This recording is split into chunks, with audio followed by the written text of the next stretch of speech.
Heidegger and Kabbalah. Hidden Gnosis and the Path of Poiēsis. Elliot R. Wolfson. 1. Introduction. Belonging together of the foreign. The unrest of questioning is not empty uncertainty, instead, it is the opening up and guarding of that rest which, as the gathering together into what is most question-worthy, the event, awaits the simple intimacy of the call and endures the extreme wrath of the abandonment by being. Heidegger, Contributions to Philosophy, of the Event. To flee into the identical is not dangerous. To venture into discordance in order to say the same is the danger. Heidegger, Letter on Humanism. Martin Heidegger is incontestably considered by intellectual foe and friend alike as one of the most influential philosophers of the 20th century and perhaps one of the greatest thinkers of all time, and this in spite of the controversy surrounding his allegiance to National Socialism and despite, even more damaging, his inability to acknowledge his mistakes publicly and to show remorse or compassion for the victims of the extermination camps. 1. I have explored the topic of Heidegger's flirtation with the right-wing politics of Nazism in a separate monograph. 2. I will not repeat my arguments here, but what is crucial to note is that regardless of how one decides on the relationship between the political and the philosophical, the gift of Heideggerian thought has been enormous, and so, too, the debt of those seized by the reverberations at times haunting of his voice. And this includes the impressive aggregate of Jewish students who flocked to the feet of the master or the philosopher king, as he was known. And so it is with my own philosophical reflections on Jewish mysticism. For several decades, I have availed myself of certain themes in Heidegger's Over to elucidate the phenomenological aspects of Kabbalistic esotericism and hermeneutics. In this book, I will expand my earlier insights and think more deeply about the juxtaposition of Heidegger and Kabbalah. 3. Heidegger and Judaism, review of previous scholarship. To contextualize my approach, it would be beneficial to mention some previous analyses that impinge upon this subject. In her provocative study, La det impensi, Heidegger et.l. Heritage Hebraic for Marlene Zarader explored the manner in which the Hebraic heritage influenced Heidegger's thought, principally in his appropriation of biblical faith through the medium of Christianity, which, together with Greek thought, comprise the foundations of Occidental culture. The very experience of being and language that Heidegger sought to retrieve from the pre-Socratic thinkers as an alternative to what was forgotten in the history of Western metaphysics can be traced to what has been more overtly expressed in letters black on white in Jewish sources. 5 And yet, as Zarader also contends, following Ricoeur, Heidegger occludes the Hebraic component of his thought to the point of leaving something like a blank space in his text. 6 Zarader thus concludes that Heidegger both restored to Western thought the determination central to the Hebraic universe and effaced it from thought and, more broadly, from the West itself. 7 Zarader's own effort was to fill the blank space by making explicit the Hebraic dimension of Christianity that was obfuscated or perhaps consciously repressed by Heidegger with his alternate narrative of a Heilsgeschichte that revolves linguistically and historically about the Poles of ancient Greece and modern Germany. 8 Just as Heidegger spoke of the oblivion of being, Seinsvergessenheit, as the obliviousness to the difference between being and beings. 9 So Zarader identifies Judaism as what is left unthought at the heart of his thinking. In line with Heidegger's hermeneutic, the more pronounced the concealment, the more profound the disclosure, the more resonant the silence, the more poignant the bearing witness. Particularly relevant to this study is the author's comparison of Heidegger's conception of nothingness and the domain of being's withdrawal to Kabbalistic speculation on Tzimtzum, the contraction of infinity to create the vacuum within the plenum, the space wherein, paradoxically, what is ostensibly other than that which has no other can come to be. 10 When asked in an interview with Dominique Janicot to respond to Zarader's thesis, Derrida concurred but argued even more forcefully that it was an act of violence on Heidegger's part to disregard Jewish thought so thoroughly and deliberately, a display of disdain that can be explained only as part of an ideological political agenda. 11 A position that curiously accords with Buber's critique of Heidegger's misrepresentation of the mission of the prophets of ancient Israel, or more expansively the Judeo-Christian tradition, which he contrasts with the prophetic essence of the poet as typified by Hölderlin. 12 Others, such as François Vezin, have drawn an explicit connection between Heidegger's systematic, and apparently conscious, inattentiveness to Jewish philosophers and his apathy toward the millions of Jews brutally and senselessly murdered. 13. It is interesting that, in a similar vein, reading against Heidegger's own explicit assertions, Jean-Luc Nancy surmised that his signature idea of Aranis may have nothing to do with a destinality engaged solely by the Greeks but everything to do with a different history, one that includes Roman, Judeo-Christian, and modern events, in a sense that Heidegger was perhaps never truly capable of apprehending. 14. My own inquiry will lend support to Nancy's conjecture, albeit as it relates more specifically to the affinities between the Heideggerian event of being and the Kabbalistic emanation of the infinite, a comparison that brings to light the meta-ontological critique of the onto theology typically associated with the Jewish esoteric teaching.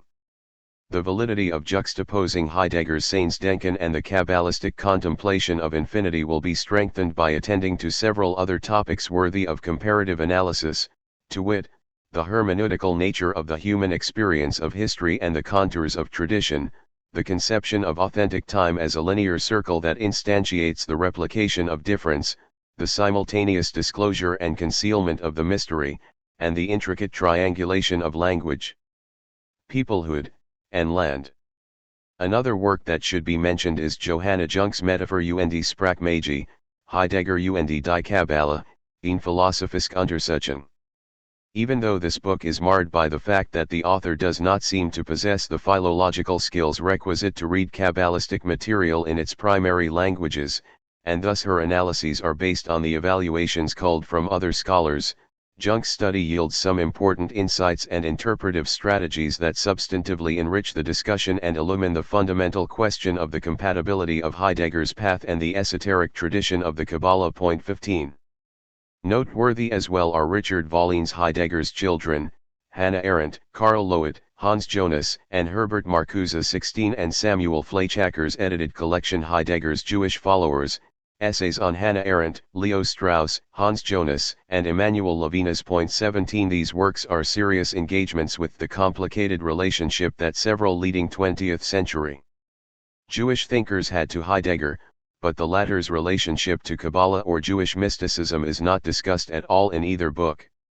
Mention should also be made of Alan Skult's Being Jewish/Reading Heidegger, an ontological encounter. 18. The author presents an innovative study that underscores the phenomenological resemblance of Judaism as a way of life, grounded in the interpretative relation to a sacred text, and Heidegger's view of philosophical practice as a reading of the founding texts of Western philosophy. In like fashion, Michael Fagenblatt has written that Heidegger maintained, as does traditional Jewish thought, that thinking is saturated with interpretation and therefore conceived philosophy as an endless series of commentaries that forget, restore, and unfold an original truth, as does the Jewish tradition of commentary. 19. This comparison of Jewish commentarial practice with Heideggerian hermeneutics does not make any explicit reference to the Kabbalistic material, but the inclusion of the latter would substantiate the thesis considerably. The same can be said for more recent attempts to draw positive analogies between Heidegger's thinking and rabbinic thought by Elad Lapidot and Sergei Dolgopolsky. 20. It is appropriate to recall as well a passing remark of Emil Fackenheim in Encounters Between Judaism and Modern Philosophy, a preface to Future Jewish Thought. Fackenheim, an escapee from Nazi Germany, suggested that the power of the later Heidegger to captivate the Jewish thinker far exceeded the Heidegger of Senu and die Zeit. The rationale for this assertion is that Heidegger's insistence on a shift from an original hearing to a derivative seeing demonstrated that he was engaged in no less startling an enterprise than the Judaization of the entire history of Western philosophy. At least from Plato to Nietzsche there has been a fateful yet inevitable falling away from an original Denken of being fateful because it manifests a Seinsvergessenheit and inevitable because it manifests a Seinsverlassenheit. 21. Summarizing Heidegger's later thought, Fackenheim remarks that the notion of truth as the unconcealedness of being is accessible to an original thinking, which is a hearing rather than a seeing. Drawing on the conventional portrayal of Judaism as privileging the auditory over the visual, Fackenheim concludes that the later Heidegger Judaizes philosophy, and hence also the view that the Jewish thinker is justified in being attracted to his later thought. 22. One can challenge the accuracy of this stereotypical characterization of Judaism, but even more important, Fackenheim's observation is based on the faulty conception that the ocular and auditory dimensions of the Heideggerian appropriative event can be separated definitively.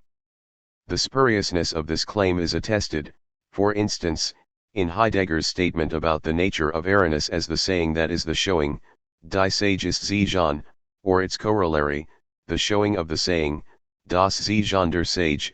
Point 23. Inasmuch as the hearing is at the same time a coming to light, the listening itself must be construed as an act of seeing. Point 24. Elsewhere Heidegger points out that the transfer from the oral to the visible, as we see in the case of the term for brightness, helle, which derives from hallen, to reverberate or to echo, a character of sound and not originally of sight, is indicative of an early power and wisdom of language. Point 25. Bracketing this criticism, it is remarkable that Fackenheim, a German Jew arrested by the Nazis during Kristallnacht, November 9–10, 1938, and briefly interned in the Sachsenhausen concentration camp, would have no compunction characterizing Heidegger's alleged denunciation of ocular centrism after the so-called turn, Kehr, in the 1930s as the Judaization of the entire history of Western philosophy. The astounding nature of this claim is augmented when we recall that in To Mend the World, Foundations of Post-Holocaust Thought, Fackenheim, in a manner that is consonant with Buber 26, is brutally critical of Heidegger's endorsement of the Nazi regime, impelled not by personal considerations but by the force of the philosophical path laid out in Senuendizide. Point 27. Being, language, time. In this section, I will review 3 Heideggerian themes that have been central to my previous efforts to offer a cogent philosophical exposition of the Jewish mystical material, the depiction of truth as the unconcealedness of the concealment of concealment, the construal of language as the house of being within which all beings are disclosed in the nothingness of their being, and the understanding of the origin of time-space arising from an inceptual act that is, concomitantly, a constriction and an expansion, a withholding of the boundless ground that results in the self-extending delineation of boundary.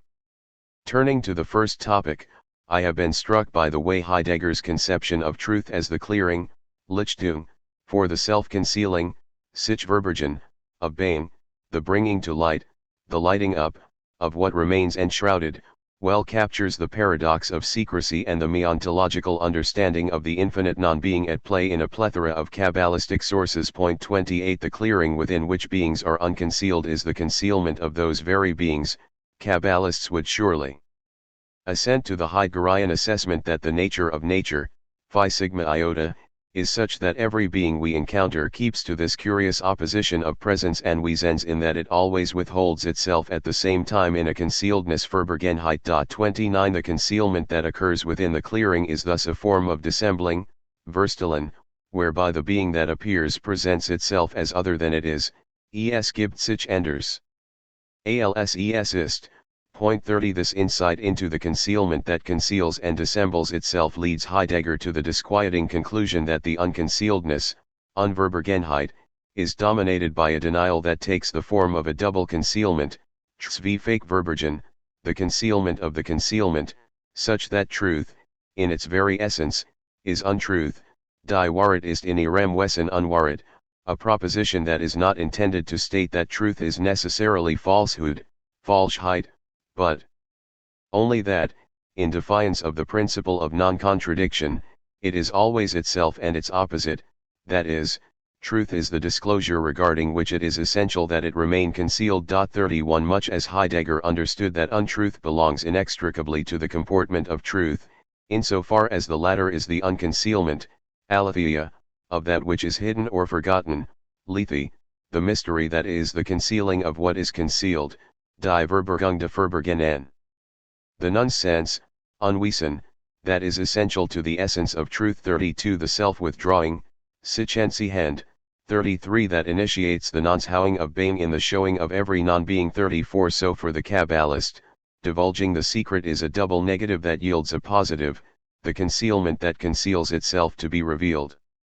Heidegger accurately, even if unsuspectingly, expressed the guiding principle of Kabbalistic esotericism: a mystery is a mystery only when it does not even come out that mystery is at work. 35 Extrapolating the cosmological implications of this hermeneutic of the dissimulation, Gershom Scholem wrote that the secret signatures, reshumim, that God had placed upon things are as much concealments of his revelation as revelation of his concealment. 36 Prima facie, Scholem's approach is close to my own. 37 But there is a decisive difference. When Scholem writes that the concealment of the divine revelation is a revelation of the divine concealment, he has in mind something akin to Hegel's dialectic. 38 Which posits the sublation of antinomies such that there is a synthesis in which one thing becomes its opposite. My hypothesis, by contrast, is more consistent with Heidegger's idea of the belonging together of opposites that remain opposite in their juxtaposition as opposed to the coincidentia oppositorum from which one may infer the identity of non-identity and the non-identity of identity. The Kabbalistic intonation of the paradox strikes me as far more germane to understanding the Heideggerian notion of the unveiling, Entbergen, of being than simply viewing the latter as a philosophical appropriation of the theological emphasis on the epiphany of the invisible God common to a presumed Judeo-Christian vocabulary. 39 Offering a generalization based on the painstaking immersion in particular texts through many years, I am prepared to say that Kabbalists extended the hermeneutic of secrecy to their understanding of the non-being of being. Thus, like Nicholas of Cusa and Friedrich Wilhelm Joseph Schelling, both of whom may have incorporated elements of Kabbalistic theosophy, which, in turn, influenced Heidegger in an ancillary way. 40 Kabbalists have staunchly maintained that all that exists is a manifestation of the light of the infinite, but every manifestation of that light perforce must be a concealment, since what is innately hidden can be revealed only insofar as it endures as being hidden. Perhaps most conspicuously, the conceptual footing of the myth of Simsum, the primordial act of divine kenosis, an idea whose roots go back to the 13th century but which is expressed more explicitly in the 16th century, is the paradox that concealment is the cause of disclosure and disclosure the cause of concealment. 41 Translated phenomenologically, every appearance of the infinite is a non-appearance. The non-apparent cannot appear except as inapparent, whence it follows that the infinite is present in the world to the degree that it is absent from the world. Indeed, the infinite light is present precisely as that which is absent, not as a presence presently absent nor as an absence absently present, but as the absent presence that continuously withdraws in the spectacle of its present absence. Kabbalists and Heidegger share the hermeneutical conviction, which is based on the aforementioned cosmological paradox, that there is no naked truth but only truth rendered visible via the cloak of invisibility. This is the import of Heidegger's insistence, mentioned above, on the identification of saying and showing, that is, with respect to the appearing of being implied in the Es gibt, all that we are capable of speaking is seen through the mantle of the name by which the being is denuded. 42 This, I submit, is also the phenomenological basis of Heidegger's contention that being is expressed through but is irreducible to the discrete beings of the world, or to be even more precise, the former is disclosed in the latter to the extent that it is occluded by the latter. Thus, like a mantra, Heidegger proclaims in his essay Der Spruch de Anaximander, 1946, by revealing itself in the being, being withdraws das Sein entziet sich, indem es sich in das Sein entbirgt. By bringing the being's unconcealment, it founds, for the first time, the concealment of being. 43 The same dynamic can be attributed to the Kabbalistic understanding of the infinite, and thus we can say of both Sein and Ein Sof that they illumine each from its distinctive vantage point all that can be seen but are themselves never seen. 44 The luminescence that facilitates the appearance of all phenomena but itself does not appear phenomenologically. 45 As Heidegger put it in Der Rückgang in dem Grund der Metaphysik, the introduction he added to the fifth printing of the essay was Ist. Metaphysik. In 1949, metaphysical thinking always represents beings only as beings and hence being as being, das Sein als Sein, which in its essence is the truth as the unconcealing that is the source of the light in which beings appear. remains veiled and unthought. 46 The identification of being as the light that brings all beings into appearance but that does not itself appear calls to mind Heidegger's two translations of the Heraclitan fragment, preserved by Hippolytus: tau delta pi nu tau alpha omicron alpha kappa zeta epsilon iota kappa epsilon rho alpha upsilon nu, the thunderbolt pilots all things. 47 As das Allsjeduk, de Anwesenden, Steward, ins Anwesen, der Blitz, but lighting steers, in presencing, the totality, of what is present. 48 Or as das sind im Ganzen aber Steward, der Blitz, but the lightning steers beings as a whole. 49 Heidegger retrieves from Heraclitus the idea of being as the flash of lightning that summons the presencing of all things present while itself remaining concealed from being present, an idea connected as well to Heraclitus's maxim that nature loves to hide. Phi sigma iota kappa rho pi tau epsilon sigma theta alpha iota phi iota lambda epsilon 50, which conveys the interplay of unhiddenness and hiddenness, that the essence of being is such that, as a self-revealing being reveals itself in a way such that a self-concealing that means, a withdrawal belongs to this revealing. As a proffering that clears and lights, being is simultaneously withdrawal. 51 The new thinking about being, as opposed to beings, requires one to push beyond the metaphysical binary of presence and absence. Jean Beaufret succinctly expressed the point, for if presence and absence are qualities which constantly alternate in beings, this can happen only under the immutable horizon of being. Being itself is never a being, but rather the measure according to which all beings can enter into presence or can pull back from presence and disappear in absence. Far more original than the presence-absence of beings is the omnipresence of being, which, losing nothing in its participation in such a vicissitude, encompasses beings without losing itself in that vicissitude. 52 The same can be said about the infinite for the Kabbalists, the light of being that manifests all beings but is itself unmanifest. The unconcealment of beings is what secures the concealment of being. Even the eschatological promise that one may elicit from Kabbalistic sources, to gaze upon the light without the encumbrance of any garment, amounts to realizing that it is not possible to behold the light but through the garment that is light. The goal on the mystical path may be described as the removal of all barriers to vision to polish the heart like a translucent mirror, as Sufis are wont to say, but the greatest of barriers is to think that all barriers may be removed. 53 In the end, nothing is revealed to be the truth of which nothing is revealed but the possibility of something to be revealed. 54 With respect to this matter, the state of contemplation cultivated by the Kabbalists may be profitably compared to Heidegger's description of Besinnung as musing, denken, or heartfelt thinking, Herrschaften denken.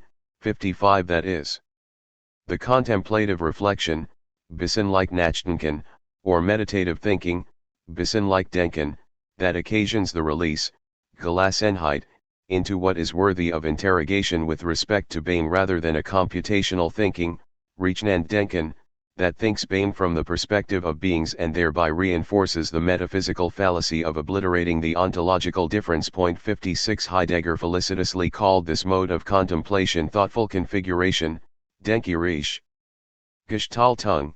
57 An expression that can be applied propitiously to the poetic thinking traversed by Kabbalists, which similarly presumes that the essence of thinking is something other than thinking, das Wesen des Denkens sei etwas anderes als Denken.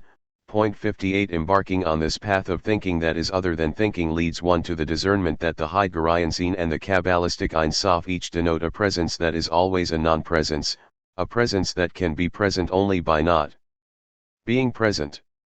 The mystery manifest in the non-manifestation of the mystery, the nothing about which one cannot speak in contrast to there being nothing about which to speak. In Derridean terms, the ultimate secret is the open secret, the secret that there is no secret. 59 And hence the watchword of the secret of secrecy, secret du secret, is that no more secrecy means more secrecy, plus de secret, plus de secret. 60 By continuing in the footprints of Heidegger, 61 Derrida, perhaps unwittingly, came upon a central tenet of Kabbalistic esotericism: the truth of the non-being of being cannot be unveiled but through the veil of truth, which is to say, the veil of untruth. The second theme I have explored in previous work centers on the resonances of Heidegger's complex view on the relation between language and being, with an analogous pattern of thought that may be elicited from the Kabbalah. 62 For Heidegger, especially after the care, language, and being stand in the proximity of their remoteness and in the concordance of their discord. 63 As he famously expressed it, in thinking being comes to language. Language is the house of being. In its home human beings dwell. 64 Rather than positing a direct correspondence between words and things a la classical representationalist epistemology undergirding the Aristotelian definition of the human as the animal rationale, Heidegger insists that language is the house of being in which the human being ecasis by dwelling, in that he belongs to the truth of being, guarding it. 65 In the manner that the house provides the framework within which beings are both exposed and sheltered, language is understood as an opening through which being appears to the human in the occlusion of its appearance. 66 In every word spoken, therefore, we must heed the unspoken. On this score, we find confirmation of the previous point. The showing saying of language discloses the mystery of being. It continues to safeguard, concealing the concealment at the heart of the unconcealment, projecting and withholding, not successively but synchronously. 67 Kabbalists would acquiesce to Heidegger's allegation, that which shows itself and at the same time withdraws is the essential trait of what we call the mystery was auf solch sich siegt und zugleich sich entzieht. Ist der Grundzugdessen, was where das Geheimnis nennen dot. 68 In similar fashion, Heidegger describes the unheimlich, the uncanny, which is the counterpoint to Geheimnis, the mystery, as what looms forth in the essence of human beings and is that which stirs in all stirring and arousal, that which presences and at the same time absences. Das Anwesend und zugleich Abwesend. 69 Just as the presence of being at home is experienced most acutely in the absence of not being at home, so the secret necessitates the letting be, that is, the letting appear of the hidden essence of being, das Verborgene Wesen descends. 70 Which is concurrently present and absent, present as that which is absent and absent as that which is present. The mystery, therefore, is not a thing, not even a no thing, but the open in-between, a Fenswissen, that is the being there de sen. Of the ecstatic region of the disclosure and concealment of being. 71 The open enclosure, the refusal, that is the conferral, is the absolute appearance wherein nothing appears, the privation of privation, the lack of image that surpasses in its ontic deficiency even the image of lack. Meant ontologically, presence is not the absence of absence, nor is absence the absence of presence, presencing rather is the absencing of presencing. Following this line of thinking, we might say that the mystery of language is the self-withdrawing bestowal of the self-bestowing withdrawal of the nothing, the Kabbalistic Ein Sof and the Heideggerian Sein, which denotes not a non-being, the negation of something positive, but the nullity or emptiness that is the origin of all that comes to be in the intricate interweave of beings that make up the fabric of the world. Heidegger insists that Dasein is uniquely endowed with the language that unveils the veil of being. However, the way that language and being belong together in this unveiling of the veiling is veiled, not because the matter is presently concealed and eventually will be revealed, but, in a more enduring sense, because not showing is intrinsic to the showing, that is the saying of the unsaying. With this we arrive at an aspect of Heidegger's thinking that resonates deeply with the paradox of esotericism at play in Kabbalistic theosophy. Every act of revealing is a concealing, for the truth that is inherently a secret cannot be revealed unless it is concealed. Simply put, uncovering is always a cover-up. In Heidegger's own words, retaining belongs to concealment, das Behalten gehört in die Verborgenheit. The mystery of being is concealment, which is at the same time unconcealing itself as such. Das Geheimnis ist die sich entbergende Verborgenheit als solch. 72 The Kabbalists similarly view the performativity of language American Samoa revealing and concealing, not sequentially but concurrently, that is, language has the capacity to reveal the nature of being to the extent that the nature of being it reveals is concealed. For the Kabbalists, like Heidegger, the unconcealment is not a disrobing of truth but the unveiling of the veil.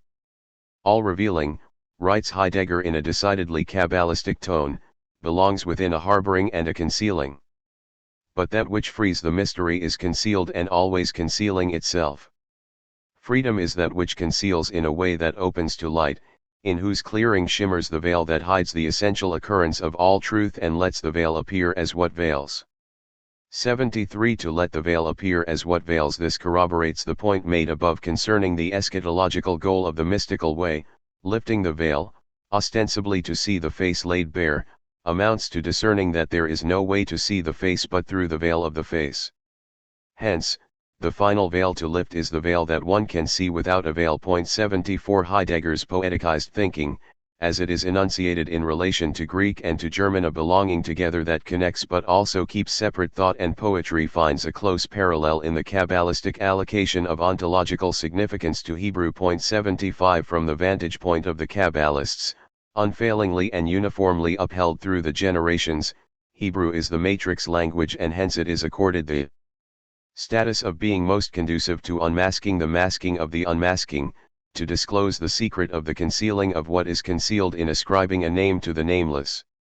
In addition, the Kabbalistic focus on the connection between the holiness of Hebrew, the godliness of the Jewish people, and the sanctity of the land of Israel presents another intriguing analogy to Heidegger's commitment to the nexus between homeland, peoplehood, and language in the case of the Germans.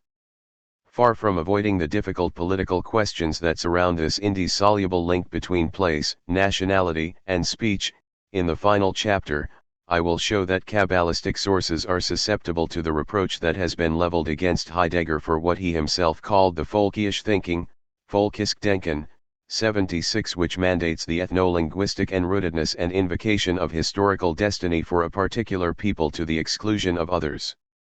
The similarity is all the more remarkable in light of the fact that Heidegger's privileging of Greek and German as the axes about which the history of being turns, the first beginning inaugurated by the Greeks and the other beginning entrusted to the Germans, not only marginalizes but demonizes the Jews as the metaphysical enemy excluded from that history. 77 But more than exclusion, the connection forged by Heidegger between the Jewish question, Judenfrage, and the question of being, Seinsfrage, confers on the Jew, or, more specifically, on Weltjudentum, a central part in the philosophical transgression par excellence, the forgetfulness of being.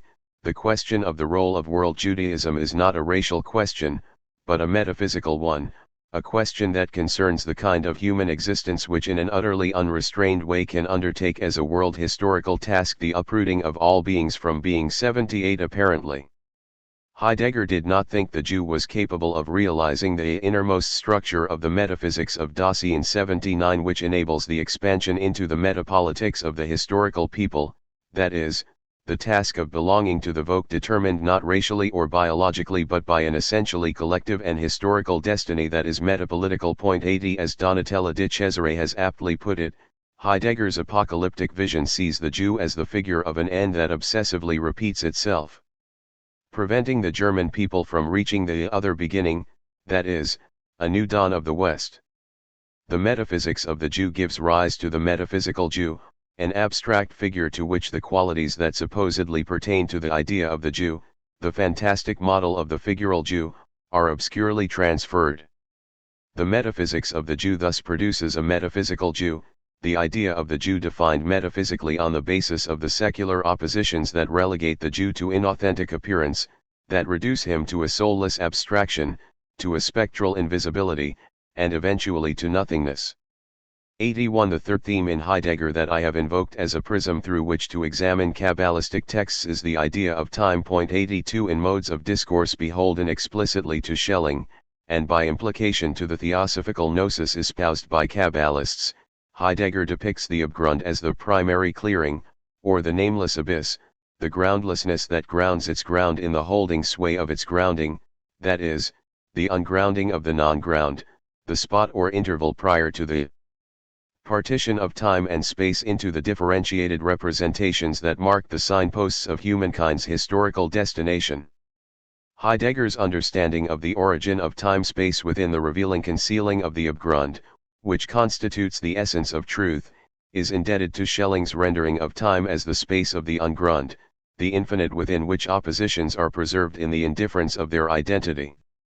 The terminology of Schelling is appropriated from the mystical theosophy of Jacob Boehme 83, which is ideationally, if not textually, related, in turn, to the Abgrund of Eckhart 84, an intellectual trajectory that Heidegger noted with regard to the paradoxical notion of God becoming the ground of the emergence from himself to himself of that which is not himself 85, but also may reflect Kabbalistic speculation on Ein Sof 86, as is made explicit in the thought of Friedrich Christoph Ettinger. 87.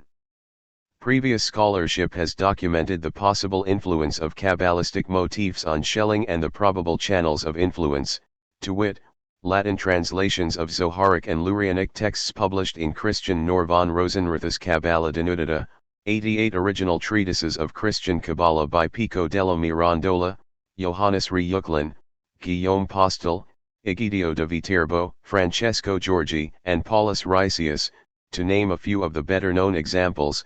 89 The writings of European philosophers, particularly in their interpretation of Spinoza's spearheaded by Friedrich Heinrich Jacobi and Johann Georg Wachter, as well as the Cambridge Platonist school of Henry Moore and his disciple and Conway. 90 The thought of Gottfried Wilhelm Leibniz, Gotthold Ephraim Lessing, and Johann Georg Hamann, and the works of Hermetists, alchemists, and theosophists influenced by Jewish esotericism and the occult, such as Cornelius Agrippa von Netzheim, Paracelsus, Athanasius Kircher, Boehme, Franciscus Mercurius van Helmont, Ettinger, and Franz von Bader. 91 As Habermas succinctly expressed the matter, it remains astonishing how productively central motifs of the philosophy of German idealism shaped so essentially by Protestantism can be developed in terms of the experience of the Jewish tradition.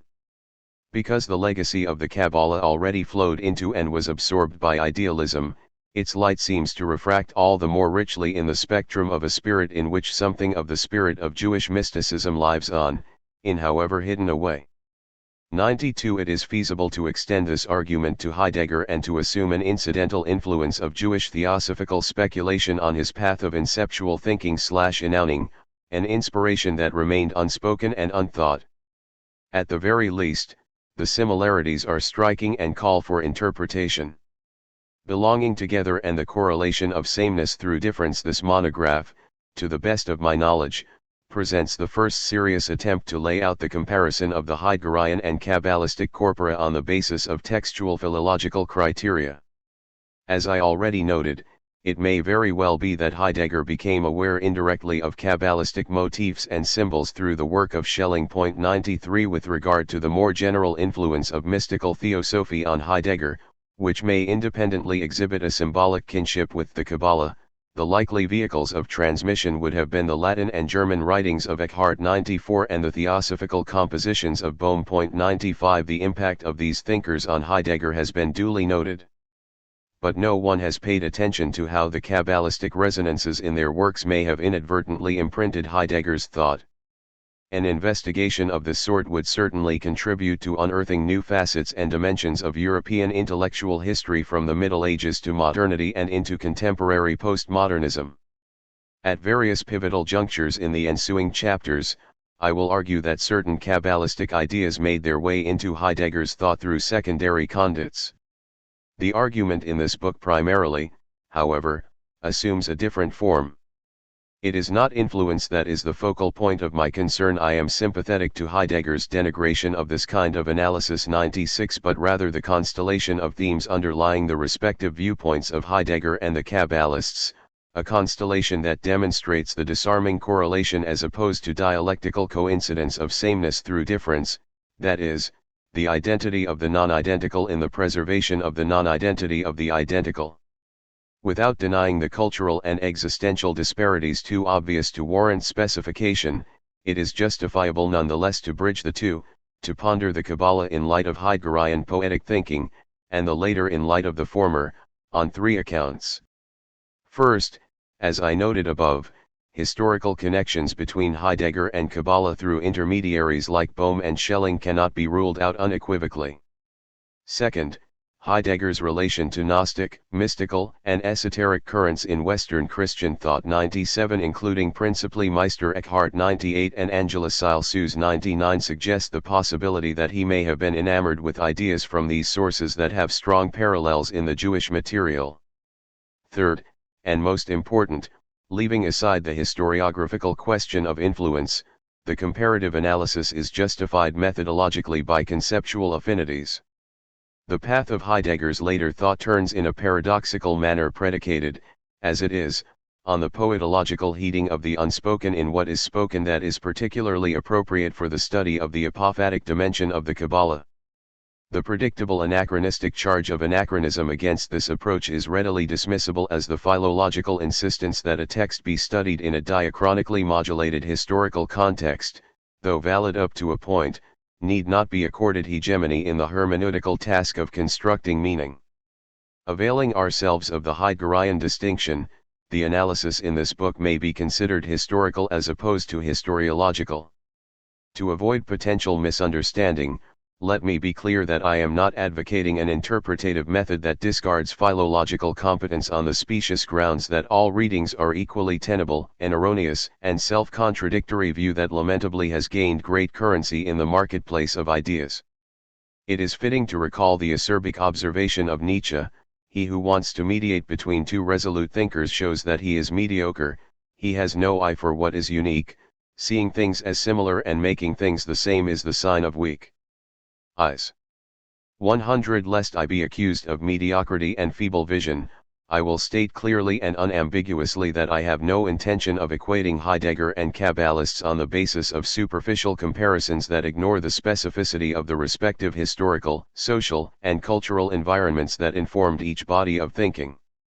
On the contrary, I embrace the discipline of philology as the means that is necessary for both the historicist's situating of a text in its literary milieu and the deconstructionist deciphering of the textual sense, a venture that doubtlessly would demarcate the substantial differences even as it points to considerable correspondences. Beyond that criterion, however, the meaning one imparts to or elicits from a text should not be corroborated solely on the basis of genealogy or chronology.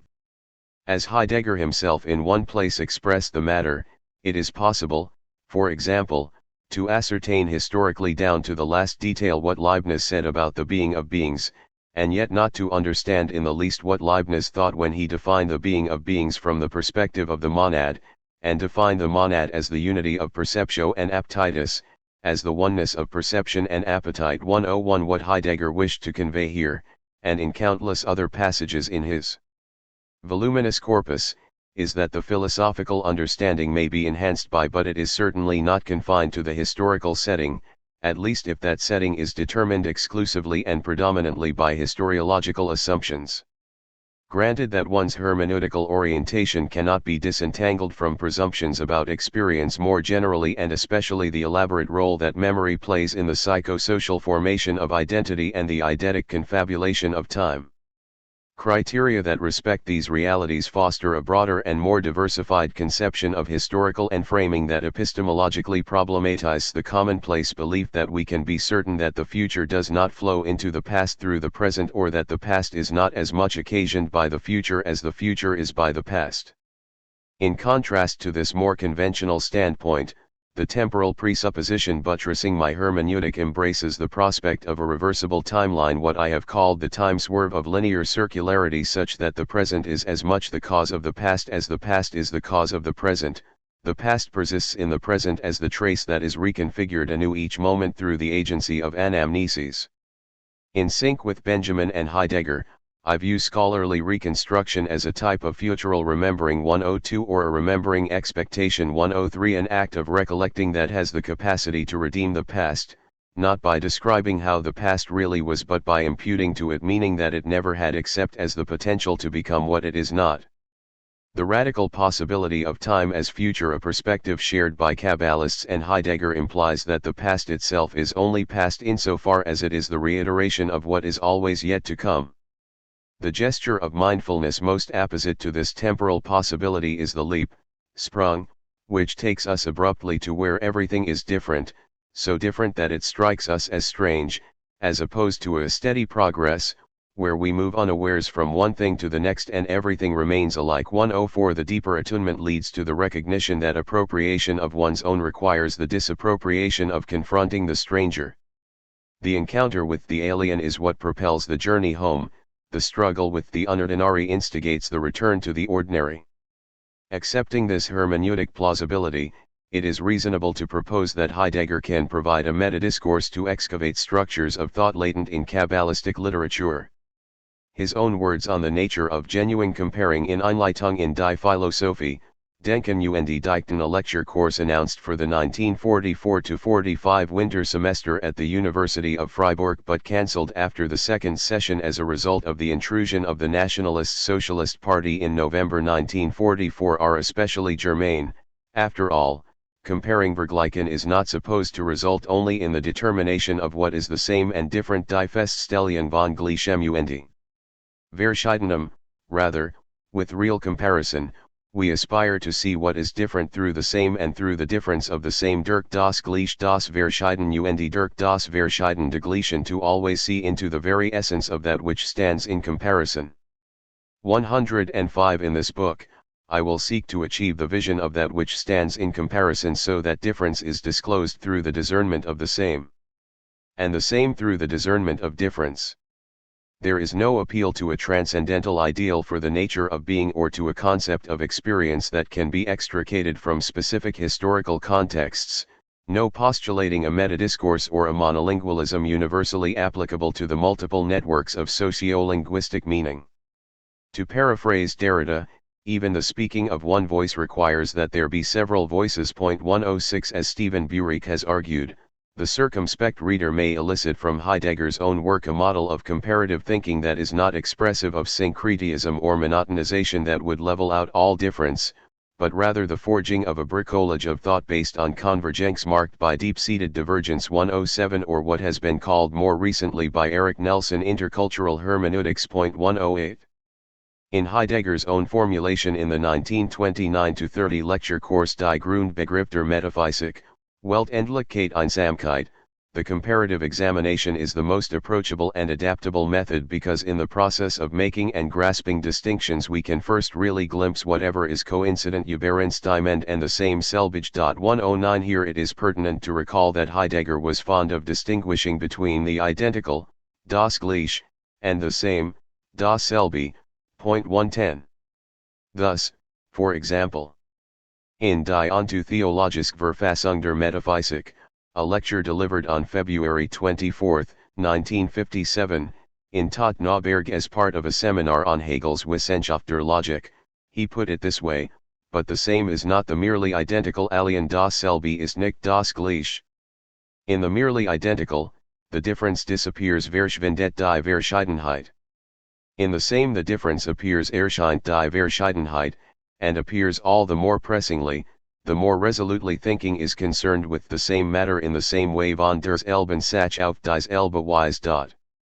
111 In the trialogue between the guide, the scientist, and the scholar on the nature of thinking, written in 1944-45 but published posthumously in 1995 with the title Feldweggespräch, Heidegger expressed the difference between self-sameness, Selbigkeit, and identicalness, Gleichheit, by noting that the quality of belonging togetherness, Zusammengehörigkeit, applies to the former and not to the latter. We can say of things that are identical that they associate well with one another, gleich und gleichgestellt sich gern, but it is the identicalness that precludes the justification of thinking of them as belonging together, Zusammengehören. 112 Things belong together, in other words, only because of the unbridgeable chasm that keeps them separate.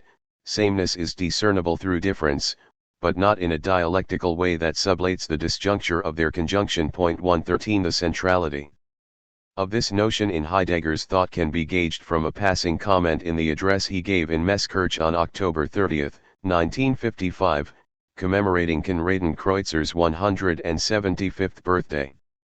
Meditative thinking demands of us that we engage ourselves with what at first sight does not go together at all, nicht zusammengeht. 114 Unlike computational thinking, which forces us to cling one-sidedly to ideas and to stitch them together homogeneously. The thinking that is meditational compels us to compound that which is heterogeneous.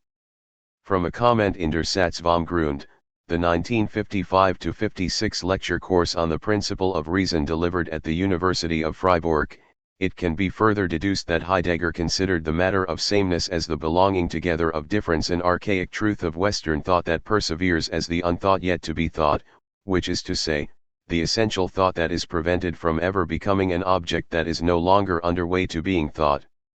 When we think the same more precisely, Samenesselbigkeit as a belonging together in essence Zusammengehörigkeit im Wesen, then we keep in mind one of the earliest thoughts of Western thinking. Accordingly, the same does not mean the empty oneness of the one and the other, nor does it mean the oneness of something with itself. The same in the sense of oneness is the indifference Gleichgültig of an empty, endlessly repeatable identity Identität, A as A, B as B thought in the sense of what in essence belongs together. The same indeed bursts the indifference Gleichgültigkeit of what belongs together, even more it holds them apart in the most radical dissimilarity Ungleichheit, it holds them apart and yet does not allow them to fall away from each other and hence disintegrate.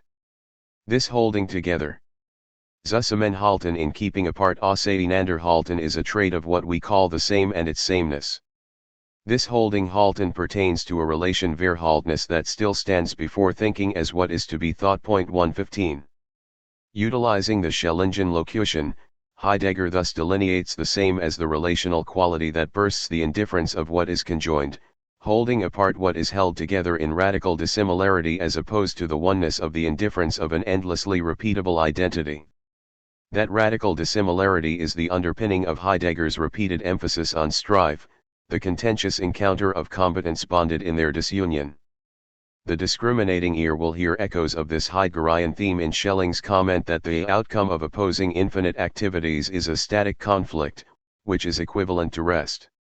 The synthesis has to be thought of, not as an annihilation of the two activities by each other, but rather as an equilibrium to which they reduce one another, and whose continuance is conditioned by the persistent rivalry between the two. 116 For Schelling, as for Heidegger, the shared task of philosophy and art is to resolve the infinite dichotomy of opposed activities, but the aesthetic production unveils the mechanism of resolution more completely, and especially the primordial intuition of the poetic gift. 117 The oscillation between opposites is resolved by the third activity of juxtaposition, the bringing of the two opposites into a relative equilibrium, but the latter is predicated on the constant recurrence of the contradiction between the opposites. 118 The following passage from Der Satz der Identität, a lecture delivered at the University of Freiburg on June 27, 1957, sheds further light on this critical Heideggerian hermeneutic of sameness as the bringing together by keeping apart.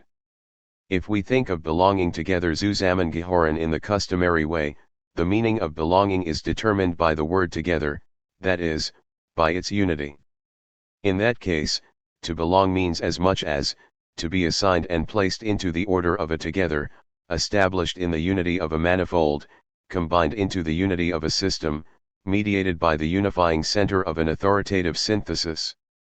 However, belonging together can also be thought of as belonging together Zusammengehören. This means, the together is now determined by the belonging. 119. The belonging is no longer understood solely in terms of the unity of the together, but rather connotes experiencing this together in terms of belonging. 120 Heidegger concludes, therefore, that belonging together represents belonging in terms of the unity of the together, whereas belonging together entails experiencing this together in terms of belonging. Heidegger makes this distinction to explicate the coupling of thinking and being in the celebrated fragment of Parmenides, tau gamma rho alpha tau nu omicron epsilon nu sigma tau nu tau epsilon kappa alpha epsilon nu alpha iota, which he translates as das selbe namlich ist vernehmen, denken, Saul als Auchsen, for the same perceiving, thinking, as well as being. 121 The choice of the term das selbe to render the Greek to auto is quite deliberate on the part of Heidegger. According to his interpretation, before thinking arrived at the principle of identity, Parmenides expressed the enigma, Ratzel, of identity in his pronouncement, which is to be decoded as follows: thinking and being belong together in the same and by virtue of this same, Denken und Sengehoren in dasselbe und aus diesem selben Zusammen. Point 122. To understand the mystery of the identity of thinking and being, the originary mystery that embodies the essence of thinking, sanctioned by the ancient Greek thinkers and eventually abandoned by the technical interpretation of thinking advanced by philosophy beginning with the Sophists and Plato. 123. One must probe the nature of the belonging together. Thinking and being belong together in such a way that the togetherness is delimited by the belonging rather than the belonging by the togetherness, and thus the difference of the sameness of that which belongs together is affirmed. They are the same by virtue of being different. In the Brief über den Humanismus, Heidegger put it simply: thinking is the thinking of being. The genitive says something twofold. Thinking is of being inasmuch as thinking, appropriated arrogant by being, belongs to being. At the same time thinking is of being insofar as thinking, belonging to being, listens to being. As the belonging to being that listens, thinking is what it is according to its essential origin. 124. Thinking belongs to being, but it does so as that which listens to being, which is to say, thinking and being belong together as what remain distinct, since the notion of listening, even listening to oneself, presupposes some degree of distance, a breach that can be bridged only by conjoining what remains apart. Following this insight, the comparison of Kabbalah and Heidegger undertaken in this monograph will yield reflections on the same, within which the differences shall become more blatant in light of common ground. Given Heidegger's personal involvement with National Socialism, his disparaging use of some standard anti-Semitic tropes, his steadfast silence about the victims of Nazi brutality, and his concerted effort to avoid engaging any Jewish thinker or text, thereby banishing Jews from the history of philosophy. 125. It is all the more remarkable that the path of his thinking can be illumined by and can illumine the theosophical ruminations of the Jewish esoteric tradition. Point 126. Even more surprising is the fact that in both Heidegger and the Kabbalists one can find a coupling of semantic essentialism and ethnocentric chauvinism, that is, the privileging of a particular language as disclosive of the truth of being and the consequent affirmation of a unique cultural destiny of a particular ethnos to be the custodian of that language in the land of its origin. 127. A position that harbors the potential for the disvaluing of others in racial terms. Point 128. In a published review of the first 3 volumes of Heidegger's Schwarz und Heften, spanning the years 1931 to 41, David Krell noted the obvious: the repeated juxtaposition of Jews and National Socialism in Heidegger's texts is repugnant and perverse. Focusing on one passage in particular in which Heidegger writes that his attack on Descartes has been exploited by both Jews and National Socialists with equal vigor, Krell speculates that these words could have been written at the very moment when Kristallnacht occurred. Point 129. I certainly understand Krell's point, and he is to be given credit for pointing out the magnitude of Heidegger's arrogance and insensitivity to pair the victims and the executor in this aberrant and tactless way. However, it is my hope that the juxtaposition of the ostensibly incongruent fields of discourse, the belonging together of what is foreign, Heidegger and Kabbalah, will not only enhance our understanding of both, but, in an even more profound sense, will serve as an ethical corrective of their respective ethnocentrisms, thereby illustrating the redemptive capacity of thought to yield new configurations of the unthought colluding on disparate paths of contemplative thinking. 29. 1. Tradition as genuine repetition of futural past. The eternal, what the genuinely and always existing being is, has foolishness for its essential characteristic. The eternal, the world, is therefore continually outstripped and masked, for itself, by itself, and on account of its essential semblance. It continually overcomes truth in the sense of the fixed, but it cannot persist in its overflowing without securing at the same time the means of existence for the new appearance, which in turn will overcome it. And what does all this mean? That the world excludes itself from truth, where truth is now after all understood as the pure correspondence of representation to the real. Heidegger, Interpretation of Nietzsche's Second Untimely Meditation. The analysis of Heidegger and Kabbalah will commence with an examination of the question of tradition as it relates to the intricate interplay of novelty and repetition that is grounded in the principle of hermeneutical circularity, the recurrence of that which always never was, and the related understanding of time as a linear circle. By way of introducing the intricate theme of dynamism and stasis in the respective paths of Heideggerian and Kabbalistic thought, let me offer two preliminary procedural stipulations that will establish hermeneutical criteria essential to the method I shall pursue in this monograph. First, my commitment to the proposition that Heidegger is an effective prism through which to examine Kabbalistic material, and that the Kabbalistic material is an effective prism through which to examine Heidegger, does not mean that I am suggesting this is the only, or even the best, theoretical template to do this work. There is no overt or clandestine petition that the use of Heidegger by scholars of Kabbalah be mandatory. Needless to say, the postmodern preference prejudices us against thinking that one explanatory tool is either necessary or sufficient. Axiomatically, I accept this disavowal of axiom. Nevertheless, long ago, I set my task as a scholar to read the texts of Jewish mysticism through philosophical interpretive lenses, and the one that has seemed most applicable and productive for me has been Heidegger. Second, over the years I have been criticized either for espousing an essentialism or for offering statements of a categorical nature in my analysis of Kabbalistic sources. In an effort to discredit my claims, appeal has been made to multivocality and, in some cases, to Derridean difference, the emphasis on differing and differing, a privileging of indeterminacy and almost unlimited potential for meaning one, but the appeal to multivocality fails to comprehend that my approach is pliable enough to satisfy both the essentialist contention that there are structures and patterns of thought that we can identify as enduring, and the constructivist argument that these structures and patterns are always shifting in accord with ever-changing historical conditions. In various publications, I have emphasized that the propensity to partition matters in this way is subject to a logical fallacy that leads invariably to self-implosion. The veracity of the historicist presumption that meaning is always to be determined from context cannot be sufficiently generalized to justify the argument for contextualization. That is, without the ability to step out of context, we could not cultivate the cognitive apparatus necessary to detect the parameters of any context. A perspectivism predicated on an antinomic schism between the predictability of the universal and the unpredictability of the particular cannot be cogently affirmed without negating itself, since every statement avowing the relativity of perspective is subject to the criterion of perspective. Hence, to state unreservedly that we cannot discover truth can be true only if it is false, but it cannot be false unless it is true. Point 2. Homogeneity and heterogeneous fluctuation.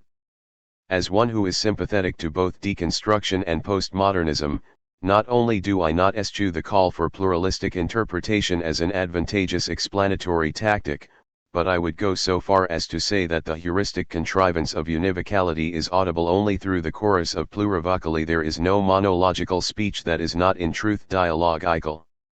This conviction regarding what Derrida called the interlocution of the plurality of voices 3 does not discount the possibility of identifying unifying conceptual schemes and symbolic structures. A spurious dichotomy has prevailed in recent scholarship on the Kabbalah in particular, and on the phenomenon of mysticism more generally, which is based on essentializing the effort to demarcate resemblance from within disparity as a form of essentialism. Despite the bluster in defending an ostensibly polyvalent hermeneutic, in fact, the insistence on polyvalence, I regret to say, can often be a ploy to cloak hegemony. The argument is specious.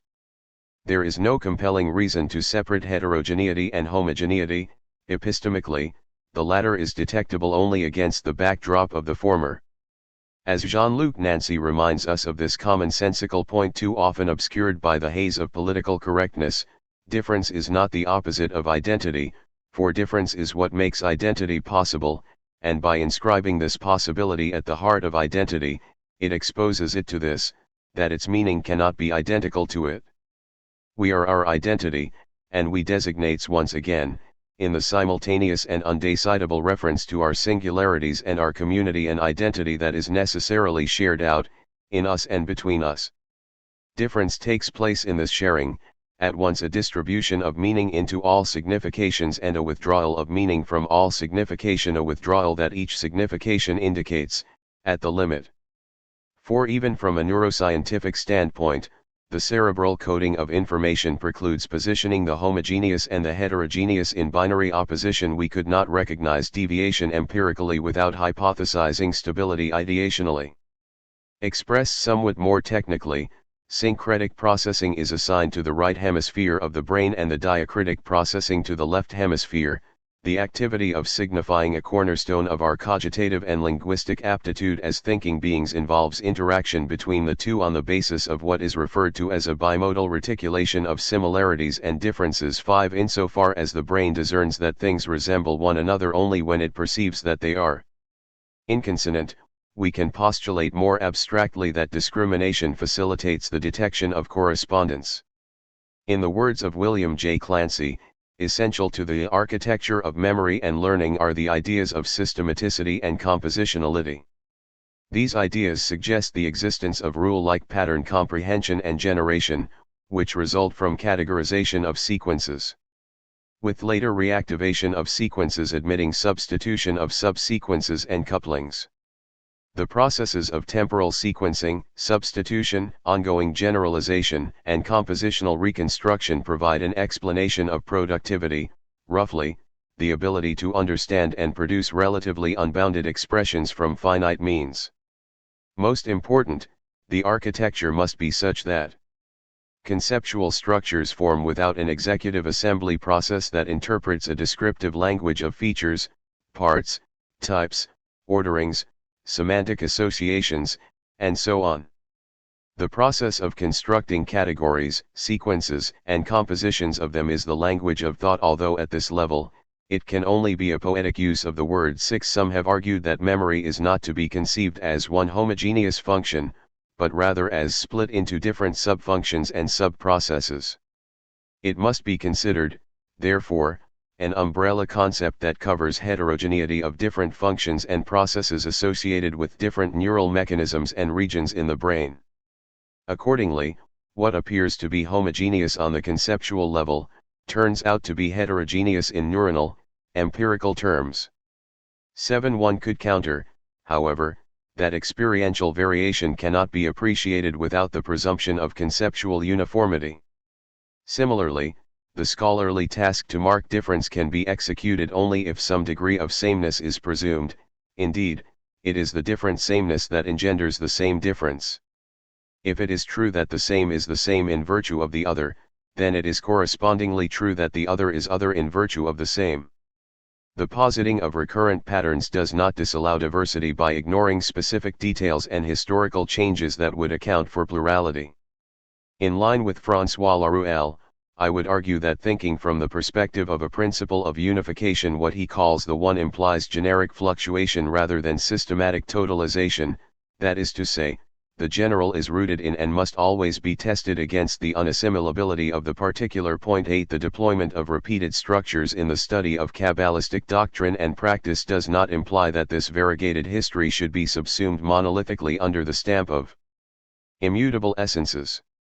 As a religious phenomenon, Kabbalism illustrates that the immutability of system occasions diverse interpretation, even to the point that, as we shall see, the feasibility of system may itself be called into question. 9. In the indigenous wisdom of the tradition, something is new if it is old, but it is old if it is new. The polysemy at play in these texts, therefore, indicates the vacillating tension between the novelty that repeats and the repetition that is novel.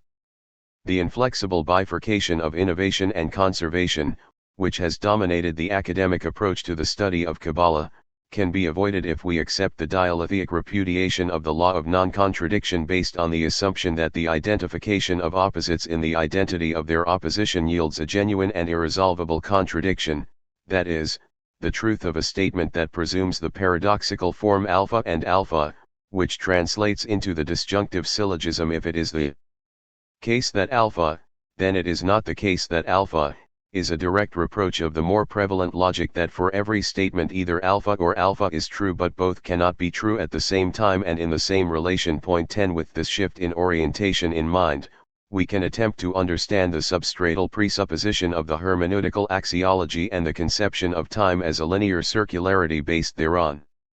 I have expounded this conundrum in many of my publications by noting that despite the wide diversity that characterizes Kabbalistic productivity, it is possible to identify a common thread that ties together the masters of the esoteric wisdom through the centuries. The assumption under which they have labored and continue to labor is that the truth already spoken is always yet to be spoken, that the ancient saying may be envisioned as novel to the degree that the novel saying is envisioned as ancient. The chain of tradition is thus constituted by the endlessly distended moments, which should not be envisaged mathematically as spatially discrete points strung together and unified by an internal time consciousness, but rather as the mythopoeic instantiations of an infinitely protracted torrent that implements the eternal reappearance of the same, which is to say, the indefatigable duplication of difference.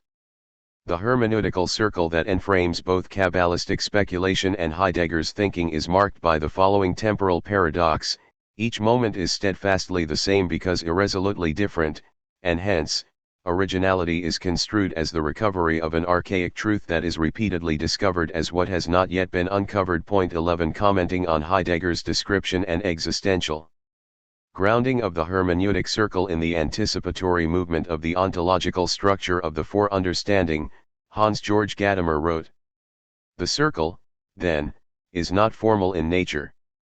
It is neither subjective nor objective, but describes understanding as the interplay of the movement of tradition and the movement of the interpreter. The anticipation of meaning that governs our understanding of a text is not an act of subjectivity, but proceeds from the commonality that binds us to the tradition. But this commonality is constantly being formed in our relation to tradition. Tradition is not simply a permanent precondition, rather, we produce it ourselves inasmuch as we understand, participate in the evolution of tradition, and hence further determine it ourselves." Point 12. Parenthetically, I would add that a judicious understanding of Derridean deconstruction leads us to the same conclusion, and with respect to this issue, as we see from the following depiction of his own writing performance, Derrida may be most Kabbalistic or, if one prefers, most Heideggerian. "Every time I write something, I have the impression of making a beginning, but in fact that which is the same in texture is ceaselessly exposed to a singularity which is that of the other. Everything appears anew, which means newness and repetition together.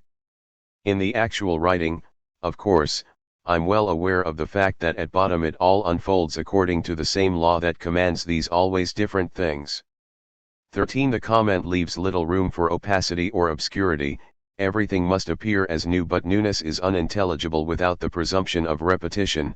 The aspect of deconstruction that Derrida calls palyonymy, that is, the using of an old word apalia, a very old word, or the preserving of an old word precisely where the signification of this very word has awoken or woken up to something else. 14. Writing proceeds in accord with the dynamic of the same law commanding things that are always different. The chronicling of history as a meaningful construct in contrast to the metaphysical concept of history that is linked to linearity and an entire system of implications about teleology, eschatology, accumulation of meaning, traditionality, and continuity implies a logic of repetition whereby the trace marks the recurrence of the similar that is entirely dissimilar. Point 15. This is precisely what is implied by the etymological denotation of Kabbalah as the transmission of received tradition, the self-same wisdom persistently engendering things divergently. What I espouse, therefore, is not an essentialism that silences discord, but rather a hermeneutic that turns on the paradox that the invariable is the condition that stimulates variance. In the interpretive praxis of scholar and practitioner alike, identity and difference are not mutually exclusive, they well forth from the spot where the original is perpetually disparate and the disparate provisionally original. Origin and the impossibility of beginning the beginning. It will be beneficial to digress briefly and consider David Leahy's notion of thinking now occurring, a formidable philosophical challenge that will help sharpen my view of the conception of tradition as genuine repetition that informed the Heideggerian and Kabbalistic hermeneutic. I subscribe to Leahy's conjecture that the new path of thinking must be one in which there is a coincidence of thought and existence without the one being reduced to or derived from the other. 16. It is plausible, as Heidegger observed in Senuendi Zeit 17, to mark the launch of philosophy by the Parmenidean aphorism that being and thinking are one and the same, a metaphysical precept that implies, as Hegel astutely observed in the first book of the first volume of the Wissenschaft der Logik, published in 1812 and in a revised version in 1832, that thinking das Denken and the determination of thinking die Bestimmungen des Denkens are not something alien to the subject matters, but are rather their essence, or that the things and the thinking of them agree in and for themselves. Also our language expresses a kinship between them, that thinking in its immanent determinations, and the true nature of things, are one and the same content. 18. The change championed by Leahy requires that the absolute novelty of matter, which is itself the identity of thought, is amalgamated notionally into the meta-identical transcendence of a meta-identity, and hence for the first time the meta-identically exists in essence. Existence for the first time is conceived essentially as itself absolute novelty. This existence is the matter of thought itself.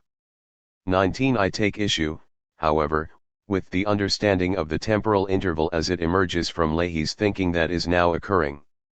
In my judgment, the discontinuity of a dramatically new commencement can be appropriated only to the extent that we grasp that the present is not only continuous with, but in its deepest valence the reverberation of the past that remains open as the future that is to come. 20. Describing the intent of his Novitas Mundi, Leahy writes that the book sets out for the first time the transcendental limits of the essentially new form of thought, which is what the new world's new thinking really is if it be really new. 21. In somewhat more pedantic language, Leahy elaborates, the appearance of the transcendental essence of existence itself is, in its being identically what has occurred to it during the course of its worldly being or being in time, that which makes that time to be what it is, identifying it through its transcendental essence with existence itself. What we now see is truly seen for the first time. What we now see occurs through no necessity whatsoever. It is the manifest freedom of the fact of creation in history at this time. This critical occurrence of the transcendental essence of existence itself in thought is the essence of its history, manifested in the historical essence. It is the templative authority of the history in essence of thought. In the essential history of thought, this world's existence is contemplated for the first time, a fact made possible by history's essential indifference to time. For the first time, what has occurred presents itself in absolute evidence. 22. Moving beyond the equally abstract options of an apotheosis of the particular into the universal or the incarnation of the universal within the particular, Leahy's thinking that is now occurring is the thinking of the transcendental essence of existence itself, a thinking that is keenly attuned to the contingency of the factual in the present, liberated from the constraints of being determined by the past, in its faithful attention to the essence of what occurred to being in time. This thinking, now existing, brings each object into existence on its own terms without making those terms in themselves its object, but only the appearance in them of the transcendental essence of existence itself. It is in the historical essence, through which each object in perpetuity is at once made wholly itself within that existence accounting for this world's existence, that everything comes into existence on its own terms. This is the absolute evidence of purely factual contingency. This absolute evidence is in the thinking now occurring radically discontinuous in essence with every point of view that encumbers existence with its own perspective, imposing upon it a logos of its own, that is, a purely logical contingency, essentially unhistorical, by which the past is bound to its thinking, the essence of which is termination in itself, or world determination. But the termination of the transcendental essence of existence itself is the termination of essence in existence. Its appearance, or the essence of history, terminates in existence itself, not in its determination. 23. I assent to Leahy's call for the need to uphold a new logic that claims the beginning as the middle excluded by the logic of the excluded middle, that is, a beginning that is not the beginning of the end and therefore not a foreshadowing of the end of the beginning, but the beginning of the beginning that is always also the end of the end, albeit in a distinctly non-tautological way. Moreover, this logic will exemplify the paradox of being without meaning but not meaningless, imparting the sense of being for the first time. The logical category would be being beginning. Nothing other than being for the first time would be thought. The essence beyond essence, the exception to essence that is essence of a categorically new logic, would be the essence of the new. 24. Two critical questions need to be asked.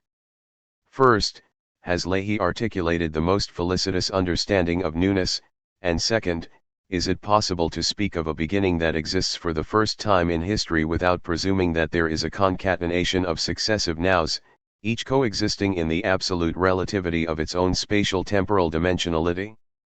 Can there be an absolute now that breaks absolutely with the continuum of time? The presumption of such a possibility is what leads Leahy to relate his thinking now occurring in the third millennium, the looking without a looking glass. 25. To speculation about the apocalypse. Against the commonplace understanding, Leahy insists that the apocalypse is not about the end of the old world or the beginning of a new world, but rather about the end of the end and the beginning of the beginning. We are dealing not with beginning now of the world, not with the creation of the world, but with the beginning of the beginning now of the world, not merely with the beginning, but with the beginning of the beginning.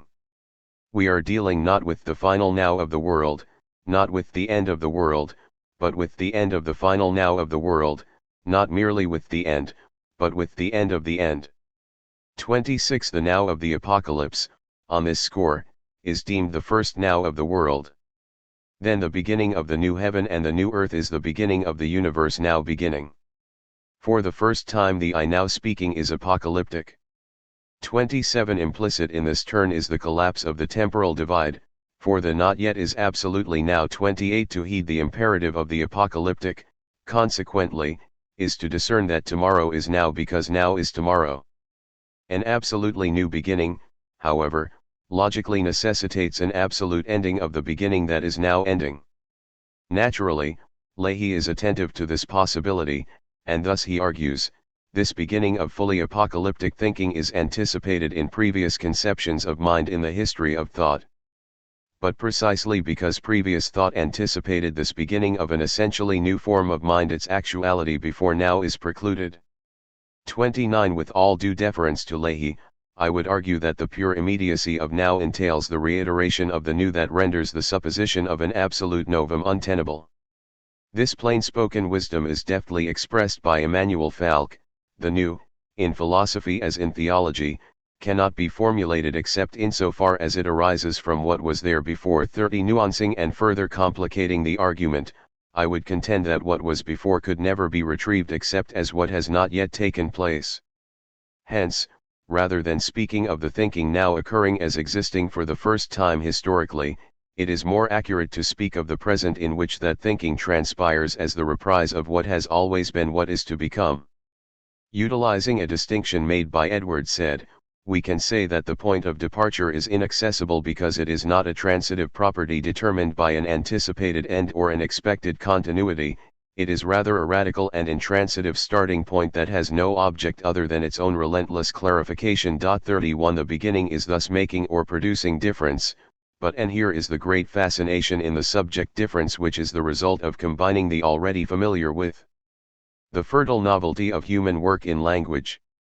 32. By his own admission, Said's conception is indebted to the Husserlian phenomenological reduction whereby the search for the absolute beginning leads to its own undermining, inasmuch as the beginning shows itself sensuously only as the beginning constructed intentionally in the constitution of the intuitive object that attains original givenness in and with the form of a temporal duration, rendering an encompassing and objective unity possible. 33. Even in its immanent essence as an absolute givenness, the beginning is always noetically at a distance from being the beginning of being. 34. The logic of this argument can be adduced further from Husserl's remark in the lectures on the internal time consciousness of 1905, but this question of origin is directed towards the primitive formations of time consciousness, in which the primitive differences of the temporal become constituted intuitively and properly as the original sources of all the evidences relating to time. 35. Phenomenological apperception is not concerned with the empirical genesis whence the intuitions of objective space and objective time arise, but only in the immanent sense and descriptive content of the experiences, or Leibniz, bracketed from the natural standpoint, and the ensuing epistemological inquiry into the presumed existence or non-existence transcendent to consciousness. As Husserl boldly states, we do not fit experiences into any reality. We are concerned with reality only insofar as it is reality meant, objectivated, intuited, or conceptually thought. With respect to the problem of time, this means that we are interested in the experiences of time. We seek to bring the a priori of time to clarity by exploring the consciousness of time, by bringing its essential constitution to light, and by exhibiting the apprehension contents and act characters that pertain perhaps specifically to time and to which the a priori temporal laws essentially belong. 36. The origin, then, is not an objective time that can be calculated instrumentally by the ego in the world of physical things and psychic subjects. 37. But it is rather the interior time of the eidetic experiences accessible phenomenologically and not psychologically. 38. When gauged from this vantage point, the origin of time can never be something that originates in time, and thus the essence of the arche inessentially is anarchic. Husserl himself, it is worth recalling, defined philosophy more generally, although obviously phenomenology is privileged as a science of true beginnings, or origins, of Rhizomatopanton. 39. But the true beginning is the beginning that cannot begin. The constant quest for origin, which is the watchword of phenomenology as the science of pure phenomena, to go back to the things themselves, zur Sache selbst, is perforce a recoiling to the domain where the very question of origin is interrogated as the origin of the question. At the beginning stands the impasse of the beginning. In lieu of a unitary point whence all things originate, we find a fold, duplicity, contravention, the doubling of infringement that marks the way of the beginning in the beginning of the way. A similar account, albeit betraying the influence of both Husserl and Merleau-Ponty, is offered by John Sallis. Radical philosophy is a peculiar return to beginnings, a turning towards what already determines it. It is a circling which sets out from the beginnings so as to return to them, which it can do only if in its circling it never really leaves them. Radical philosophy, as return to beginnings, is thus simultaneously a turning towards its own beginnings, towards those beginnings with which the return to beginnings is initiated.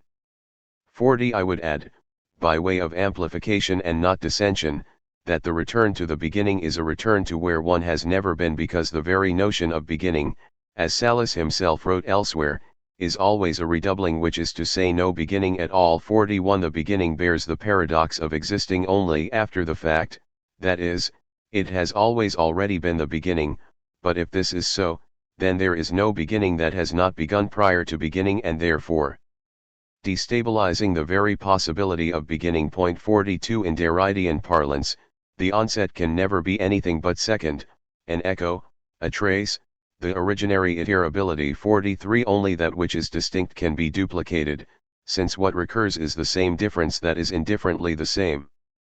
As will become increasingly clear from the subsequent analysis in this chapter and the ones that follow, the conception I articulate on the basis of these sources, in contrast to Leahy, can be extricated from both Heidegger and the Kabbalah. Novelty and repetition of the altogether otherwise perhaps more efficaciously than any other 20th century philosopher, Heidegger has expressed the intonation of time, or, to be more fastidious, what he calls the primordial temporality, Ursprunglichkeitszeitlichkeit, experienced in the ecstatic unity of past, present, and future, as opposed to the vulgar understanding, vulgaren verstandnis, of time as the continual succession of nows, Jetstfolge, as the concurrence of the heterogeneity of the homogeneous and the homogeneity of the heterogeneous.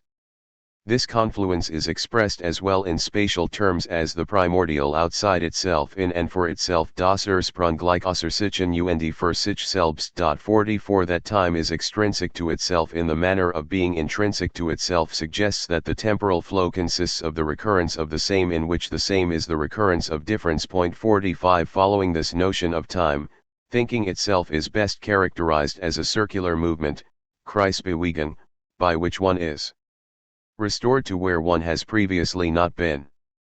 In contrast to the path of philosophy, the pedestrian understanding can only perceive and grasp what lies straight in front of it.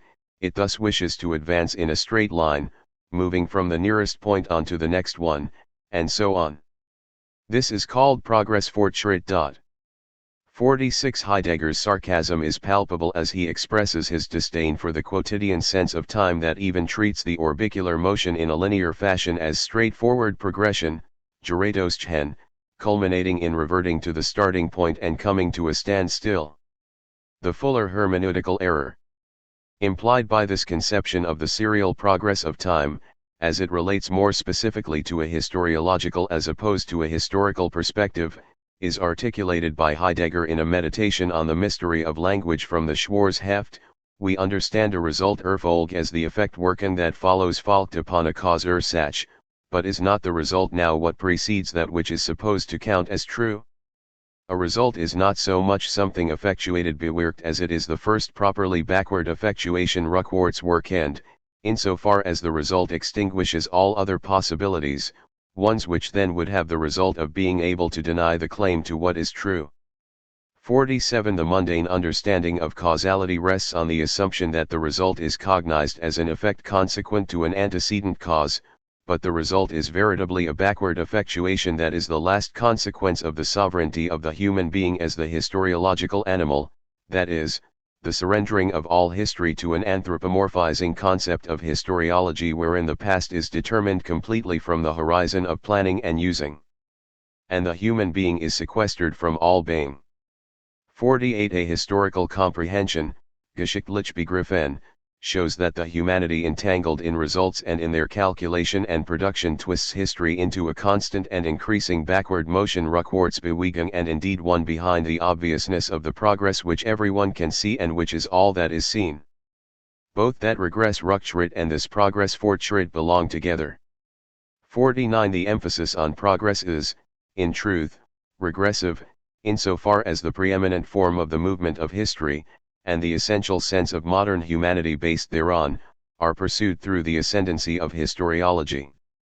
Moreover, the backward effectivity, Rückwärtswirken, of the professed forward evolution erects the genuine barrier to all meditation on the beginnings and Anfang, because indeed what happened is seen only in the horizon of results and precisely not out of the origin Ursprung in the sense of the preservation of possibilities pregnant with decisions. 50 Inasmuch as the sense of regress progress is the criterion that engulfs the conventional understanding, moving in a circle, which seemingly gets one nowhere but to the place whence one set out, is objectionable. Hence the ubiquitous denunciation of circular reasoning, the everyday view that Heidegger summarily dismissed in Senuendizeit as a failure to comprehend the Vorstructure, Vorstruktur, of understanding, Verstehen, grounded in the tripartite nature of interpretation, Auslegung, as forehaving, Vorhabe, foresight, Versicht, and foreconception, Vorgriff.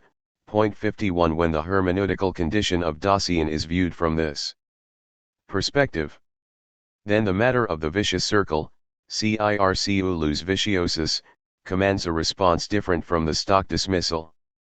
But to see a vitiosum in this circle and to look for ways to avoid it, even to feel that it is an inevitable imperfection, is to misunderstand understanding from the ground up. What is decisive is not to get out of the circle, but to get into it in the right way. This circle of understanding is not a circle in which any random kind of knowledge operates, but it is rather the expression of the existential Vorstructure of Dasein itself. The circle in understanding belongs to the structure of meaning, and this phenomenon is rooted in the existential constitution of Dasein, that is, in interpretive understanding. Point 52. The Vorstructure of understanding thus requires one to leap primordially and completely into the circular being of Dasein constituted as care, Zarga. 53 The ontological meaning of which relates to the existential question about Dasein's potentiality for being a whole, ganz sein können, and the existential question about the constitution of the being, Seinsverfassung, of the end, and the state of wholeness, ganz. Point 54 Responding to the alleged assumption that Dasein is marked by an unfinished quality, Unabgeschlossenheit, that is always outstanding, Austet, which makes it impossible both to experience Dasein ontically as an existing whole and to define it ontologically in its wholeness. Heidegger suggests that the latter is made accessible through the anticipatory resoluteness of being toward death, Senzum Tod, that is the coming to an end, Zu End kommen, the consummate ending, which is death, is the only meaningful way that each individual human being in its own sense of mindness, Geminikeit, or specificity, Dualikkeit, can be said to be whole. 55 The fragmentariness of human existence is attenuated by the devouring nature of death, but a proper comprehension of the hermeneutical situation of Dasein precludes interpreting that end as merely the recapitulation of the beginning. Heidegger insists that this ending does not mean fulfillment or disappearance, two forms of being at an end, Zu and Sen, that apply to an objective presence or something at hand, Zuhandins, but rather the end is delineated as being toward the end, Sen zum End, which is a feature of Dasein's being ahead of itself, sich vorweg sein, as its own not yet, noch nicht. 56 To say that being toward the end offers the existential possibility for an existential wholeness of Dasein implies that death does not denote a goal that can be achieved but not yet objectively present, Vorhandings, it is the immanence, Beverstand, through which Dasein is completely thrown back upon its own most potentiality of being. 57 The being toward the end belongs essentially to the thrownness, Geworfenheit, of Dasein that reveals itself in attunement, Stimmung. 58 Heidegger's ontological analytic of death, therefore, does not presume a successional narrative from the cradle to the grave, but rather an asymptotic circuity by which one's past is always anticipating the future that is always reshaping the past. Despite the many turns on Heidegger's path, he remained committed to the primacy of the circle as the appropriate geometric symbol to understand the hermeneutical texture of human experience, the comportment of temporality, and the trajectory of thinking. Thus, in one context, he writes that the essential feature of the circular movement of philosophy does not lie in running around the periphery and returning to the point of departure Ausgangsstelle. It lies in that view of the center that this circular course Kreisgang alone can provide. The center, that is, the middle and ground, reveals itself as such only in and for the movement that circles it. 59 Linear thinking is linked to the certainty of progress, whereas the circularity of philosophical thought is bound up with an ambiguity, Zweideutigkeit, that is not eliminated or leveled even by means of the synthetic resolution of the conflict between thesis and antithesis according to the Hegelian dialectic. 60 To move at the center of philosophizing is to move about not in the place of certitude but in the ambiguity of philosophizing, a move that is always a retracing of one's steps to the beginning of the question that calls into question the question of the beginning. 61 As Heidegger expressed it through the voice of the scientist in the imaginary trialogue on the country path, you philosophers always think backwards. This is surely the basis for the often noted impression that philosophy and its history leave on every straight-thinking mind, that philosophy, in contrast to the progress of scientific research Chung, stays in the same place and never gets anywhere. 62 The subterfuge here is obvious as the caricature of the circular law of philosophical argumentation, supposedly condemned by Heidegger, is precisely what he affirms as superior to the scientific idea of progress.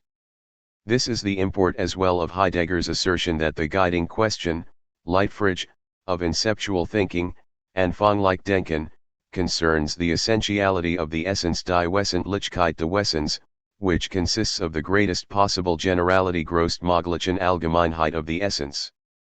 The question of the essence contains in itself what is decisive Entscheidungskraft, which now from the ground up pervasively determines the question of being Seinsfrage.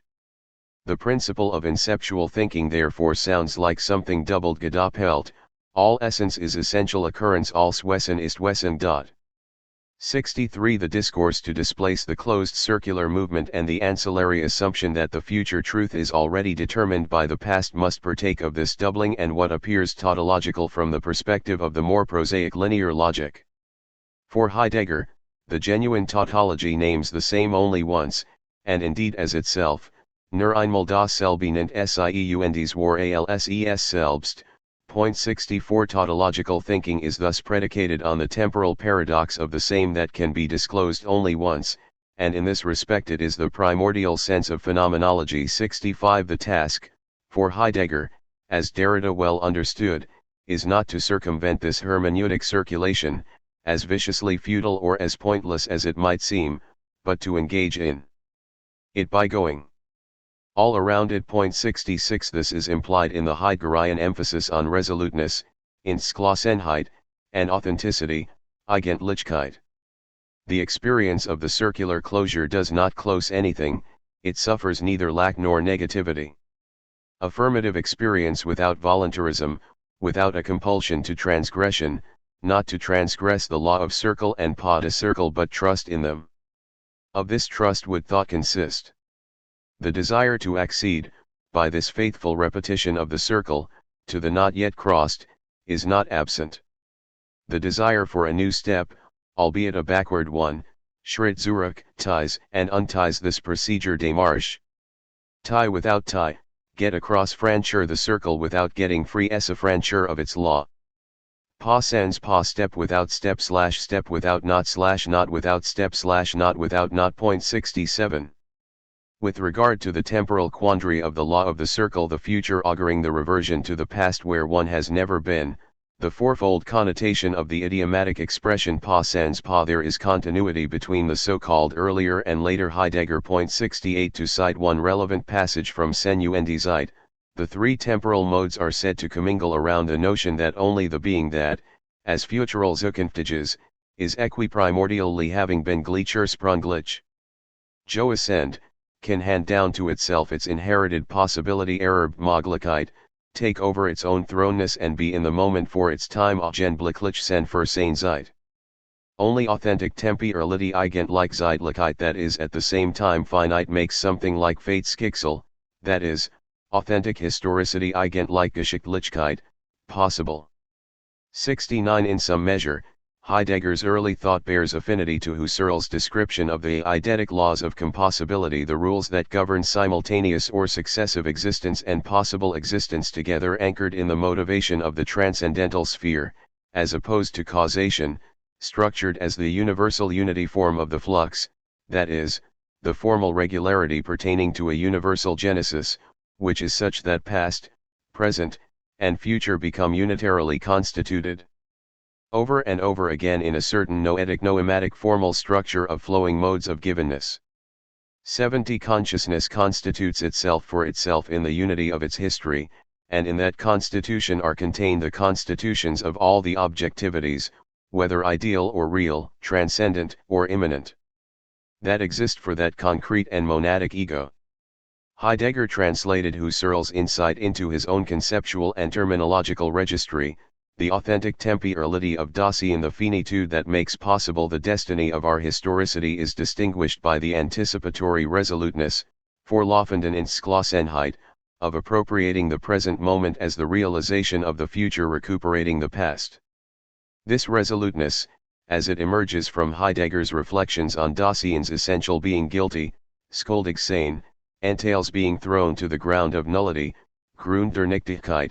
71 But this thrownness is possible only if Dasein, as futural, can reclaim the way that it always already was, wie es je schon war, that is, its having been, Joascend. Only because Dasein in general is as I am having been, can it come futurally toward itself in such a way that it comes back.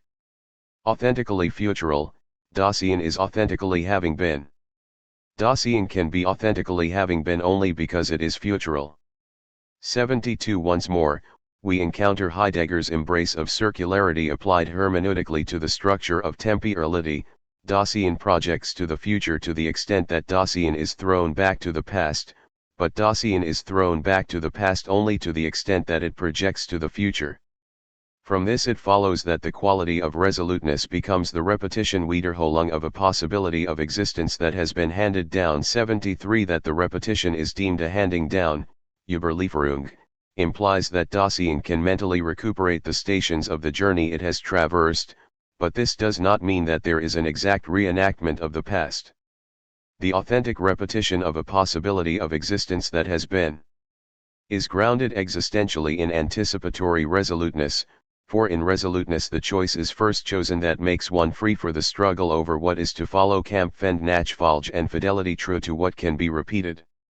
The handing down of a possibility that has been in repeating it, does not, however, disclose the Dasein that has been therein. Order to actualize it again.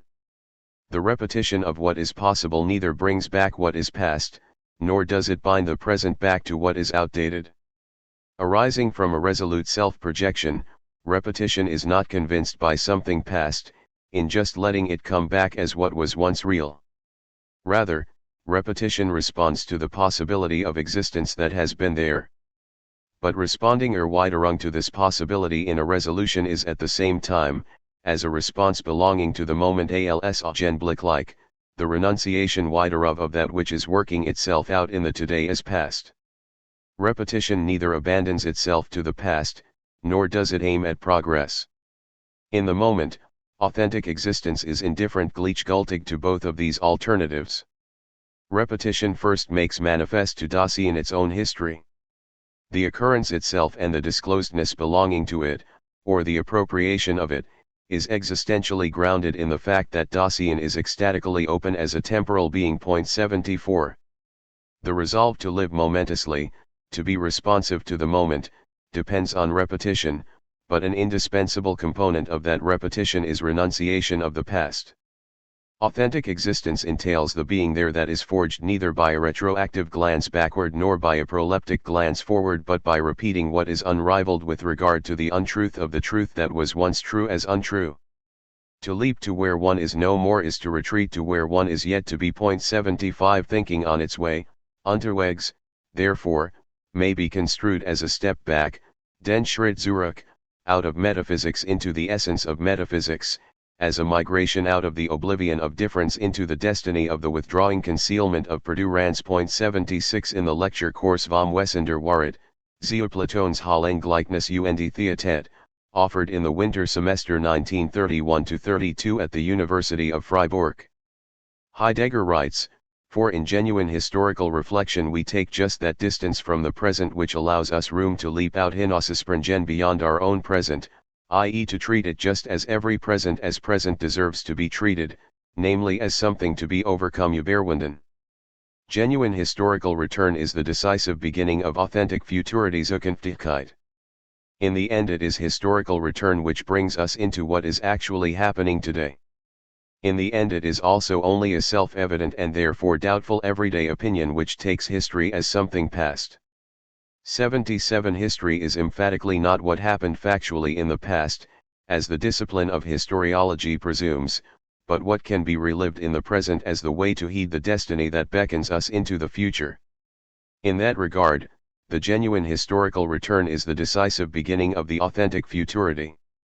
Striking a concordant note, Heidegger writes in a notebook entry from autumn 1932, "What truly remains in history is the unique einzige unrepeatable unwiederholbar at once necessary, what can be repeated in the extrinsic sense außeren Sinn does not abide instead, it vacillates and has no unassailable necessity. It is altogether something else to repeat what is unique das einzige wiederholen, i.e., to carry out a proper necessity and not just calculate Ausrechnen. 78 Counterintuitively, uniqueness is not antithetical to repetition. Heidegger insists that if we are to speak of an abiding necessity, then the mandate is to repeat what is unique. But how does one repeat what is unique such that what is repeated remains unique? As he put it in a second passage from the notebooks written at a later date, for the common understanding of the masses the notion of sameness, dasselbe, is set in opposition to what is novel, but creative individuals are committed to the mystery, Geheimnis, of sameness in its ever-originary essentiality, immer Ursprunglichen Wesentlichkeit. 79 In a third passage, Heidegger opines that what is most common is the universal and its universalization arises from the incapacity to experience the ever-incomparably unique in the same das Juwels unvergleichbar einzige im selben and to maintain it in its mystery. 80 A similar idea is expressed in the observation in the Beitrag zur Philosophie, vom Erinnernis, composed between 1936 and 1938. That every essential occurrence of the essence of being is determined out of what is essential in the sense of the original unique ursprünglich einzigen. 81 The upheaval in thinking that Heidegger sought to spearhead rests on the distinction between the conservative wish to preserve what was begun in the wake of the beginning and 40. The more revolutionary relation to the beginning that demands acting and thinking from the perspective of the future. the beginning is always a re-emergence of the unprecedented, the origin, Ursprung, that is incomparably distinctive, Einzig, in each of its potentially countless iterations, and hence requires the renunciation of the crutches and evasions of the habitual and the usual. 82 In much the same cadence, Heidegger writes in another section from the Beitrage that the wish to navigate the course of the question of being, in the hope of recuperating the lineage of antiquity, can be fulfilled if one comprehends that the matter of repetition means to let the same, the uniqueness of being, become applied again and thereby out of a more original truth. Again means here precisely altogether otherwise wieder besagt hier gerade, ganz anders. 83 At first blush, one would not expect the concept of the same to be glossed as the uniqueness of being, die Einzigkeit des Seins, since sameness, by definition, is demonstrably opposed to uniqueness. In Heideggerian terms, however, there is no opposition, for, as I discussed in the introduction, to attend to the same, which he contrasts with the identical, means to heed that which is recurrently different. This hermeneutical assumption furnishes the rationale for the pattern of time that posits the same as unique and the again as altogether otherwise. In Einführung in die Metaphysik, published in 1953 and based on a lecture course offered at the University of Freiburg in the summer semester of 1935, Heidegger writes, to ask, how does it stand with being?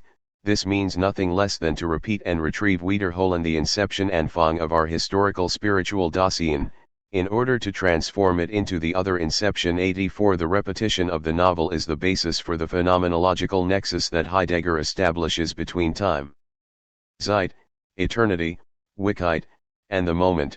Augenblick. The eternal is not the incessant das Fortwährend, it is instead that which can withdraw entziehen in a moment so as to recur wiederzukehren later.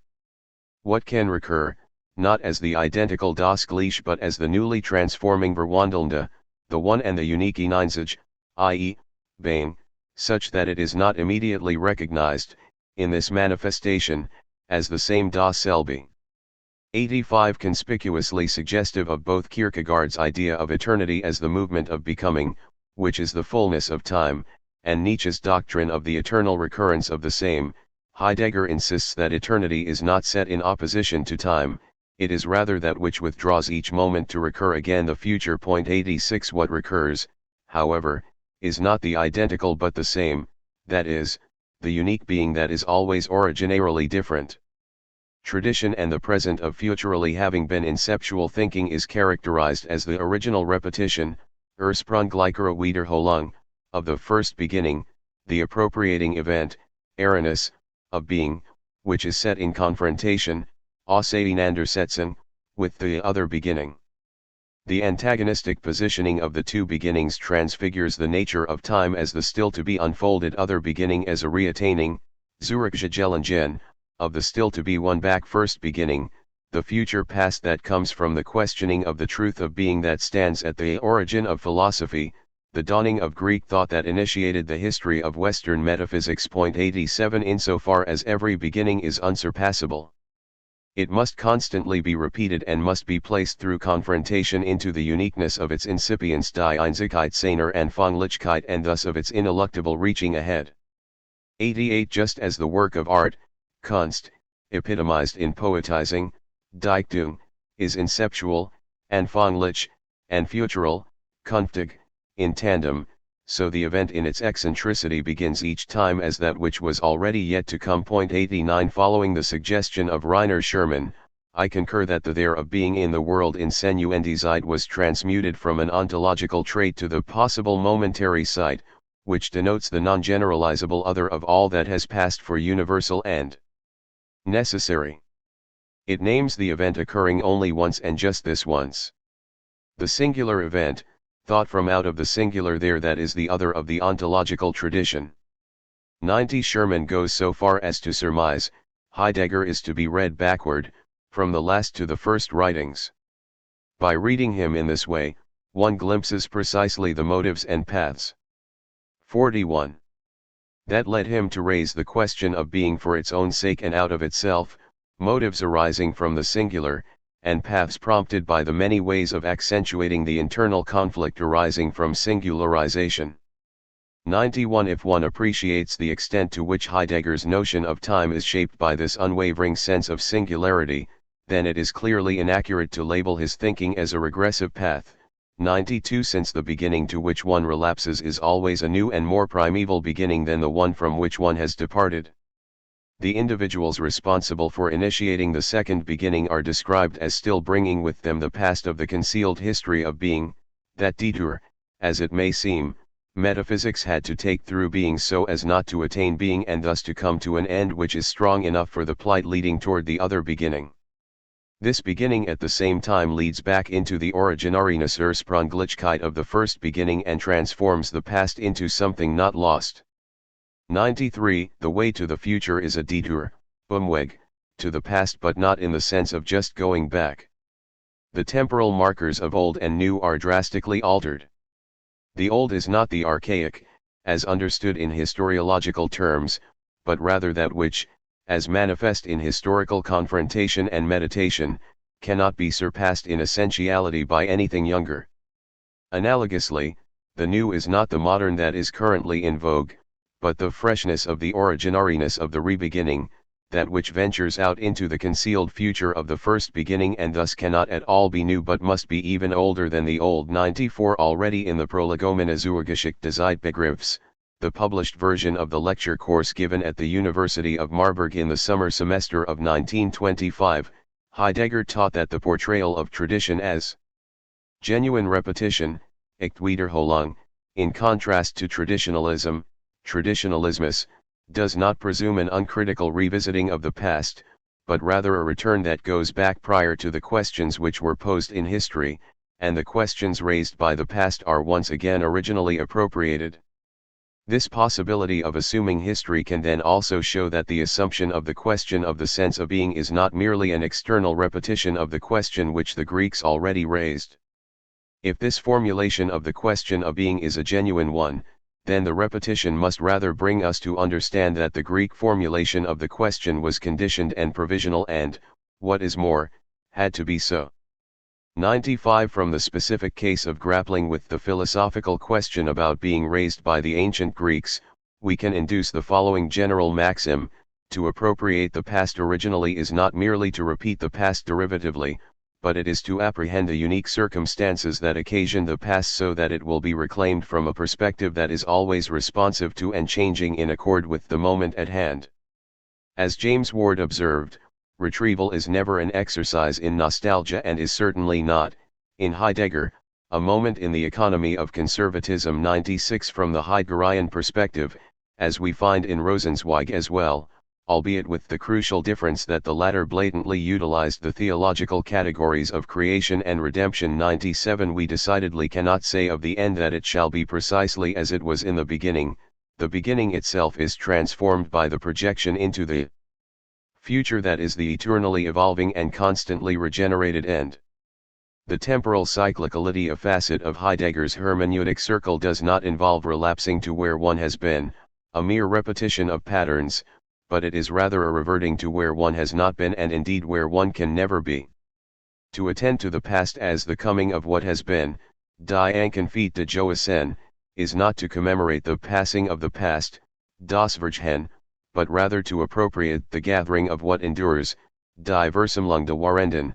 Point 98. In the celebrated language of the aphorism attributed to Heraclitus, pi omicron tau alpha mu omicron sigma iota tau omicron sigma iota nu alpha tau omicron sigma iota nu mu beta alpha nu omicron upsilon sigma iota nu tau epsilon rho alpha kappa alpha tau epsilon rho alpha delta alpha tau alpha pi iota rho epsilon, as they step into the same rivers, other and still other waters flow upon them. 99. The statement is better known by the Platonic paraphrase in the Critylus 402a.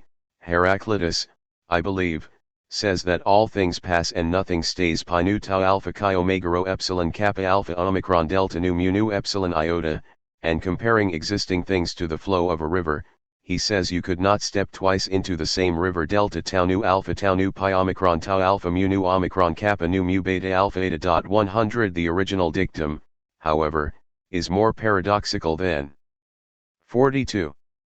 Plato's rendering, ontically, the river remains the same precisely on account of its fluctuating waters, If the waters stop flowing, the river would lose its identity as a river. The stepping differently into the same waters, therefore, instructs us about the permanence of impermanence, and this is precisely the mode of eternally that intersects with time, thereby transmuting temporality into diremptive luminosity, the clearing within which the non-representable presentness shines forth as anticipation of the past and recollection of the future.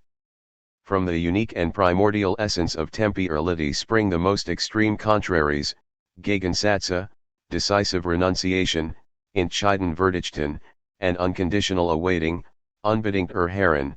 101 The motion of time is not a calculable metric but the swaying between the abdication that is an anticipation and the anticipation that is an abdication. The origin is determined by the telos in such a way that both termini are opened, the end in the beginning and the beginning in the end. By anticipating the past and recollecting the future, we are attuned to a mode of time that deviates from the customary chronology determined by a narrative linearity that dominates both the historicist conception of time and the psychologistic conception of identity. If regression is the operative term, then we must proclaim, in the spirit of Heraclitus, that the way back is the way forward.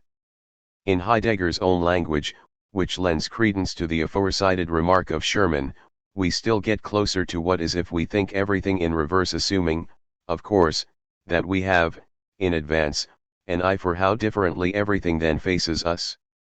A mere reversal, made for its own sake, reveals nothing. 102 Leaving aside the political ramifications of the prominence Heidegger apportions to the confrontation between the two beginnings, one initiated by the Greeks and the other allocated to the Germans, what is necessary to emphasize is his avowal of the paradox that only what is unique is repeatable, nur das Einmalige ist wiederholbar, whence it follows that repetition does not mean the stupid superficiality and impossibility of the mere occurrence of the same for a second and third time. Indeed, the beginning can never be apprehended as the same, since it reaches ahead and thus encroaches differently each time on that which it itself initiates. 103 The temporal line is here inverted, for the beginning, which is typically located in the past, is understood as the futural initiation of the inaugural event. The transposition of time, the destiny of the past, is the effect of rather than the cause of the fate of the future. 104 undergirds Heidegger's stance regarding the historicity of Dasein. The purely historical view that tradition is what is handed down to us from the past is a self-deception in which we are ensnared as long as we are not thinking. Tradition, when considered authentically, is the reality that comes toward us and not the reality that lies behind us. The openness of the past bolsters our ability to hear the language of previous thinkers in the present so that we can enter into a face-to-face conversation, with them. 105 To think of time in this way is to acquiesce to the time of thinking, which stands in contrast to the time of calculation, a chronometric measure of history that is inessential, Wesson Lowes. Only the former affords one the opportunity to think within the sphere of tradition, Spielraum der Überlieferung, which prevails when it frees us from thinking back Nachdenken to a thinking forward Vordenken, which is no longer a planning. Only when we turn thoughtfully toward what has already been thought, will we be turned to use for what must still be thought. 106 In a letter to Eugen Fink from March 30, 1966, Heidegger wrote that to merit being called a student, one must succeed in experiencing anew the same matter of thinking, experiencing it as ancient and as sheltering something most ancient within it. Such an experience continues to be determined by the tradition and by the spirit of the present age. 107 To think anew that which is ancient, this is the exhortation of one who wishes to embark on the path of phenomenological thinking.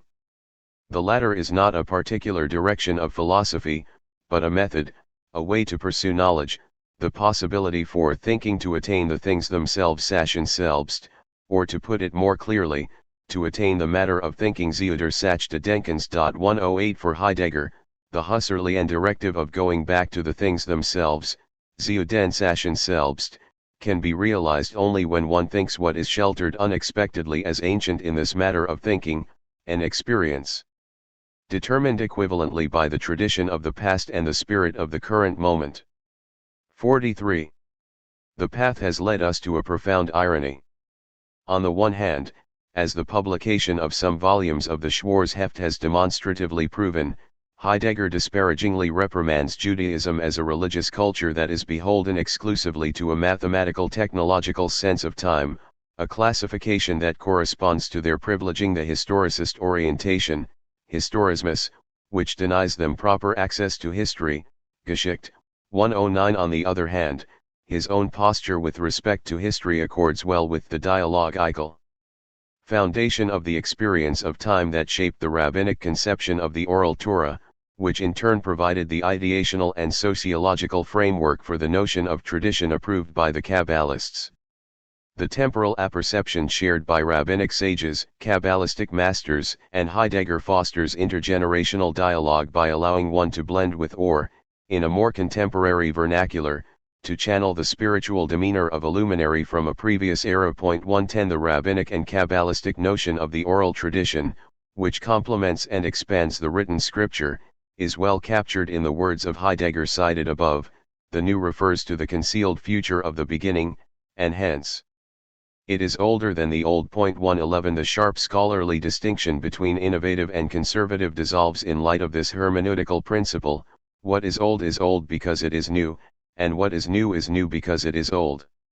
Interestingly, the affinity between Heidegger and Jewish thought on this point was already noted by Alexander Altman, who proposed in the essay Was ist Jüdisch Theologie? 1933, that the existential moments, adduced by Heidegger, of heritage, Urbi, and destiny, Schicksal, could prove to be decisive for an understanding of Jewish existence. 112 Altman was quick to add that the Heideggerian structures are not quite adequate for the singular phenomenon of Jewish existence if they are understood as purely ontological immanent entities. Rather, in the Jewish case these concepts display a very conscious turning toward the transcendent moment of divine revelation. It is characteristic of the Jewish people that they are conscious of their heritage, as well as of their destiny, believing that they are always being addressed anew by God in the course of history. Israel stands anew time and again before the ineradicable givenness of its spiritual heritage which it must somehow master and satisfactorily incorporate. 113. The tragic singularity of the Jewish destiny consists of the need to heed de novo the actuality that was revealed in the foundational command of the monotheistic faith. Hear, O Israel, the Lord our God, the Lord is one. Deuteronomy 6:4. 114 One must hear again and again the divine command, albeit always from a new perspective calibrated to the impending of the future in the theophanous moment at hand. The tensiveness of time implied in the ever-evolving tradition, based on the never-ending revelation, thus consists of the simultaneity of past, present, and future. A succinct articulation of this idea, which has molded the scholastic piety of rabbinic culture for centuries, is offered by Joseph B. Soloveitchik in his philosophically nuanced account of the typologies of human nature, the first and the second Adam, which are elicited eisegetically from the scriptural narratives about the creation of humanity in the opening 2 chapters of Genesis. Through participation in the faith community, the destiny of Adam too, one can be delivered from the existential angst of being condemned to the ephemerality of the now, the condition of Adam I. Covenantal time is both retrospective and perspective, affording an individual the chance to re-experience the promise of the past and to anticipate the hope of the future in the present in a manner that mimics the eternally of God signified by the tetragrammaton wherein the boundaries separating before, now, and after dissipate. 115 From within the covenantal community, writes Soloveitchik, not only contemporary individuals but generations are engaged in a colloquy, and each single experience of time is three-dimensional, manifesting itself in memory, actuality, and anticipatory tension. 116 The Jewish conception of tradition, Masara, revolves about this paradoxical time awareness, which involves the individual in the historic performance of the past and makes him also participate in the dramatic action of an unknown future. The temporality proper to members of this community, therefore, is not only a formal succession. 44. Within the framework of calendaric time but the union of the three grammatical tenses in an all-embracing time experience. Covenantal man begins to find redemption from insecurity and to feel at home in the continuum of time. He is no longer an evanescent being. He is rooted in everlasting time, in eternity itself. 117 Eternity is not the timeless opposition to time but the elongation of time realized in the recycling of what is still to come, the expectation of the past through the commemoration of the future. The future thus repeatedly interrupts the present, but interruption does not signal an unmitigated rupture of the past. The time swerve of circular linearity also attested in Rosenzweig 118 dictates that without continuity we could not discern discontinuity. The two elements which we can also refer to as synchrony and diachrony coincide in the coalescence of the three temporal modes in the interminable becoming of the moment, which is called the Lord's World Day, Weltig de Heeren, point 119 in his description of the eternal God, der which God, which names not a reified state of being but the perpetual process of coming to be, linked to the central events of his religious phenomenology. Rosenzweig affirms a concept of simultaneity, Gleichzeitigkeit, that reverses the timeline or, to be more precise, transmutes the line into a circle that is open at both ends in a manner that parallels Heidegger's notion of equiprimordiality. Do not creation, revelation, redemption mean the same thing that it means for God? Because for God, the times of that day are his own experiences ein or Lebnis. For him, the creation of the world is becoming the Creator das Schöpferwerden, revelation becoming manifest das Offenbarwerden, redemption becoming the Redeemer das Erlöserwerden.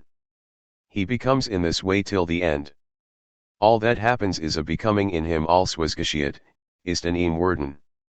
And yet, since everything that happens simultaneously gleichzeitig, and really revelation is not later than creation, and just for this reason even redemption is not later than the two, therefore that becoming of God is not a self-transformation sich verandern for him, nor growth wachsen, nor increase zunman, but he is from the beginning and is at every moment and is always coming, and it is only because of this simultaneousness dieses Zuglichs of his everlasting being all the time and eternally, that the whole must be designated as a becoming das ganz als ein Werden bezeichnen. 120.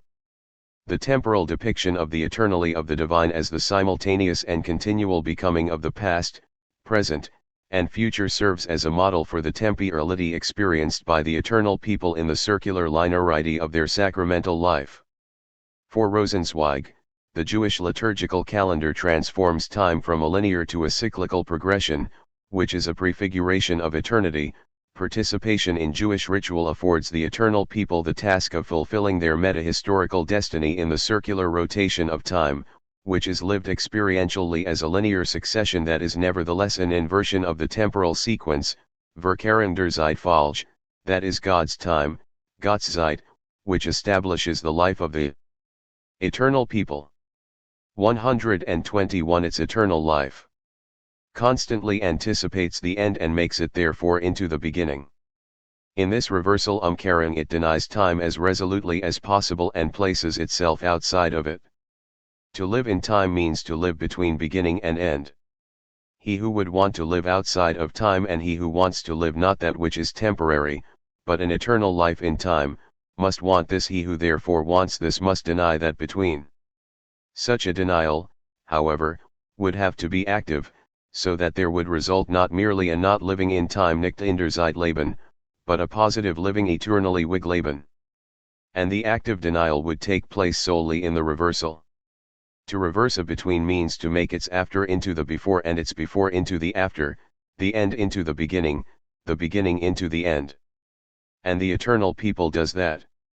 It already lives for itself as if it were the whole world and as if the world were finished. It celebrates in its Sabbaths the sabbatical completion of the world and makes it into the base and starting point of its existence. But that which would be temporally only a starting point, the law, this it sets as the goal. So it does not experience the between, although it naturally, really naturally, lives in it. It experiences precisely the reversal of the between, and so it disavows the omnipotence of the between and denies time in this way, and the same time is experienced on the eternal way. 122. 45. For the Jewish people, who live beyond history, the beginning is the end, and the end the beginning. The surpassing of time is experienced in the fullness of the moment that has no before or after. Linear time is eternalized in the circular rhythms of sacred time, a process exemplified especially in the celebration of Sabbath, which instantiates the coalescence of past, present, and future, the temporal correlates of creation, revelation, and redemption. In the life of the Jew, who lives in and from the end, time has been proleptically redeemed and the experience of the between fulfilled. The disavowal of time, or what Levinas referred to as the deformalization of the abstract aspects of time and the consequent concretization of the structures of experience 123 does not imply an abrogation or even a dialectical surpassing of temporality, but rather its radical deepening, an eradication of time by rooting oneself more firmly in the ground of time. Eternity, accordingly, is not the metaphysical overcoming of or existential escape from time, but rather the merging of the three-dimensional structure of lived temporality through eternalization of the present in the continuous becoming of the being that has always been what is yet to come. 124 Recasting the view shared by Rosenzweig and Soloveitchik in terms of Heidegger's notion of the moment as the recuperation of what is unique, which may well reflect Kierkegaard's view of repetition or Nietzsche's eternal return. 125 We can say that what is unique in each moment is precisely what is repeatable. The dual deportment of tradition as malleable and durable, malleable in its durability and durable in its malleability, rests on the assumption that each moment instantiates the compare sense of the recollection of the past, the actuality of the present, and the anticipation of the future. What is actual about the moment is the inversion of this rectilinearity to the extent that it promotes the memory of what will be and the expectancy of what was. Accordingly, the mandate to remember, which legitimately can be called a central pillar of Jewish ritual and self-understanding, comprises not the nostalgic reclamation of a past sealed in its factical obstinacy, but an auspicious proclamation of a future foreseen in its eventual unforeseeability.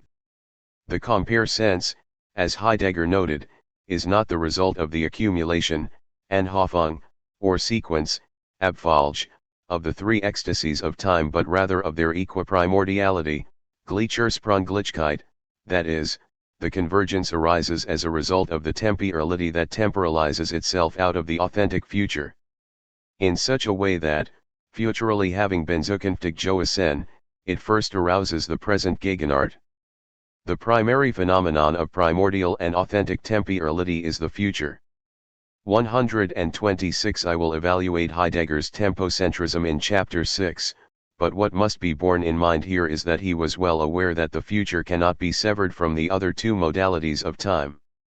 Most telling is the locution futurally having been, an expression that insinuates the transposal of the causal order such that the past is the effect of the future rather than the future being the effect of the past, a reversal of temporal causality that is resonant with similar strategies in psychoanalytic theory, especially the Freudian concept of Nachträglich, rendered by Lacan as el après coup, that is, after the fact. 127 The deferred action that assumes the character of the future perfect tense, futur antérieur, in place of the present perfect tense.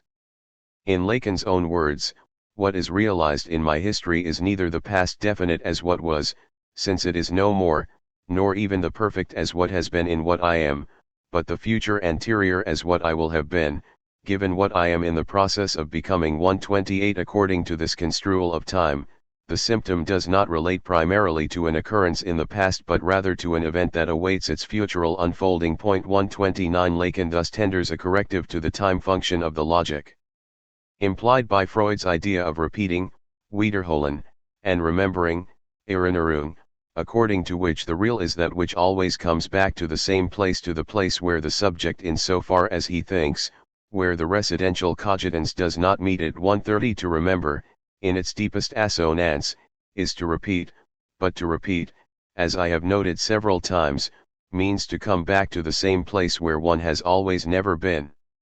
One cannot but be struck by the conceptual proximity of Lacan's privileging of the future to the view of temporality prioritized by Heidegger. Especially pertinent is the Heideggerian notion of the 46. Remembering expectation erinnerende erharen, that is, awaiting a call of Bane, ihnen Zurufdesins, by recollecting a hidden belonging to Bane, in Verhultzugehörigkeit zum Sinn, the remembrance of what is to come as the temporalization, Zeitigung, of the dispensation of the, hesitant, self-withholding Fugen des Sich-Versagens, des Adjournden, that abyssally grounds the domain of decision Grundet of Grundager was den Entscheidungsbereich 131, and I should add, the Kabbalistic conception of time as the retroactive not yet, an idea that I have argued also betrays affinity with the Derridean trace. 132. The routine attitude presumes both the irreversibility of time and its spatial homogenization into a series of now points. 133. Heidegger refers to this notion of the temporal as the successive flowing away of the now out of the not yet now into the no longer now as the representational idea of time, which is standard throughout the metaphysics of the West. 134. The intransient nature of time so calculated consists in its periodic passing away. Technically speaking, as Heidegger put it in Zeit und Sinn, a lecture delivered at the University of Freiburg on January 31, 1962 from the metaphysical outlook, which coincides with our ordinary and inauthentic sense of time, past and future are me on ti, that is, something which is not etwas nicht seens, though not an absolute nullity schlechten nichtiges, but rather something present and wesendes which lacks something dem etwas felt. This lack is named with the no longer now nicht mehr and the not yet now noch nicht. Viewed in this way, time appears as the succession of nows nacheinander der Jetzt, each of which, barely named, disappears into the ago and is already pursued by the soon. 135. Quotidian time is experienced as a string of nows aligned in sequential procession, and hence there is an inescapable asymmetry between the obdurate past and the variable future. By contrast, authentic time is lived from the future retrieval of the past in the present. 136. It is in the sense that tradition is thinking forward and not thinking backward, a thinking that calls to the past as the restoration of that which convenes us from the future. Common to Heidegger and to a dominant orientation within Rabbinic Judaism, amplified in Kabbalistic literature, is a conception of tradition built on the basis of a sense of history wherein the synchronic and the diachronic axes of time intersect irrevocably at the point where the present, in truth not a point but more like a ripple, temporalizes itself both as the anticipatory reminiscence of the future awaiting the occurrence of the past and as the recollective anticipating of the past awaiting the revival of the future. The position articulated by Heidegger can well serve as an elucidation of the philosophical underpinnings of the midrashic proclivity to unearth meaning homiletically from the text rather than by appeal to an independent conceptual system, an approach that has informed Jewish thought for millennia and is clearly what inspired the Kabbalistic sensibility as well. As Scholem memorably characterized the rabbinic method in his discussion of revelation and tradition, truth is given once and for all, and it is laid down with precision. Fundamentally, truth merely needs to be transmitted. The effort of the seeker after truth consists not in having new ideas but rather in subordinating himself to the continuity of the tradition of the divine word and in laying open what he receives from it in the context of his own time. In other words, not system but commentary is the legitimate form through which truth is approached. 137. Pace Scholem. I would argue that it is erroneous to separate tradition and revelation in the history of Judaism, and hence, it is not at all obvious that the mediated and conditional status of the former inevitably necessitates the inability to experience the immediacy and unconditionality of the latter. The rabbinic understanding of a continuing revelation, which unfolds through an unbroken chain of interpretation, is not based on a static conception of a timeless Torah set in opposition to time and therefore resistant to the fluctuation of historical contingency. Rather, it is predicated on a conception of temporality that calls into question the aligning of events chronoscopically in a sequence stretched invariably between before and after. The rabbinic hermeneutic advocates a notion of time that is circular in its linearity and linear in its circularity. 138 The study of Torah demands that one be able to imagine each day, indeed each moment of each day, as a potential renewal of the Sinaitic theophany, an idea that 47 is derived from, or hyperliterally linked to, the words on this day they came to the desert of Sinai, Exodus 19:1, that is, on this day, B'ayam hazeh, and not merely on the day, B'ayam, to indicate that it is incumbent on future readers to look upon the Holy Writ as if it were given afresh each time it is studied. Every interpretative endeavor is a reenactment of the revelatory experience, albeit from a unique vantage point. 139 One can take hold of the ancient truth, therefore, only as the truth that is yet to be disclosed, a truth renewed in the gesticulation of its genuine iteration. The eternity of Torah consists precisely of this temporal resilience.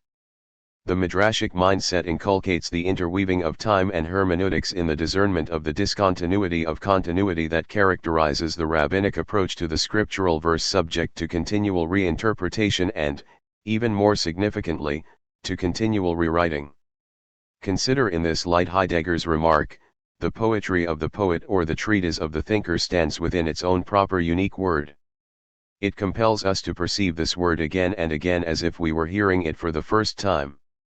These newborn words transpose us in every case to a new shore.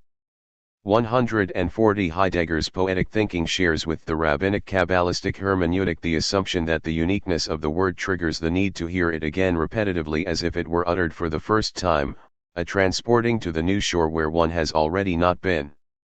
Critical to this strategy of reading is the spatial bridging of past and future in the present, constituted transcendentally within the immanence of consciousness.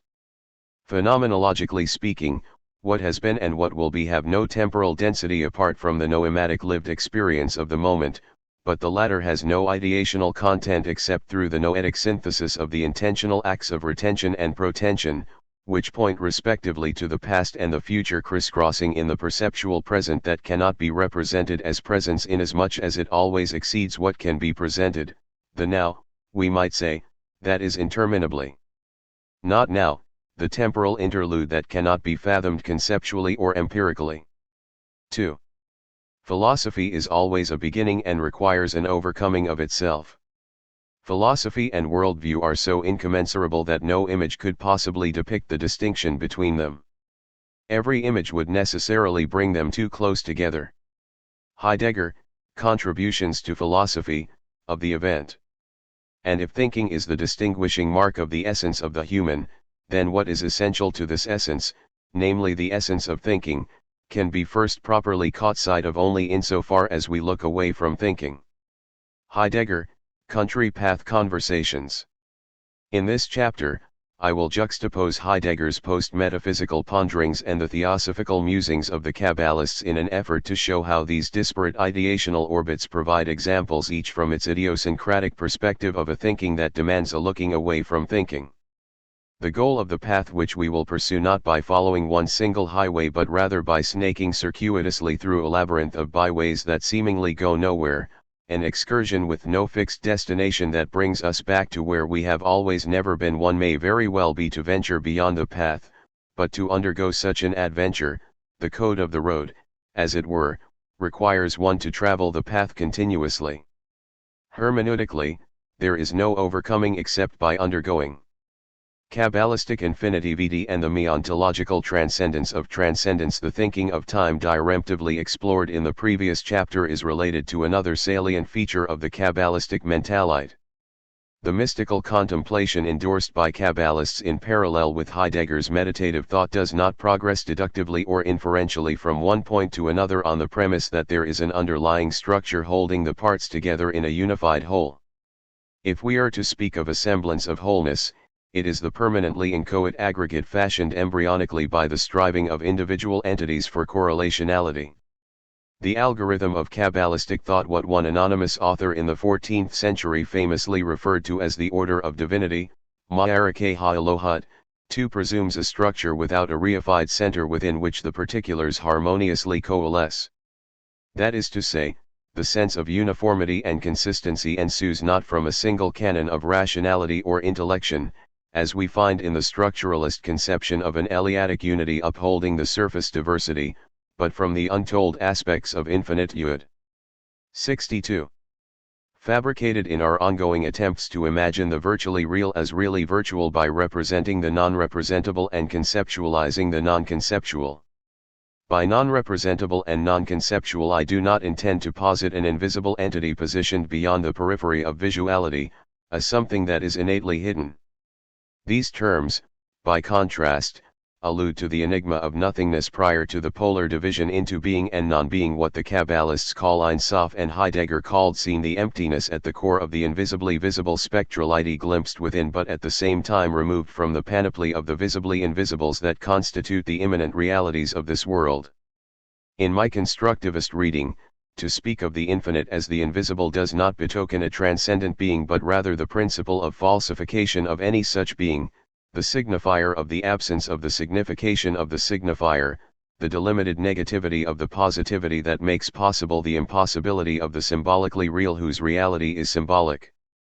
As the grounding myth of Theosophical Kabbalah evolved in the wake of the teachings of Isaac Luria, 1534-72, based in great measure on a close but creative reading of Zoharic homilies, the amorphous luminescence of infinity assumes the form of the light of the countenance of Adam Kadmon, primal human, followed by the redistribution of the light in the 10 emanations, Sephirot, refracted through Adikumen, Ancient of Days, and then clothed in the 5 configurations, Parsufim, Arik Enpin. Long countenance or the long-suffering, Abba, Father, Imma, Mother, Zeir Enpin, short countenance or the impatient, and Nukba, female, also referred to more fully as Nukba Dzeir, which function as psychological archetypes of the divine family. This pattern is intensified by the assumption that the structure and the play of concealment and disclosure related prototypically to the essence of the infinite light, Esem or Ein Sof, and to the world of the line and the contraction, Olam HaKawisimsum, that issue therefrom 3 is replicated in each of the 4 worlds that make up the multiverse, emanation, Asala, creation, Beriah, formation, Yezerah, and doing, Asiyah. Point 4. The proliferation and amplification of Lurianic Kabbalah, both in texts composed by his disciples and in subsequent expositions, augmented the tendency to multiply distinctions as a way of demarcating the indistinctness of Ein Sof, the non-localized substratum of all phenomena localized morphodynamically in the mental and somatic landscapes that we impose on this light, the ontotional absence that is the condition for all intentional presence in an effort to enumerate the innumerable, to calculate the incalculable. My identification of the Kabbalistic infinity as the absential efficacy of all phenomena is informed by the following view of Terence W. Deacon. What we will discover is that ontotional processes have a distinctive and characteristic dynamical circularity, and that their causal power is not located in any ultimate stuff but in this dynamical organization itself. Our ultimate scientific challenge is to precisely characterize this geometry of dynamical forms which leads from thermodynamic processes to living and mental processes, and to explain their dependency relationships with respect to one another. It is a quest to naturalize teleology and its kin, and thereby demonstrate that we are the legitimate heirs of the physical universe. To do this, we must answer one persistent question. How can something not there be the cause of anything? Making sense of this efficacy of absence will be the central challenge of this book, and the key to embracing our ontotional nature, rather than pretending to ignore or deny its existence. Point 5. It may seem that Deacon's scientific naturalism is far from the concerns of the Kabbalah, but, in fact, the invisible dimension of the absence of Ein Sof functions similarly as the ontotional criterion of non-phenomenalizability, that is, the epistemic provision of all phenomenality, the inapparent that resides in and facilitates the appearing of all things apparent but which itself evades appearance. The polygonal nature of this imaginal construct, the incarnation of the finitely infinite in the vestment of the infinitely finite, is meant to preserve the equilibrium between the random formation of the disorderly and the resolute deformation of the orderly. Simply put, since the structure imputes dimensions. 63. To the dimensionless, the orderliness of that structure implodes in the potentially unlimited variation that the structure itself stimulates as a consequence of the contemplative attempt to map the complex simplicity of its simple complexity. Point 6. From that vantage point, Lurianic doctrine can be considered an anti-system, or the system whose convolution drives it beyond the strictures of a system, rendering it effectively the non-systematic system. Alternatively, in the language of cybernetics, Kabbalistic theosophy is a multifaceted hypersystem in which the properties are not explained by the unilateral interaction of the component elements and in which compartmentalization of the parts cannot be reductively subsumed under the aggregation of the whole nor the aggregation of the whole under the compartmentalization of the parts. 7 The cognitive linguistic schematization of the divine pleroma yields a map without territory inasmuch as what is mapped is index-ical of what cannot be indexed. Semiotically, the meaningfulness of the Sephirotic ciphers is not established by reference to any demonstrable object. On the contrary, these ciphers are metalinguistic insignia of the insignificant, paradigmatic signs of the nothingness to which nothing can be assigned paradigmatically. We can thus extrapolate the principle especially prominent in Lurianic and post-Lurianic treatises that semantic fragmentation is the most propitious mode to envisage the incipient wholeness of infinity vitae. Utilizing Levinas's observation regarding the creative contraction of infinity, la contraction creatrice de l'infini, which may reflect the Kabbalistic doctrine of simsummate multiplicity and limitation are not only compatible with unitary and limitless perfection, they articulate its very meaning, and in that respect, infinity can be said to be produced only by renouncing the incursion of a totality in a contraction that leaves a place for a separate being, l'infini se prodit en renoncant. A l'envahissement d'une totalité dans une contraction laissant une place à l'être séparé. 9 However, in contradistinction to Levinas, one could argue that, for the Kabbalists, the exteriority of an infinite transcendence is not easily distinguishable from the interiority of a finite immanence, since there is no break in the concatenation of worlds issuing from Ein Sof. Even the withdrawal of the infinite into itself leaves a trace of light in the punctiform space from which the light has been vacated. A trace that marks the absence of presence as the presence of absence. To speak of a being that is separate from God is a relative assessment at best, and thus it is not clear that Kabbalists can preserve the absolute transcendence of the infinite, as Skolem sometimes argued, and avoid, at the very least, admitting to, as we find in Skolem's own notion of the dialectic of form, Dialectic der Gestalt, 11 the paradox that God is absent from the world precisely in the manner that God is present in the world. To highlight the paradox I have deduced from the Kabbalistic sources, let me mention Jacobi's view of Spinoza reported in Mendelssohn's memoranda in reply to Jacobi's account of his meeting with Lessing, which was appended to Mendelssohn's letter to Jacobi dated August 1, 1784. Spinoza therefore rejected every transition from the infinite to the finite, in general all causae transitorii, secondarii, or remoti altogether, and instead of an emanating Ein Sof he posited only an immanent one, an indwelling cause of the world, eternally unalterable within itself, one and the same, taken together with all its consequences. 12 Jacobi's criticism seems to be spot on. The consequence of the identification of God and nature implied in the Spinozistic formula Deus of Natura is reducing Ein Sof to an immanent principle, the indwelling cause of the world, the collapse of the infinite into the finite, and the ism into a pantheism that borders on atheism. 13 By contrast, the Kabbalistic discernment that nature is divinity is based, in Heideggerian terms, on a juxtaposition that preserves the identity of their non-identity in the non-identity of their identity. 14 To be sure, based on the language of a passage from the Rai Mahemna Stratum of the Zoharic compilation, the major anthology of Kabbalistic lore and practice that began to circulate in the 13th and 14th centuries in fragmentary units, whence, through an extensive process of scribal transmission, whose contours may not be completely available to scholarly acumen, the manuscript witnesses were redacted into the printed editions of Mantua and Cremona, the 64 exemplars for all subsequent versions. 15 A variety of Kabbalists and Hasidic masters have maintained that the infinite encompasses all worlds, Savav Kol Alman, and fills all worlds, Memeli Kol Alman. 16 One might be tempted to interpret this distinction dualistically such that the description of Ein Sof as encompassing all worlds would deflect the pantheistic leaning implied in the competing claim that Ein Sof fills all worlds. To interpret in this way, however, is to literalize the metaphor and to lose sight of the fact that neither can be taken in a strictly physical sense. The flaw in this logic is made explicit by Schneur Zalman of Liadi, 1745-1813, the fountainhead of the Habad-Lubavitch dynasty, incontestably one of the most philosophical and speculative of the Hasidic factions. The matter is in accord with what is said in the Zohar that the Infinite, blessed be He, encompasses all worlds and fills all worlds. The explanation is that His essence as Muto, may He be blessed, is not in the category of emanation at all.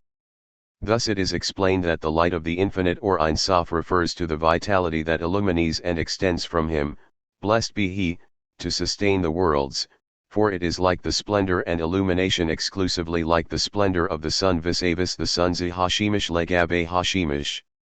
Since He, blessed be He, is holy and separate, He is not garbed or grasped in the worlds, and the aspect of garbing does not even apply to the light except after several contractions simsumum. The worlds came to be in the aspect of boundary and limit gavul witaklit on account of the various constrictions of the light so that it will not be disclosed in the aspect of infinity behinat ein sof but rather through boundary and measure by gavul umid, and this is the aspect of filling all worlds, this is what proceeds in the aspect of disclosure in boundary and measure.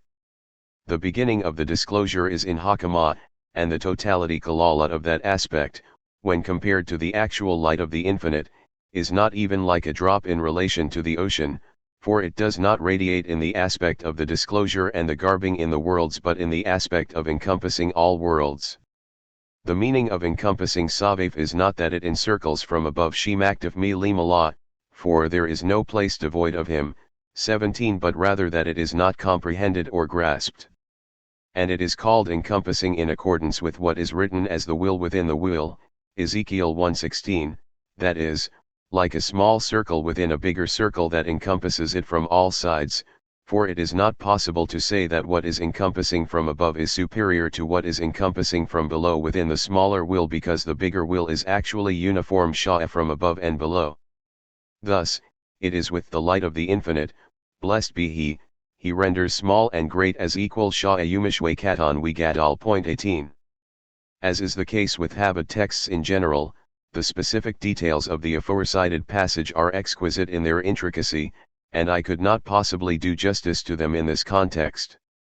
What is most important to emphasize, however, is the claim that the infinite essence and the light that emanates from it are outside the category of worlds and therefore beyond the ontological demarcation of transcendence and immanence. 19 Even to speak of that light as transcending transcendence is not sufficient if transcendence still implies the ontic sense of the being that exceeds all beings, the being that is called the being that is beyond being. 20 The use of the qualifying expressions, blessed be He, Baruch Hu, or may He be blessed, Yit Barak, certainly leave the impression that Schneur Zalman is still envisioning Ein Sof onto theologically. I would acknowledge that up to a point he is doing so, but I would also suggest that within his own thinking and expanded in the vast literary corpus produced by the subsequent masters of the Hasidic sect he established there is a path beyond the onto theological. Properly speaking, the infinite should not be subject to any metaphoric or linguistic representation. I have deliberately left these expressions in my translation in order not to obscure what I consider to be a genuine tension between the theism of the tradition and the atheistic implications of the mystical teaching that identifies the infinite as the nothingness whose luminosity is the shadow of non-being at the core of all being.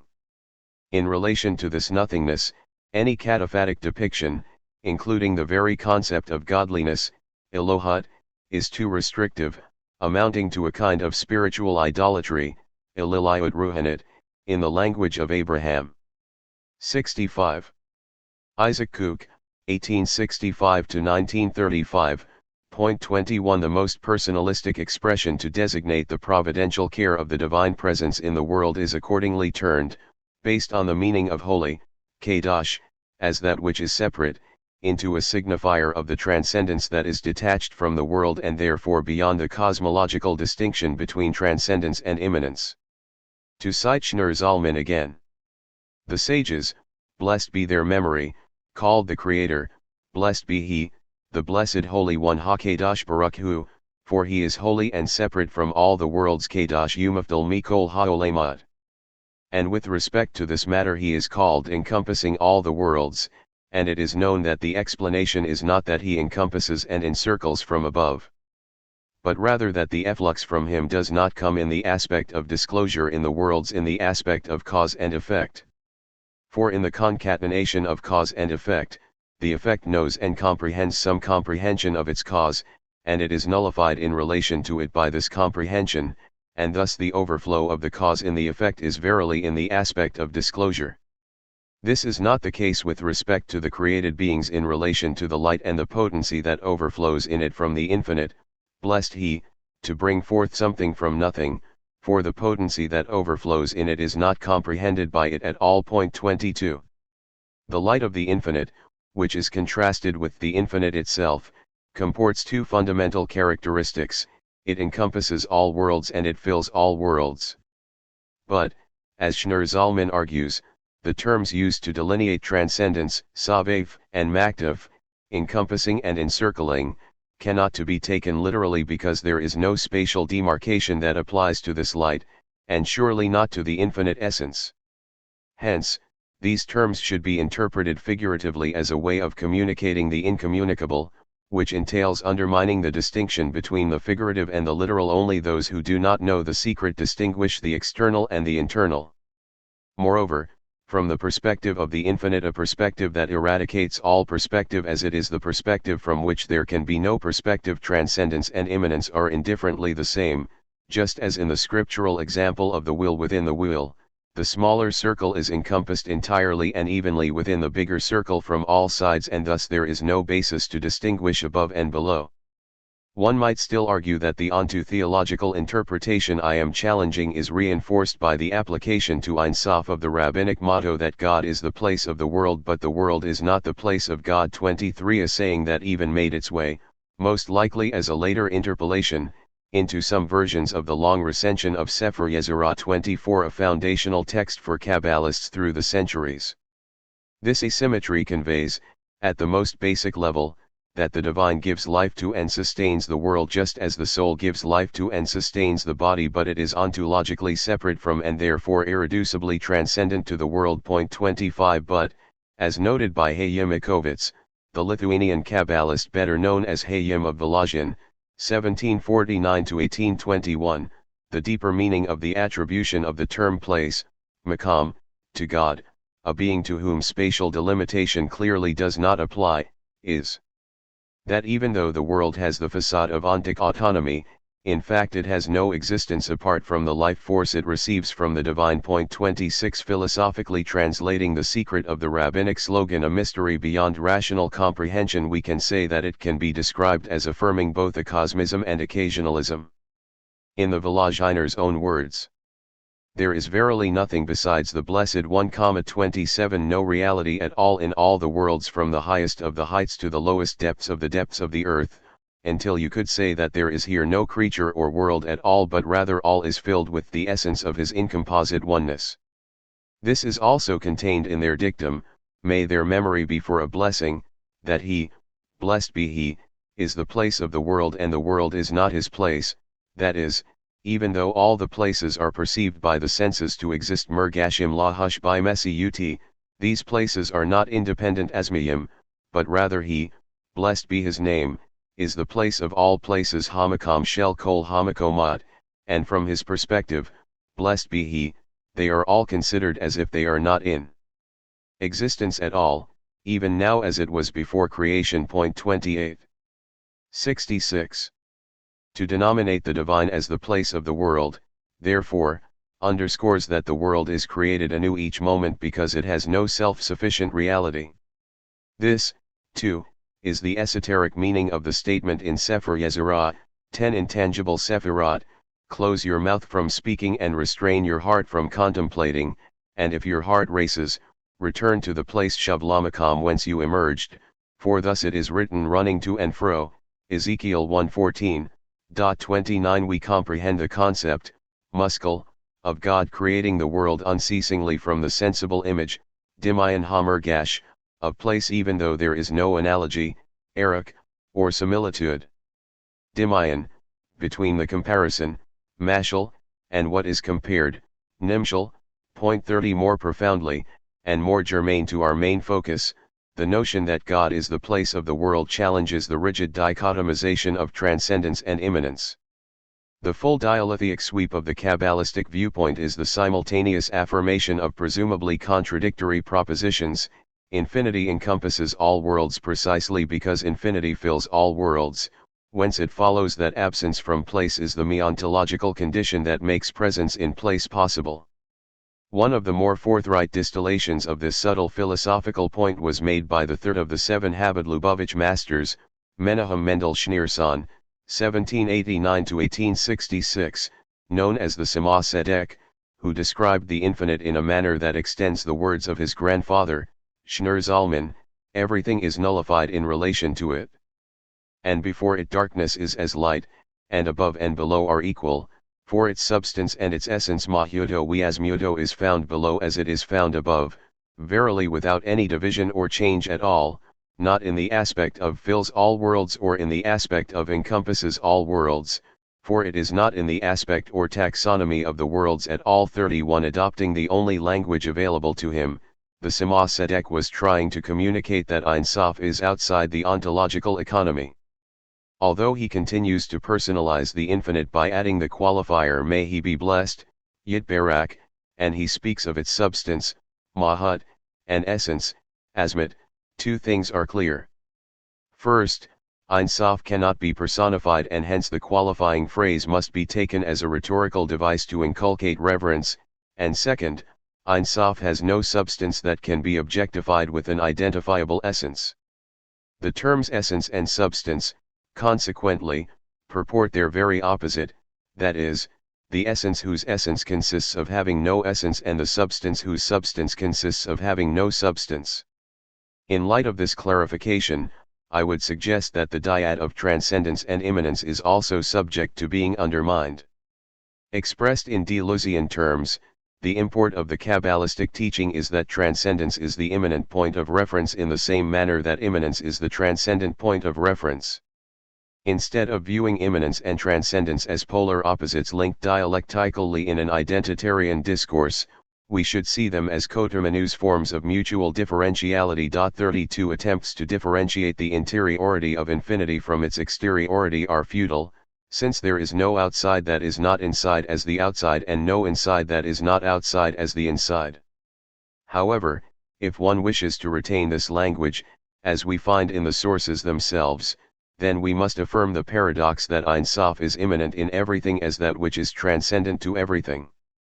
The point is divulged by another Kabbalistic maxim, Ein ha-ne'esel nifrad min ha-ma'asel, the emanated is not separate from the emanator. 33 Similar language was used by some Kabbalists, for example, David ben Yehuda he-Hasid, to express the virtual identity of Ein Sof and Keter.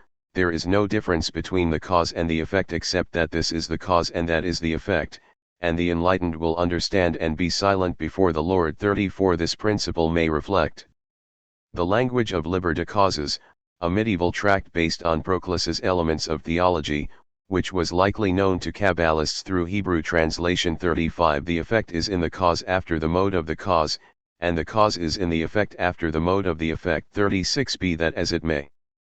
The appeal to silence on the part of David ben Yehuda he-Hasid brings to light the deep secret implied by undercutting the ontological distinction between emanator and emanated and the consequent elimination of any breach in the chain of being. 37 The collapsing of the gap separating cause and effect would logically lead to a pansophic perspective. 67. That warrants an all-inclusive knowledge of reality, since ostensibly everything is comprised within the infinite. 38 But even if we were to assume this to be the case, the all-inclusiveness would not necessarily be absorptive in a monistic or even a pantheistic sense, insofar as the root of all being, the nothingness that precedes the partition into being and non-being, is not a stable entity with computable specifications but rather a fluctuating process of ceaseless adaptation, a cause determined by the effects determined by their cause. The Kabbalistic assault on the established principle of causation as progressing linearly from cause to effect calls to mind Heidegger's remark in the Beitrage that under the influence of the dogmatics of Christianity, and we could widen this to the medieval scholastic theologies of Judaism and Islam, every being is explained as an ens creatum, that is, as an effect of the Creator. the most certain cause. As a consequence of this way of experiencing the world, the cause-effect relation becomes the most common, rudimentary, and nearest, which all human calculation and lostness in beings have recourse to in order to explain something, i.e., to place it into the clarity of the common and usual. Here, where beings must be the most usual, being is by necessity what is a fortiori ordinary and indeed the most ordinary. Yet now in truth being is the least ordinary ongewoonlijk saint, and thus being has here entirely withdrawn and has abandoned beings. 39 From Heidegger's perspective, the essence of seen was replaced by the supreme being, God, the cause of all beings. Philosophically, the onto-theological view that all beings are made by this one being must yield to the meta-ontological notion of the withdrawal of being from beings, or the abandonment of beings by being. But the position of Heidegger is closer to the dialetheism of the Kabbalistic perspective insofar as being conceals itself in the manifestness of beings. Das Zijn verbergt sich in der Offenbarkeit des Seenden. And being itself is essentially determined as the self-withdrawing concealment. Das Zijn word selbstwesentlich als diese Sichency hen verbergen bestimmt. 40 Being conceals itself in the manifestness of beings, hence, being is present in the very beings from which it is absent, not as an objective thing that is occluded the invisible but as the inapparent that can appear only as not appearing. 41 The mystery that is bestowed in the refusal of bestowal.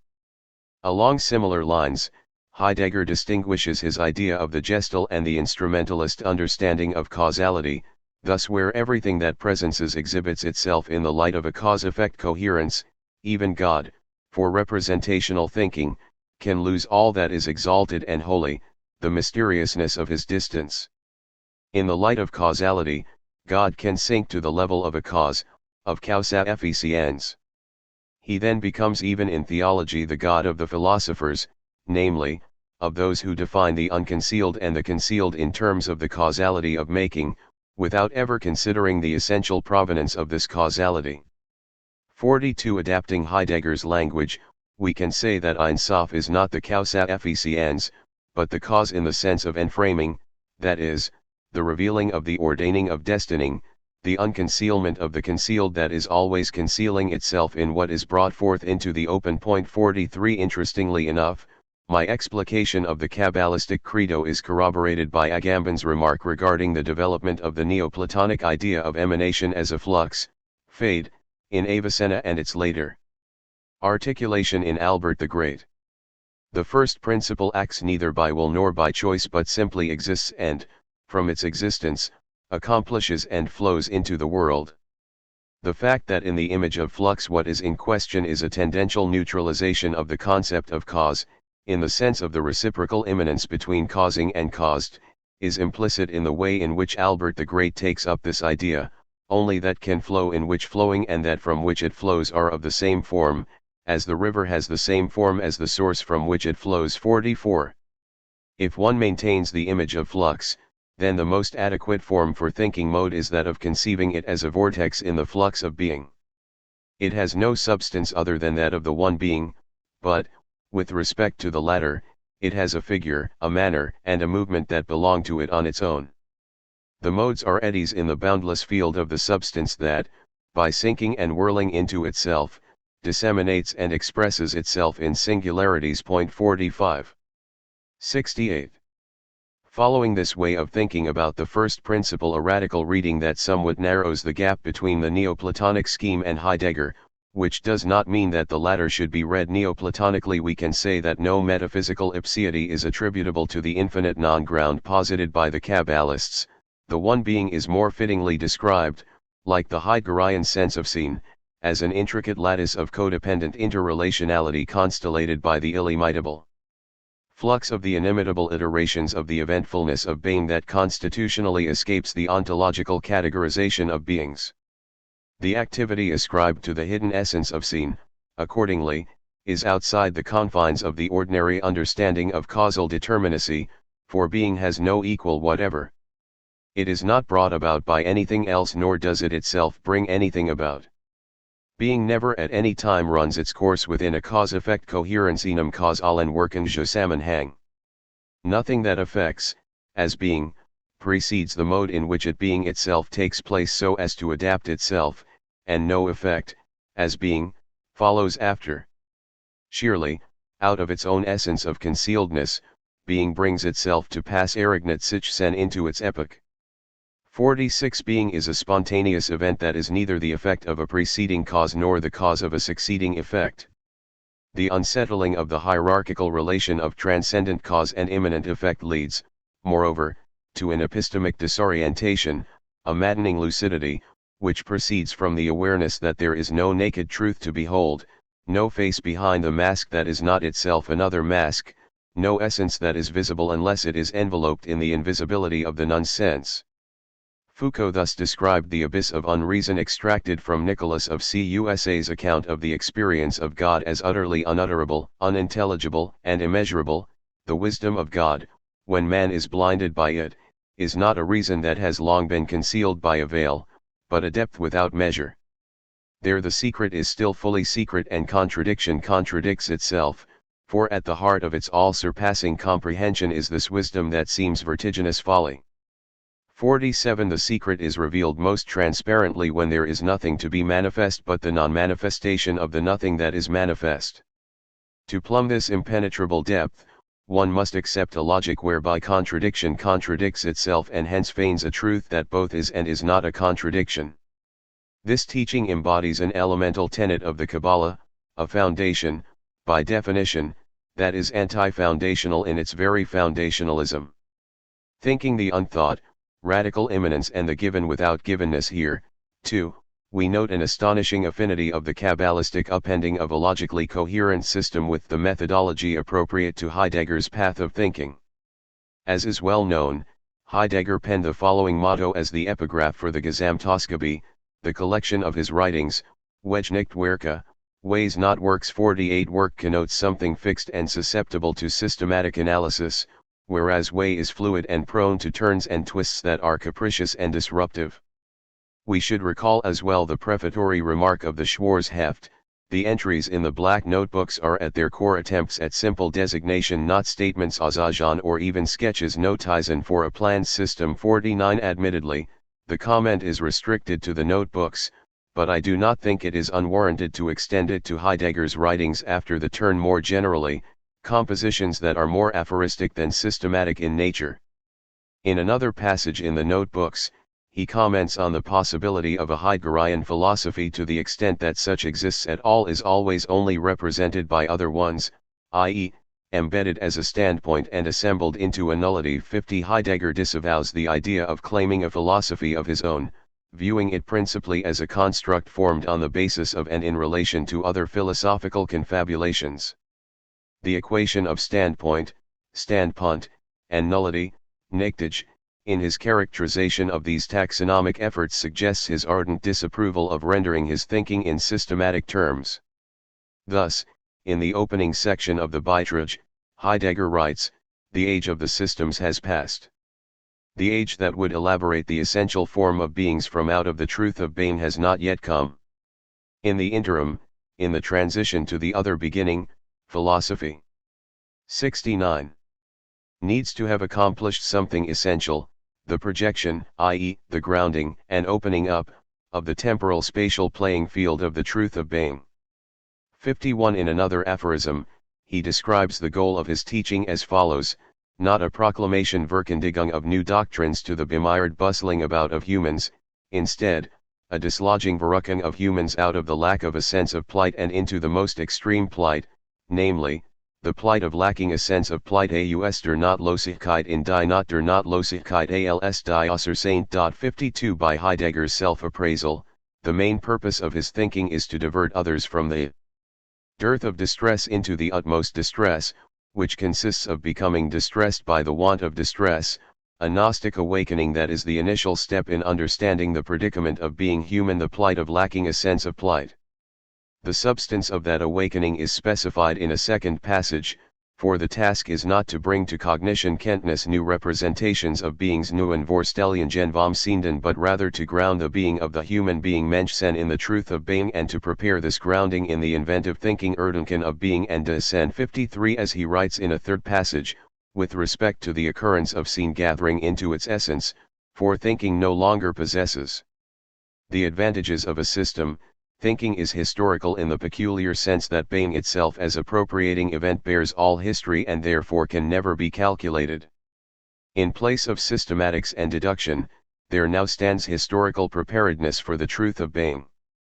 54. Commenting on Heidegger's Beitrag, arguably the most important composition after Senuendizeit, Johann Stambaugh perspicaciously noted that it is less a train of thought than a circling around what he is trying to say. 55. This evaluation is corroborated by Heidegger's own description of phenomenology as a thinking that precedes any possible distinction between theory and praxis. To understand this, we need to learn to distinguish between pathweg and method. In philosophy, there are only paths; in the sciences, on the contrary, there are only methods, that is, modes of procedure Verfahrensweisen. 56. To deny the systematic nature of thinking does not mean, as Gadamer expressed the view of some of Heidegger's critics, that his later thought no longer stood on solid ground because it was linked to the topsy-turvy political folly brought on by his own ambition for power and his intrigue with the Third Reich. Gadamer contests this view vehemently and insists that Heidegger's Seinsdenken does not betray, either theologically or prophetically, the indemonstrable chatter of a mythologist and Gnostic initiated in the secrets of God. 57. Such accusations fail to recognize that the Heideggerian expressions speak from the antithesis. They have been set with a provocative pungency against a certain habituation of thought, which posits something as an entity, negates something, or coins a word. The famous turn, of which Heidegger spoke to show the inadequacy of his transcendental conception of the self in being and time, is anything but an arbitrary reversal of a habit of thinking about some voluntary decision. 58. Gadamer goes on to say that the catalyst for this turn in thinking was a matter of thinking that had come to Heidegger in a way that is true to the inner dynamic of the matter itself and not some mystical inspiration. 59. Gadamer's point is well taken. Contrary to a widespread misconception, Heidegger does not abandon logic to an anti-scientific irrationalism. 60. But posits a different criterion as the foundation for logic, a mode of thinking, denken, about the truth of being, die Wahrheit. Descends, that is more rigorous, strenger, than the conceptual, das Begriffliche, even though it is removed from the ontology of metaphysics. And yet, language persists as a problem insofar as the effort to advance thought into the truth of being still requires making that contemplative thinking of the heart the thinking that repudiates thinking recognizable and understandable by using the terminology of existing philosophy. 61. Nevertheless, the breakthrough of thought demands a different logic and a distinctive language. As Heidegger writes in the notebooks, a person whose Dasein is not attuned to the essence of beings as a whole and to their chasms and grounding does not need and does not deserve any logic. But one who exists in the essence must demand logic for himself. For it is rightly understood and not as formal technique the power and intrinsic exercise of the liberation of truth. 62. Demanding logic for oneself is not to be understood solipsistically or even monadologically, what Heidegger intends. 70. Is that attunement to the truth of being must ensue from the deep-rooted aloneness as opposed to loneliness of Dasein's subjectivity. Noteworthy in this regard is Heidegger's musing in the Beitrag on the transitional nature of the fundamental ontology of Senuendizeit as the attempt to grasp metaphysics more originally in order to overcome it. That title came from clear knowledge of the task, no longer being Seins and being Nasseendheit, but being Sen, no longer thinking, but time, the priority no longer given to thinking, but to Beingsein.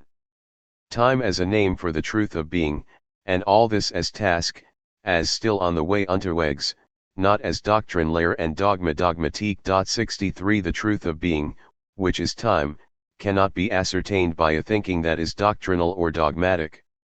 To contemplate that truth, one must be still on the way, a permanent state of impermanency, and insofar as the path of thinking is always conditional, time, in its deepest inflection, is the content and form of that path.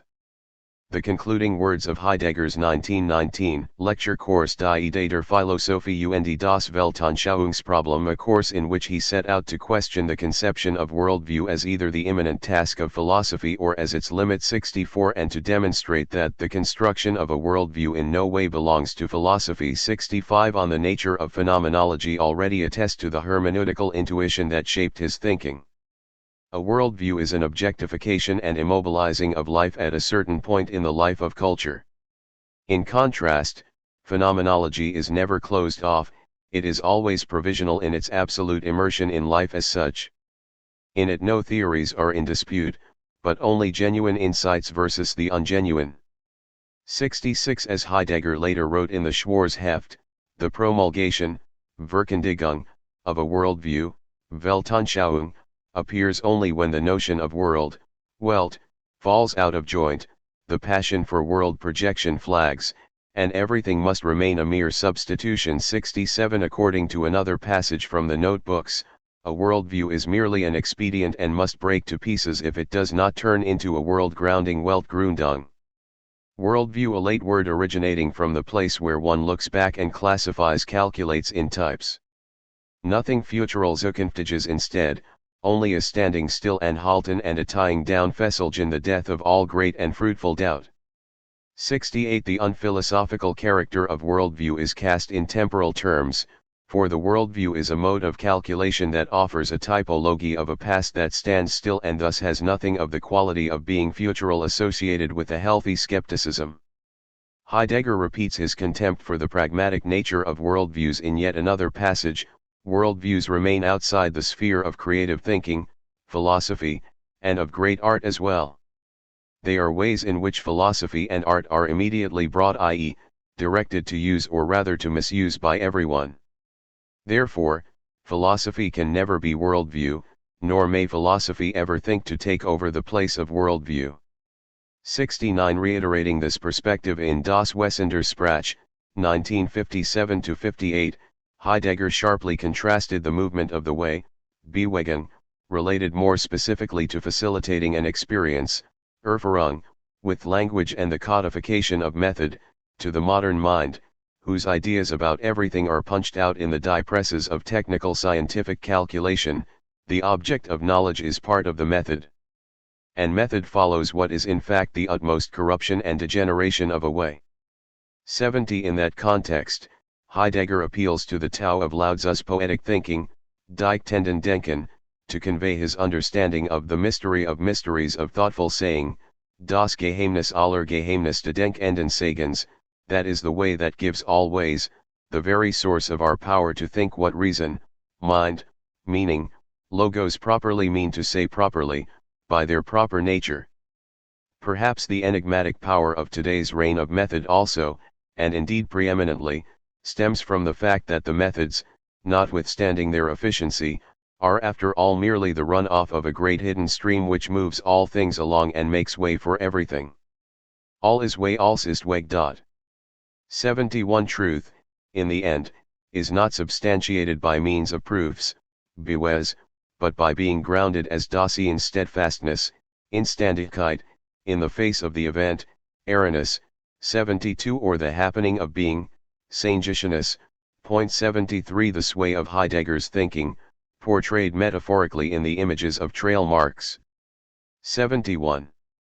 Wegmarken, and woodpaths, Holzwege, is diametrically opposed to the ideal of the philosophical system based on repeatable and exchangeable components organized in logical patterns. 74 Reminiscent of, even though not quite identical to, Rosenzweig's insistence that time, and especially the unpredictability of the present, is the most vital component of Sprachdenken as opposed to ratiocination. 75 Heidegger privileges the moment, literally, the glance of the eyes, Augenblick, whose primary characteristic is the future, and thus thought is characterized as unterwegs, always underway, unrelentingly becoming what it has already not been. The modulation of thought, pertinent to the path, can be compared to Penelope's veil. What is spun during the day undoes itself at night, so that the next day it must be spun anew.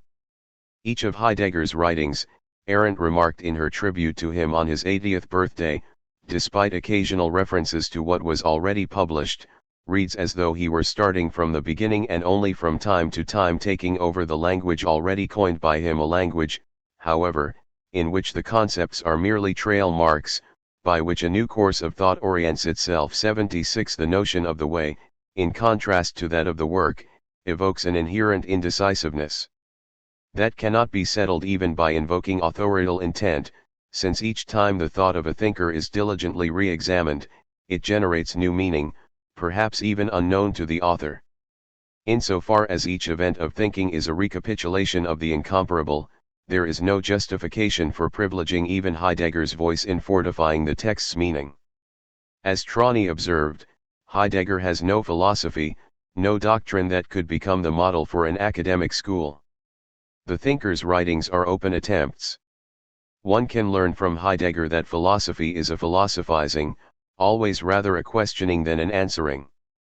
77 I will return to the matter of philosophy and the question, but what is worthy of emphasis here is that the rethinking of what has been thought consists in letting every thinker's thought come to us as something in each case unique, never to be repeated, inexhaustible, and being shaken to the depths by what is unthought ungedacht in his thought. What is unthought ungedacht is there in each case only as the unthought ungedacht. The more original the thinking, the richer will be what is unthought in it.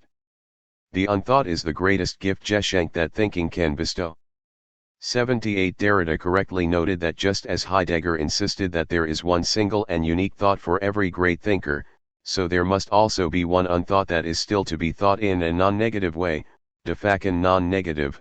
Point 79 The unthought is what is left unsaid in every act of saying, an indefinite and irreducible difference, the surfeit of meaning that defies systematization and sublation in either the identity of non-identity or the non-identity of identity.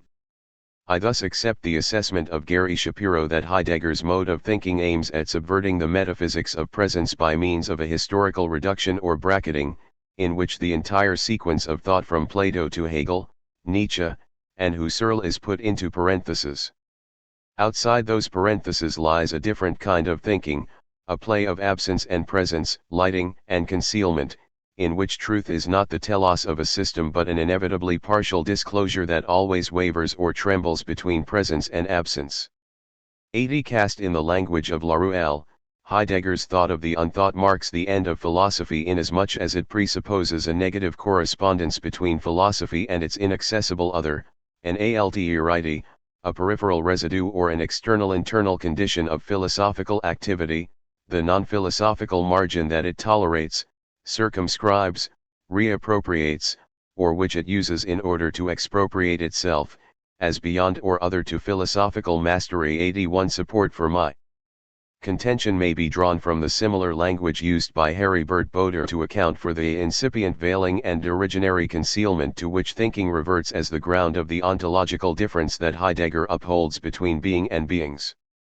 Like being with respect to beings as such, so too with respect to truth, unconcealedness is that which is nearest to what is unthought. Accordingly, thinking no longer contemplates the true ground of the true and thus of knowledge but is instead concerned with the origin of truth in that which it is not, about the arising of unconcealedness out of concealment, thus out of its other with respect to which it itself is actually the other. 82. 72. In an implicit critique of Heidegger, Laruelle writes, "It is not the question of the end and the ends of philosophy, but that of a non-philosophical discovery that we would not yet have made and which would change the face of philosophy. This discovery, probably, cannot be made without the renunciation of the question of its death, a question which is moreover that of its sufficiency to be adequate to the real of death."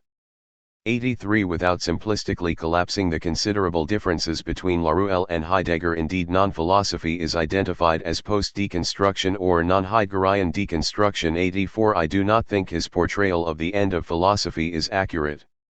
In the ever-elusive quest to overcome metaphysics, there seems to be a preview of one of the central postulates of Laruelle's philosophical non-philosophy. 85 Heidegger does imagine the domain of the new beginning that is brought into effect out of the essential occurrence of the truth of the event of being and the history of that truth, particularly its relation to German idealism. 86 as one in which there is neither ontology nor metaphysics. No ontology, because the guiding question no longer delimits the measure and the sphere of the inquiry. No metaphysics, because the procedure is not at all to pass from beings as objectively present or objects as known, idealism, and step over Heinevergeschritten to something else. Both are merely transitional names, for the sake of instituting a minimal intelligibility. 87 Notwithstanding this depiction of the other beginning as being unencumbered by either ontology or metaphysics, it is set into motion by the inceptual thinking, which, as I noted previously, Heidegger depicts as a confrontation with the first beginning in its more original repetition, thereby transposing its questioning of the truth of being all the way back into the first beginning as the origin of philosophy. 88 If the future of the other beginning can be thought only by one who wishes to go back to the first beginning, then overcoming does not imply the conventional meaning of Überwindung, but rather the sense of Verwindung as surpassing through the gesture of meandering. 89 To surpass implicates one in demarcating the limit that has been surpassed, indeed, the act of exceeding safeguards the threshold that has been exceeded.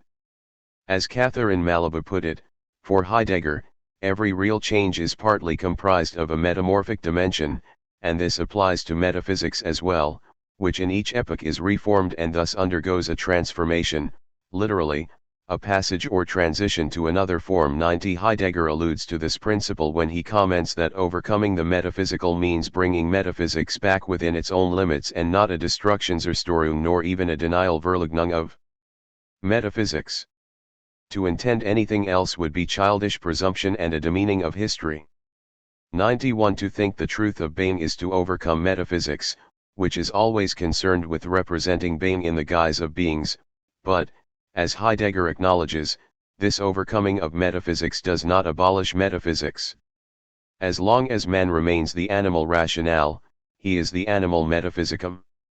92 The effort to go back to the ground of metaphysics might bring about a transformation of metaphysics and, in its wake, a change in the human essence, but the way to the ground, to recall the truth of being, is through the branches of the tree that spring forth from that root.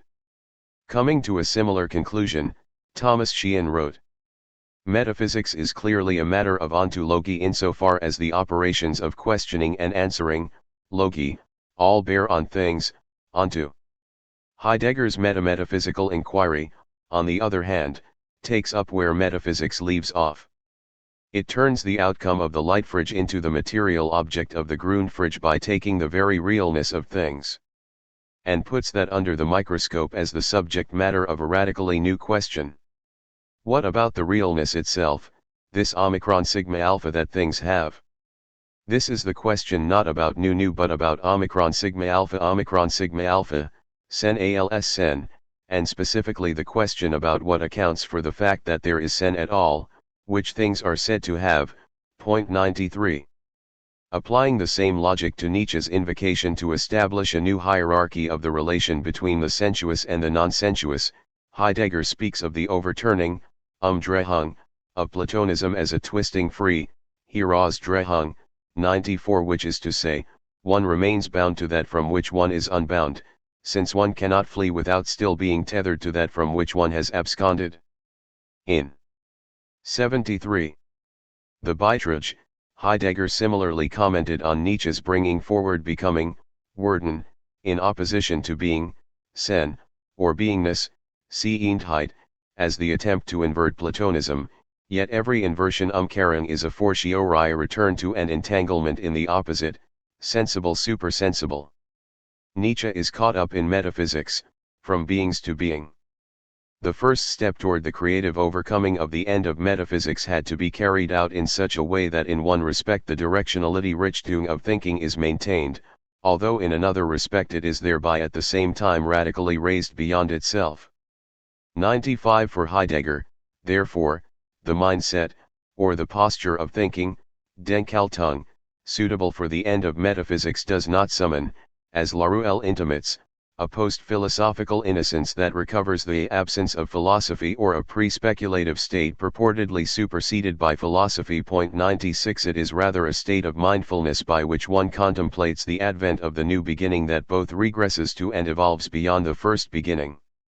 In criticizing whether fairly or not Schelling's falling back into the rigidified tradition of Western thought without creatively transforming it, and consequently positing the beginning as insurmountable, Heidegger maintains that a second beginning becomes necessary through the first, but is possible only in the complete transformation Verwandlung of the first beginning, never by just letting it stand. 97 The first beginning is not wholly conserved in the transformation of the second beginning, but neither is it thoroughly annihilated.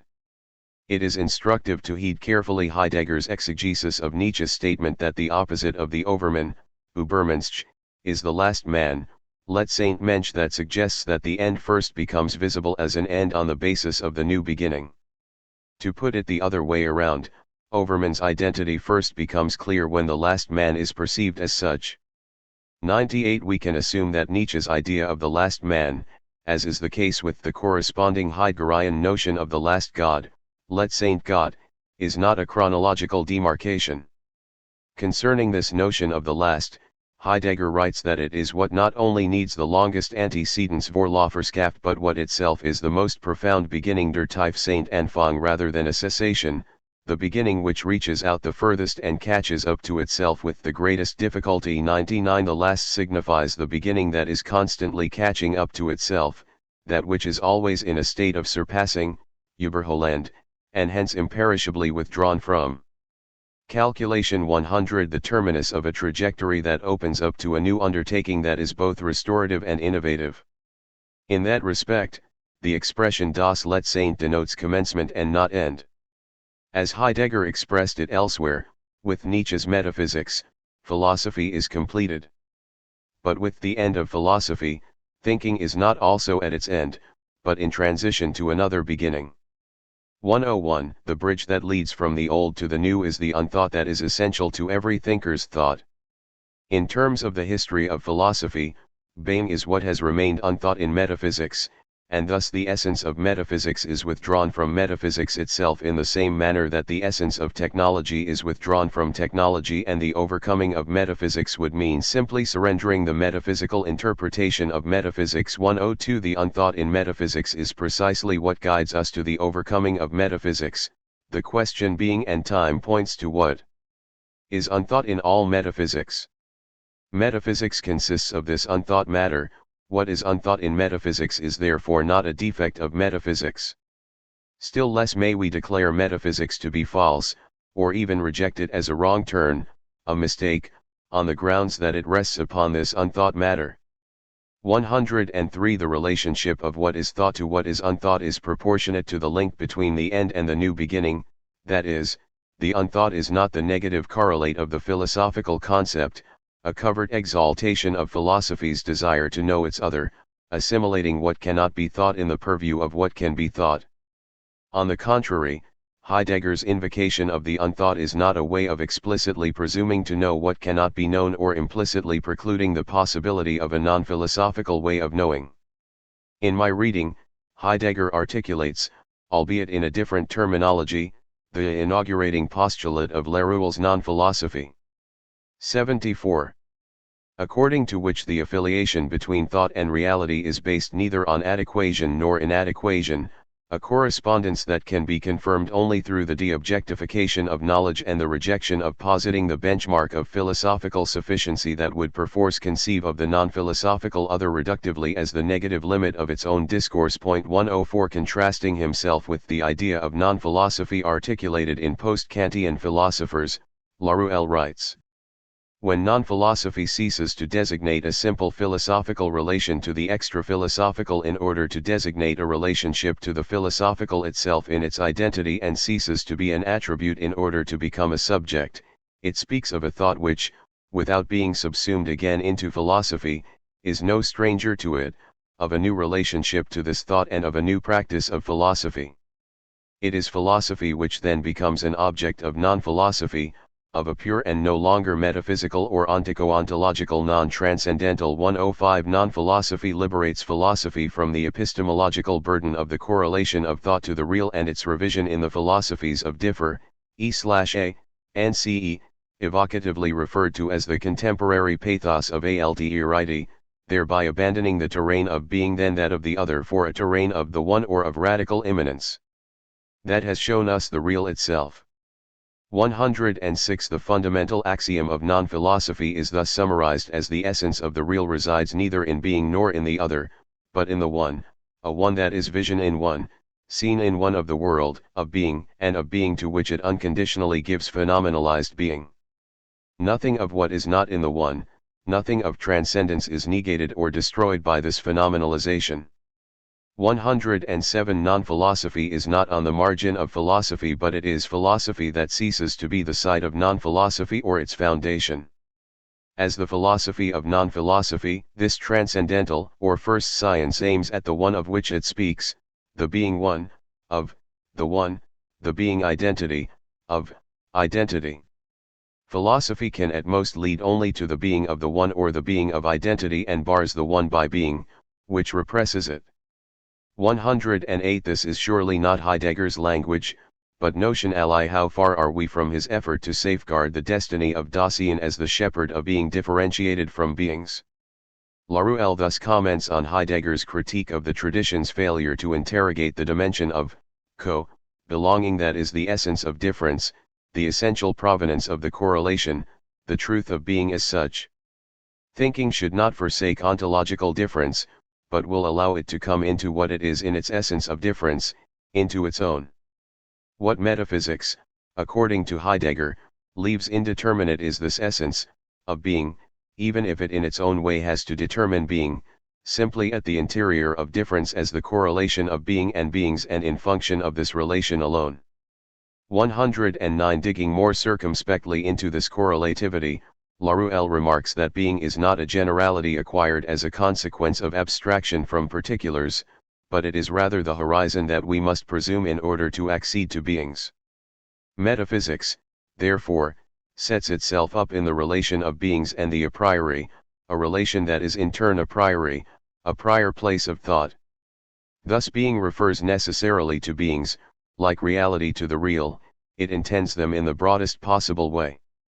110. When Heidegger speaks of seen, in contrast to seened, he seems to be affirming a similar sense of the real that manifests itself albeit by occluding itself insofar as every showing is concurrently announcing as the radical immanence that is without the smallest fragment of transcendence within it, and hence it is discriminated as much from the transcendent one as from the transcendental one. 111. The immanence affirmed by Heidegger, like that of Laruelle, is not the negation of transcendence, that is, the non-transcendental that is still judged from the vantage point of the metaphysical binary of transcendence and immanence. Already in Senuendizeit, Heidegger spoke of the authentic being whole ganz Sen of Dasein as the interlude that stretches between birth and death, the two ends that comprise the totality of the trajectory of a human being's life. 112 Writ large, this means that the sense of wholeness is constituted by the fragmentariness of finitude and not by any principle of transcendence, even a transcendence within immanence that would render the latter coherent as the corollary of the dialectical identity of identity and difference. 75.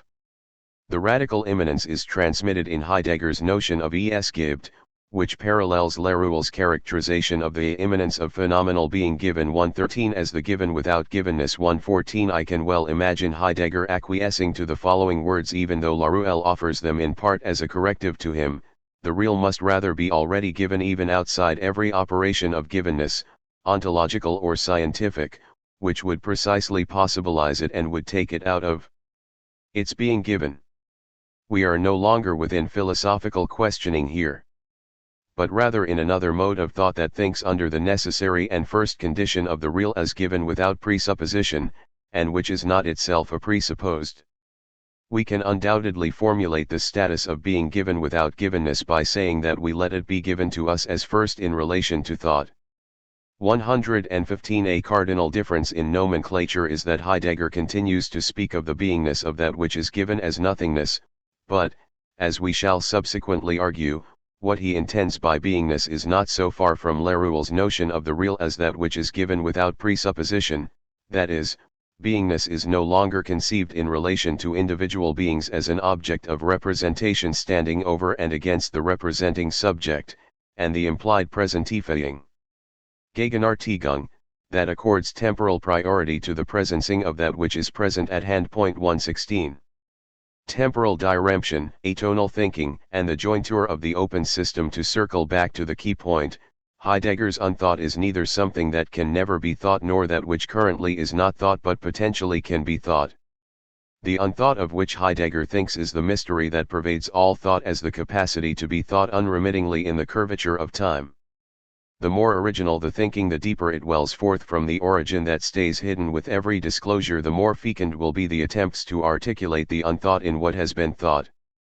If the criterion by which thought is to be probed is the unthought, it would seem that the structures of thinking cannot be integrated into a system understood as the unity of beings as a whole, for that would prevent releasing past thought about being to its essential destiny as what is unthought. 117. That is, the concealment that conceals itself from concealment, the presence that is never present, not even as the absence of presence, the non-ground that has no ground in which to be grounded. The unthought is related to what is thought as the nothingness of being unveiled in the veiling of its unveiling through an infinitely intertwined web of differentiated nothing.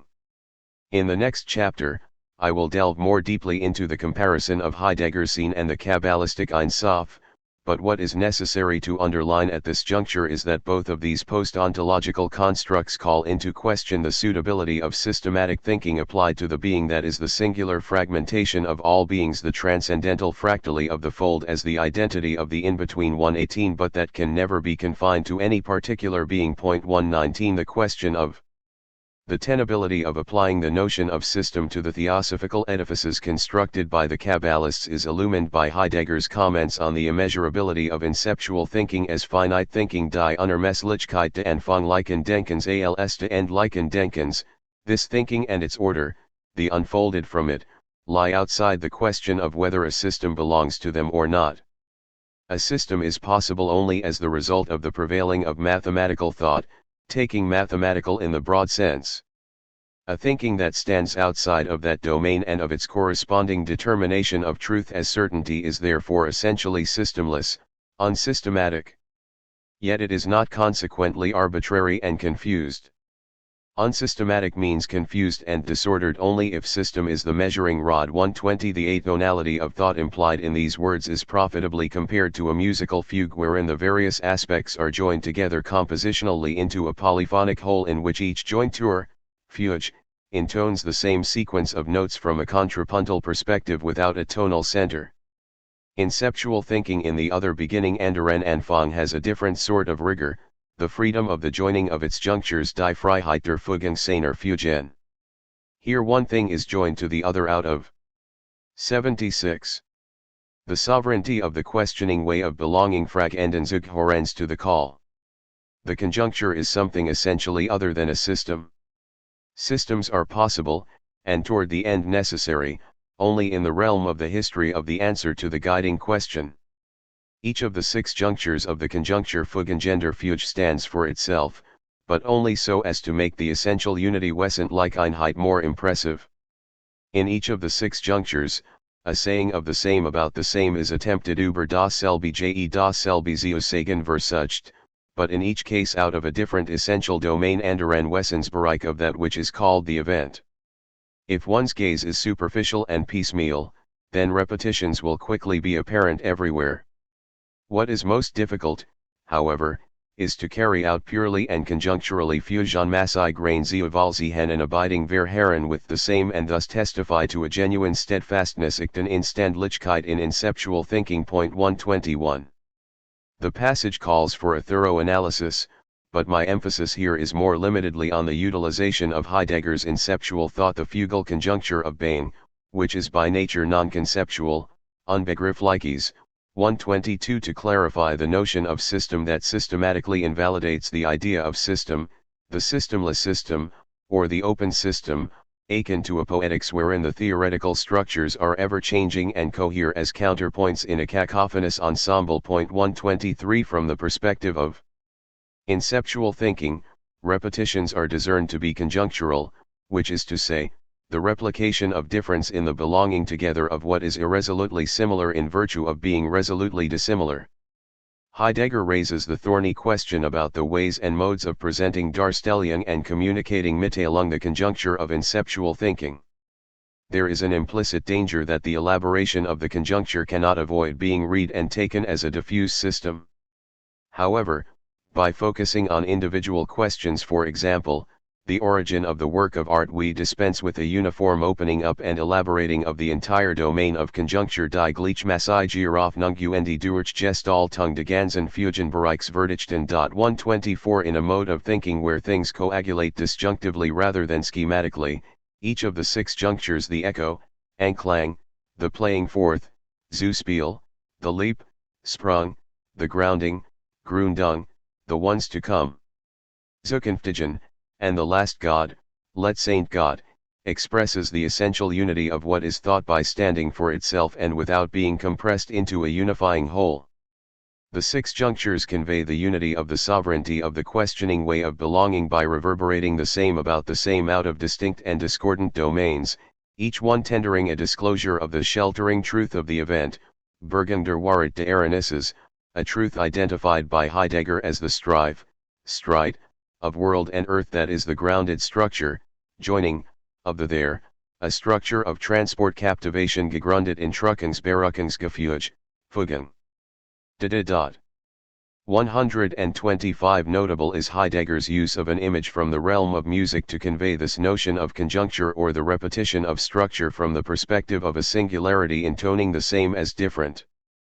The central role accorded this musical topos challenges the generalization offered by Philippe Lacaille-Labart that Heidegger's attention to music is, we know, nearly nil, beyond the discourse on Konradenkreutzer, or for which Konradenkreutzer is the pretext, memorial address, in Discourse on Thinking, 126, which says practically nothing about music. Allusions and references to music are extremely rare, and mostly conventional. 127 The one major exception, which the author goes on to analyze in some detail, is Heidegger's discussion of a passage from Nietzsche's Der Wille zur Macht about Wagner. 128 Contesting this generalization, we would do well to recall Heidegger's attempt in Die Grundbegriff der Metaphysik to delineate the fundamental way, Grundweise, of Dasein as attunement, Stimmung, which can mean both mood and tuning. 129 Elaborating on the musical connotation, Heidegger writes, an attunement is a way-wise, not merely a form or a mode, but a way in the sense of a melody that does not merely hover over the so-called proper being at hand of man, but that sets the tone for such being, i.e., attunes, and determines the manner and way of his being. 130 The aforecited text from the Beiträge has also escaped Lacaille-Labart's consideration, and to this we can add another critical 77 passage from Der Satz vom Grund, mentioned already by Peter Hanley. 131 which, in my view, sheds light on the use of the image of the fugue to illumine the structure of thinking. If we fully think through the polysemic word Satz not only as statement Aussage, not only as utterance Sagen, not only as leap sprung, but at the same time also in the musical sense musicalisken Sinn of a movement, 132 then we gain for the first time the complete connection to the principle of reason. 133 What Heidegger intends is that this change in tonality, Tonart, occasions the leap from out of the principle of reason as a fundamental principle about being's Grundsatz über das Sein into the principle of reason Satz vom Grund as an utterance of being einem Sagen vom Sen concealed itself behind the change of tonality of one and the same principle. 134 Through skillful playfulness with language, Heidegger introduces a major shift in the modality of thinking. Availing himself of the aesthetics of music to articulate the notion of movement in thought, the leap into a different kind of hearing that allows a unison between being and reason to resound, einem Einklang zwischen Sen und Grund anklingen. 135 The resonance to which Heidegger alludes the musical thinking apposite to the new beginning, which is to be distinguished from the belief that music speaks through the sounding of tones, a language distinct from the language of words. 136 relates to discerning the belonging together of being and reason, not based on a systematic analysis of the principle nothing is without reason, but on an attunement specifically to the words is and reason in that principle. The juxtaposition of these words illumines the belonging together and hence the sameness of being and reason, albeit in the specific Heideggerian sense according to which things are the same by virtue of their incontrovertible difference. 137 Sameness, therefore, entails a holding together, zusammenhalten, by keeping apart, auseinanderhalten. 138 For Heidegger, it is no longer possible or desirable to deduce a single sense from this principle of reason, which serves as the paradigm for the larger claim about the conjunction of what remains disjointed. The principle indoctrinates us to imagine sundry possibilities echoing with one another in the relational whole, that is, the whole made up of the relationality of the particulars. The characterization of thought as conjuncture in this musical sense of resonance coupled with dissonance well applies to the thinking on display in Kabbalistic works, and even in those treatises that are apparently more systematic. The plurivocally of aspects, refracted through the configurations and sephirotic paradigms, are various manifestations of the infinite light deflected from disconsonant vantage points, each one expressing the same event interactively as entirely different. The hermeneutic aim of the systemless system is not to subjugate particulars under the stamp of generality but rather to demonstrate how generality is sculpted from the variability and volatility of particulars. The drift of thought exemplified by Kabbalists corresponds, therefore, to what Heidegger described as the Grundstimmung 139, the basic disposition, or literally the grounding attunement, that is, the attunement to the ground as the grounding of the non-ground, an attunement that does not loosen the rigor of the Strukturgefüge but accepts nevertheless only the availability Verfügung of one way an individual can traverse while renouncing the possibility of overseeing other, perhaps more essential, ways. 140 Central to this attunement to the question of the ground is the positing of the question of the ground of the question. Derrida thus perceptively wrote about the unquestioned privilege of the Phrasen on Heidegger's path, the question of the question, the essentially questioning form, which marks the essence and dignity of thought.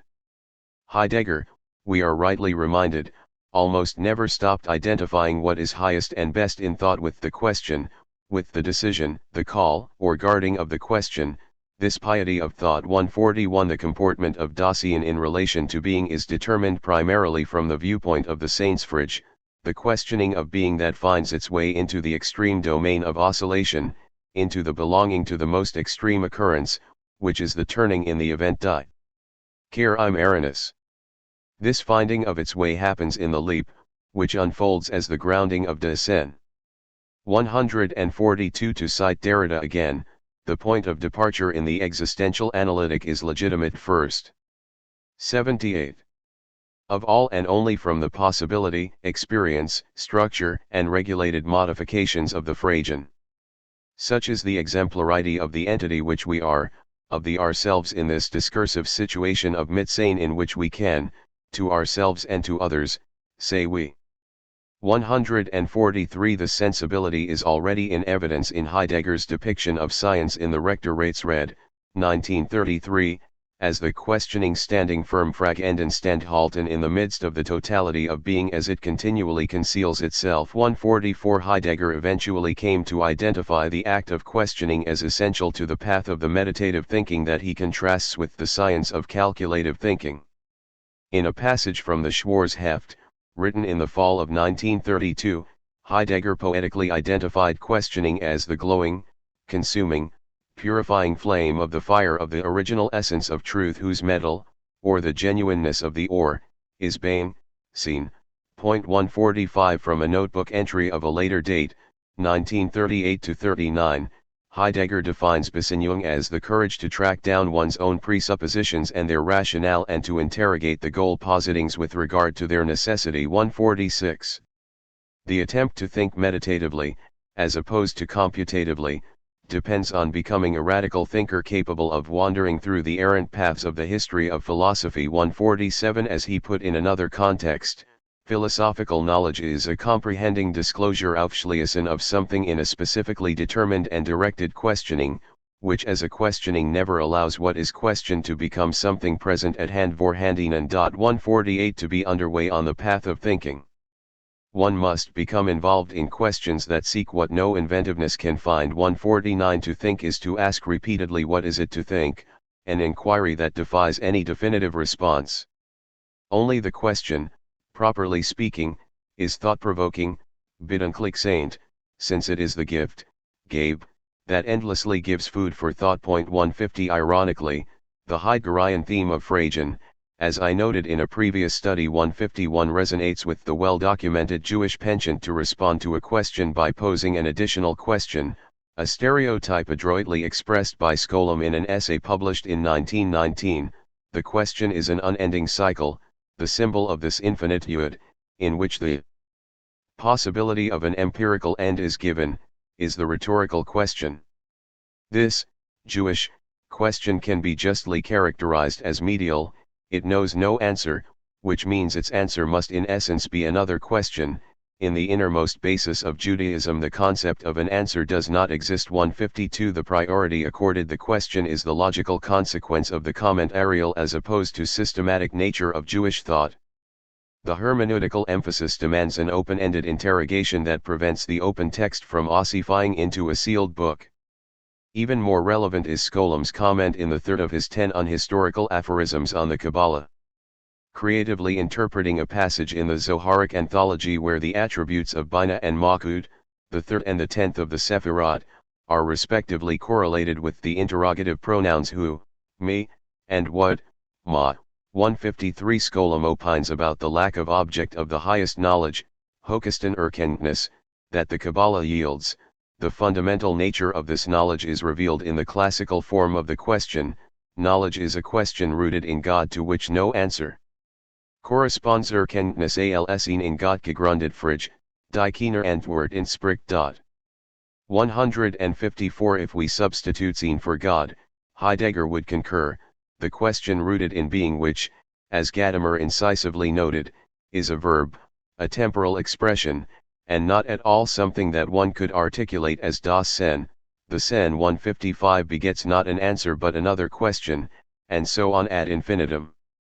In postmodern terms, the emphasis on constant questioning accentuates that, with respect to any structure of thought, the coherence of the parts does not portend absorption of difference in a seamless and disembodied continuum.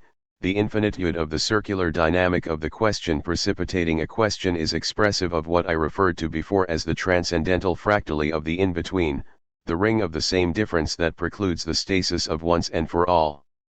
The perception of totality that the structure buttresses is a unity embodied in multiplicity, a one that is unremittingly configured by the manifold, in the language of Laruelle, a one which does not unify but which remains in one. 156 That is, a unity becoming 157 through the array of the many rather than through the unification of the one. For Heidegger, it is 79. Legitimate to speak of an originary interconnection of concepts, but that interconnectivity is intrinsically historical and is concealed within the history of Dasein. Consequently, there is no system of Dasein for the metaphysical interpretation of Dasein.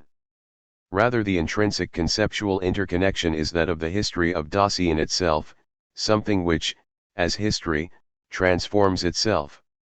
The historicity of Dasein refuses, even more than any system does, any isolation or isolated consideration of individual concepts. 158 Here it is worth citing a passage from Rosenzweig that transmutes the Kabbalistic idea into a philosophical key closely allied with Heidegger's rejection of the Hegelian dialectic and the sublation of the particular. The world is neither a shadow, nor a dream, nor a painting, its being is being there, real being there created Creation ihr Sein ist Dasein, wirkliches Dasein geschaffene Schöpfung. The world is totally concrete ganz gegenständlich, and all action in it, all making, from the moment that it is in it, is supervening event. The world is made of things. In spite of the unity of its concrete reality, it does not constitute a single object but a multiplicity of objects, precisely things. The thing does not possess stability as long as it is there quite alone. It is conscious of its singularity Einzelheit, of its individuality Individualität, only in the multiplicity of things der Vielheit der Dinge.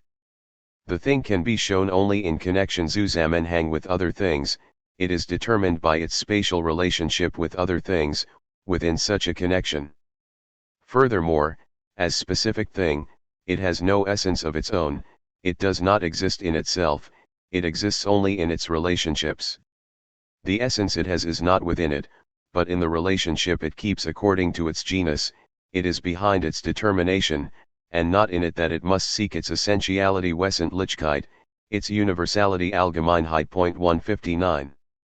Thinking in the footsteps of Rosenzweig, I would proffer that the idea of system to which Kabbalists consent does not denote an architectural structure formed by assembling individual stones whose meaning is validated by the sense of the whole conferring essential properties on specific components, but rather the striving on the part of individual entities qua individuals for reciprocity and codependency. The viability of systematicity, therefore, is contingent on affirming a unity perpetually. In the making, an aggregate that is always subject to modification. 160. The positing of a truth whose eternally which, as I have emphasized several times, is to be distinguished from timelessness is determined by the discontinuity and non-determination manifest in the continuities and determinations of time.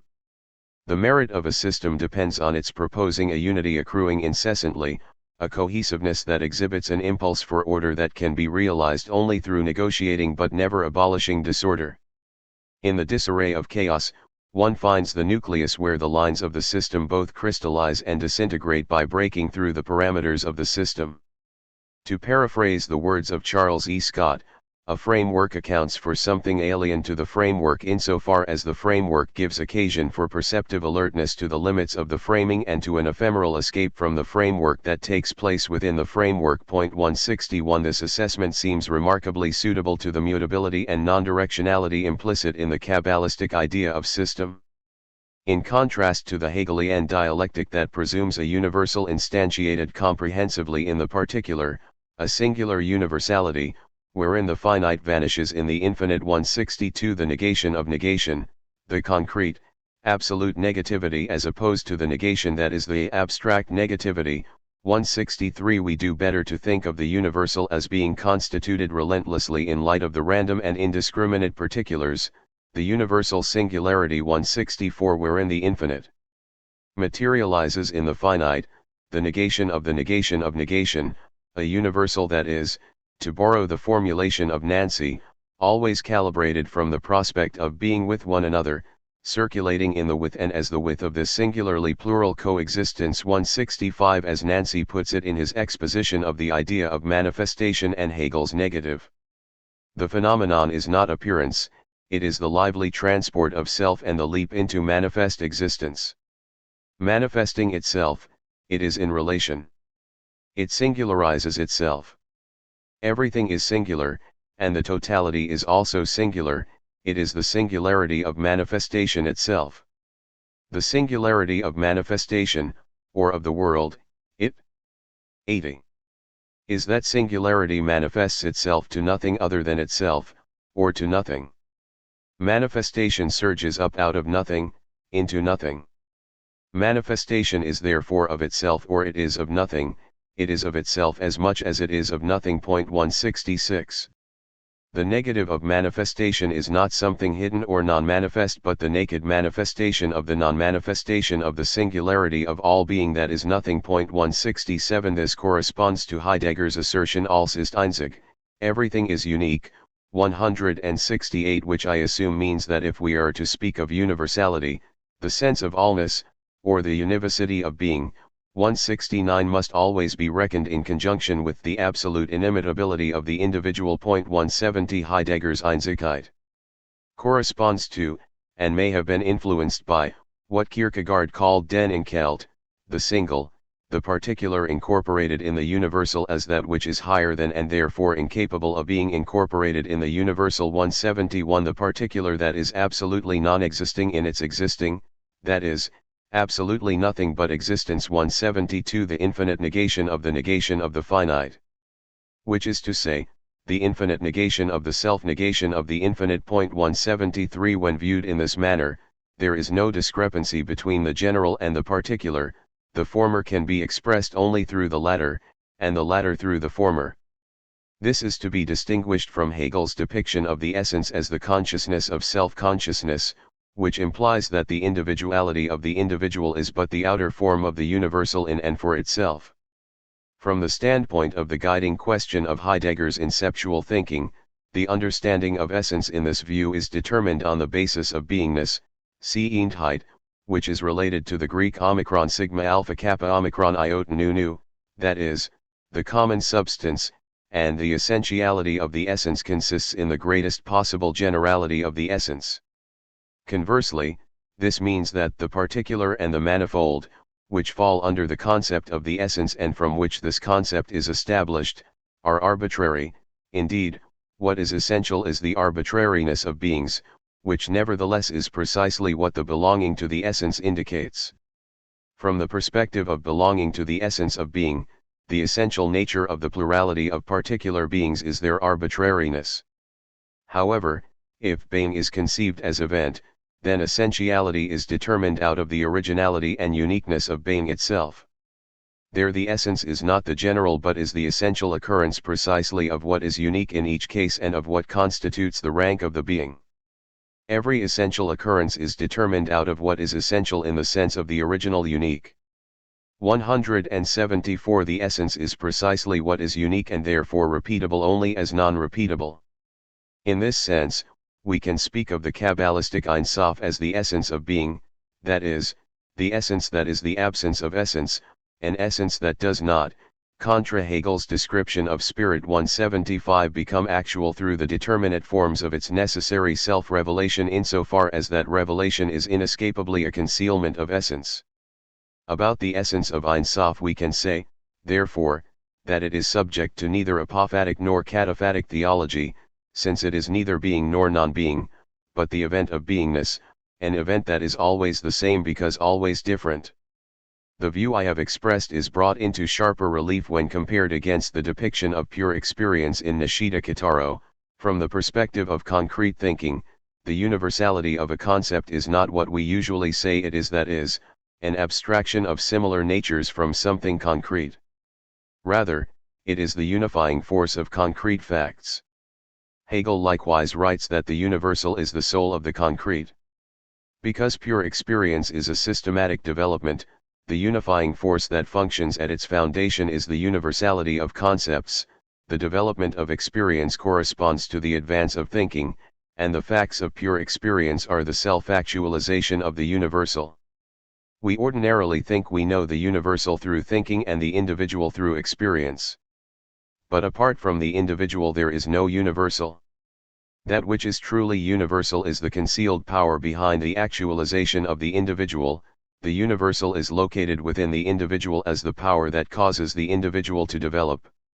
The true universal at the 81 base of the unity that is found in the activity of thinking therefore must be the concealed power that takes as its content the individual actuality.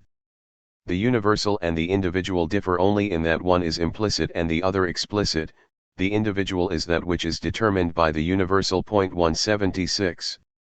Nishida's notion of absolute nothingness as the self-negation of the self-contradictory identity, what has been referred to as the chiasmatic chorology, the crevasse of space that encompasses the vertical and the horizontal axes of the indeterminate whole and the determinate parts. 177 bears a strong resemblance to my own view, bolstered by the study of Kabbalistic and Heideggerian texts, but I would reverse the end of the aforecited passage. To speak of particularity as the index of universality implies that the commensurability of the universal must be reckoned by the incommensurability of the particular and the incommensurability of the particular by the commensurability of the universal. On occasion, Nishida articulates this precise view. The world of reality is essentially the one as well as the many, it is essentially a world of the mutual determination of single beings. That is why I call the world of reality absolute contradictory self-identity or unity of opposites. World cannot be thought only as the one of the many, or only as the many of the one. It is essentially a world, where the data are something formed, i.e. dialectically given, and which negates itself, moving slowly from the form to the forming. It is impossible to think either the one whole, or the many single beings, as substratum in the depth of this world. That which is in reality, is, as determined, through and through being, and as formed, through and through changing and passing away. It can be said that it is being as well as nothingness. Therefore, I have spoken in other places of the world of absolute nothingness, and I have called it, as a world of endless moving, the world of determination without a determining 1.178. In my estimation, Kabbalistic theosophy and cosmology similarly promote the insight that particularity is not merely the concrete instantiation of universality, nor is universality merely the abstract idealization of particularity. Resisting a Hegelian resolution that would sanction the dialectical universalization of the particular in the particularization of the universal, Kabbalists uphold in a manner consonant with Heidegger the hypothesis that the indeterminacy of the particular is always in the process of being determined by the determinacy of the universal, just as the determinacy of the universal is always in the process of being undetermined by the indeterminacy of the particular. Availing myself of the language of Merleau-Ponty to expound the Kabbalistic material, I would distinguish the bad dialectic of Hegel and the good dialectic or the hyperdialectic, the dialectic that dialectically topples the dialectic deferral of the non-dialectic. The bad dialectic is that which thinks it recomposes being by aesthetic thought, by an assemblage of statements, by thesis, antithesis, and synthesis. The good dialectic is that which is conscious of the fact that every thesis is an idealization, that being is not made up of idealizations or of things said, as the old logic believed, but of bound wholes where signification never is except in tendency, where the inertia of the content never permits the defining of one term as positive, another term as negative, and still less a third term as absolute suppression of the negative by itself. 179. Instead of ascribing to Ein Sof a structure of being impervious to the instability of the multiple. The oneness of infinity is best visualized through the multiple qua multiple, that is, in Badiou's mathematical calculus, as the theory of inconsistent multiplicities, the axial doctrine of being, wherein the multiple is presented as the presented without any other predicate than its multiplicity. 180. The only consistency verified by these multiplicities is the consistency of their inconsistency. It is therefore certain, writes Badiou, that the primitive consistency is prohibited by the axiom system, which is to say it is ontologically inconsistent, whilst their inconsistency, their pure presentative multiplicity, is authorized as ontologically consistent. 181. The task of the thinker, then, is to frame the predicative description of the singular in terms of the descriptive predication of the universal, albeit in such a way that the equivocal and implicative 82. Whimsicality of the former is not obliterated by the univocal and deductive inexorability of the latter. Heidegger, it goes without saying, had a different understanding of the mathematical and its relationship to the poetic and the ontological. 182. But what I have adduced from Badiou, the axiomatic decision about the non-being of the one, 183 reverberates with Heidegger's reflections on being and the event. 184. More important, the wisdom of the Kabbalah and the thinking of Heidegger converge on this point of divergence, being, which is the nonsense of the essence as opposed to the essence of the nonsense, denotes the pure multiplicity of an infinitely systemic non-differentiated differentiation, the singularity oscillating syllogistically between an absolute minimum of everything dissimilar by virtue of being similar and an absolute maximum of everything similar by virtue of being dissimilar. 3. Heidegger's Sinn/Nix and Kabbalistic Ein Sof. Whatever philosophy is, and however it may exist at any given time, it defines itself solely on its own terms.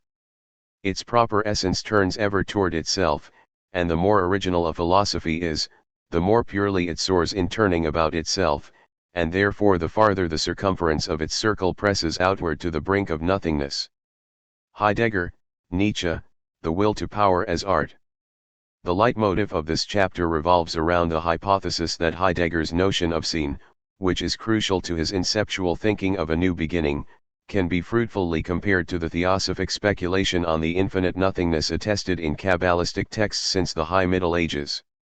Both Heidegger and the Kabbalists can be viewed as embracing a path of thought radically open to what is construed as the unthought, or in the language of Nicholas of CUSA, the concept of pure negativity, the negative self-refraction of the not-other that is consummately other. 1. What Heidegger calls Sinn is marked semantically by Kabbalists as Ein Sof. 2. The name that names the name that is beyond all names, the name that is nameless. 3. Here it is worth mentioning the passage from Heidegger's Brief über den Humanismus, to the effect that one finds one's way into the nearness of being by learning to exist in the nameless Namenlosen, for which Derrida already compared to the Kabbalistic conception of the unamiable possibility of the name 5. And let us recall as well the comment attributed to the Inquirer, a literary cipher that clearly represents Heidegger in Aus einem Gespräch von der Sprache, written in 1953-54 on the occasion of a visit by Tezuka Tomio of the Imperial University of Tokyo.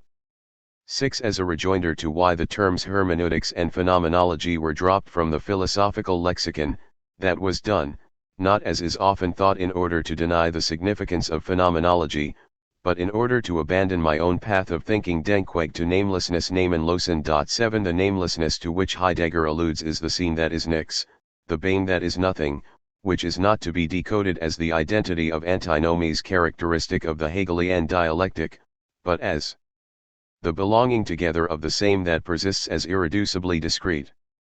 Heidegger had this in mind when he marked as the ultimate truth, der letzten Wahrheit, that even nothingness itself is not present without being, das Selbst das Nichts nicht West ohne das Sein. 8. This is not to say that nothingness is 98. Present as a representable being, but rather that nothingness cannot be without being, that nothingness and being are juxtaposed in the sameness of their difference. Nothingness, on this score, is no longer conceived as non-being, nicht seiend, in the sense of a negative determination, negative Bestimmung. It is rather the nullity, Nichtige, or negativity, Nichthaftigkeit, of being, the highest gift imparted as the self-withdrawing of the refusal. 9. As Heidegger writes in his notebooks from October 1931, we stand before nothingness nichts to be sure, but in such a way that we do not put nothingness and this standing into effect, do not know how to put them into effect. Cowardice and blindness before the opening of the being that bears us into beings. Glossing his own remark that we stand before nothingness, Heidegger explains, indeed, not before nothingness, instead, before each and everything, but as non-beings unseendom. 10. The import of this statement and the explanatory comment is made clear in a succeeding aphorism. Nothingness which is higher and deeper than non-beings unseen, too great and worthy for any individual or altogether to stand before it. Non-beings which are less than nothingness because expelled from the being that negates all beings, while ausgestoßen aus dem Sein, das alles sind nicht. 11. Anticipating the ontological difference between being and beings, Heidegger insists that nothingness is higher than all non-beings. It is the being that negates all beings. Unlike the unseen, which can be imagined as slipping into the semblance of being, Anscheindeseins. 12. The nix is not something negative, weder negative, a negativum. 13. But the non-being, nixing, that is the essence, Wesen, that occurs essentially in the non-sense, Unwesen. 14. Interestingly, in another passage from the notebooks, Heidegger writes, what is most question-worthy is being. It is most worthy because it possesses the highest rank of all beings and in all beings. Being is the ether in which mankind breathes. Being as event.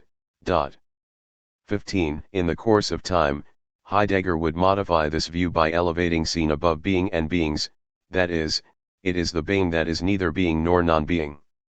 He would also let go of the metaphor of the ether, an image coincidentally used by Kabbalists to depict Keter or the divine nothingness, but he would maintain the depiction of seen as Aranis, an event or a happening rather than a substance or an entity.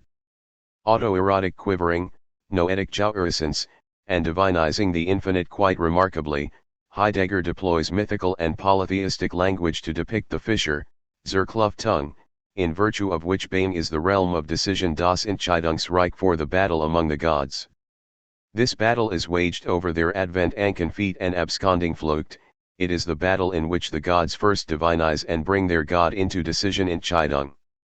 Being is the trembling of this divinization, die Erteiterung dieses Götterns.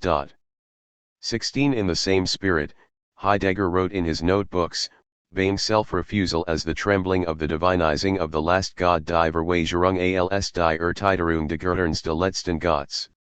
The trembling is a keeping open, das Offenhalten, indeed even the openness of the spatio-temporal field of des Zeitspielraums of the Verdade for Dasein. 17. Although this rhetoric seems distant from the Kabbalists, Heidegger shares with them a disruption of the solipsism of the metaphysical ground of thought thinking itself, the Aristotelian description of God as the unmoved mover, a conception that had a huge impact on the philosophical theological imagination of Judaism, Christianity, and Islam as it evolved in the Middle Ages.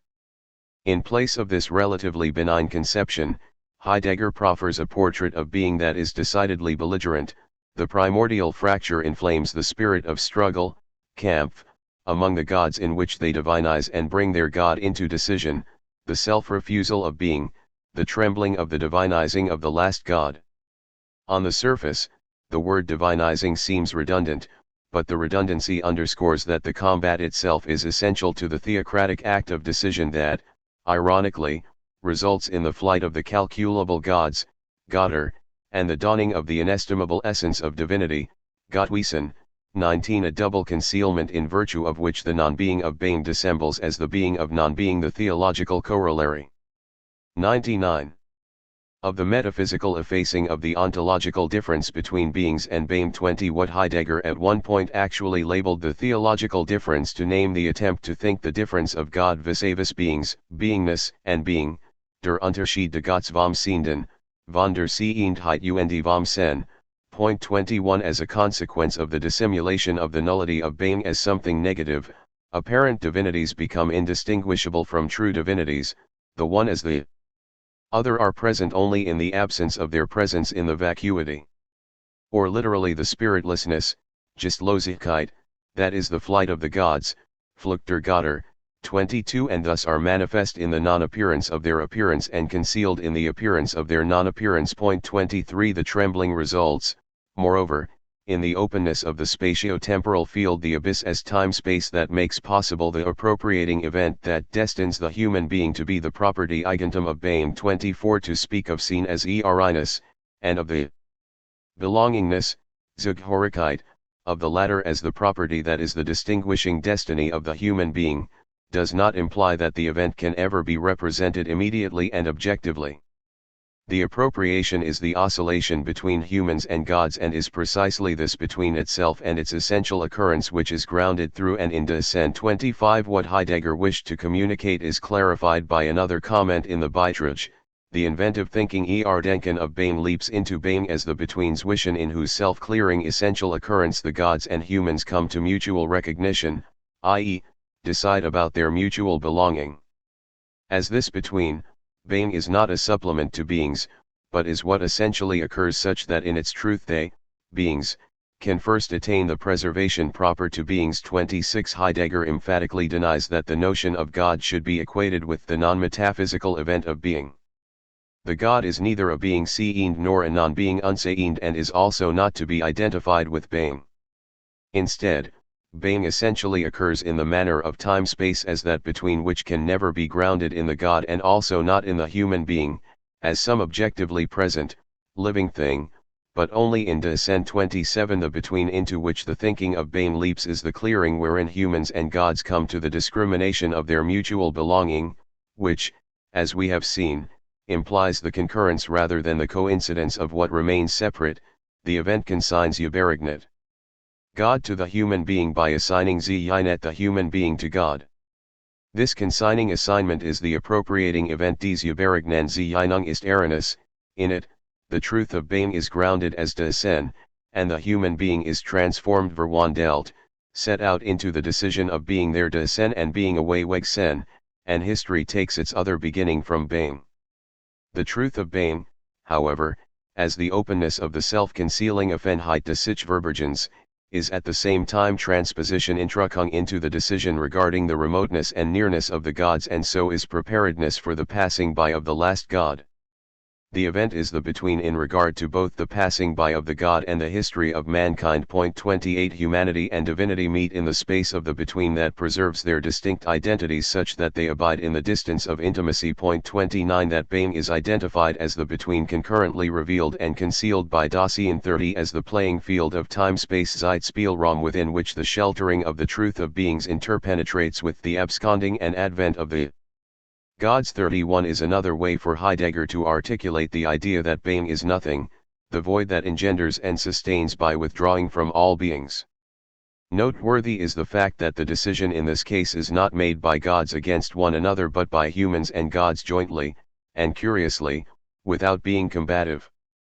By contrast, the act of Poiēsis, the divinization of God, is a consequence of the strife between gods and not between humanity and the gods. An interesting conceptual parallel to the Heideggerian motif of the trembling, which comes into the open as self-refusal, can be found in the teachings promulgated in the late 16th and early 17th centuries by Israel Sarach 32 about the jouissance, sha'ashu'e, associated with the initial withdrawal or constriction, simsum, of the light of infinity. 33 The utilization of the term sha'ashu'e. 100. To depict God's relation to the Torah prior to the creation of the world is found in older rabbinic sources and is based on the description of wisdom in Proverbs 8:30, and echoed in Psalms 119:77, 92, 143. 34 The Sarakian materials also reflect the connotation of this term in the writings of previous Kabbalists 35 including especially the Zoharic compilation, where it is connected most frequently to the theme of God taking delight with the souls of the righteous in the Garden of Eden 36 and Moses Cordovero, 1522-70, where it connotes, inter alia, the infinite's contemplation of its own essence, which is beyond human comprehension. 37 The first stirrings of the divine will to be garbed in the Sephirotic gradations. 38 The erotic element amplified in the Lurianic sources is latent in some of the passages in Cordovero's voluminous corpus. 39 One of the bolder articulations of this myth is found in an anonymous Lurianic text that begins with the startling assertion before all the emanation Ein Sof was alone bemising himself, Kadem kol ha'asaluhea ha'Ein Sof levadu mishta'ashe biasmudo, point 40 from the continuation, which describes the emergence of the letter Yod, a cipher for the seminal point of divine wisdom from the infinite. We can deduce that this text is a commentary on the notoriously difficult Zoharic passage linked to the first verse of Genesis, in the beginning of the decree of the king. The hardened spark engraved an engraving in the supernal luster, Birish hermenuda de malka galif jelafi ibite hiru illa bosina de cardenuda. Point 41 I render the term sha'ashu'e as bemusement understood in an antiquated sense as to gaze meditatively or to ruminate and not in the more conventional connotation to be puzzled or to be bewildered. 42 To capture in a Lacanian fashion the dual connotation of jouissance as erotic rhapsody and noetic bliss. Point 43 When I translate the idiom of these texts as the infinite bemising itself, what I have in mind is an ecstatic amusement that is of a contemplative nature. The rapturous nature of the Kabbalistic sha'ashu'e is simultaneously cerebral and somatic. The theme of the demiurgic playfulness of Ein Sof is highlighted by Sarach. You must know that prior to everything, the Blessed Holy One bemused himself mishta'ashe biasmo, that is, he was joyous and he took delight. And from the quivering ionue of the spark the Torah was created. Know that the quivering that arose from the bemusement consisted of 10 quiverings, corresponding to the Yod, and they are the 10 letters whence every tenfold derives. Point 44 When the Blessed Holy One was being amused prior to the existence of the worlds of emanation, creation, formation, and doing, and before everything, the Blessed One filled all the worlds, that is, he was the place wherein it was appropriate for all the worlds to be created. He made a garment lavish from the light of his essence, which is the Torah. Point 45 Paraphrasing this text, Skolem wrote, in the beginning Ein Sof took pleasure in its own autarkic self-sufficiency, and this pleasure produced a kind of shaking, an ionue, which was the movement of Ein Sof within itself. Next, this movement from itself to itself aroused the root of din, which was still indistinguishably combined with rahamim. As a result of this shaking, primordial points were engraved in the power of din, thus becoming the first forms to leave their markings in the essence of Ein Sof. 46 Skolem does not explicitly dwell on the fact that the self-pleasure is a form of erotic arousal. Point 47 There is no room to doubt, however, that this was the intent of Sarach's elaborate version of the jouissance of Ein Sof, and especially the trembling whence the garment of Torah was concocted from the primordial points in the Space within the infinitivity that cannot be circumscribed spatially. 48 The sexual innuendo of this mythic structure is more pronounced in a second passage wherein a metaphor from human sensuality is provided to illumine the nature of the infinite's autoerotic throbbing, just as when a person is happy, he pleasures himself mishtaashabiasmo and plays with himself wisohekbiano uvainasmo, and this toying comes from the spleen, which is entirely the remnants of the blood. Thus, the toying comes to a person from the side of the dregs, which is the force of judgment. Similarly, as it were, Ein Sof, blessed be he, saw that these worlds that he imagined emanating had the necessity for judgment in order to reward and to punish, and had he not amused himself there would not have been a place for judgment, and there would not have been place even for the engraving that he engraved in his 101 essence, for it is judgment in relation to Ein Sof. On account of this, he amused himself, for he is like water or fire that quivers when the wind blows upon it, and it shines like lightning to the eyes, and glistens hither and thither. Ein Sof, may he be blessed, quivered in himself mitna ana abiasmo, and he shone and sparkled from within himself to himself, and that quivering is called bemusement shashue, and from that bemusement there comes to be the power of the measure of the engraving she or ha-hakika, which is the Torah in potentiality. From the bemusement there is aroused the potency of the force of judgment koda koahatin, and from the potency of that force there comes to be the measure of the engraving, as was mentioned, which is the Torah in potentiality. Since Ein Sof, blessed be he, is absolutely incomposite pashut bitaklit ha-peshaitut, every dimension of movement or image of movement in him is judgment in relation to himself. This engraving is alluded to in the section of Zohar on Genesis. In the beginning of the decree of the king, the hardened spark engraved an engraving in the supernal luster. That is, in the beginning when the bemusement arose in his incomposite will, as we said, which is the beginning of the measure that he conceived in relation to himself so that he would have dominion, and all dominion is from the aspect of judgment. Know that from this bemusement there arose the engraving. And this engraving is the light, that is, the Torah that comes to be from the bemusement as has been mentioned. Thus, the measurement is in relation to Ein Sof and the engraving is the Torah. 49. For the purposes of this analysis, emphasis should be placed on the motif of the shaking that produced the primordial points engraved by the power of judgment, din, suffused in the sea of mercy, rahamim. From these points emerged the primal Torah, the weaving of the garment, Arigat Hamalbush, 50 out of the 231 gates of letter permutations. 51 What Skolem ably called the linguistic movement of Ein Sof within itself. 52 One of the clearest presentations of this dimension of Sarik's attempt to explain the inexplicable first actions of the infinite is found in Shaver Yosef. Prior to his creating the worlds, he and his name alone were, his name Shemo numerically equals Will Rasan, and he filled the space of all the worlds. When it arose in his will to emanate the infinite world Olam Ein Sof and to create the world that would recognize his greatness and to benefit his creatures, he gladdened himself Samia Biasmo, and by means of the bliss he bemused himself Nishtaashe Biasmo. From the bemusement Shashue the power of the force of judgment was aroused whence there came to be the measure of the engraving she or ha-hakika, which is the Torah in potentiality. Therefore, it arose in his will to bemuse himself Lehishtaashe Biasmo in order to arouse the power of the force of judgment because from the bemusement there is born the measurement, and the measurement is the root of the cause of boundary, and boundary is the cause of movement, that is, the cause of the contraction of the light within the boundary or its expansion, and this is the root of reward and punishment, judgment and mercy. 53. The logic of the myth transposes the normal sequencing of cause and effect. On the one hand, the self-pleasuring of the omnibenevolent infinite arouses the attribute of judgment, but, on the other hand, that pleasuring is possible only because of the instigation of the force of judgment. In the heterosexual fantasy, phallomorphically conceived, the desire of the male to project is inspired by imagining the female vessel that will receive the seminal overflow.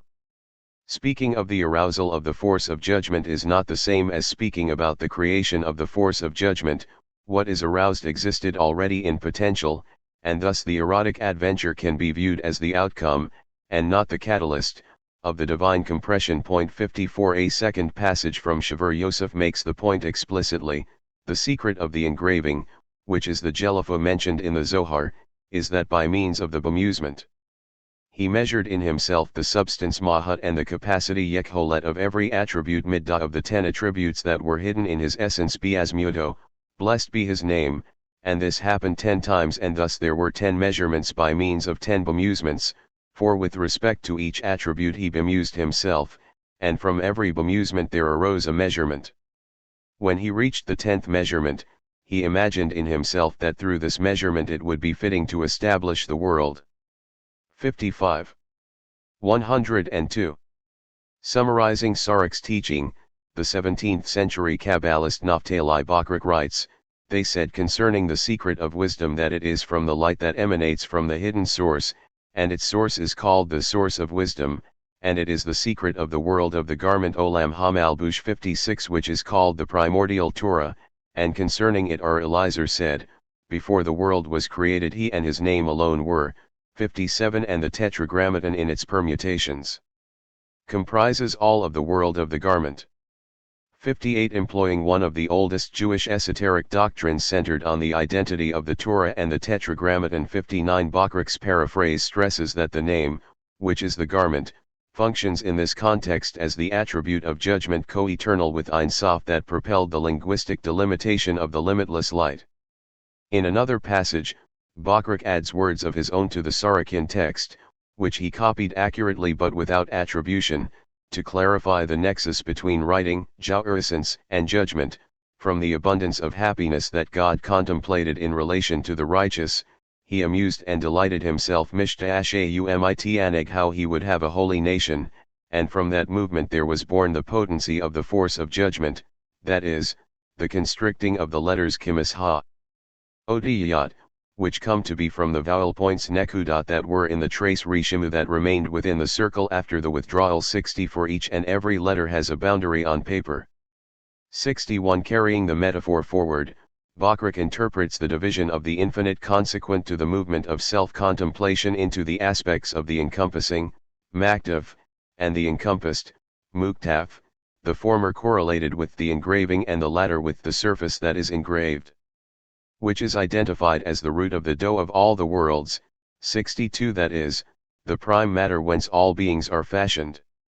What is implied philosophically in Sarik's Kabbalah, especially the connection between Simsum, Sha'ashue, and the force of Din, was made explicit in the depiction of the first cause, Causa Primera, offered by his student, Abraham Cohen de Herrera, 1570–1635. It knows itself and grasps in itself that which each thing and all things are able to participate, imitate, and resemble, because every effect is known and comprehended when that which it participates and receives from its cause is known and comprehended, as well as that which degenerates or falls away from its cause. With this it seems to me we have a good understanding of the primary cause and the esse sui or movement of pleasure movimento de gozo and delight allegria which are divine guide attributes to it.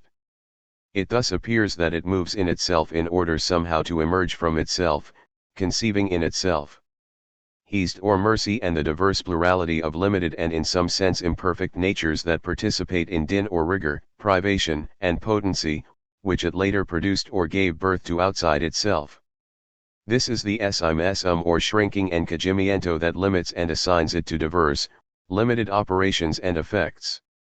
This is the root and origin of the Boes Ina de Cardanoda or lamp of darkness Lampara de Oscuridad and strength which, as din or rigor, allots and gives to all things in effect their rays, limits, and measures and is finally the universal place lugar of all produced ones, which it emptied out of the infinite vacío del infinito, metaphorically speaking. 63. The implication of the Sarakin doctrine is drawn out as well by the Lithuanian Kabbalist Solomon ben Hayim Eliashiv, 1841–1926, 64 In his typically methodical manner, he notes that the sha'ashue of the infinite is the aspect of the arousal hitorut and the movement tenua that quivers within himself, and every movement is in the aspect of constriction kimis and contraction simsum from place to place. That is to say, the movement that is in the bemusement Shashue is the aspect of the contraction from himself to himself, and thus there are two aspects, the forces that quiver and the contraction that is made between the forces, and this is the quivering Nianue and the contraction. These quiverings are in the aspect of the glowing Hypnos Sud, for by means of the bemusement the glowing of many lights was revealed and produced, and this is the aspect of the quivering. The glimmerings disclosed through the bemusement of the infinite are the aspect of points. These points and the contraction are identified respectively as mercy and judgment, expressions of the more concealed aspects of the will, Rasan. 103. And thought, Mahasheva, the former is the quality of illuminating and the latter the bestowing of boundary. By the profusion of the illumination the points were joined together until they formed the letters of the Torah. 65 The Lurianic doctrine spotlights an important element in the construction of gender identity underlying the Kabbalistic symbolism. The instrument of writing corresponds to the phallus and the written letters to the semen, but the archi writing, portrayed as sexual self-excitation, is incited by the activation of feminine judgment in the predominantly masculine and merciful world of infinity. Olam Ein Sof.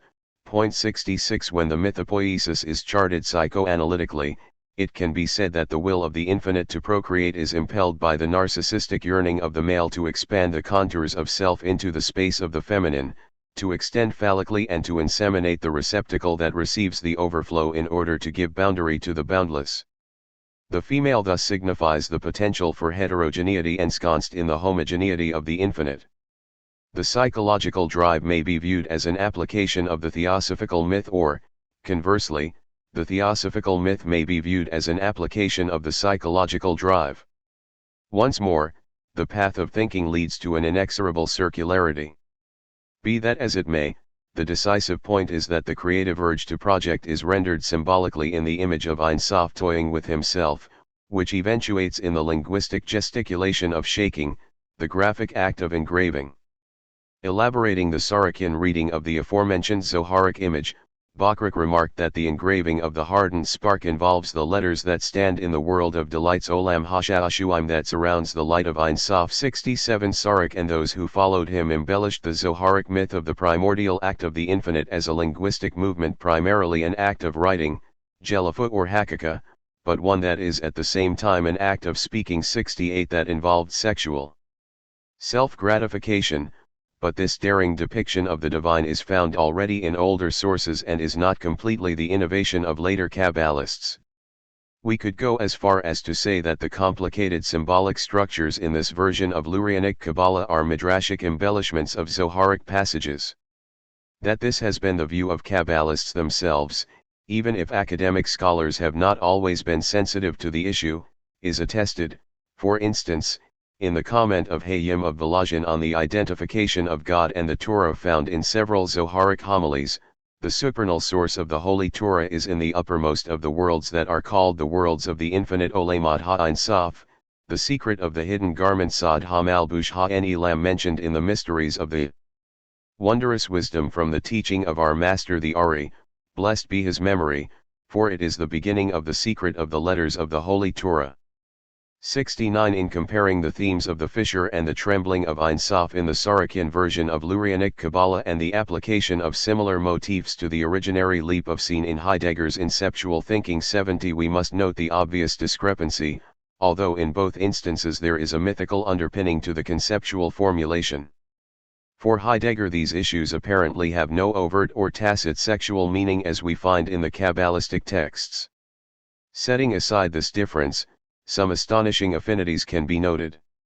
First, just as Heidegger speaks of the leap as a fissure and self-refusal of being that is experienced as a trembling, an enfolding that is an unfolding to create the partition of the ontological disparity, so the Kabbalists envision the inception as the withdrawing of the infinite from itself to itself, the rending of the beginning characterized by the pulsating rapture, Sha'ashue, and the ensuing rupture, Bikaya, a cesura that is expressed, based on a Zoharic idiom, as the infinite breaking and not breaking through its own aura, Beka Wilo Beka Auradilia, 71 or the folding of the garment, Kipul Hamalbush, Point 72. The commencement is thus marked by the secret of the fold, the doubling of difference, encoded semiotically in the opening letter of the Torah, the byte in the word Bereshit, the lingual algebraic encryption for the antecedent that is consequent to the aleph of the origin. Point 73. Second, for the Kabbalists, these images attempt to describe a theopoetic process by which the divine becomes manifest iconically as the image that makes absently present the supreme hiddenness and 104. Imagelessness of the Godhead beyond God, a theme likely known to Heidegger from both Eckhart 74 and Schelling. Point 75. It goes without saying that Heidegger does not unconditionally accept the apophatic discourse well attested in the history of Christian mysticism, but he does, in my judgment, elicit from these sources a more radical, and perhaps esoteric, perspective to fabricate his own idea of scene that breaks with the onto theological characterization of the divine aseity as ipsum esse subsistens. In the formulation of Aquinas, which renders God as a being among beings even though the beingness of the Creator is distinguished from all other creatures by the fact that only in the former case are essence and existence not distinct. The suggestion that Heidegger uncovered traces of the non-metaphysical, or the metametaphysical, within the history of metaphysics would be consistent with his claim, discussed in the previous chapter, that overcoming the metaphysical mandates a continual undergoing that brings metaphysics back within its own limits. Third, the mystery of being connected to the trembling, according to the Kabbalah and Heidegger, is disclosed through the garment of language whose task is to manifest the groundless ground of the pure delight and graciousness of the beckoning stillness that is the origin of speech. Point 76. Commenting on the Zoharic reworking of an older Agadic motif that the Torah was revealed in black fire upon white fire. 77. The 19th century Lithuanian Kabbalist Yitzhak Isaac Haver Wildman wrote, "The root of everything is above in the secret of the contraction beside Hasimsum, which are the letters, the splinterings of the Leitnitiki ha-orat, the parchment that bears them, and the thread of the infinite, blessed be he, that encompasses them. It is known that the contraction is the root of judgment, and thus it is called fire. The root of the primordial Torah is in the contraction of the infinite, blessed be he." 78. Needless to say, the reference to the quintessentially theocentric truism that the root of the letters of the Torah originates in the withdrawal of the infinite light is far from Heidegger's concern, and yet his own notion of being assuming the character of the word through the self-concealing disclosure, the bringing forth, Herverbringen, that lets what is not yet present arrive into presencing, an act of auto-poiesis that is the bursting open, Aufbruch, and the arising of something from out of itself, das von sich heraufgehen, a deportment that applies equally to nature, phi sigma iota, and to artistic poetical production. 79. May be his own atheological translation of the Christological dogma of the Word becoming flesh, which uncannily does exhibit similarity to the Kabbalistic myth. Comparative meta-ontology, from nothing to nothing. The nothingness to which the Kabbalists and Heidegger allude from their variant perspectives is not a substance subject to the antinomy of being and non-being, but rather the dynamic event of the immanent transcendence that is the transcendent immanence, that is, the event wherein transcendence and immanence are juxtaposed in the sameness of their difference prior to the division into transcendence and immanence dictated by the dyadic logic of traditional onto theology. We can impute to both the Kabbalistic Ein Sof and the Heideggerian Sinn/Nix the remark of Schelling in Die Welt Alter that the Godhead, in itself, neither is nor is not, weder ist noch auch nicht ist, or in another expression, the Godhead is as well as is not, Saul ist als auch nicht ist.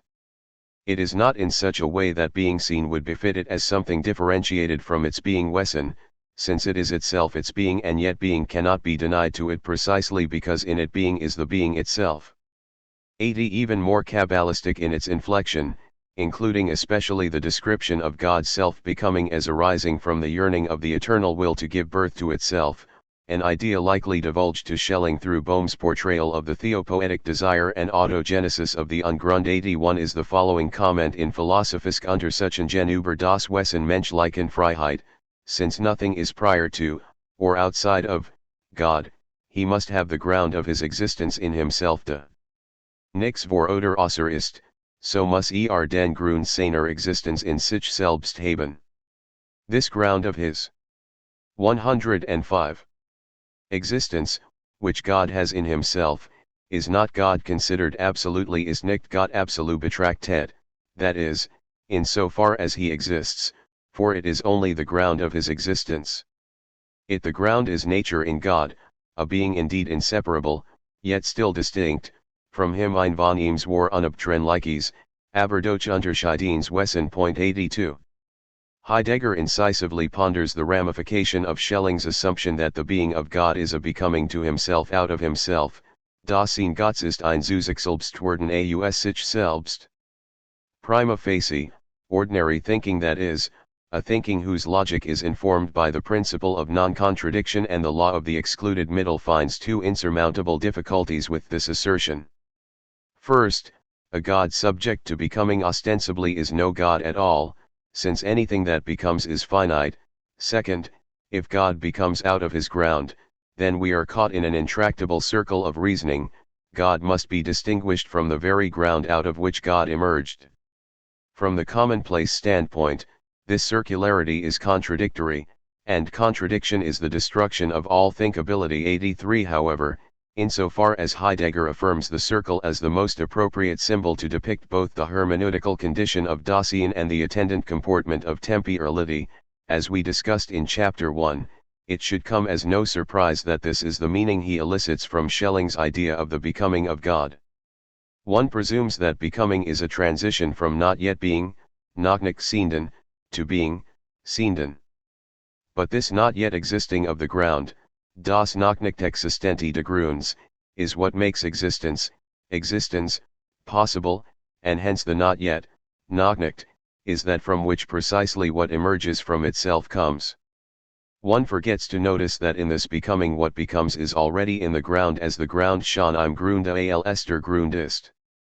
Becoming is neither a mere relinquishing of the ground nor an annihilation of it, but on the contrary, what exists first lets the ground be its ground. Das existierend last erst den Grund sein und Grund sein. 84. In contrast to the becoming of an object, the example Heidegger invokes is that of a shoe, wherein the procedure of making is outside the finished product and the finished product is removed from the procedure of making. In the case of the non-thing-like becoming of God, nicht thing-like in Werden de Gottes, becoming as the development of essential fullness is included in being as its essential constituent. 85. In this autopoetic conception of the divine, becoming itself is comprised as the elemental feature of being, that is, the essence itself is to become other than itself and hence eternally is instantiated in the temporal not yet, the circling of the ground and existence in the unity of the primordial movement. This unity consists not of identity but of the belonging together that first makes their separation and the discord possible, which builds up into a higher unity. 86. Extracting from Schelling a hint to his own meditation on the nature of scene, which likewise avoids making the objective presence or the handiness of things the first and sole criterion of the determination of being, Heidegger notes that in the constitution of the being of beings indicated by ground and existence, 2 dimensions emerge in the essence of essence.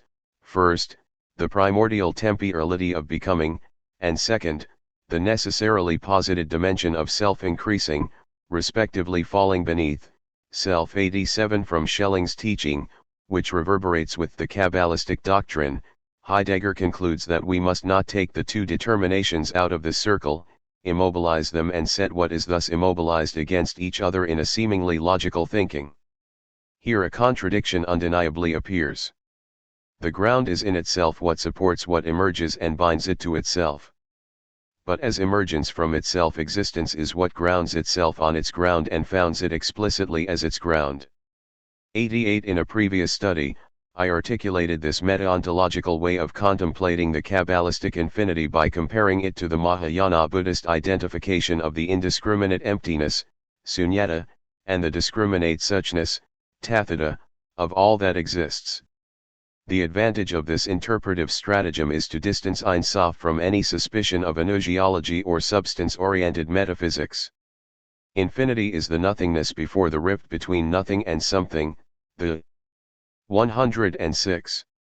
Nothingness that overcomes all differentiation, including the differentiation between differentiation and non-differentiation, the self-emptying emptiness that must be emptied of the distinction between empty and non-empty. 89. Alternatively expressed, Ein Sof is the non-sense that is the essence of all things that have no essence, the essence that is the absolution of essence. 90 The true form of no form. 91 Relatedly, Heidegger writes in the Beitrag that the abysmal ground is neither emptiness nor fullness, presumably because the fullness of beings is the emptiness of being and the fullness of being the emptiness of beings. 92 In another aphorism from that work, Heidegger explains that the less that humans adhere to the beings they find themselves to be, the nearer do they come to being, and then he adds parenthetically not a Buddhism.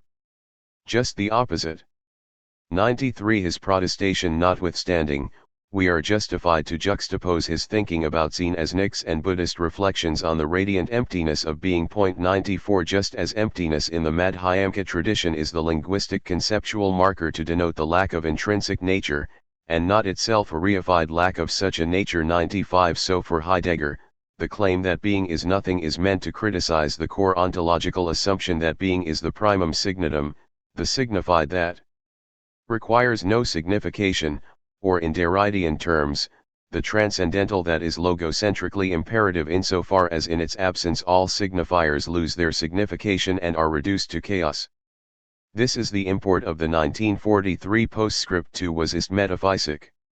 1929 The nothing, as other than beings, is the veil of being. Das Nix als das Andere zum Sehenden ist der Schleier des Sinns. 96 In the 1949 edition, Heidegger glossed the last line, the nothing, that which annuls, i.e., as difference, is as the veil of being, i.e., of being in the sense of the appropriative event of usage. Das Nichtend, dhals Unterschied, ist als Schleier des Sinns, dh des Sinns im Sinn des Erlebnisses des Brauchs. 97 That the nothing is the veil. A being means that being is revealed through the nothing by which it is revealed. Being is thus not to be conceived metaphysically as the presencing unmasked as the absence that is absent as presence or as the presence present as absence. My suggestion is reinforced by the statement about the aforementioned observation placed by Heidegger in the mouth of the Japanese sage in Aus einem Gespräch von der Sprache. We marvel to this day how the Europeans could lapse into interpreting as nihilistic the nothingness of which you speak in that lecture.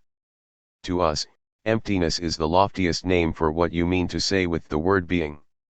Through the Inquirer, Heidegger responds that the confusion is related to his use of the term sen, a term that belongs to the patrimony of the language of metaphysics, but which has the same meaning as nothingness or emptiness, the essential being that we try to think as the other, das Andere, to all that is present or absent. 98 This is confirmed anecdotally by the exchange between Heidegger and Bhikkhu Mahamani, a Buddhist monk from Thailand, reported by Heinrich Wiegand Petzet.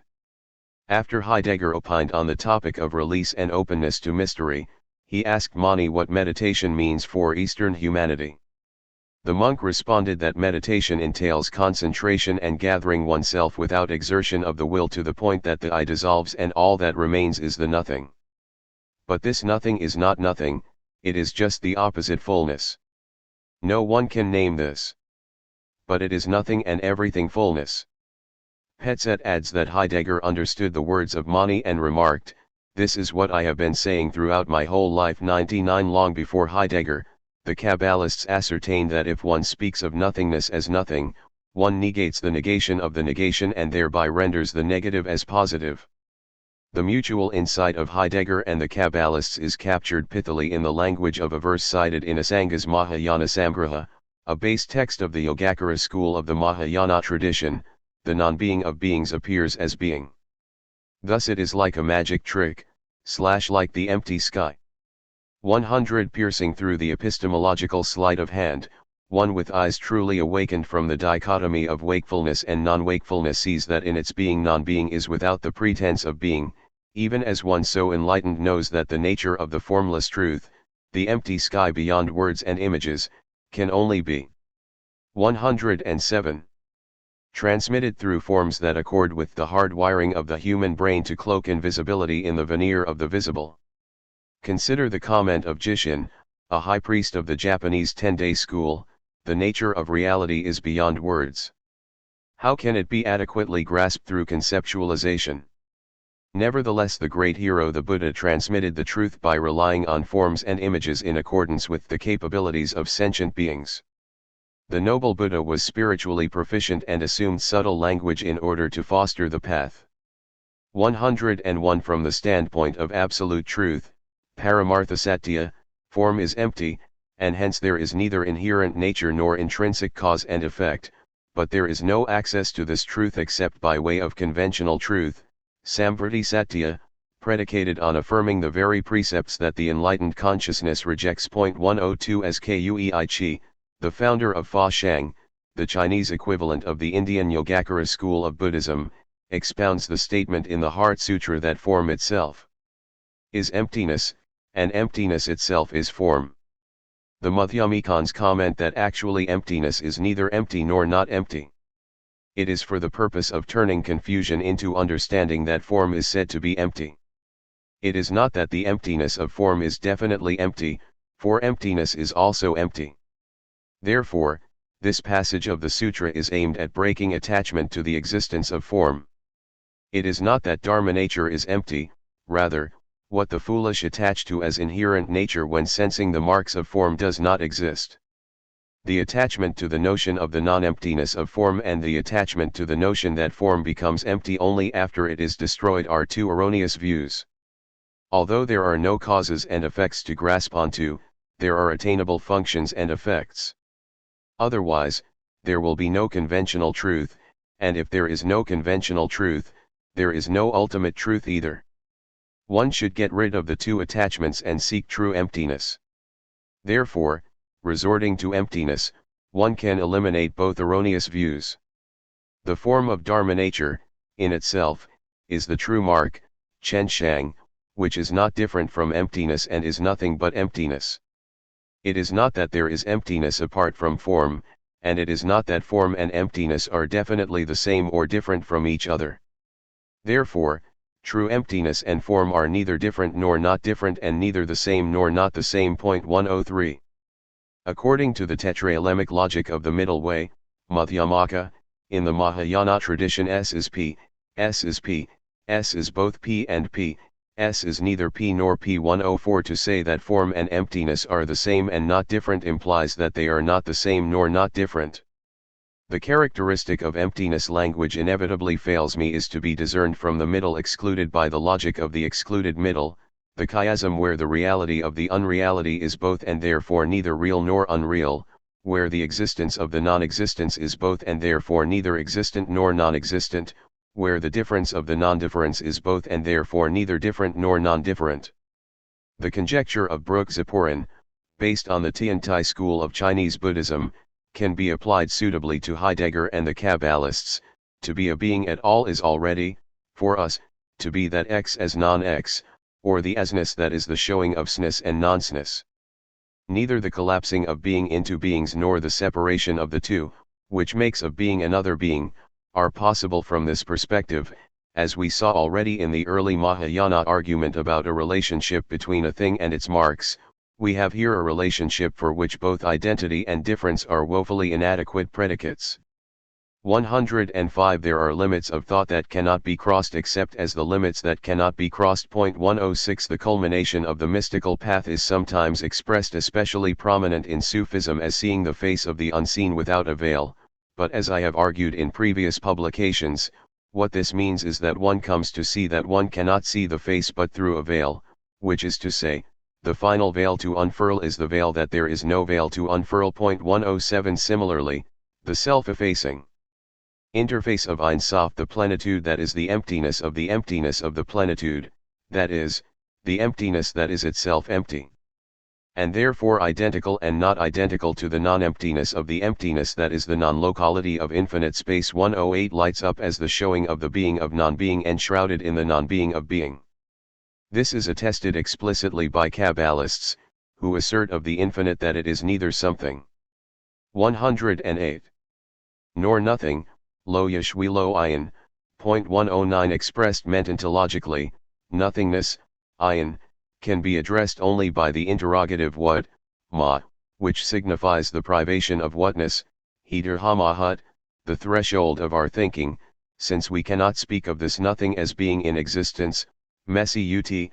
Point 110. The Kabbalistic insight underlies Kook's insistence that the decisive return of the human spirit to the sphere of pure belief, ha-emuna ha-bara, will take place when the last subtle shell of corporeality, kelapat ha-hagshama ha-aharona ha-dakta, collapses, the shell that consists of the attribution of existence in general to divinity Yahas ha-messi ut bikilalu el ha-elohut, for in truth all that we define by existence is incalculably removed from divinity. The shadows of this negation may resemble the heresy of atheism denying the existence of God, but in reality, the expunging of any proclivity to represent the divine unity anthropomorphically or anthropopathically is the highest level of faith. 111. Even if Ein Sof is referred to verbally as a being, the apophatic element that renounces our ability to know anything about that being undermines viewing it ontologically.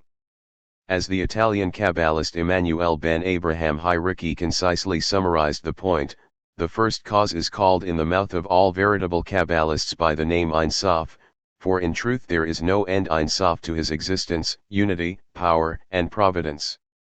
And if we come to investigate what is the substance of his existence Mahut Messi Uto, our thoughts grow weary and we do not comprehend it at all. 112. The traditional metaphysical hierarchy is reversed. Existentia precedes essentia, the nature of the latter is determined by the former. On the basis of this assumption, Kabbalists cleverly decoded the word Hakama, the designation of the second of the 10 Sephirotic emanations, but in some sense the foundation of them all, as Koma, that is, as the 13th century Kabbalist Azriel of Gerona explained, wisdom is the potential of what will be, the incomposite force, Ko-Pashut, that imparts the forms of the interchangeable substances. 113. There is an amalgamation here of two philosophic concepts. Wisdom is described as Heilig matter, the potential to become, but it is also grasped as the general that comprises its particulars, Kalal Hatofs et Pareta. Tishby suggested that Azriel's posture is closest to Averroes, for whom the forms are like roots implanted in the soil of the first matter. 114. Without entering into the question of textual influence, I would say that establishing a genealogy of ideas obscures the point that the Kabbalists have subverted the very jargon they appropriated from the philosophical lexicon to propagate the idea that with respect to the infinite actuality is the potential, there is nothing more necessary than the pure contingency of necessity and nothing more contingent than the pure necessity of contingency. If Hakama, which is the something, Yesh, that comes forth from the nothing, Ayin, is treated as potentiality lacking a determinate substance of its own, then the ontological cord is undercut, and this would assuredly be the case with Keter and, all the more so, with Ein Sof. The idea is expressed with particular poignancy by the Castilian Kabbalist Moses ben Shem Tov de Leon, 1240–1305, in his Shekel HaKodesh. The secret of this matter is the supernal cause, which is the cause concealed from everything, and the first existent Messi ut ha-arishon that initially issues from it is the secret of the first point ha-nekuda ha-arishona, and from it there concatenates the secret of existence Sod ha-Messi ut, for the secret of the single point nekuda aha is the beginning of all beginnings and the commencement of the essences ha-hewayit, and thus the author of Sefer Yezerah said, before one what can you count, 115 that is, before the single point what can he who contemplates count and think? For before this one point there is naught but nothing ayin, the secret of the pure ether ha'ayir hazak that is not comprehended. And thus it is called nothing, that is, there is none that can understand it. The inquirer may ask, is there here something hayish poyish that a person could comprehend? And one responds, there is not, for the nothing by all accounts is a hidden matter that no one can understand, and concerning this matter you can know that nothing is its secret and its substance. Hence, you must know that the correct matter is that the secret of his existence, blessed be he, comes forth from this point. Thus it is called Hakama, the matter that is not comprehended and stands in thought. And they say, what is Hakama? Hakama, that is, since the matter is incomprehensible and you cannot apprehend it, wait for what will come and what will be. 116. 109. Decoding Hakama as Hakama introduces a temporal ingredient into the apophatic mix, as it were, the ineffability and inscrutability of divine wisdom, the beginning whence everything comes forth, imposes the quality of patience apposite to waiting, an inevitable deferment, the deferment of the inevitable, for what will come to be is expressive of the indefinite will of the infinite and therefore concretizes the indistinguishability of necessity and potentiality.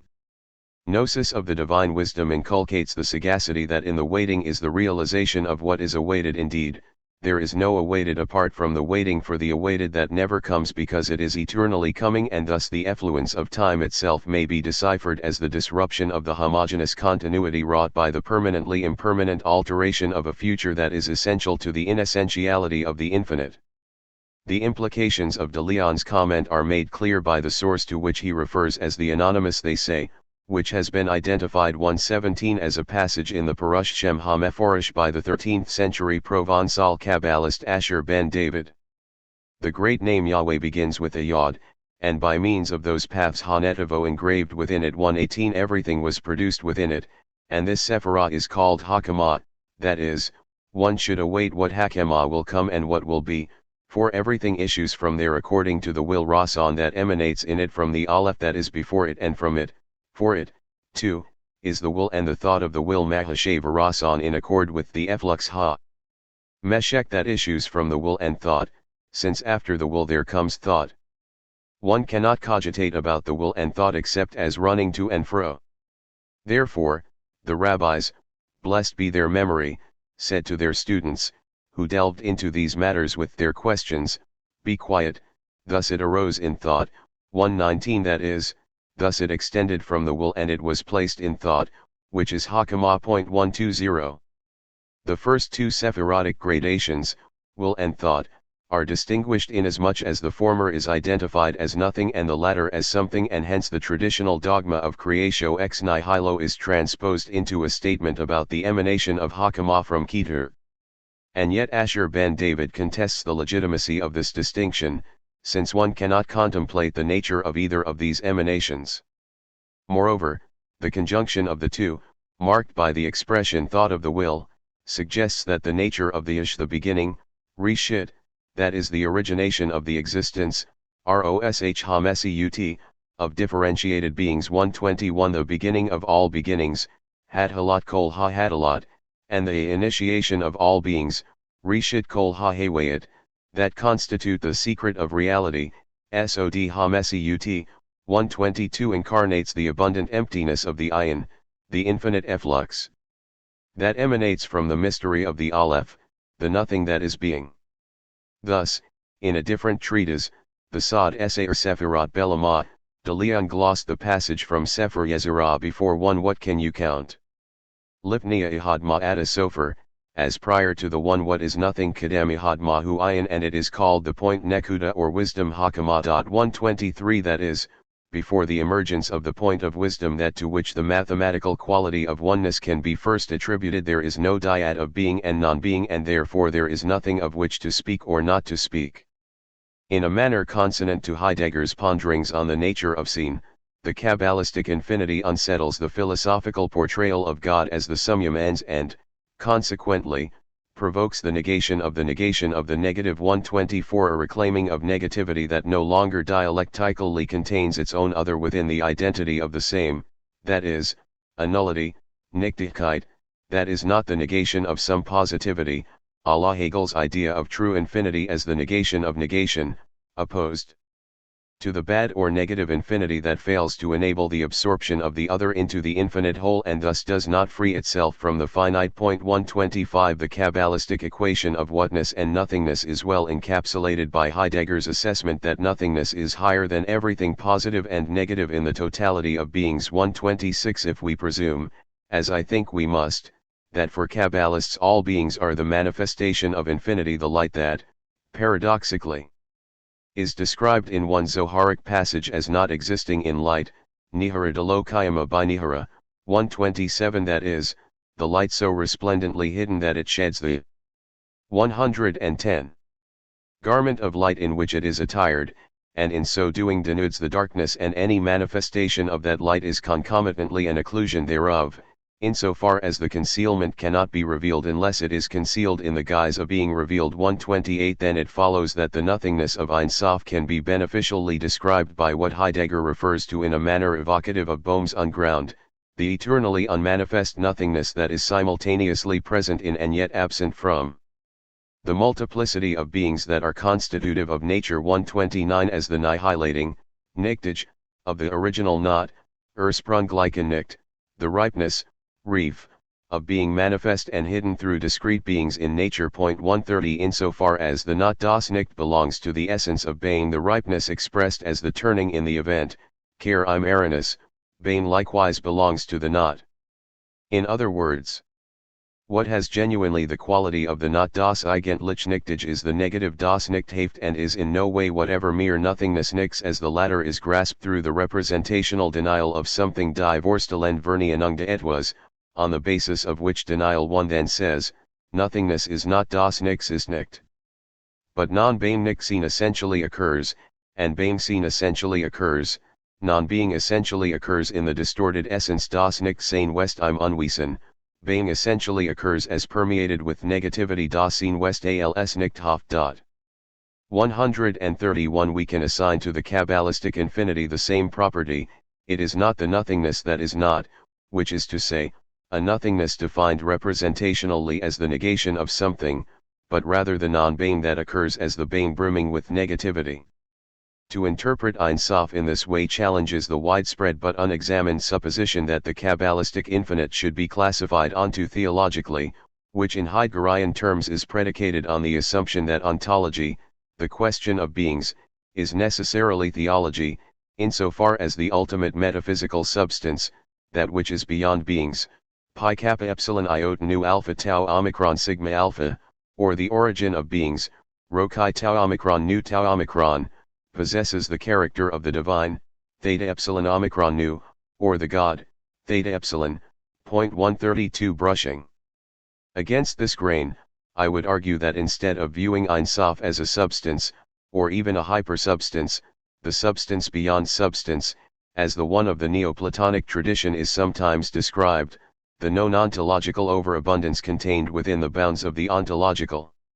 133 It is preferable to grasp it as a semiotic marker of the being that symbolizes the interrelatedness of all beings in the same way that the Buddhist doctrine of dependent co-arising contests the reification of substance as an enduring essence. The undifferentiated oneness of the nothingness of infinity indicates, therefore, that the existence of all beings that issue therefrom, or that are comprised therein, is non-existent. Medieval Kabbalists did not have the language to communicate this idea adequately, and unfortunately, in the course of time even Ein Sof was calcified linguistically, as we see, for example, in the expression Ein Sof Baruch Hu, the infinite, blessed be he, a turn of phrase that translates the non-theistic or maybe atheistic notion back into a theistic index. 134 As Cordovero rightly noted, however, it is not justified to attribute the traditional expression HaKadosh Baruch Hu, the blessed holy 1, to Ein Sof because the words Baruch Hu intimate that which is influenced, mushba, by another, that is, an effect and not a cause, and the infinite cannot be considered the effect of any cause. 135 Even to think of Ein Sof as a cause requires a break with the customary understanding of causality insofar as the latter requires some degree of reciprocity between cause and effect that is interrupted by the assumption that we have a cause that does not comport the capacity to be an effect. The apophysis with regard to Ein Sof is so austere that there is no letter or name that can be ascribed to it. The infinite is the nihility that exceeds and dispels our theopoetic confabulations. Erinness and envisioning nothing beyond nothing. In a note to the 1949 edition of Brief über den Humanismus, Heidegger referred to Erinness as the guiding word, Leitwort, of his thinking since 1936.136. In another note to the same text, Heidegger articulates his view nomically, being as event of appropriation Erinness, event of appropriation, the saying sage, thinking, renunciative saying in response Ansagen to the saying of the event of 111. Appropriation. 137 That this is the term that signals the move beyond the ontological is shown clearly in Heidegger's remark in the summary of the 1962 lecture Zeit und Sein that Aranis is not a new formation of being in the history of being, but it indicates that being belongs to and is reabsorbed within appropriation das Sein in das Aranis gehört und die Unzuregenommen Word. This presumes, in turn, that the history of being is at an end for thinking in appropriation, that is, for the thinking which enters into appropriation is no longer what is to be thought explicitly. 138 From the standpoint of Aranis, metaphysics as the history of the imprints 139 of being die Geschichte des Spragungen is seen as the history of the self-withdrawal of what is sending in favor of the destinies. An actual letting presence of what is present Juligen Anweisen Lassens de Anweisenden. It follows that metaphysics is the history of the concealment and withdrawal of that which gives being. To enter into the thinking of Aranis, one must terminate this withdrawal of the withdrawal so that the oblivion of being will be superseded by the awakening into appropriation, Entwachen in das Aranis. Point 140 What instigates the shift from the metaphysical is the appreciation of the ontological difference between being and beings, the uncovering of which is pivotal to the recovery of the thinking that is proper to the origin to be retrieved in the second beginning, a thinking that can no longer be thought explicitly, that is, the meditative thinking that turns away from thinking. The history of metaphysics is marred by the fact that being is always grasped as the beingness of being Seeindheit descendant and hence as these beings themselves. 141 In der Anfang der Abendländischen Philosophie, the lecture course Heidegger offered in the summer semester of 1932 at the University of Freiburg, the thesis is stated epigrammatically, beings are indeed on the basis of being, but being itself is not a being. Being and beings are different. This difference is the most originary one that could ever open up. Therefore the result, being is not the beings. 142 Oddly, and perhaps somewhat inconsistently, Heidegger's battle with the essentializing tendency of Western metaphysics smacks of its own essentialism. 143 And thus he insists categorically that all previous thought is tainted by the failure to disentangle being from beings. Point 144 The unfolding of metaphysics in Western thinking commences with the forgetfulness of being that results in being's failure to appear as what cannot appear and thus its truth as what cannot be thought remains unthought. Point 145 For Heidegger, the essence of nihilism is related to this history of the eclipse of being in the appearance of beings. Thought in terms of the destiny Geschick of being, the nihil of nihilism means that there is nothing going on with being das mit dem Sein exist. Being does not come to the light of its own essence. In the appearance of beings as such, being itself stays away. 146 Rather than hearing only a discordant note, Misten, when the word nihilism is pronounced, Heidegger imparts to it an agreeable, albeit discomfiting, mislike, nuance as the medium to prompt our remembrance, Andenken, by which we can ascertain the being historical determination of nihilism, Seins geschichtlich Wesen de Nihilismus. By reclaiming this sense of nihilism, we discern that the nihil, the nothing, is, and is in an essential way, in what it names das in dem, was Arnent, das Nihil, nix, wesentlich ist. Nihilism means, with everything in every respect, the nothing is going on es ist mit allem in jeder Hinsicht nix. 147 Heidegger's explanation of nihilism leads him to prioritize the anthropological by insisting that what it means to be human, the being thereof de Sein, is to think of the presencing, Anweisen, of their being as the presencing out of the truth of presencing. 148 A presencing that implies the presence omnipresently absent, that is, the mystery of being that is in every respect nothing. 149 As Derrida astutely observed, Heidegger tries to subordinate all the sciences and regional ontologies to fundamental ontology. He tries to insist on access to the as such, the essence, as the distinguishing mark of humanity. 150 In another touch of irony, the Kabbalistic tradition provides a major exception to the generalization affirmed uncritically by Heidegger with respect to the obfuscation of being and the nihilistic essence of metaphysics. At first glance, my assertion seems unwarranted, since the concept of nihilism is very far from the worldview of Kabbalists. but Heidegger's idiosyncratic taxonomy of nihilism as a means. 112. To expose the nothingness of being has a precedent in Kabbalistic theosophy, where the diffusion of the liminal darkness of infinitivity can be described as well as a recoiling into the truth of its self-concealing shelter, das sich verbergend Bergen, through which we catch a glimpse of the essence of the mystery in which the truth of being essences. 151. In language that is deeply Kabbalistic in its cadence, Heidegger writes, truth is the clearing concealing Lichtend Verbergung which occurs as transporting Entruckung and captivation Beruckung. These, in their unity Einheit as well as in excess Übermaß, provide the encompassed open realm Umstelltefen for the play of beings which, in the sheltering of their truth, come to be as thing, tool, machination, work, act, sacrifice. That essence of truth, however, the transporting, captivating, clearing and concealing as the origin of the there Ursprungdata, essentially occurs in its ground which we experience as appropriation Erinung. 152 For the Kabbalists, 2. The meta-ontological mystery is beset by the paradox of the clearing concealing, the clearing that conceals the concealing that clears, the primal absence of absence that results in the coming to presence of the vacuum within the plenum, an act that can be envisioned as transporting and captivating, approaching and absconding, advent and retreat, or in terms more familiar to Kabbalistic rhetoric, extension and contraction. The space that emerges in the infinite expanse is both boundless and bounded, an encompassed open, which manifests the surplus of the appearance of beings and conceals the unity of the essence of their being. In Heidegger's language, the leaping ahead into the essential occurrence of being, which entails the thrusting out of its being so that the truth of being might preserve as an impetus the power of being to endure historically. 153 The shelter that gathers in the manner that it projects and projects in the manner that it gathers.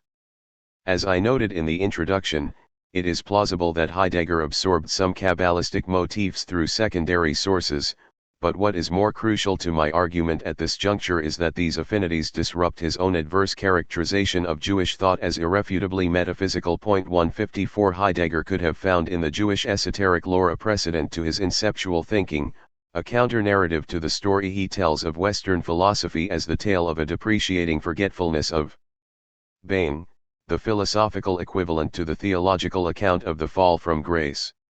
Of course, this was demonstrably not the case, as Heidegger was either steadfastly ignorant of or deliberately hid any indebtedness to Jewish thought, let alone the most recondite part of that literary cultural heritage. The scholarly restitution might, however, be enacted, and here the intellectual agenda cannot be separated from an ethical directive by positing a hermeneutic of bifocality whereby the reflections on nothing and being enunciated by Kabbalists would be scrutinized through the Heideggerian lens, even as the reflections on nothing and being enunciated by Heidegger would be scrutinized through the Kabbalistic lens. One of the major repercussions of this mode of speculating for the study of Kabbalah, as I have already indicated, is a challenge to the depiction of the infinite as a substance with a uniform and stationary essence, even if it is labeled the being beyond being, the being of the one that is non-being. Surely, the term Ein Sof, as the denomination of ultimate reality, has its roots in the metaphysical terminology of medieval philosophical literature, which was informed, at least in part, by some of the sources of classical Neoplatonism, but the way it functions may have the potential to subvert its own onto theological presuppositions. 155 Rather than viewing Ein Sof as if it were the equivalent to the Neoplatonic hyperagios, the beyond being, which is a being nonetheless, it is more fitting to think of the unthinkable as proagios, the expression used by Iamblichus and his school to name the one as the pre-essential fount of all things. 156 Or perhaps even more suitable is anougios, literally, that which lacks being, a term applied in some Gnostic treatises to the non-existent but still not fictitious first principle. 157 Ein Sof, similarly, is actual but non-existent, like the zero that is considered mathematically to be both purely real and purely imaginary insofar as it is the point on the coordinate plane of complex numbers wherein the real and the imaginary axes intersect, the infinite essence that cannot be essentialized, not even as the essence of the nonsense or as the nonsense of the essence. 113. The no-thing of the apophatic tradition, since the illimitable nothingness cannot be constricted by images of negation that affirm the positivity they ostensibly negate. To substantiate the point textually, I will cite a passage from The Secret of the Contraction, Sod HaSimsum, attributed to the towering rabbinic leader of the Lithuanian Jewish community, Elijah ben Solomon, 1720-97, the Vilna Gaon. Know that one cannot think at all about the infinite, blessed be he, for it is forbidden to name it, even as the necessary of existence Hovet HaMesiut. The first Sephirah is called nothing ayin and the second is named something yish, for we know that it exists, and we comprehend this only with respect to it and not with respect to the first, and all the more so, with respect to the infinite, blessed be he and blessed be his name, as it is forbidden to think at all and even to call it Ein Sof. What we speak with regard to it and the Sephirot, everything is from his will and his providence so that he will be known from the perspective of his actions. This is the principal kalal for all the ways of Kabbalah. It is known that just as he is without limit so also is his will. Thus the incomposite will is infinite, and it is even forbidden to think of this at all, but it is known that the worlds are finite and everything is enumerated. Therefore, he contracted his will simsum resno in the creation of the worlds, and this is the contraction simsum. 158.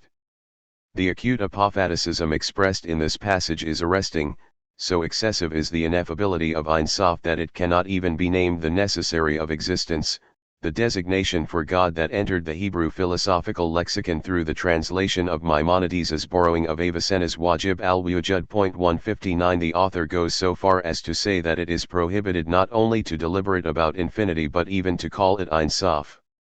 So beyond linguistic demarcation is the infinite that it cannot be branded as the infinite. Moreover, since Keter, the first emanation, is called nothing, in contrast to Hakama, the second emanation, which is called something, we can presume that Ein Sof is beyond the metaphysical binary of being and non-being. Even though there is a modicum of comparability between Ein Sof and Keter with regard to their mutual incomparability, it seems judicious to ask nevertheless how one can discriminate the nothingness of Ein Sof and the nothingness of Keter. Can there be gradations of nothingness such that the nothing of the one is greater than the nothing of the other? Through the centuries Kabbalists have debated this subtle philosophical point under the pretext of interrogating whether or not Ein Sof and Keter are identical or different. 160. Some maintain that the two should not be distinguished and thus the name Ein Sof is applied to Keter. 161. While others insisted on the need to uphold a clear-cut distinction, and still others argued, as I noted in the previous chapter, that the difference between them is solely terminological, that one is called the cause and the other the effect. 162. This belief was originally deemed a very sensitive secret about which one had to hold one's silence, since it narrowed the gap separating emanator and emanated, but later Kabbalists interpreted it in a diametrically opposite way as emphasizing the unbridgeable chasm between the cause and the effect. By the last decades of the 13th century, the predominant view, although by no means unanimously accepted, was that the nothingness of Ein Sof signifies the absolute transcendence beyond signification, whereas the nothingness of Keter signifies the immanentization of transcendence, the preliminary phase of the differentiation within the indifference of infinity, designated as Hashwa or Adat Hasha'eh, which correspond, as Skolem noted, to the Latin expressions indistinctio and equalitas. 163. The distinction between the non-differentiated nothing of Ein Sof and the differentiated nothing of Keter is captured succinctly in the following passage from the Zoharic anthology: Ein Sof cannot be known and it does not produce an end or a beginning like the primordial nothing, which brings forth a beginning and an end. There are no wills, no lights, and no radiances in Ein Sof. That which knows, but does not know, is none other than the supernal will, the concealed of all concealed, the nothing. 164. Immediately preceding the above citation, Ein Sof is described as the incomprehensible and impenetrable concealment, Sinu, that contains the will of all wills, a technical reference to the 114. Highest facet of Keter.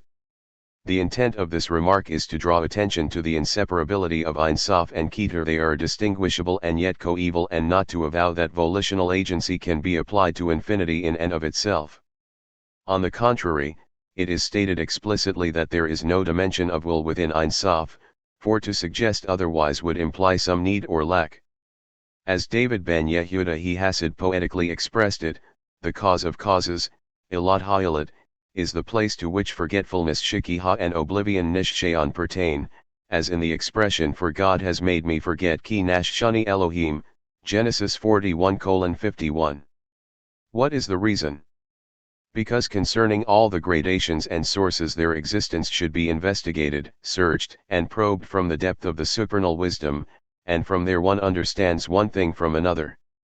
However, concerning the cause of causes, there is no aspect in any place to probe, to investigate, or to know of it any knowledge because it is concealed and hidden in the secret of the nothing and the naught. Therefore, with respect to the matter of comprehension of this place, forgetfulness pertains to it. 165 Grammatically, Ein Sof is a nominal form, but ontically it does not demarcate something that can be named or even nothing that cannot be named but the void disclosed in the annulment of the void, the infinite negation of the infinite, the concealment of disclosure disclosed through the disclosure of concealment.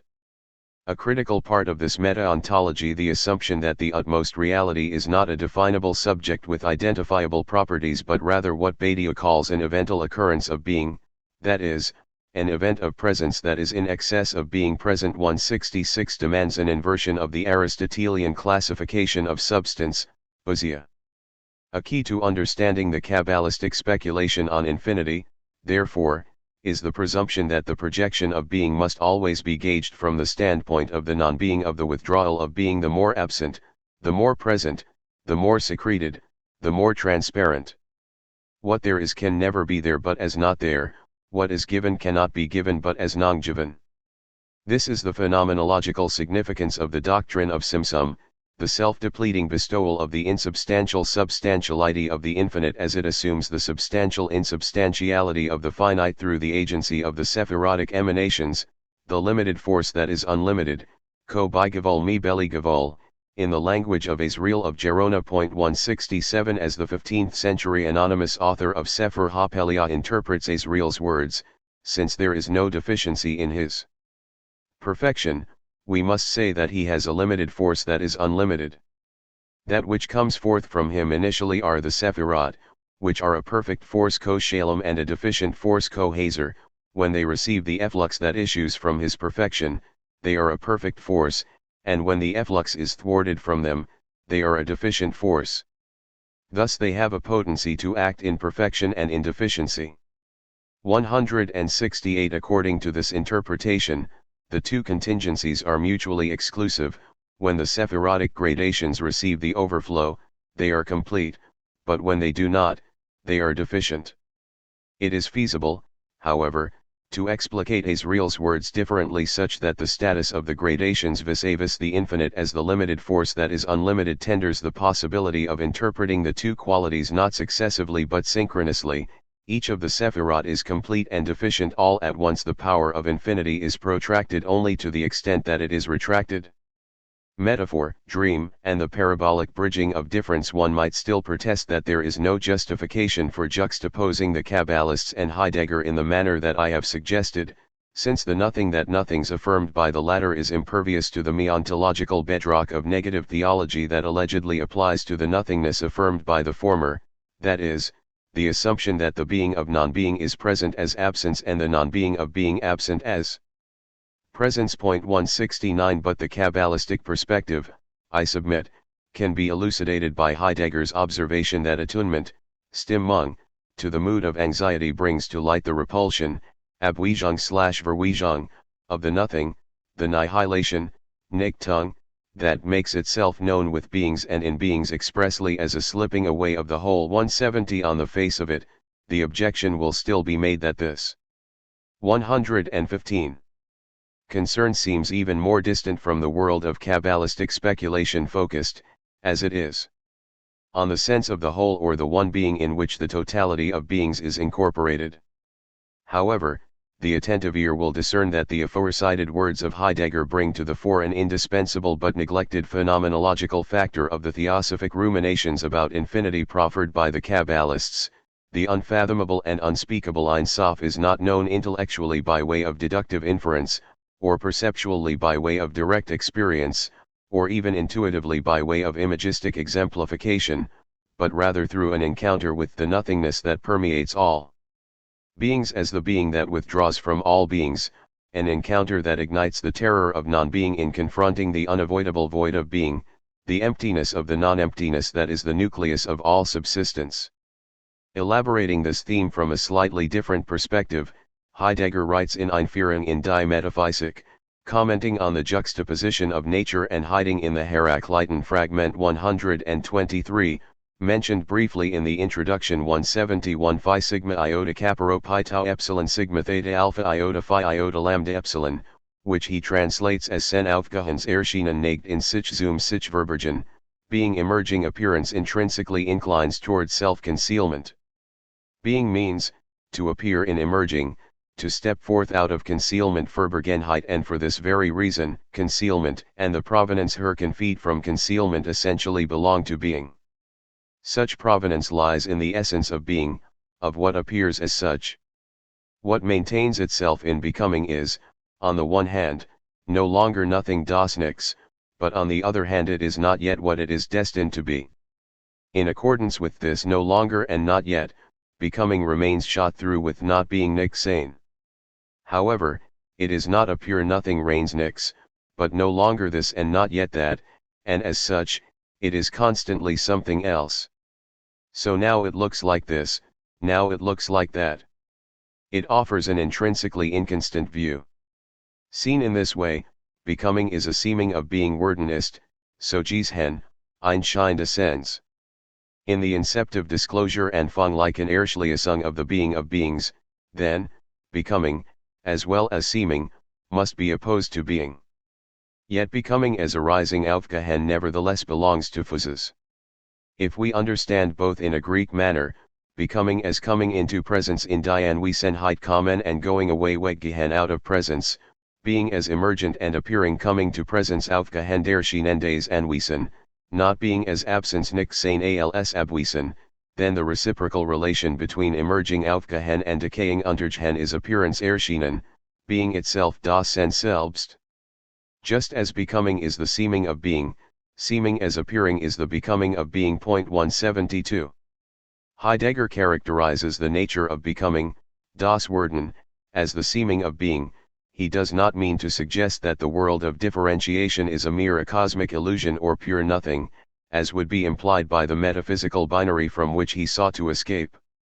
His point is rather that becoming is inundated with nix sein, the radical alterity of the non-being of being that renders every being as always something else, situated unremittingly betwixt that which is no longer and that which is not yet. That the world of becoming is demarcated as the seeming of being implies that reality is a perspectival letting shine of the semblance of truth that is subject to being untrue. 173. On the one hand, becoming and appearance are opposed to being insofar as being is always withheld in its bestowing and thus can never appear as such. On the other hand, becoming as the wavering between appearing and disappearing, coming into presence and going away from presence, belongs essentially to the nature of being. This leads Heidegger to conclude that appearance, erschienen, is being itself, das Sein selbst, a conclusion that patently contradicts his insistence that being withdraws from the very beings in which it appears. To some degree, Heidegger's non-being bears the trace of Eckhart's apophatic depiction of the Godhead, Divinitas, Gotheit, as not a something that is not and therefore a nothing that is pigeonholed within onto theological boundaries. 174. The Eckhartian God is described variously as not a being, above being, the superessential being, Überwesendwesen, or the superessential nothingness, Überwesendnichkeit. 175. And hence it follows that every manifestation of the non-manifest is a concealment and every 116. Concealment a manifestation.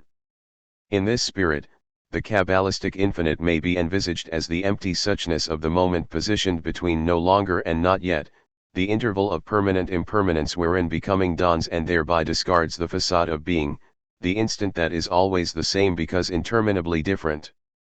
Like the time of the dream, this moment, which has neither past nor future, is a present without duration, a presence that resists representation except as non-present. 176 The infinity of the Kabbalistic imaginaire can be described in the terms that Heidegger employed in his essay on Denken, 1942, in what reads like a midrashic gloss on the description of the poetic vocation in a passage from Hölderlin's Werden im Vergehen, in the state between being and not being, everywhere the possible becomes actual, and this is in the free imitation of art a terrible but divine dream.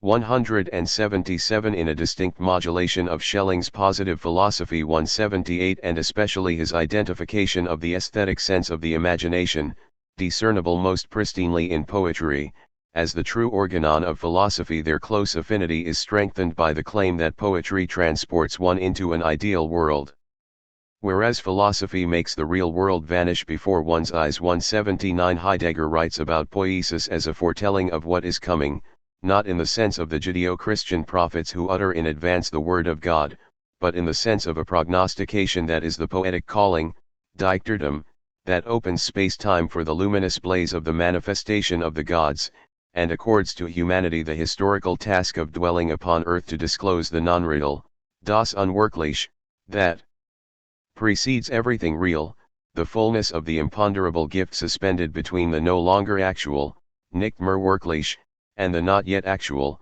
noch nicht wirklich, the advent of the holy that appears unexpectedly in the divinely terrible non-reality, furchtbar gottlike unwirklich, of the dream, the space of the free imagination of poetry, freien Bildens der Dichtung, the state between being, seen, and non-being, nicht seen, wherein the possible becomes real and the actual ideal. 180 In the lecture course on Hölderlin's Germanine, delivered in the University of Freiburg in the winter semester of 1934 to 1935, Heidegger remarked that a cherished device of the poets is to symbolize what is actually real by means of the most sensuous possible images of what is, in fact, not real. 181 The image of the dream is not invoked in this depiction of the poetic craft, but it is undoubtedly relevant inasmuch as the oniric can be characterized as well by the propensity to symbolize, Versenbildlichen, the actually real, eigentlich wirklich, by means of sensuous images,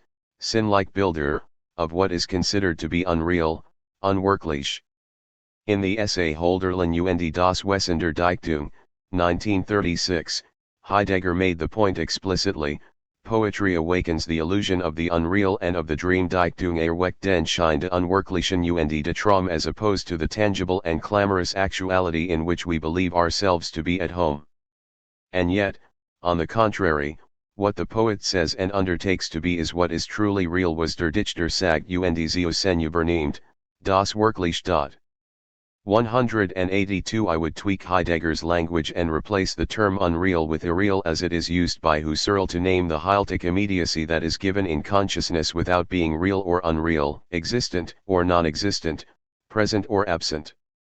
When viewed from within this phenomenological bracket, the irreal is determinative of what is perceived noetically to be real, and as a result, the line separating facticity and fictionality is conspicuously blurred. 183 Perhaps this is the intent of Heidegger's aside: poetry makes beings more beingful, Dichtung macht das Sein sehender. 184 In what way can beings be made more beingful? Heidegger offers a clue in the continuation when he remarks that it is through allegory, Gleichnis, that the illuminating view Lichtblick, the seeing in the light ins Licht sehen, first opens and frees the look for beings. 185 Inasmuch as poetry casts the real parabolically, it is the aesthetic form that cultivates the sense of freedom as self-binding sich-binden to the anticipatory projection of being, which makes possible a relationship to beings. 186 Here it is apposite to cite in full the following reflections in the Beitrag on the relationship of das Sein, imagination, the event, and the clearing, to the usual view directed toward beings. De Sen, as grounding the openness of self-concealing, appears as non-being nicht sehend and imagined in Gebildet. In fact, De Sen, as the projecting throne. 117. Grounding die Entwurfengrundung, is the highest reality in the domain of imagination. Bereich der Einbildung, assuming we understand the latter not simply as a faculty of the soul and not simply as something transcendental. but as the event itself, wherein all transfiguration Verklärung oscillates.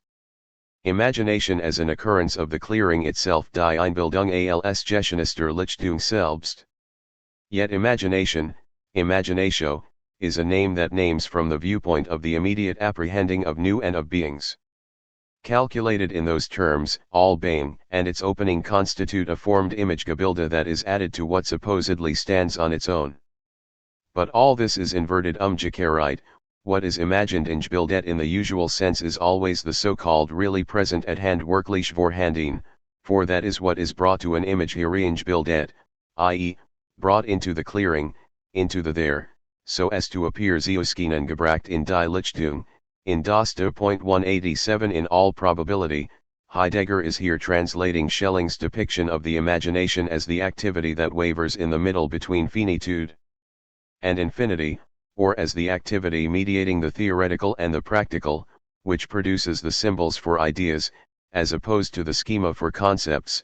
The ideas likewise oscillate between finitude and infinity, and thus the imagination is identified as reason in contradistinction to the understanding. Point 188. Echoing a sentiment expressed by other exponents of German idealism, including Fichte. 189. Schelling goes as far as to say that in the absence of imagination, nothing is actual. Point 190. As reformulated by Heidegger, imagination is not primarily a faculty of the soul, and not even the Kantian transcendental imagination, the faculty of apperception that provides the condition for the possibility of knowledge through the synthesis of intuition and thinking, the sensible and the intelligible, a topic he notoriously grappled with in the Phenomenologische Interpretation von Kant's Kritik der reinen Vernunft, the lecture course delivered at the University of Marburg in the winter semester of 1927 to 28191, and then at greater length in Kant und das Problem der Metaphysik,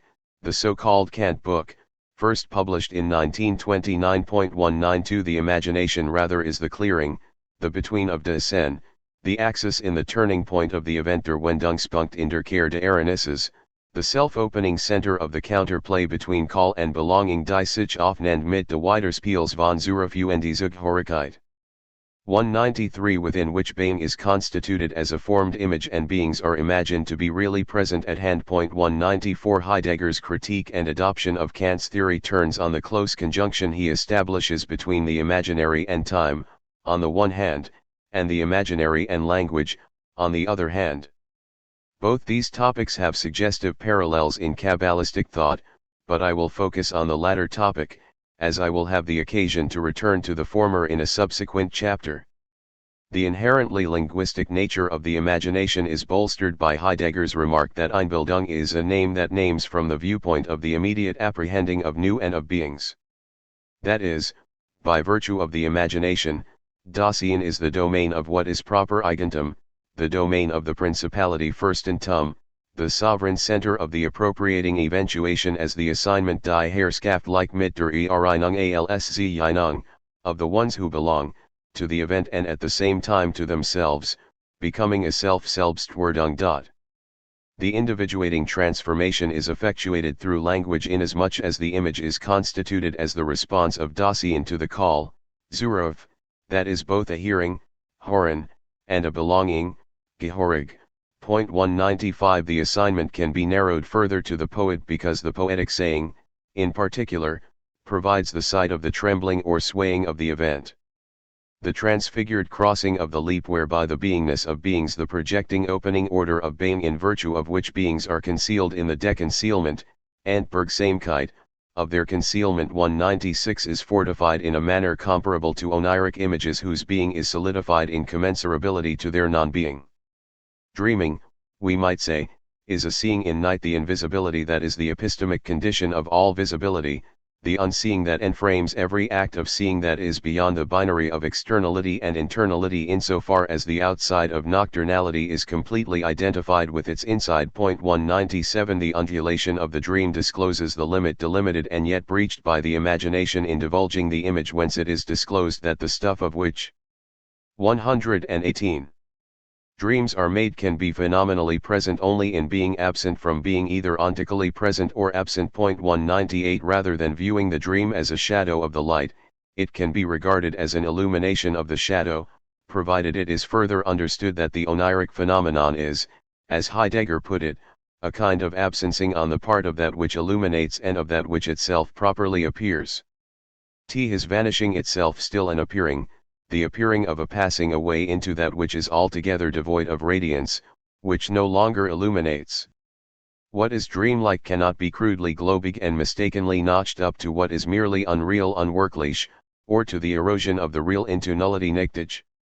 The dreamlike and the dream are a vanishing of the light and radiance that itself is already absencing in schwinden deselbst schon abwesenden lichts und glanzes, of that which presences of its own accord and appears in shining, illuminating, dissen, was von sicher and west und skinand, lookatand, erscheint. The absencing, as the absencing of such vanishing, is also still a presencing. 199 The shadow-like and fading nature of the dream does not convey that the dream is nothing, but rather that it is the appearing of the non-apparent, that is, the appearing of what abstains from appearing, the presencing of what prevails as absent, not because it is a presence that is not present, the non-being measured according to the metrics of being, but because it is present as non-present, the non-being that belongs to the being of the human being, zum Sendemenschen gehört ein nicht sein. 200 What is decisive about the dream is not that it deals with the realm of shadows, thought to be ontically unreal and null, but that, in its fleetingness as shadow, it corroborates that all presencing is in itself at the same time absencing. Alle Anwesenung ist in sich zugleich abwesend. 201 A presencing that perseveres in the absencing of absencing, a disappearing of the appearance that withdraws in the appearing of its disappearance. The dream, therefore, is the real that essentially stretches into the unreal, das Wirkliche erstreckt sich wessenhaft in das Unwirkliche, but insofar as the non-real, nicht wirklich, each time differently, is either the no longer real or the not yet real, entweder das nicht mehr wirklich oder das noch nicht wirklich, it becomes the possible for what is actually real, das möglich für das wirklich. The possible is in this instance never that which is merely null, or pure non-being, it is rather more a state between being and non-being, a schon ein Zustand zwischen sein und nicht sein. 202 For this reason, some Kabbalists compared Gnosis about God to a dream. The Sephirotic gradations are the imaginal constructs of an infinite luminescence whose presence at the horizon of the non-phenomenalizable consists of being not present. 203 The comparison to Heidegger is enhanced further by the fact that the process of imputing an image to the imageless, which is at the crux of the Kabbalistic vita contemplativa, is at the same time an appurtenant beckoning to the nameless declaimed in the investiture of the name. To illustrate the point, I will cite the following passage from Ma'amar Yuhud HaYurah, a text that circulated among the students of Moses Hayim Luzzatto, 1707-46. There is reason to doubt that Luzzatto is the author, but the contents are unquestionably in accord with the teaching preserved in treatises that he wrote. 204. All of the worlds are naught but the disclosure of what was already arrayed in the perfection of the infinite, blessed be he. For the reality of all the worlds is naught but as one who dreams a dream and sees the matter in the imagination, and similarly the entire potency of the infinite, blessed be he, which has no tempi or liti ein Bozeman, is seen according to the way of time durch Zeman. Thus, the infinite, blessed be he, acts in the way of his perfection, and there is placed before him the curtain of withdrawal Mosak Hasimsum in which are dependent all these colors, and they are all the laws of nature from beginning to end. All of these things vis-a-vis the infinite, blessed be he, are in a verily different manner, which we cannot comprehend. Similarly, the matter of time is nothing at all but how we imagine nature as it appears to us in accord with the withdrawal Lephi Hasimsum. As we see in the dream itself that days and years pass in one dream, and with respect to the dreamer it seems to him that this is how it actually is near Eloshi Hukak Mamish.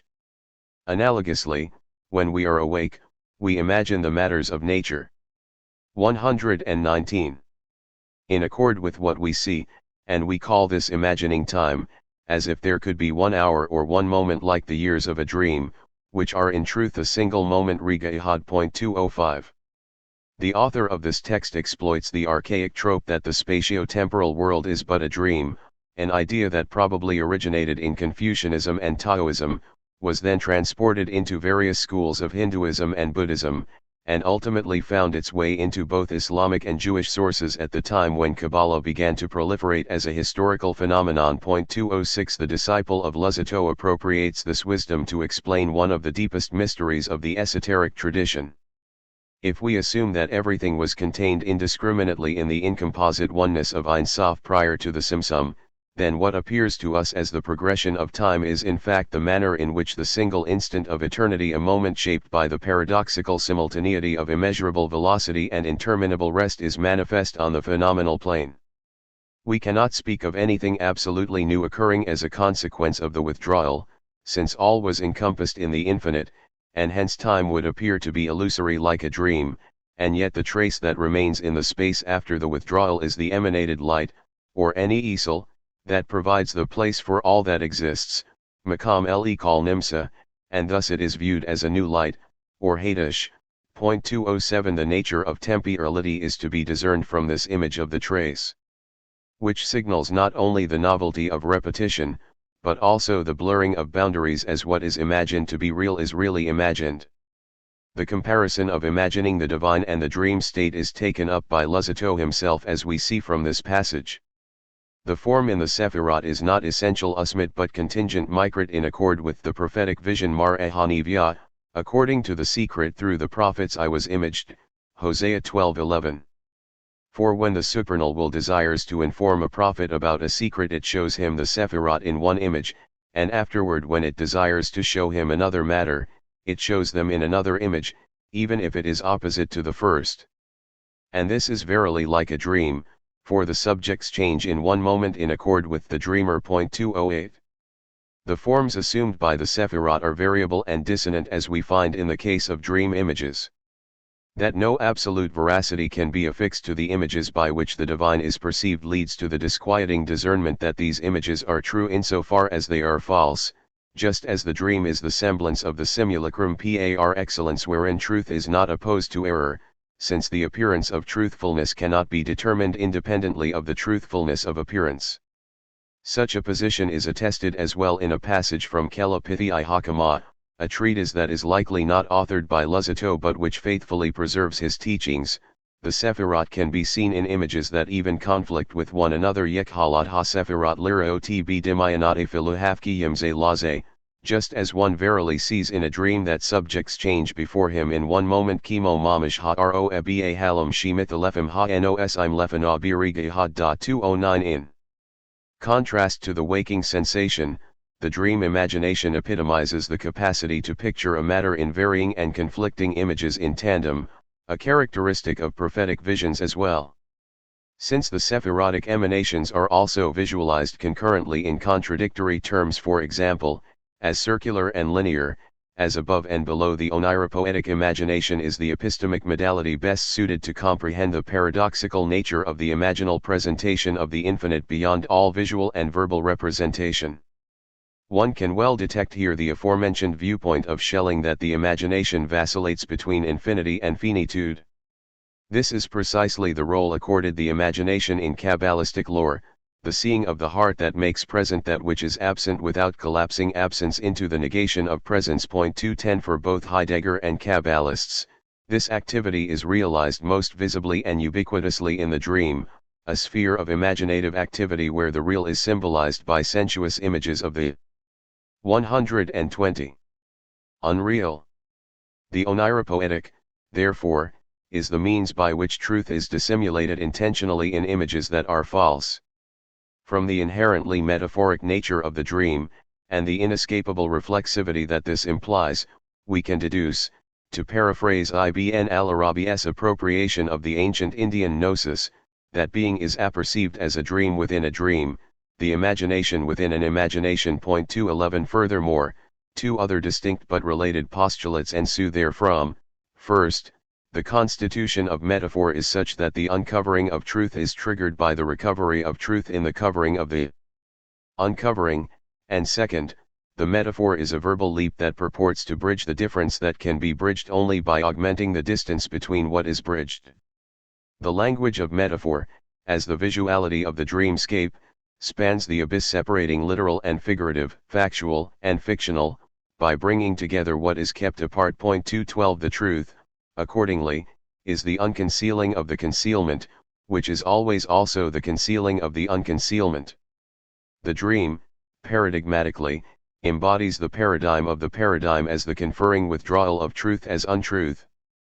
Here it is germane to cite the comment of the Vilna Gaon: all that we say with respect to Adam Kadmon and the worlds of emanation, creation, formation, and doing, is very much in the lower worlds, for in each world there are the worlds of emanation, creation, formation, and doing, and all of these aspects are the backend of the backend Ahorim de Ahoriyim, and they are not glowing Mesasahim. Thus we speak by way of metaphor Durik mashal, and there is no understanding at all. 213 There is no room for equivocation regarding the aporetic skepticism expressed in these words. Whatever we say about any of the links in the chain of being, from the primal atom to the four worlds, is derived from our experience of the lower, dim worlds, the posterior of the posterior, and hence our language of necessity is parabolic in nature. We have no unmediated access to comprehend reality itself. Eliashiv takes issue with those who would interpret the passage of the Jaon as if he meant that the language we use to discuss the divine is in any way arbitrary or inherently metaphorical, the view attributed to Luzzatto that he openly criticizes even as he admits not having studied the latter's compositions in great detail. 214 Relying on a number of other Kabbalists, including Cordovero, Eliashiv insists that the Sephirot are subtle lights in the absolute spirituality Orat Doktim Bitaklit Haruhaniyat that are not apprehended at all, and thus it is incorrect to say they are merely an apparition, mar'a, or an image, dimayan, seen through the visions of prophets, maroti hanivayim. They are, rather, true and complete realities Mesioiyat Gamurim Amatayim that exist continually from the time the Emanator, blessed be his name, emanated and brought them forth, and was garbed and unified in them. 215 Eliashiv does admit that there is a precipitous drop in aptitude from the time of Moses to the current epoch, but the symbolic nomenclature still imbibes the authority of an unbroken tradition. The intent of the Jaon's remark, therefore, is not related to speech dibur and language lashon but exclusively to comprehension hasaga. All of his words are only to establish in our hearts that we do not apprehend anything, and in order to distance and to remove every thought of an image of a shape dimit to ar or form seur, God forbid. Thus he said that whatever we grasp of these matters is only in the backend of the backend, and they do not glimmer, and our comprehension in all of these words and expressions is far from their truth, for we do not understand anything to the point that according to our comprehension all of their words are only in the aspect of a metaphor. 216 Eliashiv's motivation to contrast the qualifications of past generations and those in the present is evidently a strategy to avoid epistemological relativism and linguistic nominalism. Parenthetically, I note that this view clashes in part with his assertion that the disclosure of esoteric wisdom, Hakamat HaNestar, below is greater in the present than in the past as a result of an augmentation of the light of the infinite in the realm of emanation. 217 An idea that is related even more specifically to the historical assertion that from the time of the 16th century the dissemination of Kabbalistic texts has been intensified in unprecedented ways commensurate with the augmented revelation of that light in the material world, stimulated theoretically by the messianic rectification, Tiktun, and practically by the 121. Technological revolution of the printing press. 218 Bracketing this inconsistency, I want to focus on the implication that, for Eliashiv, there is the possibility that the masters of previous generations were capable of comprehending the divine without the use of figurative language. The task of the critical scholar is to inquire about the soundness of this effort, not simply to codify it as if it were a truth beyond reproach or scrutiny. Granted that the terms used by Kabbalists are not arbitrary, but can we really say they afford us direct knowledge of the divine realities? Can speaking about the unspeakable be anything but metaphorical approximation? Is it possible for anyone, even Moses, to flee from the predicament that the imageless can be seen only through the veil of the image? The stipulation of apophatic theology may be to strip the mind of all concepts and images in approaching the unknowable deity, but the radical shattering of all idolatry, including icons of the aniconic, does not preclude the necessity of the formless donning the form of formlessness.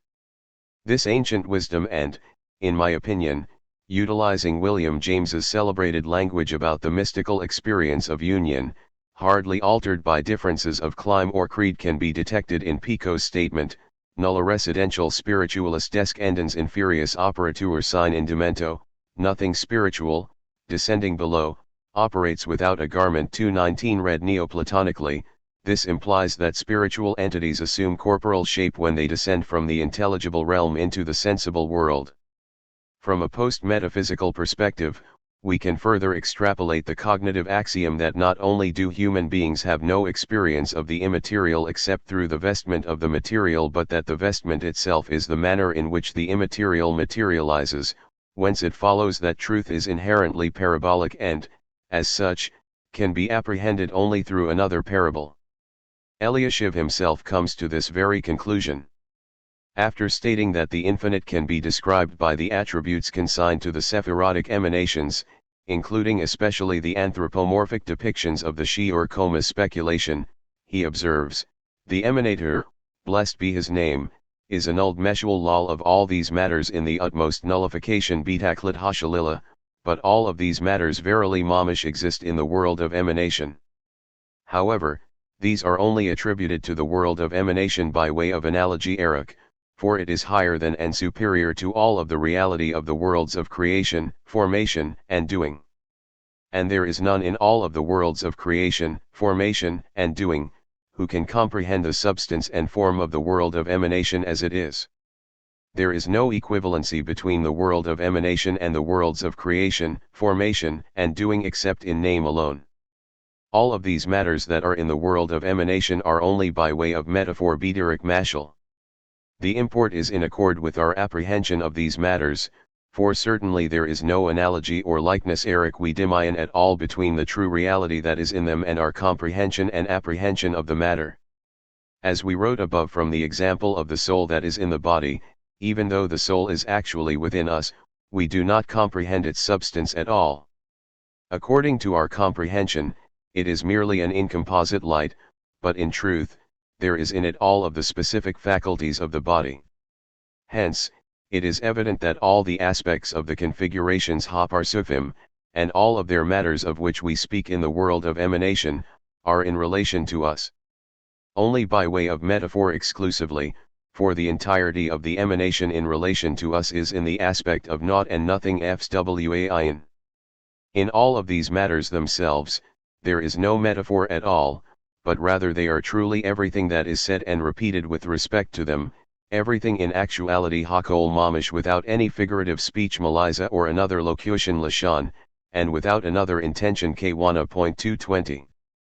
In the conclusion of this passage, Eliashiv returns to his admonition against interpreting the descriptions of the emanations in a purely figurative manner. He emphasizes that even the use of grossly anthropomorphic images with reference to this realm should not be taken allegorically, if doing so means denying the actuality of that to which these attributes refer. And yet he also unambiguously affirms that we have no positive knowledge of these emanations, they are like nothing in relation to us, and hence whatever we say about them will be a matter of metaphorical construction. The nature of the secret, which 122 is proportionate to the illumination of the light of the infinite in the world of emanation, must be disseminated secretively, that is, in such a manner that the secret is preserved in its exposure. Taking his cue from the portrayal of the Zoharic fraternity, Eliashiv notes that Simeon ben Yohai and his colleagues shielded the esoteric nature of the mysteries by speaking of them emblematically, Direk Hida. 221. This relates, first and foremost, to the depiction of the incorporeal in corporeal terms. Applying the older Agadic motif of the theophanic images, Dimwiyat, or the incarnational forms, Dimayanat, by which God appears as a warrior at the splitting of the Red Sea, as an elder giving the Torah on Mount Sinai, or as the enthroned Ancient of Days seen by Daniel 2:22. Eliashiv promotes a conception of the imaginal body to explain how the delimiting of the limitless is situated between the literal and the figurative, that is, the sense of embodiment that is affirmed is not carnal flesh but is nevertheless a concrete phenomenon and not merely a figure of speech. the body, when conceptualized from the perspective of the imaginal, is not subject to the metaphysical distinction between real and imagined, rather, it occupies an intermediate space in which the imaginary is real and the real imaginary, since there is no reality apart from what is imagined to be real, no being that can appear but through the appearance of its non-being. 223 To cite one other passage that exemplifies the complicated way that Eliashiv rejected the metaphorical stance attributed to Luzzatto, and yet affirmed his own version of theosophical language that is neither and therefore both literal and figurative. Indeed, when he is garbed in the emanations and constricted by them in all of their matters, it is as it is written, and through the prophets I was imaged uve yad hanivi im adameh, Hosea 12:11. Thus when the Blessed Holy One constricts his true simplicity to be revealed to his creatures, this is what is written, and through the prophets I was imaged. However, my intention is not that all the matters that are said in the words of the Holy Zohar and the Ari, blessed be his memory, are only by way of prophetic visions maroti hanivya, as we find in the words of some recent Kabbalists. For God forbid that. My opinion is that the visions of the prophets were apparitions that essentially were only through images dimianot, and the essence of the visions was not all in the true reality. On the contrary, all the words of the Holy Zohar and the Ari, blessed be his memory, are entirely true, and they are in existence as they are written, because by means of this he, blessed be his name, is revealed in the disclosure of the name Yahweh, blessed be he, whose seal is truth. 224. All the words of the Holy Zohar and the Ari, blessed be his memory, are not a metaphor and symbol mashal we dimion, God forbid. Nevertheless, they do not accord with our apprehension and our comprehension, God forbid. Relative to our apprehension in all of these matters, they are in truth only the aspect of metaphor and symbol. But relative to what is attributable to the emanation itself, which is elevated and transcends every created being in all of its minutiae, all things are there veritably as they are actually written. 225 On the one hand, the divine emanations as they are in themselves, that is, as the incomposite unity of the infinite, the inner light of the Torah, or Pinamid HaTorah, the Tetragrammaton, which is garbed and contracted within them, are not metaphorical but ontically real, albeit not a physical property, tekanagophany, that can be described by a form, tuar, or an image, timuna, and therefore beyond human comprehension. 226 On the other hand, the emanations of the imageless emanator, the hidden roots, shorashim eni lamim, of all that comes to be in the lower three worlds. 227 Are personified necessarily through the prism of imagination, and hence they rhetorically assume the character of the metaphorical tropes by which the imaginal body, the stature of the configuration of the anthropo, comet pars of Adam, 228 is constellated. As it happens, the wisdom of the Kabbalists was well appreciated by Adorno, who notoriously pointed out in a letter to Skolem, the language into which the symbol is translated is itself a symbolic language, which calls to mind Kafka's statement that all his works were symbolic, but only in the sense that they were to be interpreted by new symbols in an endless series of steps. 229 Adorno correctly understood that in presuming the parabolic nature of truth, an orientation that resonates with the symbolic imaginary proffered by medieval Kabbalists, Kafka closed the schism separating fact and fiction, and thereby 123. Opened the landscape of textuality to the measure of incommensurability, the limitless limit that delimits the interpretative standpoint from which a reader may summon a hermeneutical criterion of objectivity that avoids the extremes of absolute relativism and relative absolutism. 230 Language, poetically conceived as inherently metaphorical, is always an act of translation, a joining of the divergent rather than a harnessing of the same. In the particular cultural ambience of the Kabbalah, language performs this function by expressing the inexpressible, rendering visible the invisible, making apparent the inapparent. The symbol, therefore, brings the unknown into relation with the known, but without reducing the difference that binds the two incongruities into an identity. 4. Simsum. What if that domain of decision as a whole, the absconding or advent of the gods, were precisely the ending itself? What if, over and above that, Being in its truth had to be grasped for the first time as appropriation, as the eventuating of that which we call refusal. That is neither absconding nor advent, and also not absconding as well as advent. Instead, it is something originary, the fullness of the bestowal of being in the refusal. Heidegger, Contributions to Philosophy, of the Event.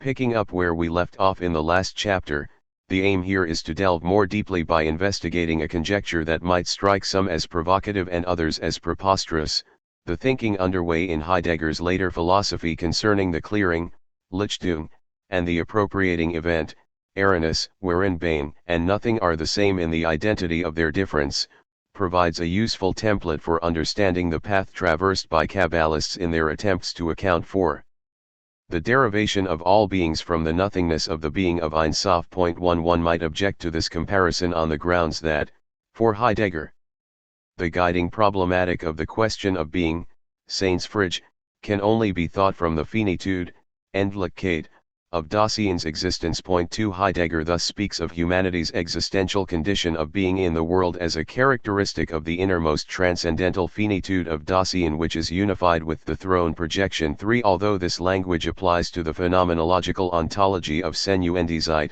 the emphasis on transcendence, understood not as a reified transcendence but as Dasein's disclosure of its individuation is a theme that colored Heidegger's interrogation into the meaning of being throughout his life. 5 As the note added to his personal copy of Senuendizeit attests, in spite of the metaphysical resonance of the term, transcendence denotes the ecstatic timeliness, Zeitlichkeit, or temporality, temporalitat, which is the horizon whence we discern that Beingsein has thought beyond überdacht Beingsehendes. However, transcendence from the truth of Beingsein's, the event das Awareness.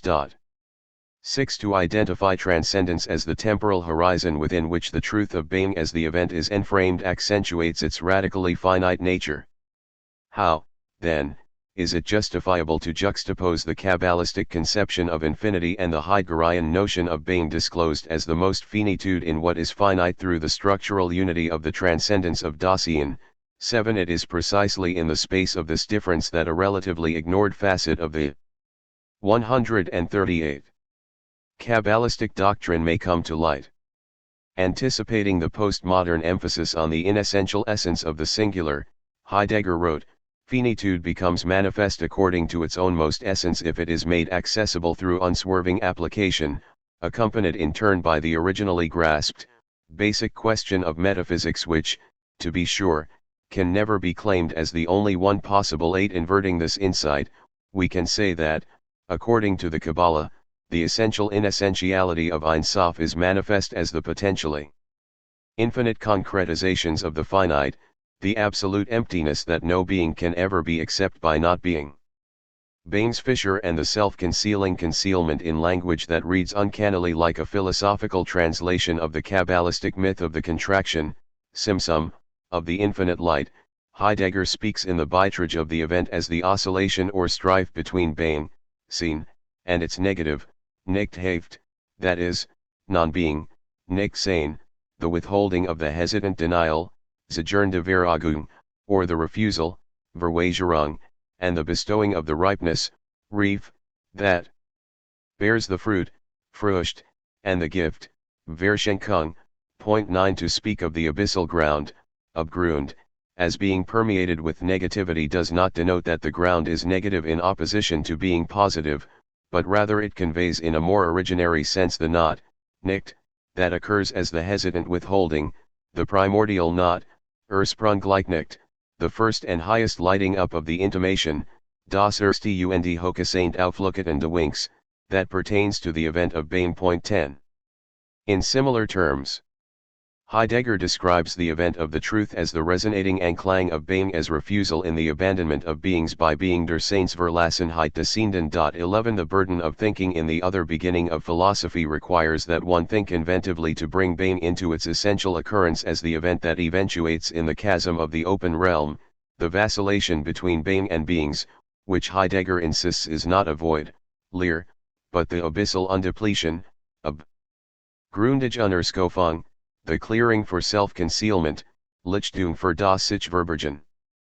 The abyss, which is the fullness of the nothingness of being that withdraws from all beings, is also identified as the ground in which the truth as the essence of grounding is grounded, and as the time-space, Zeitraum, the site of the moment of the strife, being or non-being, die Augenblicksstadt des Streits, seen oder nicht sein. 12 I shall return to the matter of the time-space in chapter 6, but suffice it here to note the conceptual affinity between Heidegger's depiction of the nature of being as a wavering between being and non-being, and the Kabbalist's Ein Sof, the inexhaustible nihility that likewise is both and therefore neither being nor non-being, at once desolate and abounding, depleted and overflowing. Furthermore, the Kabbalistic infinity can be described in Heideggerian terms as the being whose essential nature consists in its self-withdrawing concealment concealed in the unconcealment of beings. 13 We can thus apply to Ein Sof Heidegger's characterization of Lichtung as the open center that encircles all that is, like the nothing das Nichts which we scarcely know. That which is can only be, as a being, if it stands within and stands out within what is lighted in this clearing. Only this clearing grants and guarantees to us humans a passage to those beings that we ourselves are not, and access to the being that we ourselves are. 14 In somewhat different but related language, Heidegger describes the clearing as the open middle, which is not surrounded by what is, but the illuminating middle itself surrounds like nothing, which we hardly know all that is. Every being that is encountered maintains this strangely ambiguous presence, in that it always simultaneously holds itself back in concealment. 15 The openness, Offenheit, originates in the clearing, which is referred to by Heidegger, invoking Goethe's expression in his Maximenuendi Reflexionen, as the primal phenomenon, Urphänomen, a term that does not signify some primordial entity but rather the opening of being that grants the letting appear, Schienenlassen, of beings in the manifest concealment of their concealed manifestation. 16 The play between light and dark presupposes the openness of the clearing that is free not only for brightness and darkness, but Simsum 139. Also for resonance and echo, for sounding and diminishing the sound. The clearing is the open for everything that is present and absent. Accordingly, we may suggest that the day will come when we will not shun the question whether the opening, the free open, may not be that within which alone pure space and ecstatic time and everything present and absent in them have the place which gathers and protects everything. 17 This description of the Heideggerian clearing as the free space of the opening offers a philosophically perspicacious way to explain the Lurianic myth of the formation of the vessel in the vacuum created within the plenum of the infinite by the withdrawal of its light from itself and into itself. As Heidegger opined in a section of the Beitrag dedicated to the exposition of the essence of truth related to the openness of the open realm, die Offenheit de Offenen, understood as the clearing for self-concealing, openness, is that not the emptiest of the empty? So it seems, if we try to take it, so to speak, for itself in the manner of a thing. Yet the open realm, which conceals itself at the same time that beings come to stand in it in each case, indeed not only the things most proximately at hand, is in fact something like an inner recess Hoddelmit, example that of a jug. Yet it must be recognized that the inner recess is not just a haphazard emptiness which arises purely on account of the surrounding walls and which happens not to be full of things. It is just the opposite. The inner recess itself is what determines, shapes, and bears the walling action of the walls and of their surfaces. The walls and surfaces are merely what is radiated out by that original open realm which allows its openness to come into play by summoning up, round about itself and toward itself, such and such walls, the particular form of the vessel. That is how the essential occurrence of the open realm radiates back from and in the embracing walls. 18. The vessel in Lurianic Kabbalah is similarly characterized as the openness that encloses or the enclosure that opens, the clearing wherein the concealing is unconcealed and the unconcealing concealed. Moreover, just as Heidegger depicts the open realm as the jug whose inner core gives shape to the external boundaries within which it is circumscribed, so the vessel in Kabbalistic lore, which is created by the withdrawal of light, it is not empty but is rather the clearing that delimits the limitless and thereby provides the clearing for the self-concealing revealing of Ein Sof.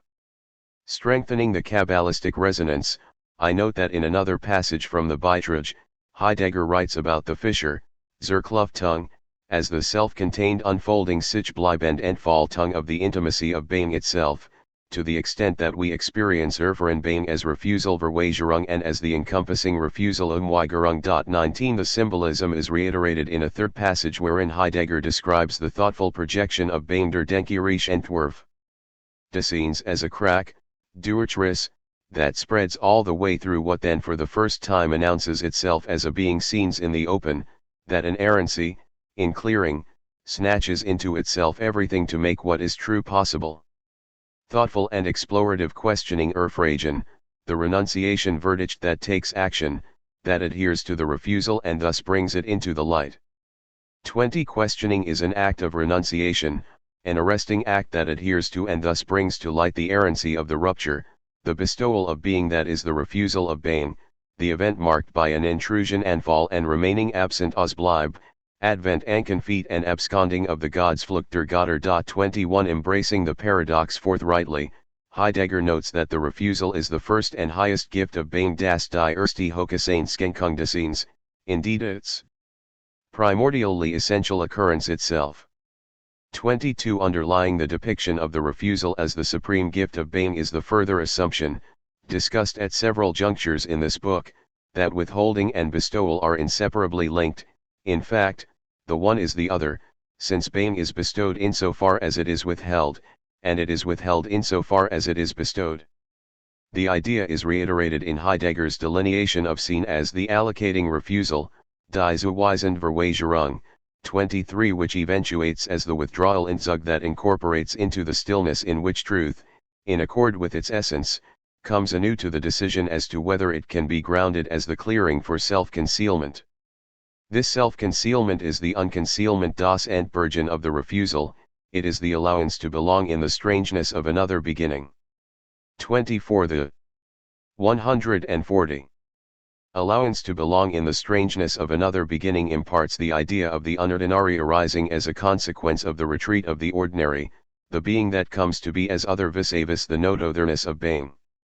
The self-concealment as the unconcealment of the refusal, therefore, is not simply and only the limit of knowledge in any given circumstance, but the beginning of the clearing of what is lighted. 25 The complex of ideas proffered by Heidegger presents a precise theoretical parallel to the Kabbalistic presumption that the beginning is initiated by a contraction of the origin that results in the materialization of the infinite light manifest in the concealment of its manifestation and concealed in the manifestation of its concealment. As the intrusion of being, for Heidegger, always comes out of the persistent remaining absent of being. 26 The arrival of the gods that is in tandem the fleeing of the gods, so for the Kabbalists, the infiltration of the straight light, or yashar, into the opening of the empty space, halal, the point in the center of the expanse of infinity vidi that has no center, always issues from the retraction of the returning light, or hoser. Presence is thus the absence of the presence of absence, a reversal of the metaphysical understanding of absence as the presence of the absence of presence. The refusal, writes Heidegger, is the highest nobility of bestowal and is the basic trait of the self-concealment whose manifestness constitutes the originary essence of the truth of being. Only in this way does being become estrangement itself, die Befremdung selbst, the stillness of the passing by of the last God. 27 This language can be adopted in explicating the Kabbalistic depiction of the ultimate truth of being as the manifestation of the self-concealment arising from the munificent refusal of Ein Sof, the withdrawal that is the supreme expression of the magnanimity to bestow. The bestowal itself, as I noted previously, is a refusal, insofar as what is bequeathed must be held in reserve. The concealment of the concealment cannot be revealed unless it is revealed as that which is concealed. Heidegger's insistence that as refusal, being is not mere withholding and seclusion, and hence the refusal is the intimacy of an allocation, 28 well expresses the fundamental paradox of the Kabbalistic doctrine of Tzimtzum, the self-contracting expansion of the self-expanding contraction. Just as Heidegger spoke of the stillness of the passing of the last God, so for Kabbalists, the activity of infinity is a motionless motion, a movement that is quintessentially stationary. Even the matter of estrangement is appropriate, since the worlds that unfurl from the folds of infinity do so as a form of alienation of the same in the guise of the other that is other to the same. This, I suggest, is what Heidegger intends by the last God, the semiotic marker of the transition 29 from the end of metaphysics to the other beginning through the twofold movement of being's bestowing withdrawal, the self-concealment that is the unconcealment of the refusal. Point 30. Calculating the incalculable, last God and the abysmal between, one might argue that the discussion about Heidegger's last God is tangential and irrelevant for the study of the Kabbalah. And yet a closer examination of the topic indicates that this comparison is warranted. The first thing to note is that the last God is continuously coming and therefore always subject to being surpassed.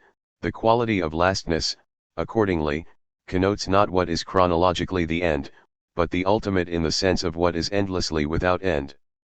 This is precisely the meaning of Ein Sof, literally, without end, which is to say, the end that has no end point.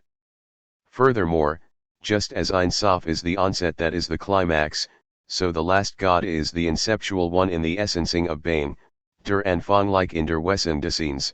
31 From that vantage point the notion of the last God may be viewed as an instantiation of Heidegger's open circle, which we discussed in the first chapter, the return to the beginning that never was, the genuine iteration of the truth of the uniqueness Einzigkeit and non-repeatability Einmaligkeit of being.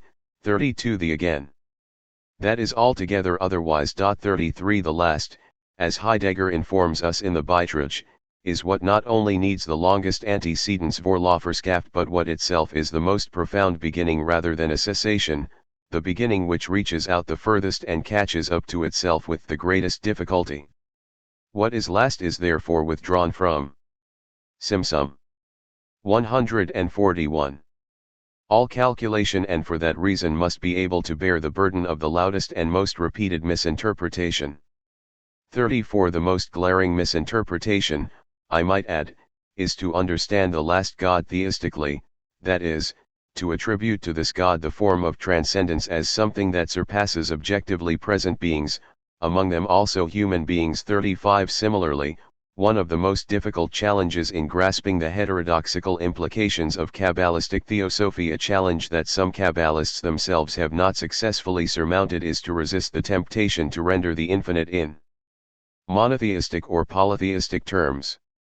Needless to say, there is no justification to distinguish dualistically Ein Sof from the personal God of Israel, but there is also little doubt that Kabbalists ideally maintain that the contemplative ascent culminates in a purging of all metaphorical images from Ein Sof, including the belief that the actions of the infinite are purposefully motivated in a manner that is isomorphic with the resolute activity ascribed to the moral agency of human beings.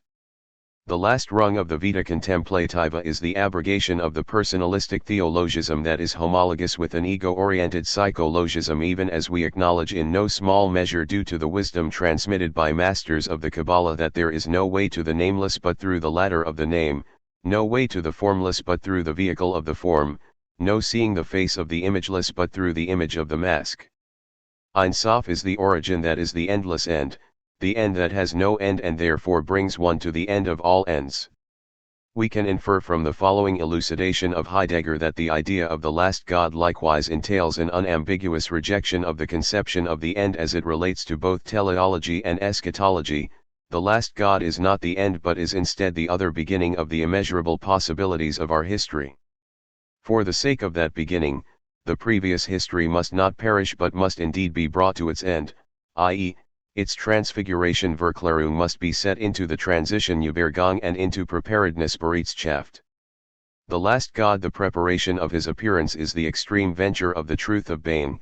Only in virtue of this truth can the retrieval of being succeed for humanity. 36 Rather than viewing the last God as the end, Heidegger asserts that it signals the other beginning, the oscillation of the beginning in itself, and thus the highest form of refusal, since what is inceptual eludes every attempt to grasp onto it and essentially occurs only in protruding beyond all things that, as futural, are already incorporated into it and are delivered over to its determining power. 37 The end that does not end because it cannot begin, it is always the end that is coming. Can give rise to the second beginning, however, only by transfiguring the first beginning and bringing it to its end. In the intimation wink of the last God, the intrusion and remaining absent of the advent as well as of the absconding of the gods that essentially occur as having been, being attains its maturity, reef, its readiness to become fruit and bestowal, the essential end required by the beginning but not carried toward it. 38 The end and the last are sharply distinguished. The last, as the most primordial, withdraws unremittingly from the end. The last can appropriate its inceptuality only by transfiguring the first beginning and bringing it to its end. The realization of the beginning in the end, however, does not presume that the end is naught but the circulation back to the beginning. On the contrary, the beginning whither one returns in the end is not the beginning whence one set forth toward the end. From the beginning, then, we can discern the end, albeit from an inverse perspective. That is, the end can be imagined only as the terminus that can never be terminated. In this sense, the preparation of the appearance of the last God is branded the extreme venture of the truth of being, a venture incited by the appearance of what cannot appear but as non-apparent. Expressed in a different terminology, the nearness of the last God eventuates when the event, as the hesitant self-withholding das sojournende Sich-Versagen, is elevated into refusal. The latter, however, is not sheer absence, die bloße Abwesenheit, that is, the renunciation of presence, it is rather the absence of presence and the presence of absence, the annihilating nihilation, the concealing self-concealment that belongs to the originary essence of being as lit up in the thinking constitutive of the other beginning. 39 The breach of being, the resonating of the event as refusal linked to the grounding. 142. Of the truth of being as the time-space of the stillness of the passing by of the last God. 40 In the nearness of its extreme remoteness, a relation that must not be deformed or eliminated by any dialectics. 41 Intimates a form of alienation of the same in the guise of the other, that is, in truth, the other arrayed in the guise of the same.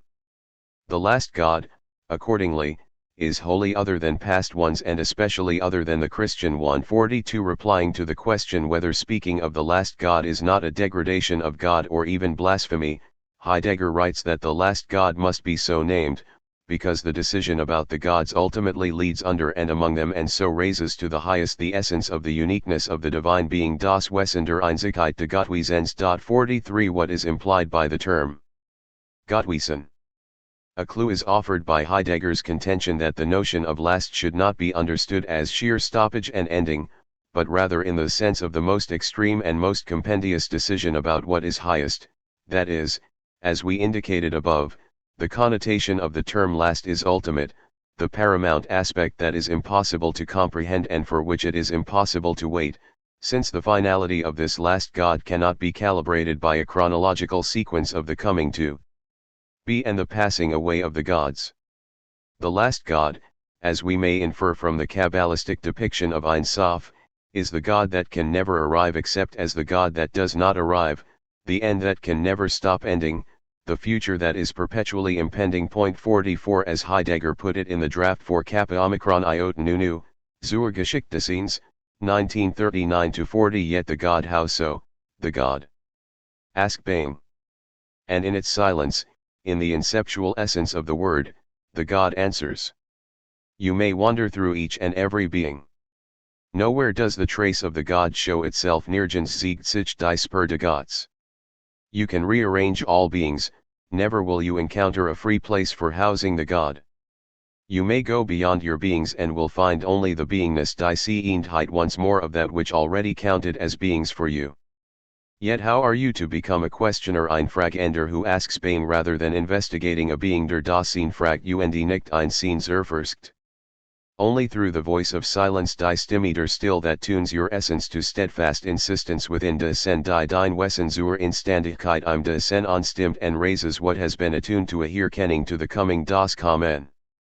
For the coming alone is capable of fulfilling the essence of Godship, Gottschaft, in an inceptual manner. 45. Heidegger instructs the reader to ask Being rather than to investigate a being in order to discern the nature of God. The response will be heard in the voice of silence, which is the inceptual essence of language. What does one hear in that silence? That God can be grasped only from within the ontological difference, God is not to be found in beings but only in the being that is present in the being withdrawn from all that exists. Heidegger thereby undermines the theistic idea of the immanence of the divine in the world. The trace of God shows itself nowhere. But it is precisely in the non-showing that the essence of the Godship shows itself. Analogously, the Kabbalistic Ein Sof is the concealment that is manifest as unmanifest, that is, the being that is present by being absent from being present in the manifold beings of the cosmological chain.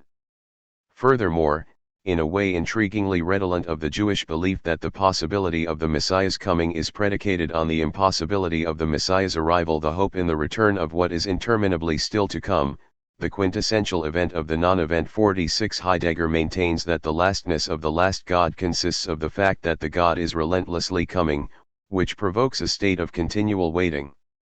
The interminable deferral, the measure of time in its most rudimentary and superlative sense, is commensurate to the fact that the coming alone is capable of fulfilling the essence of Godship inceptually. He brings nothing, unless himself, yet even then only as the most coming of that which comes, als den commensten de kom enden. Ahead of himself, he bears the to come of the future, die Zukunft, his time-place-space Zeitspielraum is Bane, a time-place-space that itself waits for the God, in coming, to fulfill it, and in coming to come im come en come. Thus is the God, of his necessity choosing Bane, the most extreme God, who knows no making machen or providence vorshand dot. 47. Simsum. 143. The God affirmed by Heidegger is neither the creator nor the one who exercises providential care over history.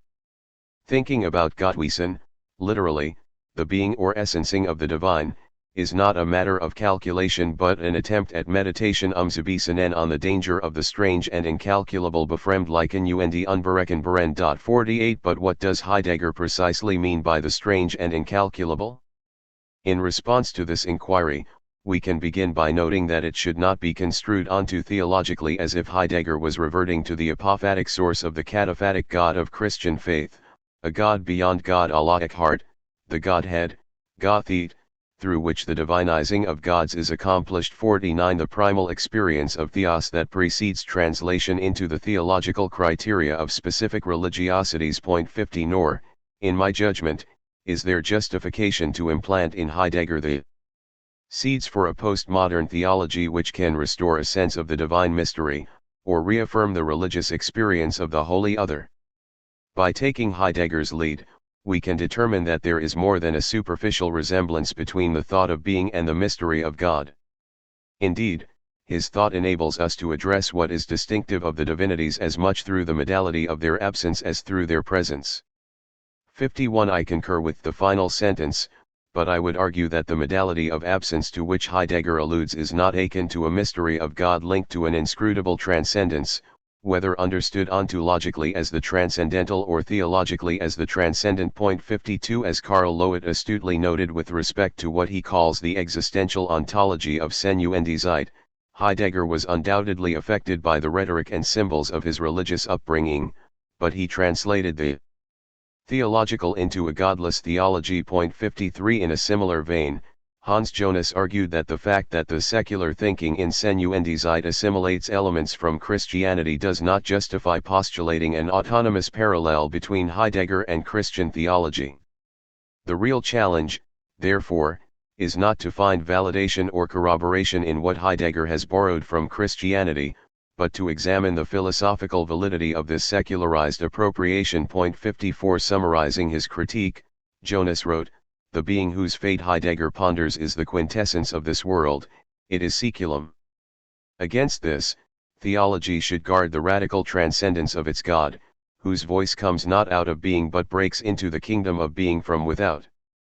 55 Jonas does not disavow that the gods reappear in Heidegger's thought, he insists nonetheless that where the gods are, God cannot be. 56 If this is true about the early Heidegger, how much more so is it applicable to the contemplation of the later Heidegger, which is fueled by the passion to transcend theology, even the idolatry of natural theology. 57 Or as George Steiner put it, Heidegger's poetics of pure immanence are yet one more attempt to liberate our experience of sense and of form from the grip of the theophanic.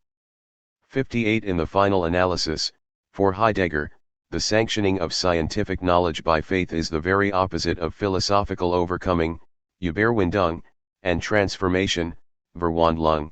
Point 59 The latter would require undermining the theological to the point that the unconcealment of the gods is disclosive of the concealment of God. Phenomenologically speaking, the possibility of the appearance of the inapparent coincides with the horizon of the non-phenomenalizable, the givenness of what can be given only as ungiven. It is pertinent to note as well the surmise of Susan Taubes that there are suppressed currents of Christian theology and, more specifically, currents of a Gnostic and more esoteric nature that come to expression in Heidegger's anti-theology. The suggestion is not so strange if we consider that his attack on Christian theology is not at all on naturalistic grounds. Heidegger's anti-theological polemic is thus directed from a more radical theological position. We must recall that Christian theology is syncretistic. We are confronted with a tradition originating in a Gnostic, Jewish heresy which not only absorbed in itself the heterogeneous elements of Hellenistic mystery cults but had to reconcile itself with systems as incompatible with each other as they were alien to itself, first with the Old Testament and then with Aristotelian metaphysics. Heidegger's polemic is directed against the biblical and metaphysical compromise of Christian theology and is thus carrying on a secret, esoteric, heretical, Christian tradition. Point 60. 144. Although Jonas did not express his view in precisely these terms, he did independently note the residual of Gnostic elements incorporated into, and to some degree reinterpreted by, Heidegger's secular atheism. Point 61 More important, from Jonas's standpoint, an unbridgeable gulf separates this thinking and the faith of theology inasmuch as the biblical conception of God as the self-revealing being obstructs the unveiling of being as that which cannot be hypostasized ontically in compliance with the ontological difference. Since the thinking of being transcends all particular beings, including the transcendence of the divine being understood as the ultimate reality or supernatural agent that has the capacity to break into the historical world of becoming, the primal thinking is emphatically a thinking away from God, or at the very least, a thinking beyond God. 62 These expressions should not be misread as articulations of an apophatic theology that posits a being that transcends predication except for the predicate of being beyond predication, a stance that would embroil one in a form of metaphysical specularization of the impersonal ground of being as the personal being that exercises purposeful and providential agency in the world. Consider this statement in the Schwarz-Heft, clearer, not origin, but instead happening of being and happening of truth. Senuendi Wahrheitgeschehnis, not transcendence transcendens only, but the world's becoming world Verwelt in der Welt, its beginning and existence. 63 What became clearer to Heidegger in this moment? That he is not seeking a transcendental origin, Ursprung, but rather the beginning, Anfang, and existence, of the world.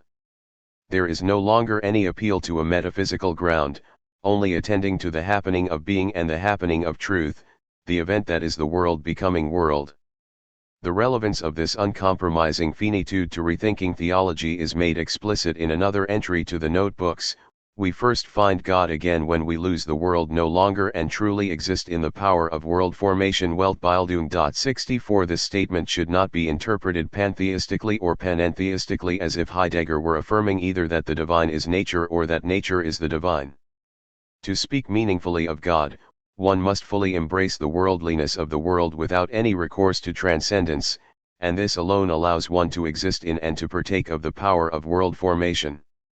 Here it is worth recalling Heidegger's statement concerning the God of philosophy understood as the generative ground of the self-existent being: man can neither pray nor sacrifice to this God. Before the Kausasui, man can neither fall to his knees in awe nor can he play music and dance before this God. The godless thinking Gottlose Denken which must abandon the God of philosophy, God as Kausasui, is thus perhaps closer to the divine God Gottliken God. Here this means only, godless thinking is more open to him than onto theologic would like to admit.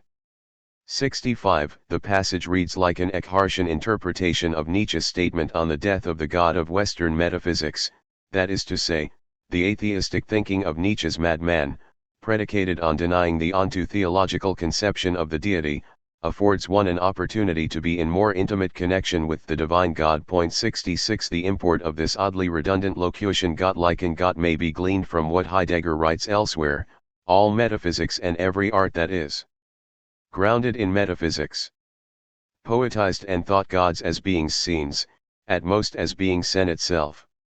However, those who prepare must first come those who, after all, are capable of thinking being seen, and this alone as the distressing need of the godhood of gods. How undisturbed and owned will be then the path of the futural man to the last God, der Pfad de Künftigen Menschen zum letzten Gott, how completely devoid of all detours into the escape routes of the transformation of the hitherto will this path be, and how unconfined will it be by the prospects of the calculated. 67 The path of futural thinking leads to the last God, but this can be attained only when one is liberated from the anguish of the godhood of the gods, die not der Gottschaft der Götter, a theological necessity that has prevailed in Western metaphysical contemplation and poeticizing about the gods as beings or the eternal God as being. 68 By contrast, in the future and here futurity names the time that is not. Simsum 145. Subject to the exigencies of time, we will be capable of thinking seen without concealing everything essential by unconcealing nothing essential. 69 This path is not restricted by previous diverting paths of transformation, Seiten wie Zuerflugtenden Anverwandlung, or by the prospects of what can be calculated, Aussichten auf das Gerechnet. One is nearer to the opening of the most remote, Eröffnung der Fernsten, in the hardly revealed time-space Zeitraum of the truth of being der Wahrheit des Seins, that is, the last God, when the gods will be more difficult and more rare, but therein more in sway, and yet thereby nearer in their swaying remoteness. Wessens fern. The last God is inflamed in brand to the highest distress Hokesten not by being as the abysmal in-between of Grundage ins Wisken of beings. 70 If we attend meticulously to these words, we can deduce that Heidegger's last God is not a God in a theological sense, not even in a post-theological sense, but the abyss, Abgrund, that is the between, the clearing or the opening, the being that is the empty nothing that bestows and withholds all beings, the unblendedness schlicht and the stillness still out of which all things proceed together Zusammenhang in their most intimate self-belonging inest sich horen. 71 Heidegger's intention is expressed unequivocally in the following comment in the Beitrag. The most intrinsic finitude of being reveals itself here, in the intimation of the last God hier enthüllt sich die Innersaint Endlichkeit des Seins, im Wink de letzten Gottes.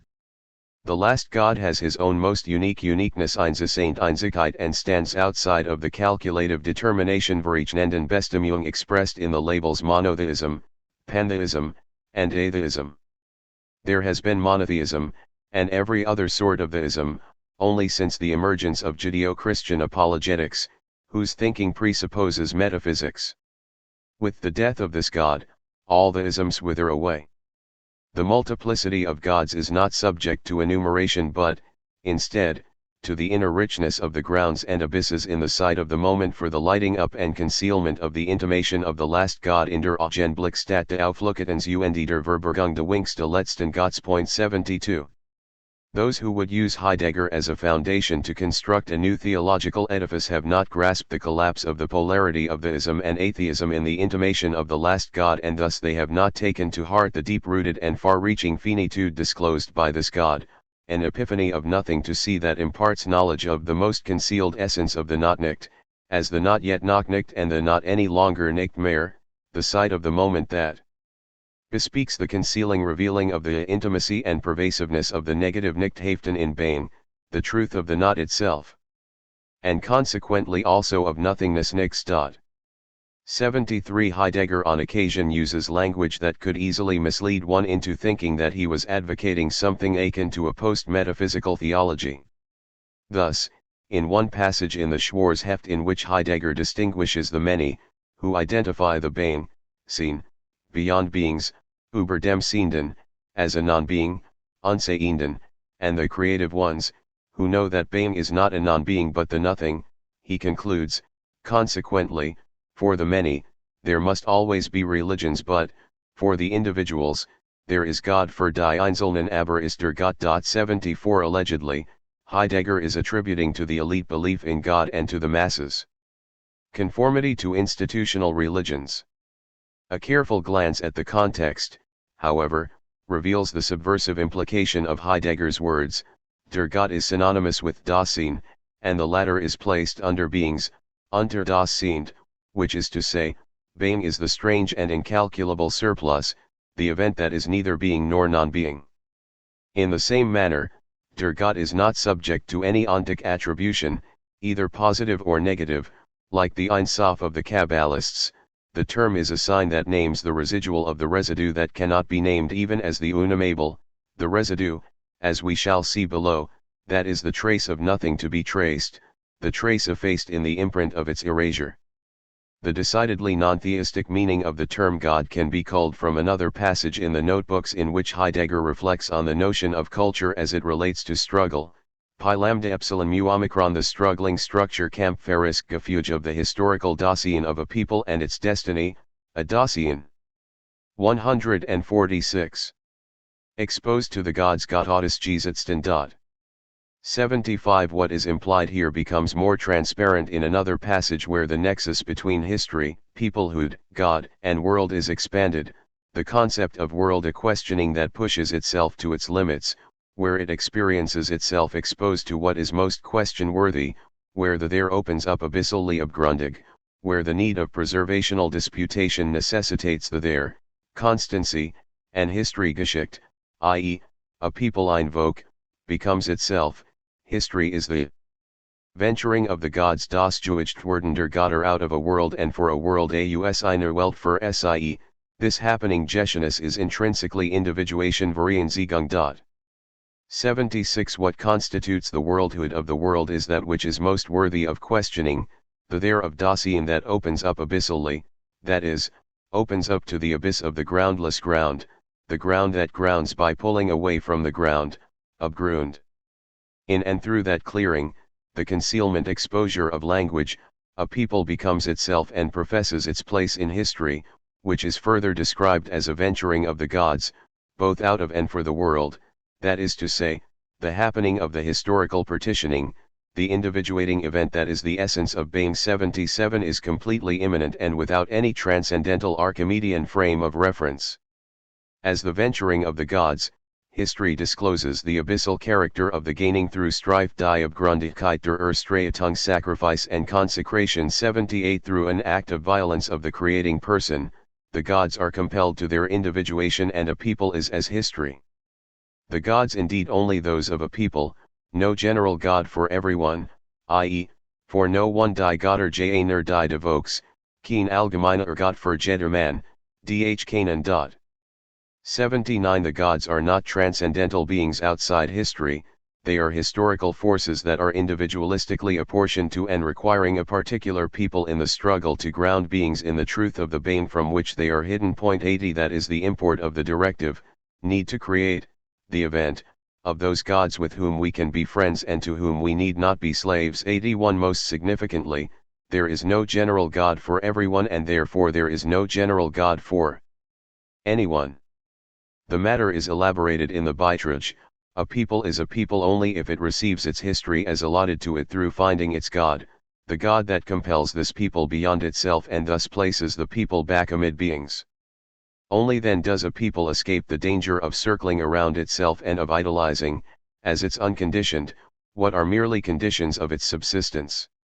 The essence of a people is grounded in the historicality of those who belong to themselves through their belonging to the God. 82 The nature of Dasein is linked to the essence of a people, which is determined by the God allocated to that people. Only by finding that God can a people escape the danger of a solipsistic self-encircling and the consequent idolization of the conditional as unconditioned. Heidegger's elitism comes to the fore when he asserts that a people finds its God through the few seekers, the future ones of the last God, die zukünftigen de letzten Gottes, who in reticence seek on behalf of this people and who must apparently even stand against a people that is not yet properly a people. 83 It would take us too far afield to unpack this statement and to delve into Heidegger's discussion of the strife that is essential to the future ones in particular and to the people guided by them more generally. What is of most concern for our immediate discussion is the comment posed as a question. Will the time of the gods then be over and done and a relapse into the mere life of world-poor creatures commence, ones for whom the earth has always remained only something to be exploited? Restraint and reticence will be the most intimate celebration of the last God and will attain for themselves the proper mode of confidence in the simplicity of things and the proper stream of the intimacy of the captivating transport of their works. Furthermore, the sheltering of truth will leave concealed what is most concealed and will thus lend it a unique presence. 84. Through the contestation, Bestraytung, that arises from the strife, the future ones become cognizant of the most diffident and most distant intimation of the last God by means of which they have access to the incursion of the event of Bane wherein truth assumes presence in its remaining absent. Only one. Simsum. 147. Who stands on the verge of extreme despair can catch sight of the full light of the beacon of Bane, the light in which the last God is concealed. 85. This mindfulness creates the unrest, unruhi, that is the restful enduring of the fissure, das ruhig Bestandnis der Zerkluftung. 86. The last God signifies the fissure of Bane, the space of oscillation, Schwingungsraum, that opens and closes in relation to those who practice restraint. Most notably, the epoch of the last God is the time when the gods will be over and done, which does not, however, justify the exploitation of the earth, since the primary characteristics of this last God and its seekers are restraint and reticence. With this in mind, we better understand the following observation in the notebooks. It is now coming to light that we have already long been living, and will still long live, in the age of the departing gods Welt alter der Schied enden Götter. The question is whether we will experience in this departure the course of the gods and thus their nearness nahe, one that moves us while escaping from us bewagendenkahan. 87. To be in the age of the departing gods, the period between the termination of the first beginning and the commencement of the second beginning, the abode of the plight in which the flight of the gods can be experienced and the waiting for the ones who will come can be carried out. 88. Means to experience the nearness of the gods in the moment as they are passing and becoming ever more remote, world the opening up of the counterplay die Eröffnung de Widerspiels between remoteness and nearness, binness, and future, the gods. 89. The term God, for Heidegger, is a mythopoetic way of naming both the spatial void, marked by the vacillation between proximity and aloofness, and the temporal expanse, marked by the fluctuation between past and future. Those who would try to elicit from Heidegger an argument for the revitalization of theology are at an even greater distance from the gods to whom one can be attached only by being detached. Heidegger thus categorizes the philosopher as the questioner exposed to the tumult of the nearness of the gods. 90. To be sure, there is the risk that the philosopher can still misinterpret everything, and make everything empty. But one can also possess the vocation of bearing the actual tradition of philosophy from peak to peak and of preparing the trembling of the future through one's divinely compelled work. Götterhaft Erzwungenes Werk. 91. The divinely compelled work is assigned to the philosopher as one who interrogates every presupposition, a questioning fueled by the tumult of the gods occupying a position nearby. What is the clamor caused by this closeness to the gods? The expiring beliefs in whose wake our knowledge of the world is severely destabilized. The interpretation is corroborated by the following passage that defines the philosophical calling. Philosophy will not deliver, will not discover things, through research, will not, after the fact, raise any worldview to concepts. Instead, philosophy will again know the pi lambda epsilon mu omicron the event and will fathom the groundgrund and the abyssabgrund and the non-ground ungrund. 92. And thus will become a plight and the necessity to seize what has been given as task aufgegeben and to conquer what has been given as endowment mitgegeben, to bring history to a happening die Geschichte zum Geschi Henbringen equals to venture the gods once again noch einmal die Götter wagen. 93. The gods to which Heidegger refers are not to be interpreted theistically but as a component of the relational fabric of beings, the emptiness within which the conflictual event that brings about the historical happening takes place. The task to appropriate the relationality of all being receives its fullest formulation in Heidegger's fourfold, das Gewirr, which consists of the earth, sky, mortals, and divinities. Consider Andrew J. Mitchell's succinct clarification of this theme, the fourfold provides an account of the thing that is inherently relational. Thanks to the fourfold, these things unfold themselves ecstatically, opening relations with the world beyond them. Unlike the self-enclosed object of modern metaphysics, the thing is utterly worldly, its essence lying in the relations it maintains throughout the world around it, the world to which it is inextricably bound. The world becomes the medium of the thing's relations. The fourfold is the key to understanding this streaming, mediated, relationality of finite, worldly existence. 94. 148. The emphasis on the correlationality of the worldly existence provides the critical element for understanding Heidegger's invocation of the gods prior to his articulation of the fourfold as a means to get beyond the theopoetic envisioning of an anthropomorphic and anthropopathic deity. In a stark and evidently Nietzschean assessment, Heidegger writes, God is gone, things are used up, knowledge is in ruins, action has become blind. In short, being is forgotten and a semblance of beings is raging or is fleeing into what was hitherto.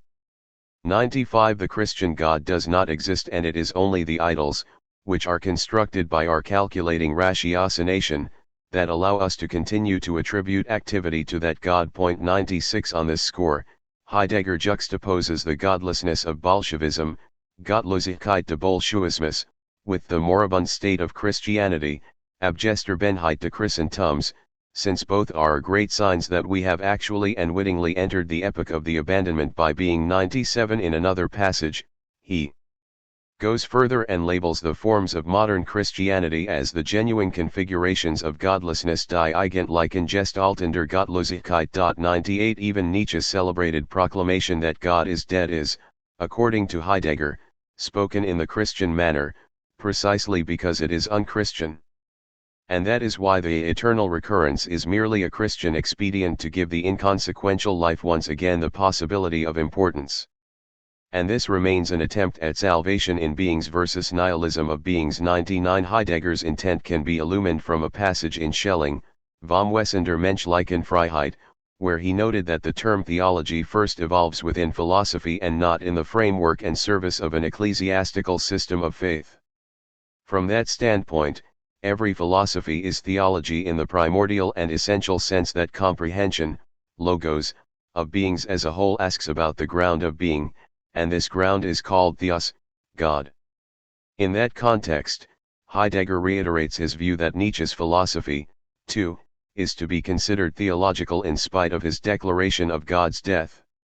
Rather than viewing modern philosophy as a secularization of Christian theology, it is more accurate to characterize the latter as the Christianization of an extra-Christian philosophy. All theology is possible only on the basis of philosophy, even if the latter is identified as the work of the devil. Heidegger concludes, therefore, that the questioning of philosophy is always and in itself both ontological and theological in the very broad sense. Philosophy is onto theology. The more originally it is both in one, the more truly it is philosophy. 100. Heidegger's last God is his way of coming to terms with Nietzsche's death of God, which signifies the abandonment of being in the current appearance of beings.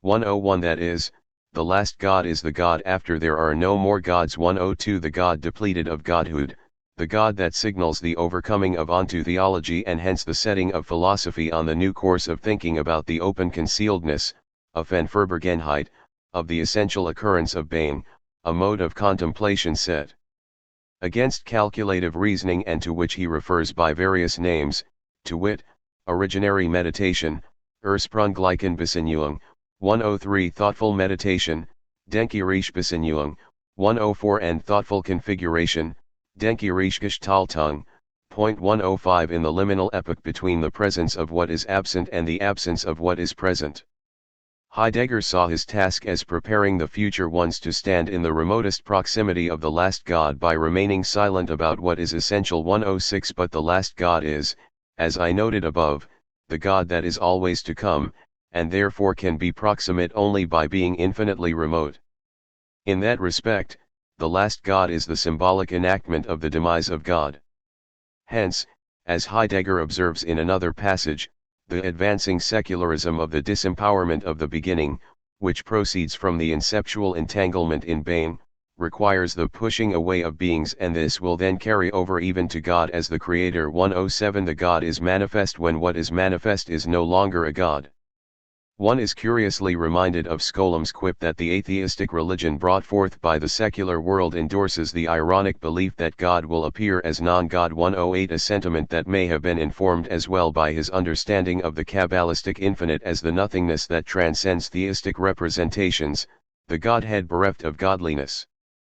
Simsum 149. The implications of the last God as an overcoming of the Christian God, and by extension all theistic representations of divinity, are further clarified by this description: a God who would like to raise himself beyond being, or indeed is thus raised and made into the source, cause, of being, not simply of beings, is no God and can be no God, ist kein Gott und kann kein Gott sein. More inceptual than every God is being anfänglicher denn jeder Gott ist Dasein. 109 The last God is so called because it is no God at all, the God released from being godly. It names the being that is beyond being, the source or cause of being that is more inceptual and therefore more belated than any God. Seen is no longer thinkable as the otherwise than being, either as the transcendental or as the transcendent. The use of the term Gottwesen is meant to subvert the positing of an Alterity understood in this manner. What Heidegger intends is something far more groundbreaking and paradoxical. The absence of the gods is not to be interpreted either as the absence of presence or as the presence of absence. The absence, in other words, does not mean that the once visible gods are now hidden and therefore invisible. It suggests rather that the unconcealment of the concealment is itself concealed by the unconcealment. There is no reality beneath the veneer of appearance. Being is nothing but the pure appearance behind which there is nothing but the appearance of being. The force of the last God as ultimate intimates an atheological surpassing of the onto theological demarcation by attributing to this being the sense of being that is separate from any being and hence from any non-being that would simply be the negation of being. In a passage from the Beiträge, after depicting scene as the trembling of divinization, Heidegger notes that the trembling expands the temporal spatial playing field in which the trembling itself comes into the open as refusal. Being must be thought out to this extremity. It thereby illuminates itself as the most finite and richest, the most abyssal of Grundigsein of its own intimacy. For being is never a determination of the God as God, rather, being is that which the divinization of the God needs so as to remain nevertheless completely distinct from it. 110 Heidegger's rejection of the theological determination of Theion/Deus could not be clearer. The divinization of the God needs the very being to be distinguished from the beingness of metaphysics, whence it must remain completely distinct. The refusal of being is thus designated as the most intimate compelling of the most originary and ever inceptual plight, a compelling into the necessity of defense against the plight. The essential defense is not supposed to ward off the plight so as to get rid of it. In resisting it, the defense must instead precisely preserve the plight and extend it into its being carried out in accord with the diffusion of the trembling.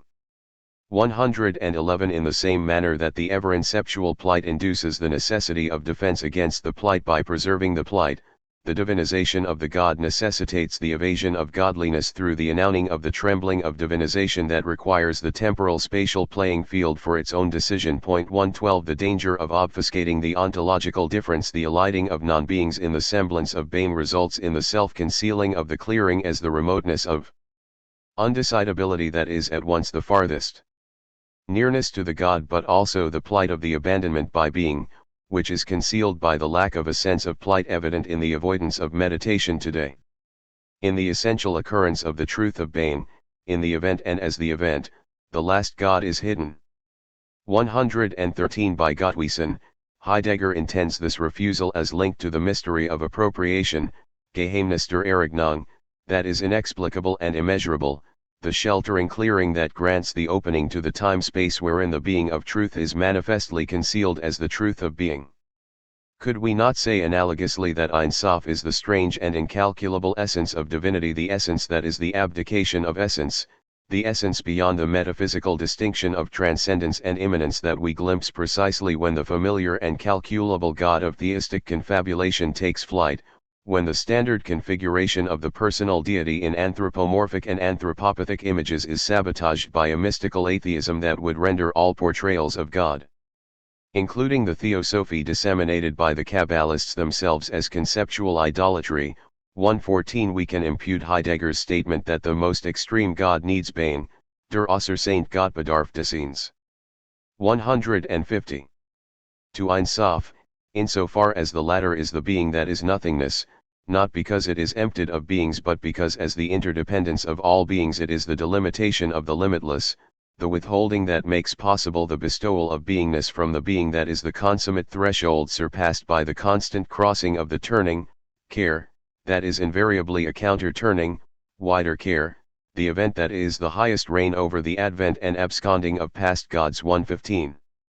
Furthermore, just as Heidegger spoke of the intimation of the last God that beckons the law of the great individuation das Gesetz der großen Vereinzelung in der Sen, of the solitude of the sacrifice der Einsamkeit des Opfers, and of the uniqueness of the choice der Einzigkeit der Wahl regarding the shortest and steepest path.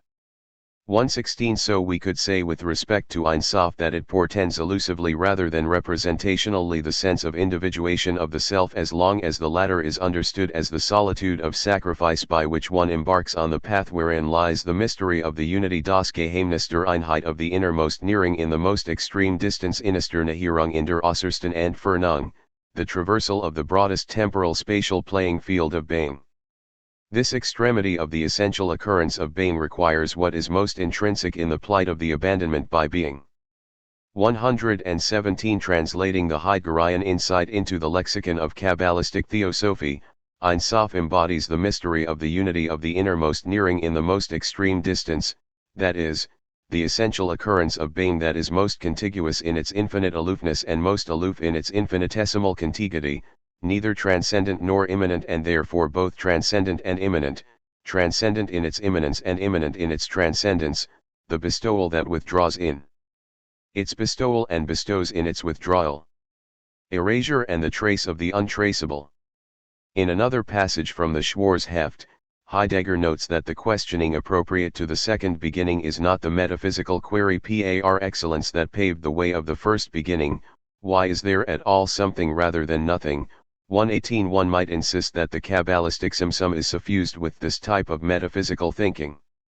Some disciples of Luria, including Hayim Vital, 1543–1620, openly presented the cosmological myth as a way to account for the appearance of a purportedly autonomous reality vis-a-vis the infinite, that is, as a way to explain precisely why there is something rather than nothing. A more circumspect reading of the Kabbalistic material, however, lends support to Heidegger's stance that the posing of this question blurs the ontological difference between being and beings and is thereby implicated in alienating the alien character of the there, das Befremdende der Fremdede. What is most egregious is to advance a theological response to this inquiry. Not to give a reassuring theological proof that explains God, not to eliminate the alienation as something extraneous nicht entfremden als Fremdheit beseitigen, instead, to make even everything familiar seem alien, sondern Befremdung als heimischen. Where is God? The prior and more proper question, do we have a where?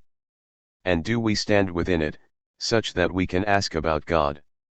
The alien character of the there as perseverance of the where. 119 The text confirms that the theological or even the post-theological arrogation of Heidegger's language about the Godhood, the gods, or the last God, is misguided. Discourse about God's existence or the seeking for a proof thereof, a proposition that Heidegger considers to be absurd, widersinnig. 120 remains bound to the metaphysical worldview that has dominated thinking since the first beginning, a pathway predicated on estranging that which is estranged, that is, alienating the alienation, instead of discerning the familiar in the unfamiliar, the ordinary in the extraordinary, the habitual in the mysterious. 121 As we noted above, it is specifically the stillness of the passing by of the last God that Heidegger identified as the being that is foreign and potentially discordant. The use of the theistic term is meant to render the homely as eccentric, the mundane as holy, not in an otherworldly sense, but as deterring the lure of the customary, Gewohnheit, so that one might transform everything difficult into an impelling Simsum. 151. And thus into a repelling toward the uncustomary ungewoonlijk.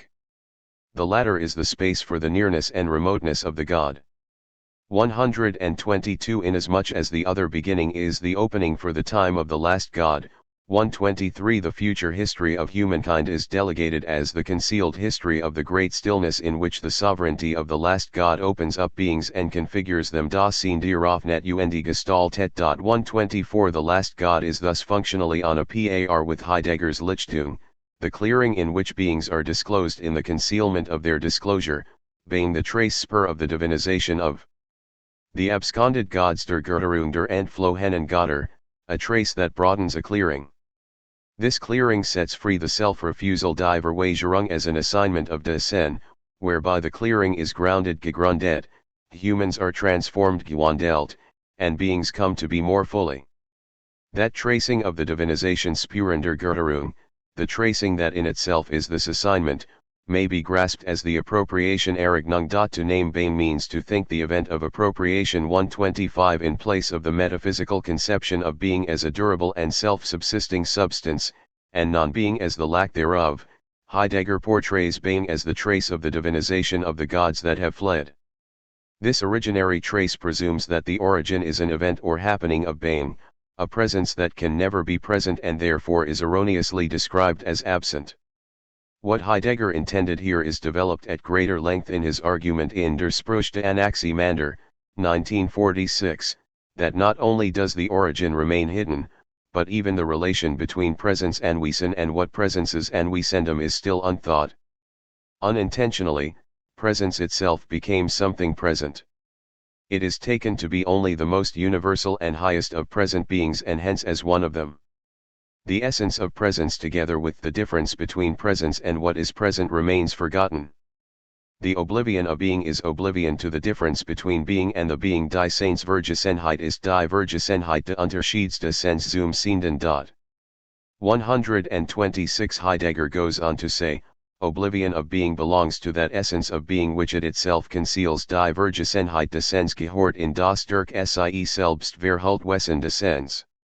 It belongs so essentially to the destiny das Geschick of being that the dawn of this destiny begins as the unveiling of what presences in its presence. Die Enthüllung des Anwesenden in seinem Anwesen. The beginning is an unveiling of what has been veiled in what Heidegger calls the event of metaphysics, that is, the self-veiling essence of being, the forgetting of what has been forgotten, the critical difference between presencing and that which has been present. Heidegger goes so far as to say that even the early trace die Frühspur of the difference is extinguished through presencing, appearing as something present. Das Anwesen wie ein Anwesendes erscheint and emerging as the highest of beings that are present in einem höchsten Anwesenden. The difference between being and the being, however, can be experienced as something forgotten only if it is unveiled along with the presencing of what is present, only if it has left a trace, which remains preserved in the language, to which being comes. Illumination Lichtung of the difference, therefore, cannot mean that the difference appears as the difference der Unterschied als der Unterschied erscheint. 127. Just as in the notebooks Heidegger referred to being as the trace of the divinization of the absconded gods, so in this later essay on Anaximander, he speaks of the origin of being as a trace of the presencing occluded in what is present, the oblivion that forgets the oblivion of the ontological difference, an obfuscating of the obfuscation that can be uncovered through the recovery of language as the naming of what remains nameless. Derrida thus commented on the aforecited Heideggerian text, what Heidegger wants to mark is this, the difference between being and beings, the forgotten of metaphysics, has disappeared without leaving a trace. The very trace of difference has been submerged. If we maintain that difference is, itself, other than absence and presence, if it traces, then when it is a matter of the forgetting of the difference, between being and beings, we would have to speak of a disappearance of the trace of the trace. Since the trace is not a presence but the simulacrum of a presence that dislocates itself, displaces itself, refers itself, it properly has no sight. Erasure belongs to its structure. 152. The paradox of such a structure, in the language of metaphysics, is an inversion of metaphysical concepts, which produces the following effect: the present becomes the sign of the sign, the trace of the trace. It is a trace, and a trace of the erasure of the trace. 128. Derrida's deconstructionist reading of Heidegger sheds light on the latter's depiction in the Schwarz Heft of seen as the trace of the divinization of the gods who have fled. The gods of which the clearing is the trace are neither present nor absent, neither being nor non-being. The trace is a trace of the erasing of the trace, what Derrida elsewhere calls the archi-trace, the originary trace, that is the origin of the origin constituted reciprocally as non-origin. 129 that disappears in its appearance and appears in its disappearance. From the metaphysical standpoint, the inscription of the trace can only be described as an erasure of the trace itself. The trace is produced as its own erasure.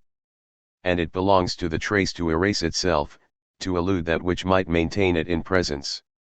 The trace is neither perceptible nor imperceptible. 130 Analogously, the trace of the origin that Heidegger placed at the beginning is not a phenomenal trace of a plenary presence, but a non-phenomenal trace of what can never be present and hence never absent, a trace of the being that is otherwise than being, the erasure that is the inception of writing, not as a token of difference but as a stroke of difference, the originary repetition of the non-self-identical other that cannot be reduced to the same. 131 Additionally, as we noted above, the tracing opens the clearing that endows Dasein with its deportment as the self-refusal that is expressed in naming the namelessness and contemplating the event of appropriation. This self-refusal mimics the dynamic that Heidegger attributes to the truth of being as unconcealment. But this concealing of its essence and essential origin is the trait in which being's primordial self-illumination occurs. So that thinking can precisely not pursue it. The being itself does not step into the light of being.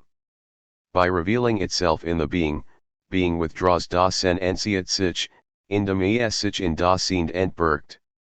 In this way being, with its truth, keeps to itself.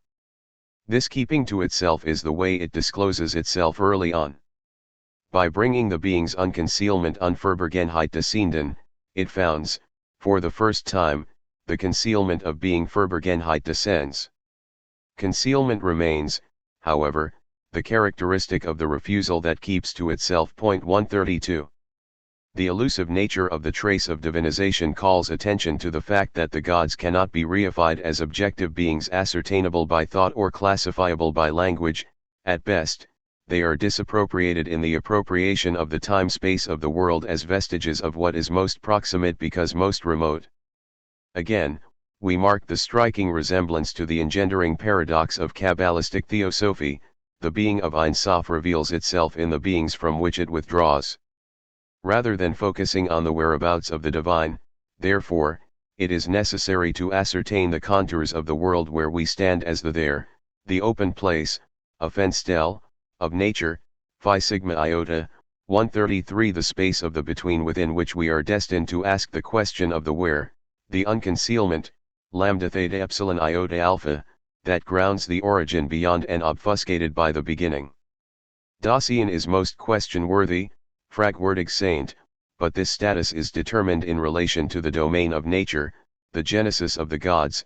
This genesis Entstehung not meant as production, rather, to come into position stand as to emerge and to rise up aufstehen, not causal derivation, nor out of misconstrued effects and their impact. 134 The affiliation of nature with the genesis of the gods does not imply causal production but the coming into position as the emerging and arising from the state of concealment. What is foreshadowed in Heidegger's notebooks is developed further in the essay Wohlgedichter. 1946, where he elicits from Hölderlin's elegy Brot und Wein that to be a poet in a desolate time is to attend to the track of the fugitive gods Die Spurter and Flohennen Götter. This is why the poet, at the time of the world's night, utters the sacred. 135 The uttering of the sacred is proportionate to the augmentation of nocturnality epitomized by midnight to the point that the desolation has become so desolate. Simsum. 153. It hides the desolation of its own desolation. The closer it comes to the midnight of the world's night, the more exclusively desolation reigns in such a way that it withdraws its essence. It is not only that the sacred is vanishing as the track of the Godhead Die Spur zur Gottheit, but that even the tracks to this lost track are almost erased.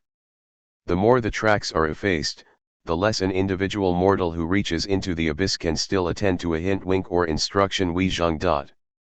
136 The overpowering of technology, and the privileging of self-assertion, Sikadurch-Setsons, in a world that is allowed to be only will. In my opinion, we can detect in these words an implicit critique of Nazi Germany has triggered the withdrawal of the whole, das Heil, and the world has become hopeless, heillos.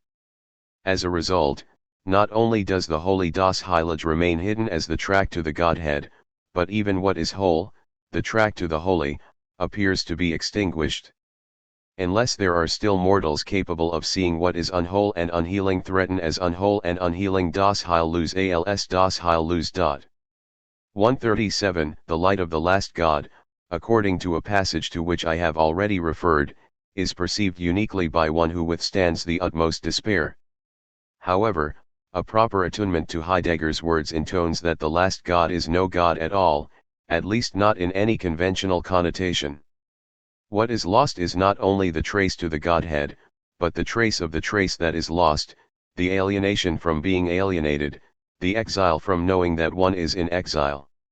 Heidegger thus depicts the basic movement of being, a movement which trembles qua modernity, as a divinization, Entgotterung, which comprises the unfolding all the way to the end and the entrenchment of decisionlessness about the God. 138 Divinization is a process of suspended belief in which one remains decisionless about God.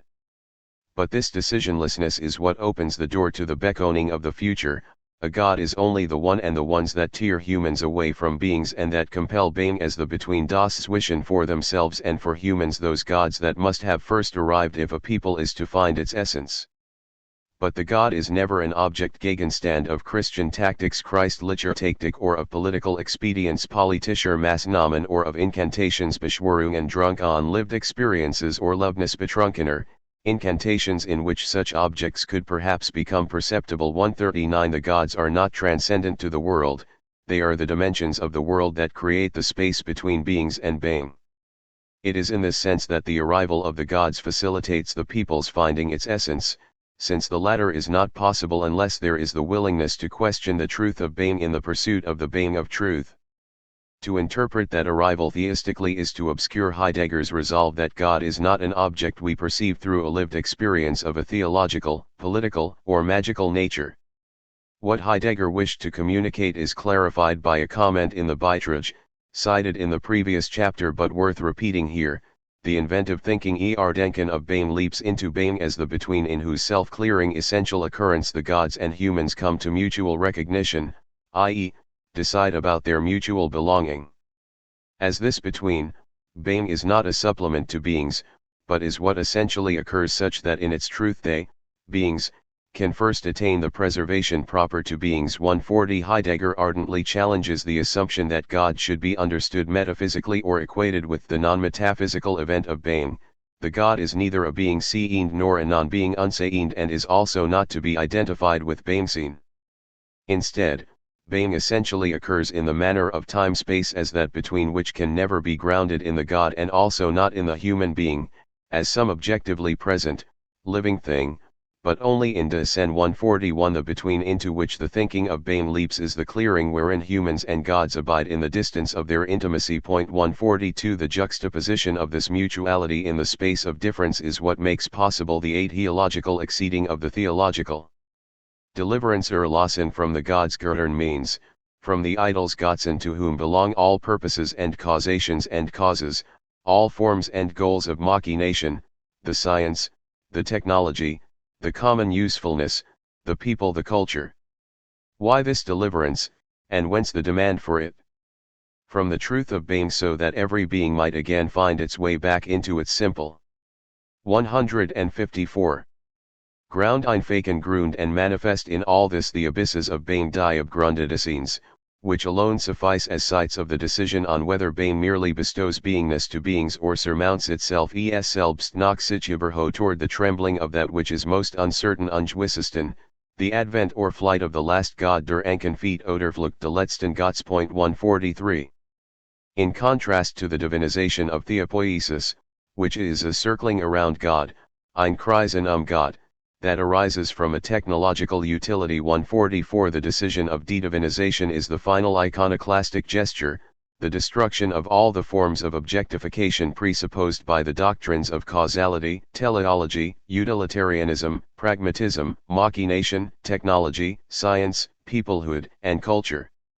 Here it is germane to recall Heidegger's explication in Die Zeit des Weltbilds, a lecture delivered on June 9, 1938, of the loss of gods, Entgotterung, as the fifth phenomenon of modernity. This expression is not to be understood as the crude atheism of the mere elimination of the gods. The loss of the gods is a twofold process intimately related to Christianity. On the one hand, the world picture Christianizes itself sich Virtueislicht inasmuch as the ground of the world is posited as infinite and unconditioned, as the absolute. On the other hand, Christendom reinterprets its Christianity as a worldview, the Christian worldview, and thus makes itself modern and up-to-date. Contrary to what one might assume, the loss of the gods does not imply an atheistic abolition of the gods. In a far more complicated and sophisticated way, the loss of the gods is related to the Christianization of the world picture, Weltbild, which posits the ground of the world, Weltgrund, as the infinite and unconditioned absolute. The shift in orientation results in Christianity becoming a worldview, Weltanschauung, that reflects the condition of indecision Entscheidungslosigkeit about God and the gods. Heidegger is quick to point out, however, that the loss of the gods does not exclude religiosity, Religiositat. Rather, the relation to the gods that ensues from the loss of the gods is transformed into a religious experience Leben. When this happens, the gods have fled, dann sind die Götter entflohen. The resulting void is filled by the historical and psychological investigation of myth. 145 The non-metaphysical import of Heidegger's embrace of atheism is amplified in the following insightful reflection in the notebooks. The overcoming of metaphysics will also be readily identified with atheism, especially if metaphysics is understood in terms of cultural Christianity, whereby atheism means the denial of the presence at hand of a God Vernianung de Vorhandenseins eines Gottes. The overcoming of metaphysics is indeed atheism, but in a sense unavailable to any theological metaphysics, steadfastness in the dispossession of humans from every preparedness to bring to a first decision the divinity of God, die Gottschaft de Gottes, in the encounter with their problematic humanity. The foundational enduring of this without the decidability of the divinity of God is incorporated into a moment of the history of being and renounces the claim and the public reputation of comparison with any sort of ecclesial or otherwise instituted pursuits of piety and lived experience. Atheism understood in terms of the history of being would measure itself according to a standard that is essentially too low and would pervert its own essence, if it strove to pass itself off merely as a higher piety over and against the ecclesial devoutness of cultural Christianity. For this atheism is altogether not a piety. In every case, piety must have its ground in the metaphysical interpretation of beings. 146. Heidegger offers a shrewd analysis of the modern predicament and the role played by Christianity in fostering the religious experience centered on the flight of the gods that results from a worldview that posits God as the absolute that supplants the theistic image. The release from idolatry, which is demanded by the truth of being and the need for every being to be restored to the ground that manifests the abysses of being, culminates in the removal of the final idol, the idol of the God personified as the deity that must be worshipped without being idolized. The monotheistic iconoclasm is transposed philosophically into the assumption that being itself will no longer be apprehended ontologically as that which bestows beingness on beings, but will transcend itself toward the trembling, the decision that heralds the indecision. Simsum. 155. Of whether the last God is arriving or departing. In this matter, there is no intention or will, it is simply the consequence of the es gibt, the giving that gives with no will to give and no desire to be given, an idea that is far removed from the postmodern theological efforts to salvage the nature of being as a miraculous gift. 147 As Heidegger put it in another passage from the notebooks, to be in the proximity of the gods even if this proximity is the remotest remoteness of the undecidability regarding their flight or advent that cannot be charged to good fortune or to misfortune. The constancy of being bears its own measure in itself, provided it at all requires a measure. 148 This measure is immeasurable, which is not to say the computation of a being of colossal proportions, but rather the demarcation of the immeasurability of being that is commensurate to the between, the interlude wherein God is present as the excess, Übermaß, of the surpassing of all beings. The God that is always yet to come and therefore can never be present. 149 As the presence of non-presence, as opposed to the non-presence of presence, the last God is the signpost of the choricabis of the concealment of that self-concealment which radiates as being, the space of great solitude, wherein one can heed the uncanny silence which indeed still devours the thunder of the passing by of the God. 150.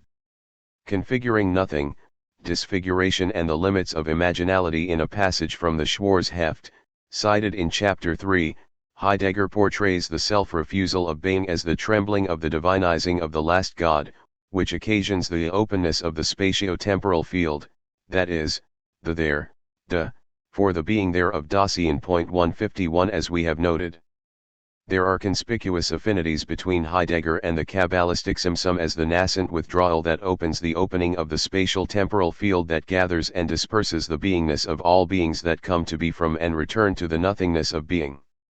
Another entry from the notebooks reverberates even more poignantly with the Jewish esoteric doctrine: we never grasp the inceptual Anfang like, in order not to become something present at hand Vorhandienstwordens and thereby forfeit itself, the inceptual must constantly withdraw. Therefore, the beginning Anfang can never present itself, it can only be carried out, namely, in the downgoing of Recession Untergang des Zurücktrittens, such that the withdrawal truly remains a withdrawal. 152 Just as Kabbalists relate the incomprehensibility of the beginning to the fact that it bestows by withholding, so Heidegger emphasizes that the inceptual can never be apprehended objectively because the beginning cannot be turned into a thing that is present at hand and hence subject to representation but only carried out or enacted. The word used is Wahlsehen, the predicate form related to Wahlzugsein, a term that Heidegger privileged from early on as the expression most suitable to name the appropriating event by which Dasein facilitates the absent presence of the present absence of all that is given through the undergoing of the retreating, that is, the withdrawal that withdraws from withdrawing and thereby remains a withdrawal. In another aphorism from the notebooks, Heidegger speculates that beginnings Anfang withdraw from every will to seize hold of them. In withdrawing, they merely leave behind the outset begin as their mask. 153 The outset, we can presume, is a temporal occurrence that, as mask, both conceals and reveals. Indeed, reveals in the manner of concealing and conceals in the manner of revealing the non-temporal beginning, the foundation that can never be incorporated within the ontological provenance of thingness, Dinglichkeit. Utilizing Derrida's description of spirit, Geist, in Heidegger's thinking, we can say of the inceptual that it forms part of the series of non-things non-choses and thus in no way allows itself to be thingified chosifier. 154 I would slightly amend Derrida's words by noting that non-thingness should not be set in opposition to thingness, for to do so is to reinforce the antinomy that Heidegger sought to bypass by casting a bright light on the ontological difference between being and beings. In his words, the thinking of being seeks no hold in beings. Essential thinking heeds the measured signs of the incalculable and recognizes in the latter the unforeseeable arrival of the unavoidable. 155 To treat. 156. Being as if it were a being is to obscure the differential relation between being and beings, or as Heidegger puts it, the complete disempowerment Entmachtung of being in favor of an undisputed and limitless empowerment Vormacht of beings. 156 I note, parenthetically, that Heidegger's tireless insistence on distinguishing being and beings is anticipated in Schelling's comment, since the concept of having being begriffsgesehen includes a differentiation from being in it ihnen. Unterschied von dem Sein in sich, a distinction that is denied in regard to the Godhead, and, according to the ancient saying, what is being itself, has no being, ejus quod est esse, nullum est esse.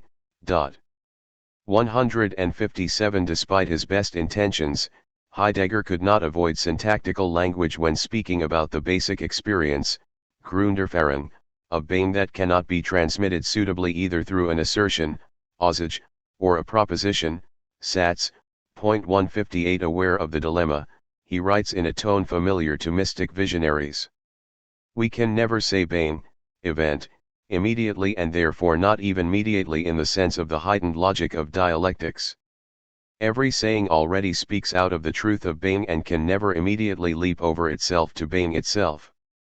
The laws of bearing silence are higher than those of any logic. 159. One can discern here an intricate conjunction of the apophatic and the cataphatic that is reminiscent of what we find in Kabbalistic sources. The truth of being is beyond language, but it is not possible for linguistic beings to leap over language to lay bare being as being divested of linguistic attire, and even silence is included under this taxon. In the between of the juxtaposition, the belonging together of the dissimilar, there must be a bridge, and for humankind, language is that bridge.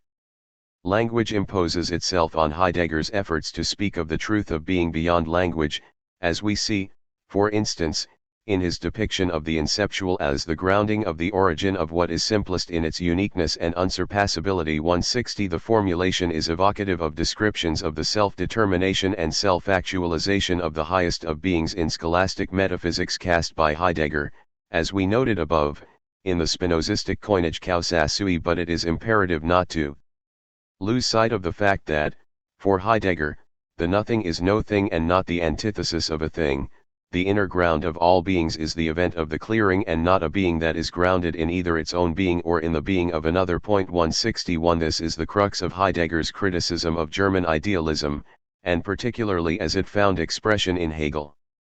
According to which beings are transfigured into an objectivity, Gegenständlichkeit, that extends to the subjectivity of the representing I and to the relation of representing the object and representing the representation.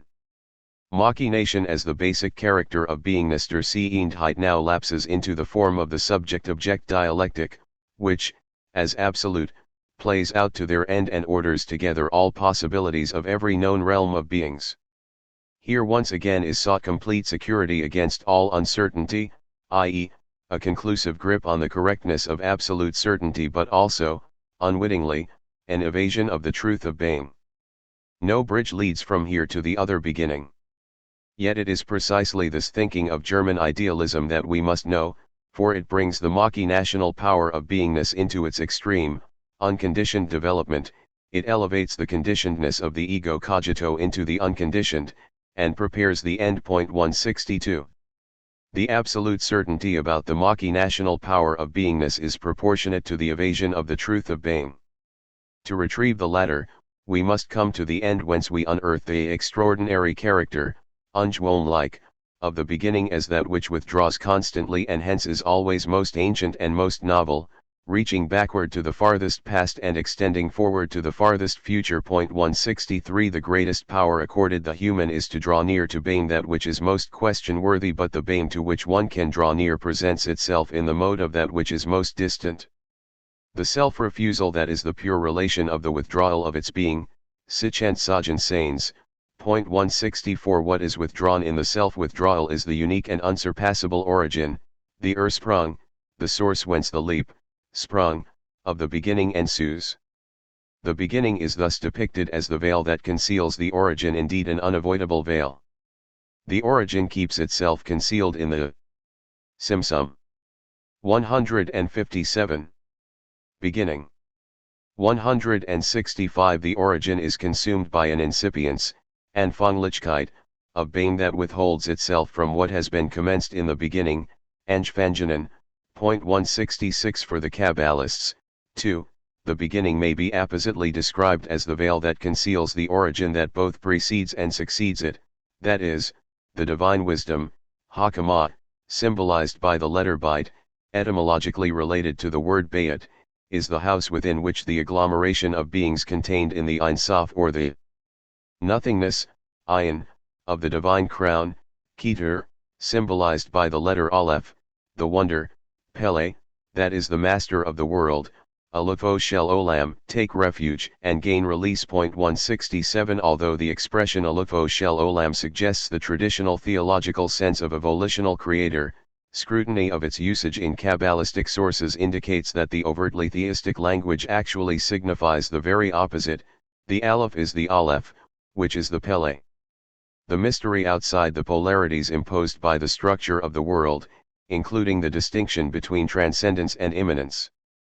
The Aleph, that is the Pele of the Aleph, names the nameless being of nothing unfurled in the nothing of being, the garment, Levisha, that garbs the hidden ancient light, Niharasetama Atika, 168, the covering, Kisuya, of that which cannot be uncovered. Hence, the originary event can be described enigmatically as the opening of a cleft in the self-contained unfolding, the inceptual projection that is concurrently a withdrawal, an act expressive of both constrictive judgment and expansive mercy. For Heidegger, as for the Kabbalists, we can speak of the resonating and clang of the essential occurrence of Beinwesendesseins in the abandonment by being 169. Astoundingly, Heidegger likewise speaks of that resonating as a bestowing that is an excess of pure refusal, das Übermasterreinen Verweigerung, 170, the self-withdrawing, Sichenzihend, that is the grounding, Grundung, that clears the self-concealing Lichtet das Sichverbergen. 171, by placing the Kabbalah in dialogue with Heidegger, we can better appreciate that the concept of the beginning for the Kabbalist is not simply a receding that precedes the extension extension itself is a form of receding inasmuch as the line of the infinite, Ka Ha'ain Saf, cannot extend from the light of the infinite, or Ha'ain Saf, into the space emptied of that light unless the character of its infinitivity recoils. 172, we could not even speak of the line coming forth from the circle of infinity, Igal Ha'ain Saf, 173, if the boundlessness were not bounded. Generalizing even more broadly, we can say, following Elliot, there is a necessity for contraction in each and every disclosure, Inyan Sarak Hasim Ha Na Sebi Kal Gilu We Gilu, 174, an idea that conceptually is parallel to the Neoplatonic view that each stage in the procession from the originative monad is simultaneously a retreat, and hence the whole of the emanation can be characterized by diminishing degrees of perfection and likeness to the one, that is, a devolution from similarity to dissimilarity. 175, Skolem was no doubt influenced by an articulation of this sort, and thus he emphasized that Simsum is not a one-time event but rather constantly repeats itself. 176, the dialectic of expansion, Hitpashtude, and withdrawal, Histalekut, that corresponds to the two tendencies of perpetual ebb and flow, which continue to act and react upon each other. Just as the human organism exists through the double process of inhaling and exhaling, and the one cannot be conceived without the other, so also the whole of creation constitutes a gigantic process of divine inhalation and exhalation. 177, I would modify Skolem's view, however, by noting that it is not only that the perpetual tension of the cosmic process dialectically entails that every expansion is preceded by withdrawal, but rather, more paradoxically, that the expansion is itself a withdrawal in the same manner that every disclosure, Gilu, is a concealment, Hilem, since what is disclosed is the concealment, and the concealment cannot be disclosed as concealment unless it is concealed.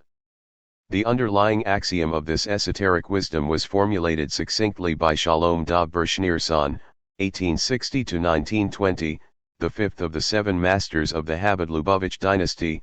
This is the aspect of the disclosure and the emissions of the light of the infinite, the one who emanates in the worlds of the emanated and created beings, and as it is written, in your light the light is seen, Psalms 36:10, for through your essential light of the essence of the light of the infinite, the light is seen in the worlds, and it is known that every disclosure of the light is by means of the garments in which the light is garbed and 158. Concealed to the point that there can be the aspect of disclosure.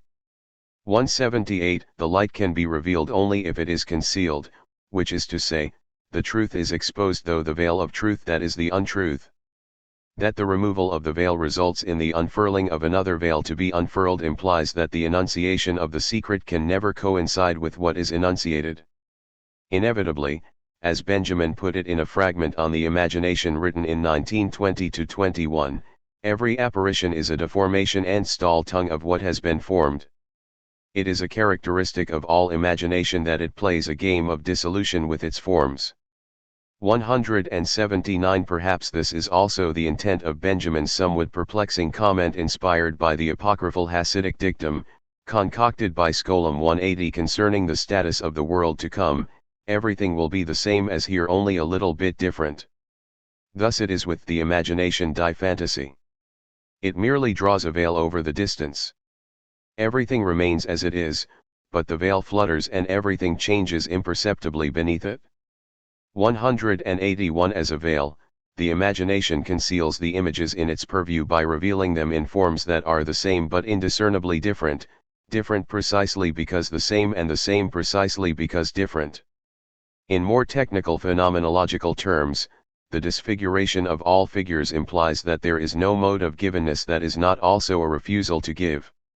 I would argue, contra Scholam's well-known distinction, that the midrashic connotation of simsum as concentration of the divine presence to a point in place is not diametrically opposed to the Kabbalistic connotation of that term as the withdrawal of the divine presence from a point in place. 182. When Kabbalists cite or paraphrase the relevant Agadic passage in their interpretation of the doctrine of simsum, and this includes Luria in one of the few texts that he authored, 183, they are doing so because they believed, and with good reason, that their idea flows naturally out of the older sources. 184. The compression of the limitless to a delimited space is perforce a contraction and a retreat. Every creative act of the infinite must be seen through the prism of this twofold process, although I must emphasize again that the two processes occur contemporaneously and not consecutively. The overflowing is itself an act of withholding and the withholding an act of overflowing. According to Luria, the beginning, which conceals and thereby reveals the origin, emerges from the expanding contraction that sets the motion of time as the contracting expansion into place, the clearing within which the cosmic structure lights up as the shadow play of the plenitudinal void.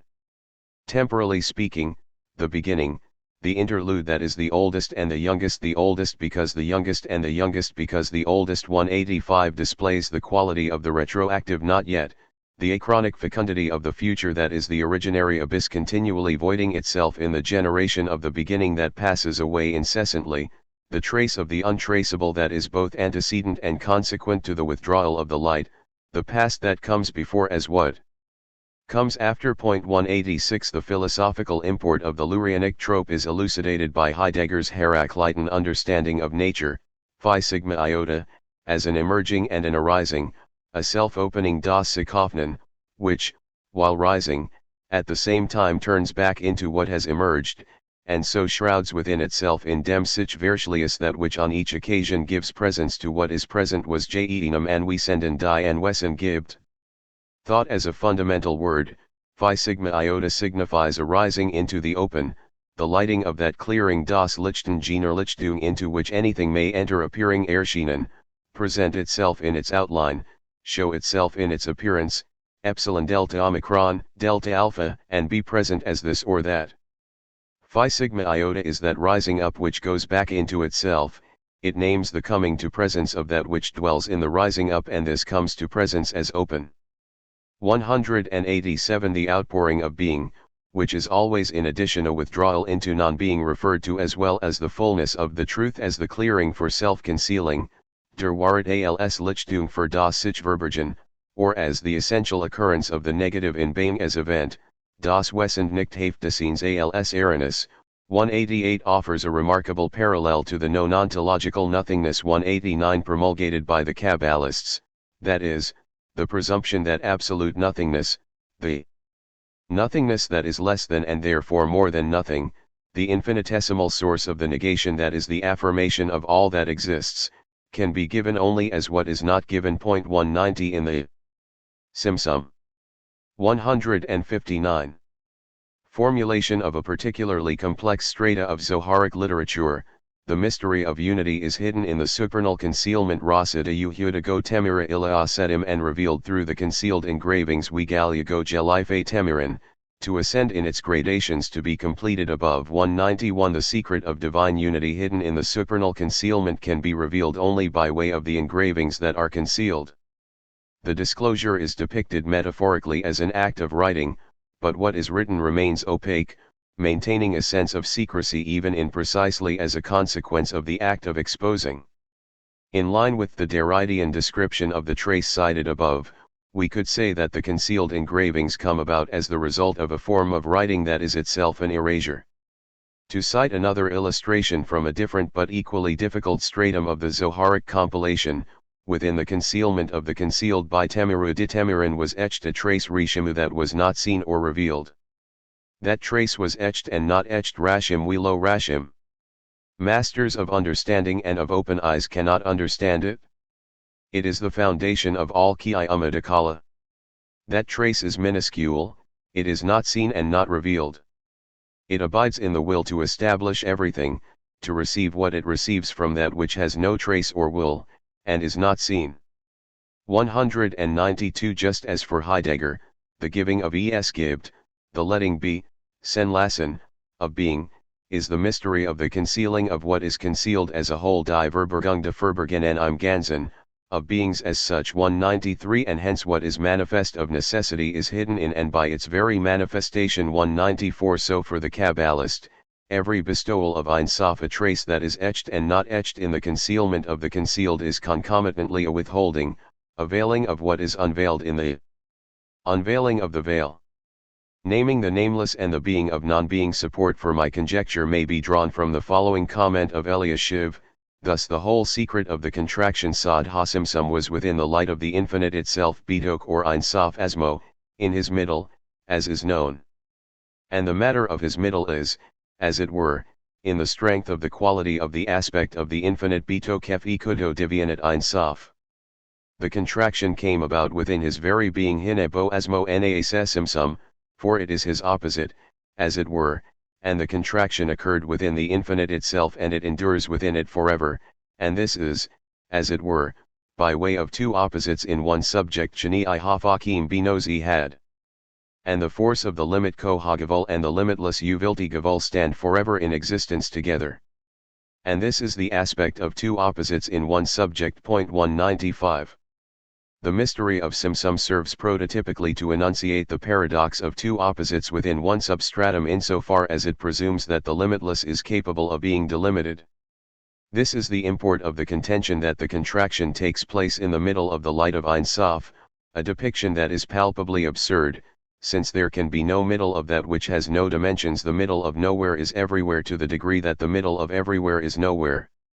In terms of the historical debate over whether Simsum should be taken literally, Kef Shuto, or figuratively, Dirk Maschel, Eliashiv famously defended the former view against the latter, especially as it was formulated by some of the students of the Jaon of Vilna, who followed the position of Moses Hayim Luzato. 196 This is surely accurate philologically and textually, but philosophically one must ponder what it means to speak of the Ein Sof literally withdrawing its light. In the domain of the infinite, the literal cannot be anything but non-literal, that is, something is literally true if it is figuratively so and figuratively true if it is literally so. 197 A point that Eliashiv himself affirms, as I noted in the previous chapter.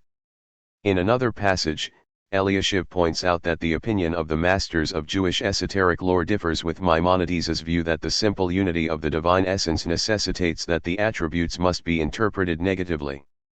There is agreement that the via negativa applies to the infinite essence, but the Kabbalists diverge from Maimonides inasmuch as they maintain the paradox, expressed in the 160 language of Azriel of Gerona, that the Sephirotic potencies, which collectively are the disclosure of the Tetragrammaton, are the limited force that is unlimited, ko bi gavol mi belly gavol. 198 This manifestation is possible only when the boundless light compresses itself in each of the 10 gradations, an enigma that is related to the midrashic idea of God constricting his presence, mesamzum shekinato, between the two poles of the Ark of the Covenant. 199 Drawing on Azriel's nomenclature. Eliashiv writes that the boundary that is without boundary Hagavol mi bilti gavol is merely the emanation from concealment to disclosure, and it is evident that the concealment and disclosure are not antinomies, but they are in one subject. 200 According to the principle of non-contradiction, concealment and disclosure are patently antinomical. The Sephirotic emanations, however, defy this logic. and thus what appears to be oppositional is neutralized by the idea of two contraries existing together in one subject, the dialethetic assumption that every statement bears the paradox that alpha and alpha are coincidentally true. The concealment relates to the nameless light of Ein Sof and the disclosure to the light of the manifestations comprised in the Tetragrammaton, but the full scope of the dialetheism leads to the awareness that the concealment of the nameless and the disclosure of the name are phenomenologically transposable. The emanation, which is the name Yahweh, is the infinite itself Ein Sof Asmo, for all that the emanation accomplishes for the sublimity and elevation of the name Yahweh, blessed be He, which is our God Elohenu, is only by means of the light of the infinite or Ein Sof that is garbed and unified Hamit Lavish Umit Yah there to be one with all of the emanation entirely. Therefore, the name Yahweh is designated the essential name Shem HaEsem because the infinite shows itself Ein Sof Asmo Mitra through this name by means of its being garbed and unified Hit Lavisho Wiyuido in the emanation. 201. To be even more precise, Eliashiv argues that the investiture, Hit Lavishut, and unity, Yuhad, of Ein Sof in the Sephirot takes effect after the rectification, Tiktun, of the primordial world of chaos, Olam HaTohu, that arises from the name being permutated as YWD Vav He, 10 plus 6 plus 4 plus 5 plus 1 plus 6 plus 1 plus 6 plus 5 plus 1, which equals 45, the numerology of the word Adam, 1 plus 4 plus 40. Once the light is appropriately configured in the form of the supernal anthropo, which corresponds to Israel, there is an inseparable unity between the infinite and the emanations. Thus his names are himself, blessed be He, for the light of the infinite itself is revealed by means of the emanation Ha'asala through the Tetragrammaton, blessed be He, and in the names and epithets that branch out from him, and He and his name are one. However, all of his disclosures in them are only for the sake of the generation and the existence of the worlds of creation Beriah, formation Yezerah, and doing Asiyah, for if not for this he would not have been revealed at all, and he would have remained in the aspect of infinity as it was before. 202 Following the precedent of Vital 203, Eliashiv repeatedly emphasizes that the world of emanation is to be distinguished from the worlds of creation, formation, and doing, the four worlds according to the traditional Kabbalistic cosmology, insofar as the first world alone can be considered a manifestation of the light of the essence of the infinite, or Asmat Ein Sof, which is represented symbolically by the Tetragrammaton. This reflects a distinction traceable to 13th century Kabbalists between the world of unity, Olam HaYuhad, and the world of separation, Olam HaParad. The force of the mythologic, however, prescribes that, even in the former, the realm of divine emanations, the nameless can be expressed through the name only by remaining inexpressible. This is the mystical rationale for the ritual custom to pronounce the ineffable name by its epithet Adonai. By uttering the latter, the name is both spoken and unspoken, spoken as the unspoken, a verbal gesticulation that is coerced at all times to say what it does not say. To summon Azrael's language mentioned above, the limited force reveals, and thereby conceals, the incomposite light that is without limit. 204 In one context, after affirming that the vessels of the supernal world are to be considered as light, form, or soul in relation to the worlds beneath it, Eliashiv writes. Simsum 161. However, in the garments, which are the worlds of creation, formation, and doing, the light of the essence or Asmat is not revealed. Therefore, the worlds of creation, formation, and doing are not from the aspect of divinity mi behinat Elohut. And his light, blessed be his name, is not united with them so that they would be one in the way that the soul is united with the body. Thus, they are called the aspect of garments, for they are not one entity with the body. This is not the case in the world of emanation, within which the light of the infinite is united, and the emanation becomes one with him. Therefore, the emanation is called body, since it is united with the soul that is within it, and thus it is entirely the complete divinity Elohut Gamer. 205. Three levels are discriminated: infinity aligned with the soul, the infinite light dispersed through the world of emanation aligned with the body, and the lower three finite worlds aligned with the garments. One of the more theologically tantalizing implications of this discussion is that the term Elohut is attributed distinctively to the sphere of the Sephirotic emanations inasmuch as they exercise providential governance in the lower worlds. All of the emanation entirely is called by the name Yahweh, blessed be He, and by all the other names as well. But above the emanation is the incomposite infinite light or Ein Sof Pashut that is without any name at all. Hence, he contracted and expanded Nitzimsum Wehid Pashut in the light of his essence, and he is garbed in the emanation, and consequently, he is called by means of the emanation through the name Yahweh, blessed be He, and all of the Torah and the worship are directed to him, and all of the prayers completely. We worship him inasmuch as he is garbed in the emanation, for by means of this he is revealed. The intention is not that we worship him through some intermediary, God forbid. Since they are verily one with him, the emanation is not an intermediary at all, but rather he and the emanation are wholly one.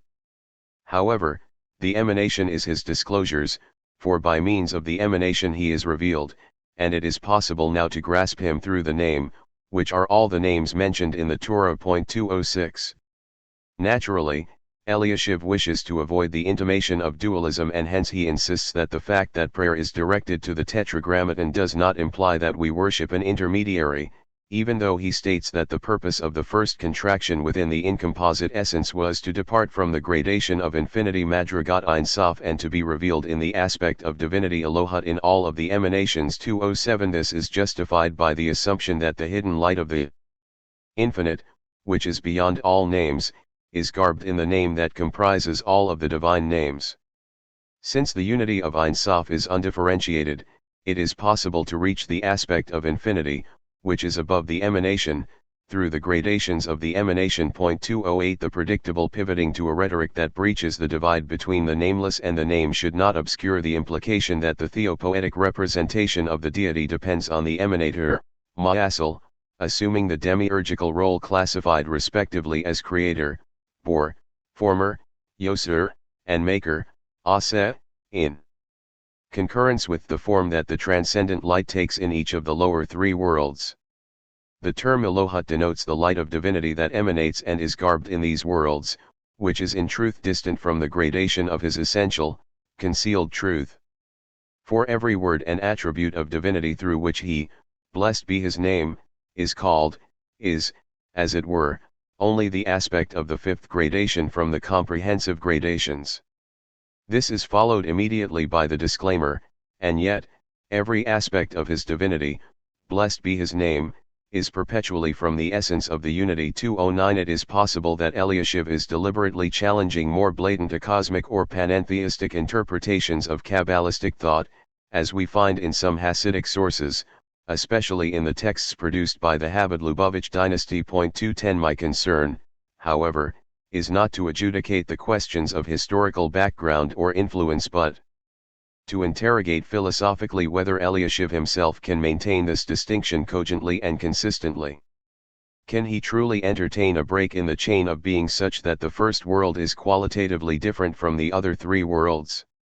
In my mind, the answer to this must be 162. Negative. This is attested in the remark cited at the end of the last paragraph. The assertion that divinity is most properly attributed to the lowest manifestation referred to as the last of the gradations, which are the roots of the five aspects of soul in each world, Nefesh, Ruach, Neshama, Haya, and Yehida, is subverted by the stipulation that it emanates from the essence of the infinite. Consider as well the following passage. The evident intent of the unity of Yahweh Elohim is that he, blessed be his name, is one with all of existence entirely. Ihad im kol ha-mesi utikulo, for the name Elohim is his light that expands in the coming to be of all existence, and these are the 32 occurrences of Elohim in the account of creation 2:11 whence all of existence was fashioned. When they stand in their holiness, as when they emerged from him, blessed be his name, and his light is revealed through them, then he and they are completely unified, and this is the unity of Yahweh Elohim. The Torah gestured toward it, on the day that the Lord God Yahweh Elohim made heaven and earth, Genesis 2:4, for then he, blessed be his name, was one with the whole of existence, for his name and his holiness are discernible and disclosed in all of them. And the Lord will be one and his name will be one, Zechariah 14:9, for the worlds of creation, formation, and doing themselves are not divinity at all Elohut Kalal, but his name is upon them, for he brought them into existence, sustains them, and has providence over them. When they are all sanctified to his name is united with them, for it becomes clear from the entire existence that our King is true, there is none but him. 2:12. The unity of the divine is viewed through the conjunction of Yahweh and Elohim, the former relates to the world of emanation and the latter to the multiple powers that are manifest in the lower three worlds. The pairing of the names suggests that God is one with all existence.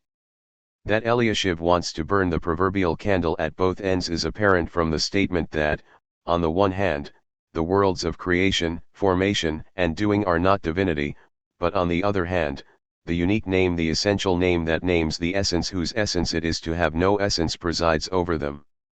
When the lower worlds are sanctified in the name, then the entirety of existence gives witness to the fact that, in the words of the Elliot prayer cited at the end of the passage, our King is true, there is none but him, Emet Makanu F. Salato.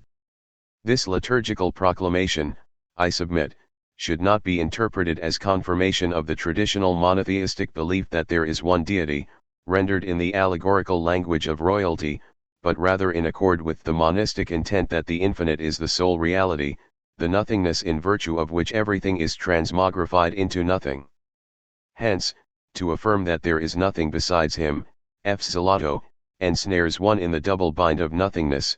The potential for something other than the being that is nothing must be sought in the capacity of that nothing to become something in the annihilation of its nothingness.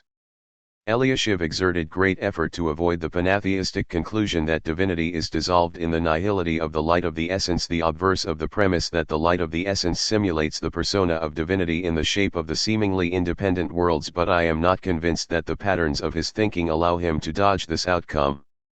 For instance, in one context, he audaciously speaks of the five disclosures: the light of the infinite, or Ein Sof, the world of the line and the contraction, Olam de Kawisimsum, the world of the primal anthropo, Olam de Adam Kadmon, the world of emanation, Olam Asalug, and the worlds of creation, formation, and doing, Olamot Beria Yezera Asiya, 2:13, through which the concealed truth of Ein Sof is revealed.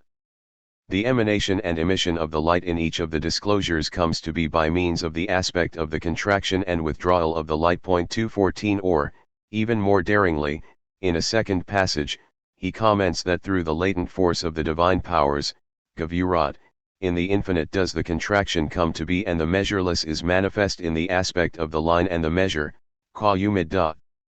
As the forces of judgment coagulate below, the illimitable light is constricted further, and the infinity beyond theistic representation assumes the form of the demiurge, who creates and exercises providence over the lower worlds, even to the ultimate terminus, conferring existence on the demonic shells, Kelapot, and evil. All the disclosures of Ein Simsum 163 Sof, accordingly, are by means of the coming to be of the garments of the line Hithawa Dilevishin de Hakha, the contraction, the primal anthropo, the emanation, and afterwards in creation, formation, and doing, which all came to be by means of the aspects of the powers. And his disclosure in each one is proportionate to the comportment of the garments. 215 The garment symbolizes the mechanism by which the formless is both hidden and revealed, not consecutively but synchronously. The manifestation of the presence is made possible by the occlusion of the presence. Only in the concealment of disclosure is there disclosure of the concealment. Even when Eliashiv speaks of the descent of the worlds into the domain of the shells as a consequence of human transgression, and creation is separated from emanation, and the name Elohim is blemished because the light of the unity of the two names vanishes and the light of the infinite is cloaked from donning the garment through which it is rendered visually tangible, he still qualifies the matter by saying that the light shines in concealment. 216 It is not possible for the light to disappear. Absolutely, as it is the only thing that is real. The following additional comment about the unity of Yahweh and Elohim bolsters my suggestion. the intention is only with regard to the concealed ha-hilem and the hidden ha-hester that is within them, which is their inwardness pinamayudam and the main force of their being koki amam ha-ictory. For as pertains to what is concealed and hidden, God, blessed be his name, is always the place of the world, bearing it in all of its fullness, and it exists and endures only because of him, and he is in the aspect of the soul to the soul and the spirit to the spirit for all its existence and all of its phenomena. 217 Here we come face to face with the paradox of the paradigm that informs the Kabbalistic Lebenswelt, the namelessness of the infinite, whose hidden truth is beyond comprehension, can be revealed only by constricting itself in the spiritual light of the four letters of the essential name that comprises the non-sense of the essence of Ein Sof manifest as the essence of the non-sense of the Sephirotic gradations. 218 The intractable point, which teeters on the edge of inexpressibility, is well expressed in the following comment in the Compendium of Lurianic Teaching, Pithi Shiarim, composed by Wildman. You must know that all that the Kabbalists spoke, and all that the Ari, blessed be his memory, revealed from the secrets of the divine wisdom and about the worlds, we are speaking only about his will, blessed be he, and not about the master of the will, for we do not speak at all about the emanator, blessed be his name. No creature, even the supernal among the supernal, has any comprehension of the master of the will, for he is concealed from every idea and every thought, and there is no apprehension of him at all, we speak only about his will. And this matter is very deep, for in Pirkei Rabbi Eliezer it is said before the world was created he and his name alone were. 219 These words are very deep for, in truth, the Blessed One has no name, what likeness will you compare unto him? Isaiah 40:18, for the matter of the name relates to something that is comprehended. Thus it is not appropriate to attribute a name to the emanator, blessed be he, about whom no creature has any comprehension or idea at all. However, the Blessed One on account of the abundance of his mercy in wishing to benefit and to create entities that are bounded and limited, contracted his will simsum resno. Consequently, after the contraction hasimsum, it is possible to speak of his will and of everything that issues from it. And thus we attribute names to him that are all comprised in the Tetragrammaton. And this is what is said that Rasan is numerically equal to Shemo, for his name is his will comprehended by us. Prior to the aspect of this contraction it is not appropriate to attribute a name to him, blessed be he, but his name and he were all one. No one knows his name but the Ein Sof himself, blessed be he, and this is what the Kabbalists intended when they write that prior to the emanation of the worlds the 10 Sephirot were hidden in the Ein Sof like a flame bound to the coal. 220 And this is the way of parable Direk Mashal and a deep matter Inyan Amok. The matter of the 10 Sephirot are his 10 names, blessed be he. And after the contraction we have the power to speak of them, and it is not appropriate to attribute any name to the aspect that is prior to the contraction, for no one comprehends his name except for him, blessed be he, alone. His name and he are all one. This is the intent as well of our Eliezer the Great when he said that before the world was created he and his name were one, that is, it is not appropriate to attribute a name at all but rather he, blessed be he, alone and his name were one. Understand these matters because they are deep. 221. 164. Insofar as the infinite has no name or image and hence the designation master of the will cannot be taken as anything but a figurative trope to name the unamable, all language and knowledge must relate to the will, which is identified as the name, or more specifically the Tetragrammaton. This idea is buttressed by the statement from Pirkei Rabbi Eliezer that prior to creation God and his name alone were, and by the numerical equivalence of the respective expressions will and his name, Rasan and Shemo, which both equal 346. Interpreting the Agadic dictum Kabbalistically, Wildman pushes the apophatic to its limit, the name that is co-eternal with the nameless names the namelessness of the name and therefore is both a name and not a name. This name is identified further as the 10 Sephirot hidden within Ein Sof.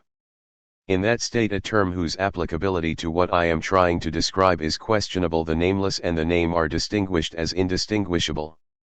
After the contraction of the infinite, the name is enunciated in its ineffability as the boundary that issues from the boundless, an activity of symbolic representation linked to the verse and through the prophets I was imaged, Hosea 12:11. Since human beings are created in the divine image, that is to say, the image of the imageless, they have the capacity to portray the incorporeal in corporeal imagery. Thus, everything that is found in the human is spoken of with respect to that which is above by way of parable, as it is written, "From my flesh I will behold God," Job 19:26. 222. Eliashib offers a similar explanation of the relationship between the name and the nameless. For the light of the infinite is clothed in the emanation, and the emanation becomes the aspect of a curtain mosaik to the light of his essence that is above. Thus his light is constricted nitzimsum and diminished nitma et by means of this, and it becomes fitting from then to be called by the name, and it is called through this by the name Yahweh, blessed be he, and by all of the names.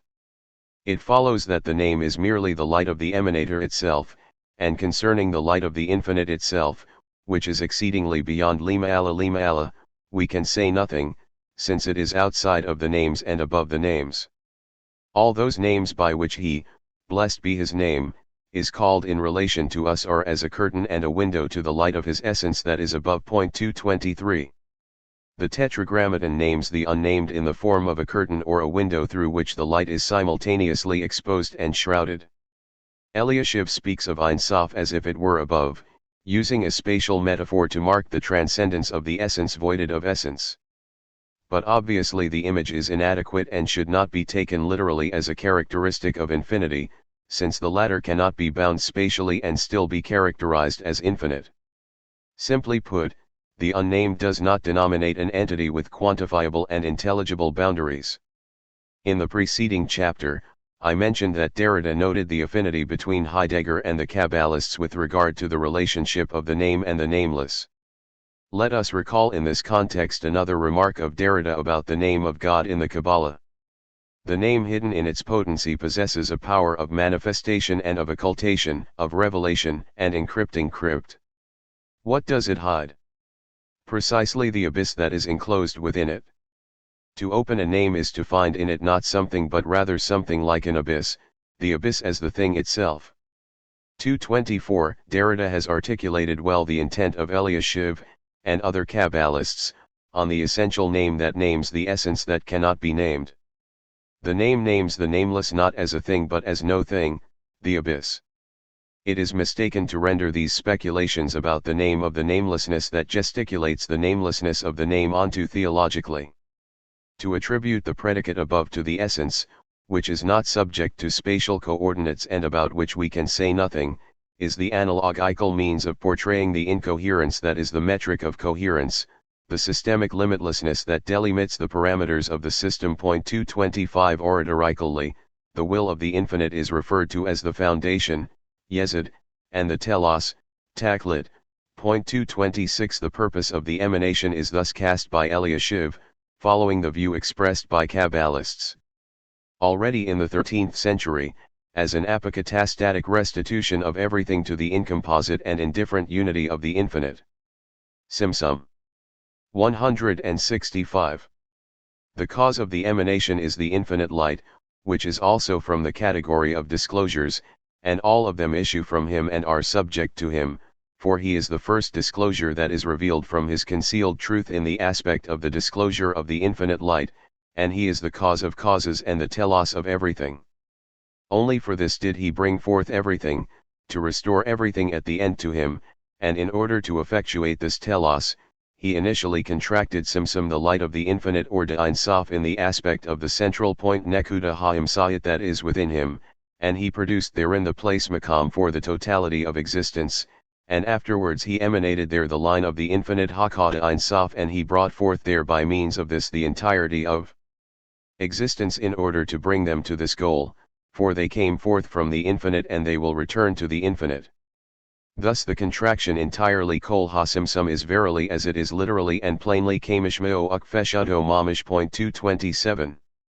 The logic of the apokatastasis implies a symmetry of the first contraction, Simsum Ha'ar-Ishan, and the final rectification, Tiktun Ha'iharan, just as the condensation of the infinite light at the beginning into the central point, the phallic aspect of the kingship of the infinite, Yesod Dahamakut de Ein Sof, 228. The primordial will, Rason, also referred to as the inner point, Nekuta Hapinamit, of the kingship, Makut de Makut.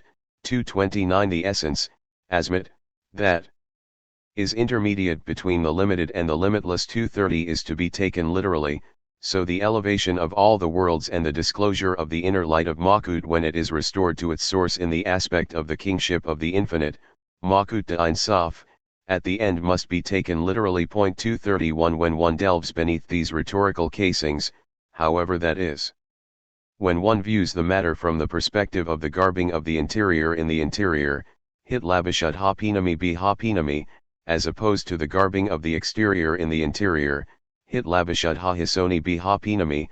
232. One discerns that the foundation is no foundation and the telos is no telos because the nothing at the beginning and the nothing at the end respectively disrupt the notion of a beginning or an end with discernibly fixed boundaries. These terms betoken the emptiness of being rather than the being of emptiness, the ground that is the absence of ground, the goal that is the deprivation of goal. But even more profoundly, as I intimated at the start of the chapter, the groundlessness enframing all that exists suggests that, notwithstanding a commonly held misperception, the act of constriction is not a one-time occurrence. Each inundation of the infinite light is possible because that light is diminished as it proliferates. The ideational implications of the Kabbalistic teaching are thus on a par with Heidegger's insistence that the enactment of being is always a revocation of non-being. For the Kabbalists, too, contraction is expansion, and not its opposite, inasmuch as the nameless can manifest itself only through the garment of the name. Phenomenologically, what is given a givenness lacking etiology or teleology is always also withheld from being given. From the vantage point of the chiasmic middle excluded by the law of the excluded middle, the indeterminate space where opposites converge in their divergence, the giving is the withholding of the withholding that is the giving. Nihilating non-ground and the temporal sway of becoming. If we follow this line of thinking, then rather than viewing Ein Sof as an entity subject to onto theological conditions, it is more aptly identified as the linguistic signpost for the being that is neither something that is nothing nor nothing that is something, the origin beyond the language of origin, the conceptual marker of the ground that defies conceptualization as ground, the infinity incommensurate to our finite delineations of the infinite. Ein Sof thus can be said to correspond to Heidegger's event of thinking that must be constantly thought as unthought, the one true being of which all beings are simultaneously the manifestation of the concealment and the concealment of the manifestation. Insofar as the beings reveal the being they occlude, what is revealed is naught but the occlusion that is occluded, the mystery exposed as the mystery that hides its exposure as mystery. 233 Correspondingly, the unthought can be thought only through unthinking what is thought. To express the matter in terms derived from Les Rules. 166. Non-philosophy, we could say that Ein Sof does not name a transcendental being that is unthinkable because it is beyond thinking, but rather the namelessness that is insufficiently thought and therefore must be subject continuously to more questioning, the radically immanent differential that is foreclosed to thought except as what is yet to be thought. That words are inadequate signifies that the one, which is the real, is infinitely effable and not that it is irretrievably ineffable. There is always more to say concerning that about which there is always less to say. 234 Language here expectedly falters for the nihilating non-ground, the groundlessness that is the origin of the ground, the abyss that engenders the inessential sameness manifestly concealed in the essential fluctuation of temporal spatial phenomena cannot be confined within the margins of an ontological economy. 235 In previous work, I have suggested that Ein Sof should be demarcated as the post-metaphysical unity of being. 236 The self-negating negativity that breeds the positivity of the entangled manifold that constitutes the fabric of the world, the effluent emptiness that is the womb of all becoming, the matrixial space where opposites are identical in the opposition of their identity. 237 When infinity is viewed as a transcendent infinite, the multiplicity of finite beings appear to be illusory. One attuned to the emptiness at the nucleus of everything, however, comprehends that the infinity of transcendence as opposed to the transcendence of infinity denotes, in Deleuzian language, an immanence that is immanent only to itself and consequently captures everything, absorbs all. One and leaves nothing remaining to which it could be immanent. 238 The positing of Ein Sof as the one true being is not to repudiate the existence of the world vis-a-vis a transcendent nothingness, but to highlight the fact that the laceration of nothingness 239 by the immanent beingness of being signals the interfusion and codependency of all that exists, which exhorts us to question the commonsensical assumption about the reified and distinct nature of things. Ein Sof is not a single substance, or even the sum of all substances, but the relationality of everything that has existed, presently exists, and will exist in the multiverse. The unspeakable oneness of which the Kabbalists insistently speak is constituted by the multivocality of the whole disintegrating in the integration of the parts disintegrating in the integration of the whole. Commuted into the terminological register of quantum physics, we can say the ground of the non-ground is the unifying electromagnetic force constantly transformed in compliance with the ever-evolving symbiotic constellations that cohere in the intrarelational field of material nature. The oneness of infinitivity, therefore, does not imply a disembodied and disembedded unity, but rather an embedded and embodied concrescence ceaselessly fabricated by the ever-changing prehension of actual entities. The scientific data reinforces the mystical exemplar of a universal singularity predicated on the juxtaposition of the monolithic and the polymorphic, not as antinomies whose conflict can be dialectically sublated, but as coefficient variables divided and thereby conjoined by the erratic constancy of their deviations. Consequently, what is hypothetically common to all that exists conjointly must be enunciated in the idiom that is distinctive to each entity individually. Thus, employing the technical Lurianic jargon, Elliot writes about the secret of the rectification of the unity, Sod Tiktun Hayadat, that is predicated on the rectification of the order of the interconnectivity, Tiktun de Seder HaKelilut, of the entirety of existence from the alpha of the 6 days of creation to the omega of the advent of the Messiah. Deflecting a metaphysical ontotheological explanation, I would postulate that the all-embracing oneness of Ein Sof is not a homogeneous totality but rather the heterogeneous congruence of everything in the supernal world of emanation and the lower worlds of creation, formation, and doing, which all derive from the holy sparks that were dispersed with the cataclysmic shattering of the vessels because of their inability to contain the light as it streamed forth from the eyes of the primal Anthropo, Adam Kadmon, radiating to the world of points, Olam HaNekudot.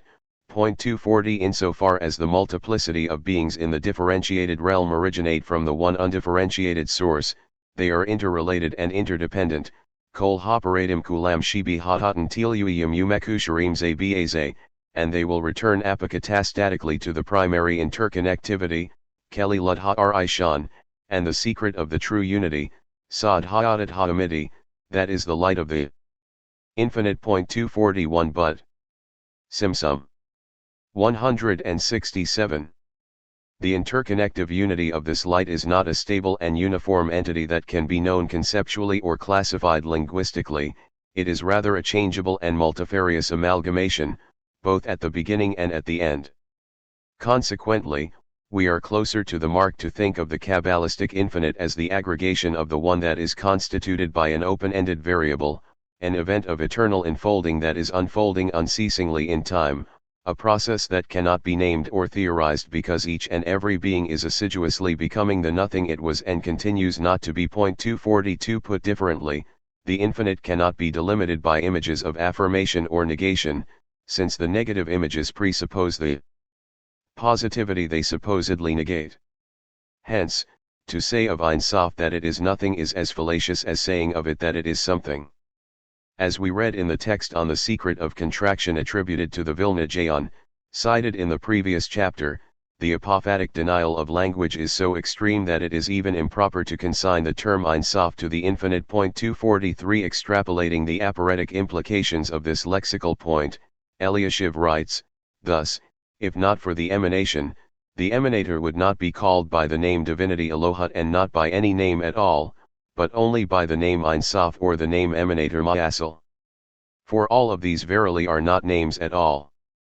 The expression Ein Sof is only a negative attribute to Arbidirik Shelila, for we say that he is without boundary and without limit, and similarly, the expression Ma'asel is only the aspect of an adjective indicating that he emanates the emanation, and this is merely in the same manner that we refer to every craftsman by his craft.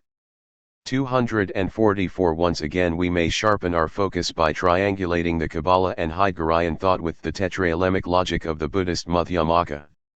Soliciting this comparative perspective, we could say of Ein Sof as Heidegger seen/nix that it is both being and non-being and therefore neither being nor non-being. 245 In the peripheral center, the inclusive middle excluded by the logic of the excluded middle, contradictory properties are attributed and not attributed to the non-substance at the same time and in the same relation, whence it follows that the propositions, alpha alpha, and alpha alpha, converge in the point of their divergence. The syllogistic formula communicates the fundamental meontological paradox of the being of the non-being of the non-being of being.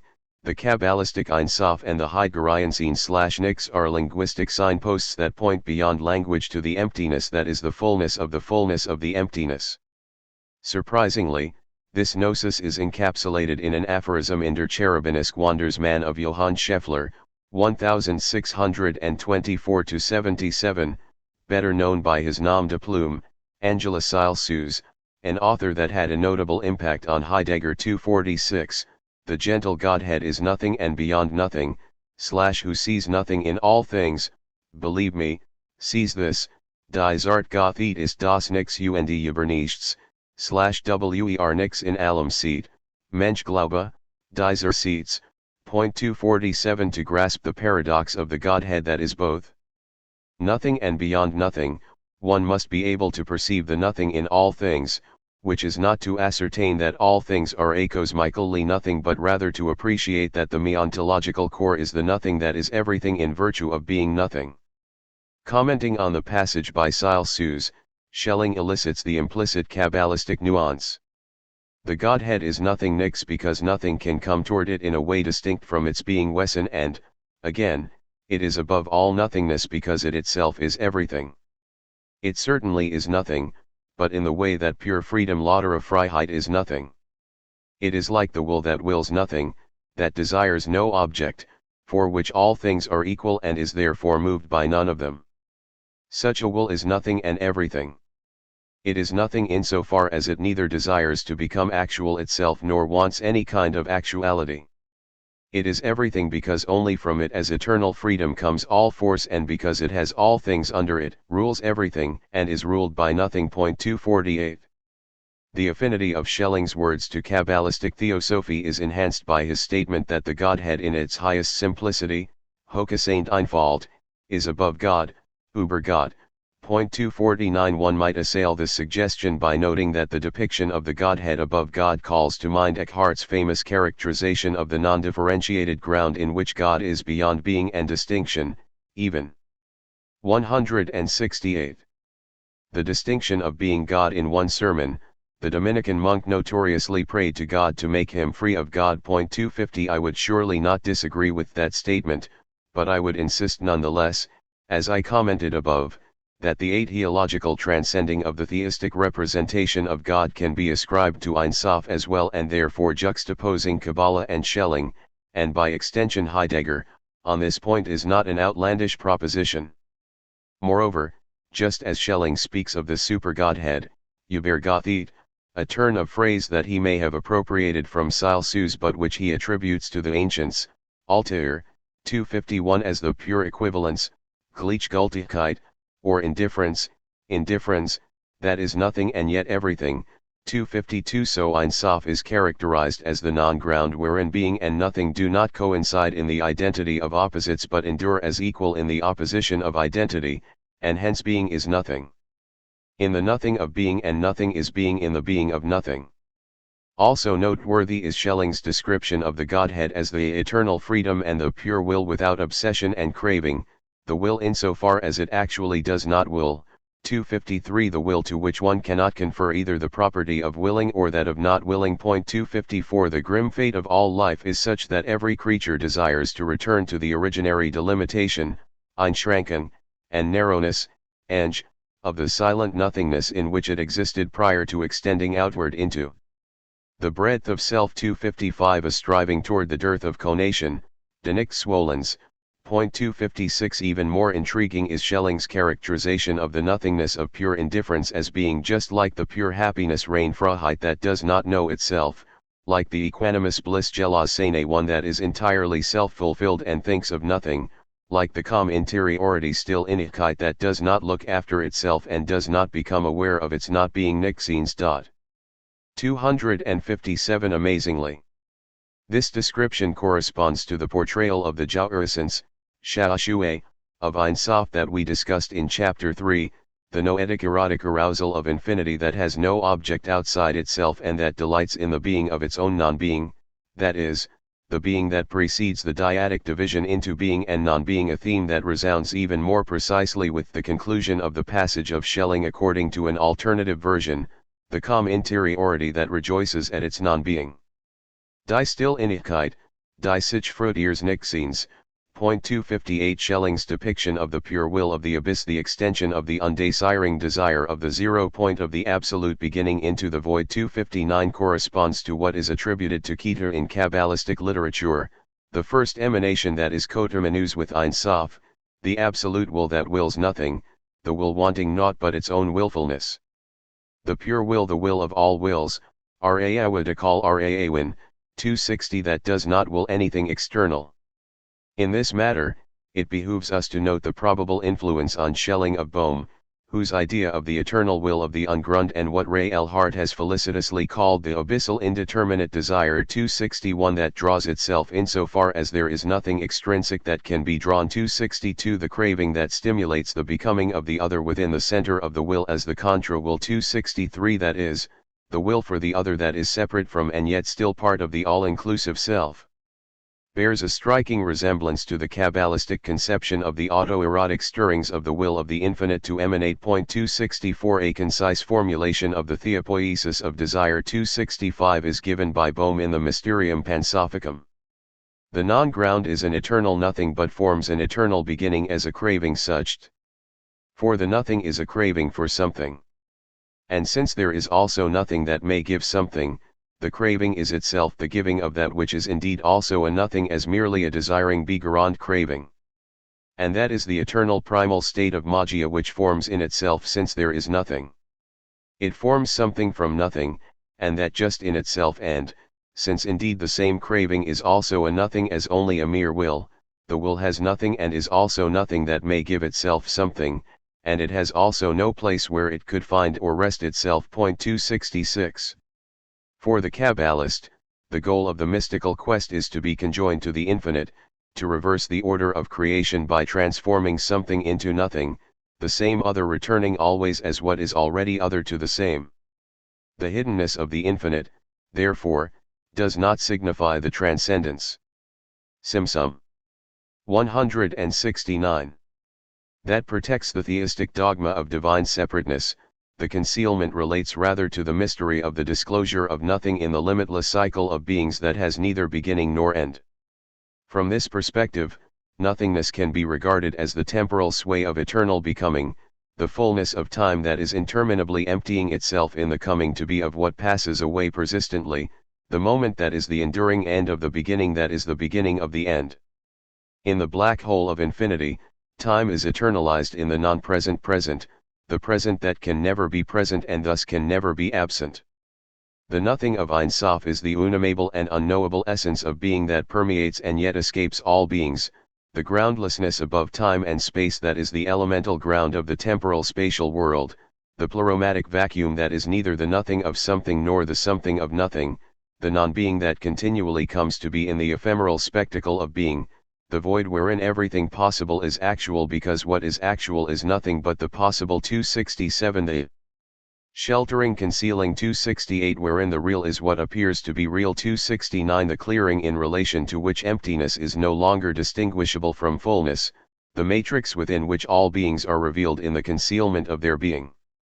Translated into Heideggerian language, Ein Sof can be described as the indescribable nothing that nihilates, the nihilation, Nichtung, that resists any attempt to affix nothing within an ontological perimeter, that is, to explain nothing exclusively in terms of beings.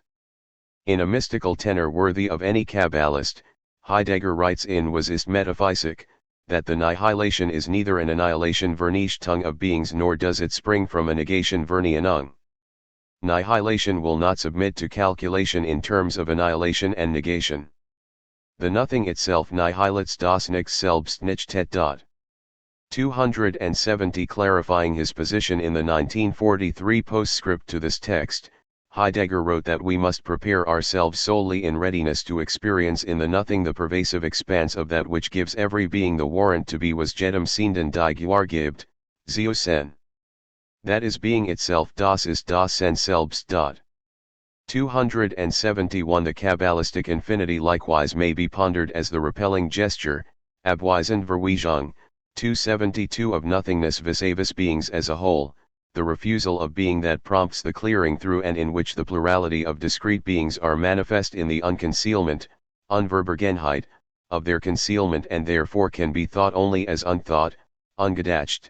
Point 273 If the nothing is identified as the negation of the totality of beings, and hence as non-being nicht sehend, pure and simple, then it must be brought under the determination of the negative nicht hafen, viewing it, it seems, as the negated Vernienten. 274 Developing this insight in the Beitrag, Heidegger writes, from the perspective of beings, being seen is not a being seened, it is a non-being nicht seened and so, according to the usual conception, nothingness nichts.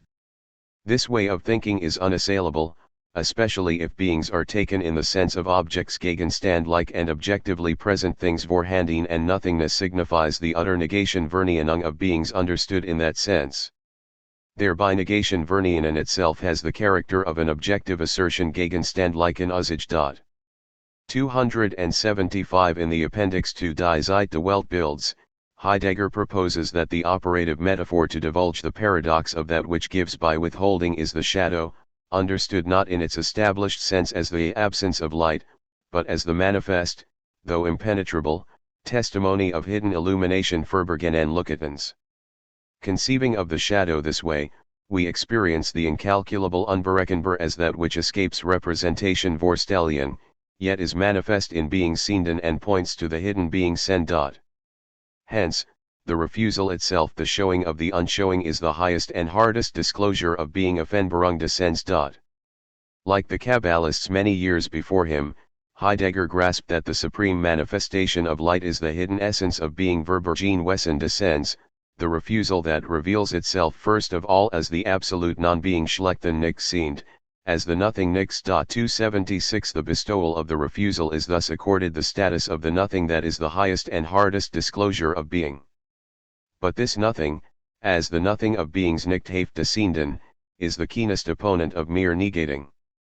170. Bloß Nichtigen. The nothing is never nothing, das Nichts ist niemals nicht, and neither is it a something etwas in the sense of an object Gegenstands, it is being itself Sen selbst whose truth will be given over to man when he has overcome himself as subject, when, that is, he no longer represents vorstellt beings as object subject. 277 To apprehend or better to experience that nothing is being itself, the negating of the polynomial void that cannot be objectified as the nothingness of something or as the something of nothingness, which is to say, the nullity that is neither being nor non-being. 278 One must cease representing beings as objects, and this includes representing oneself as a subject.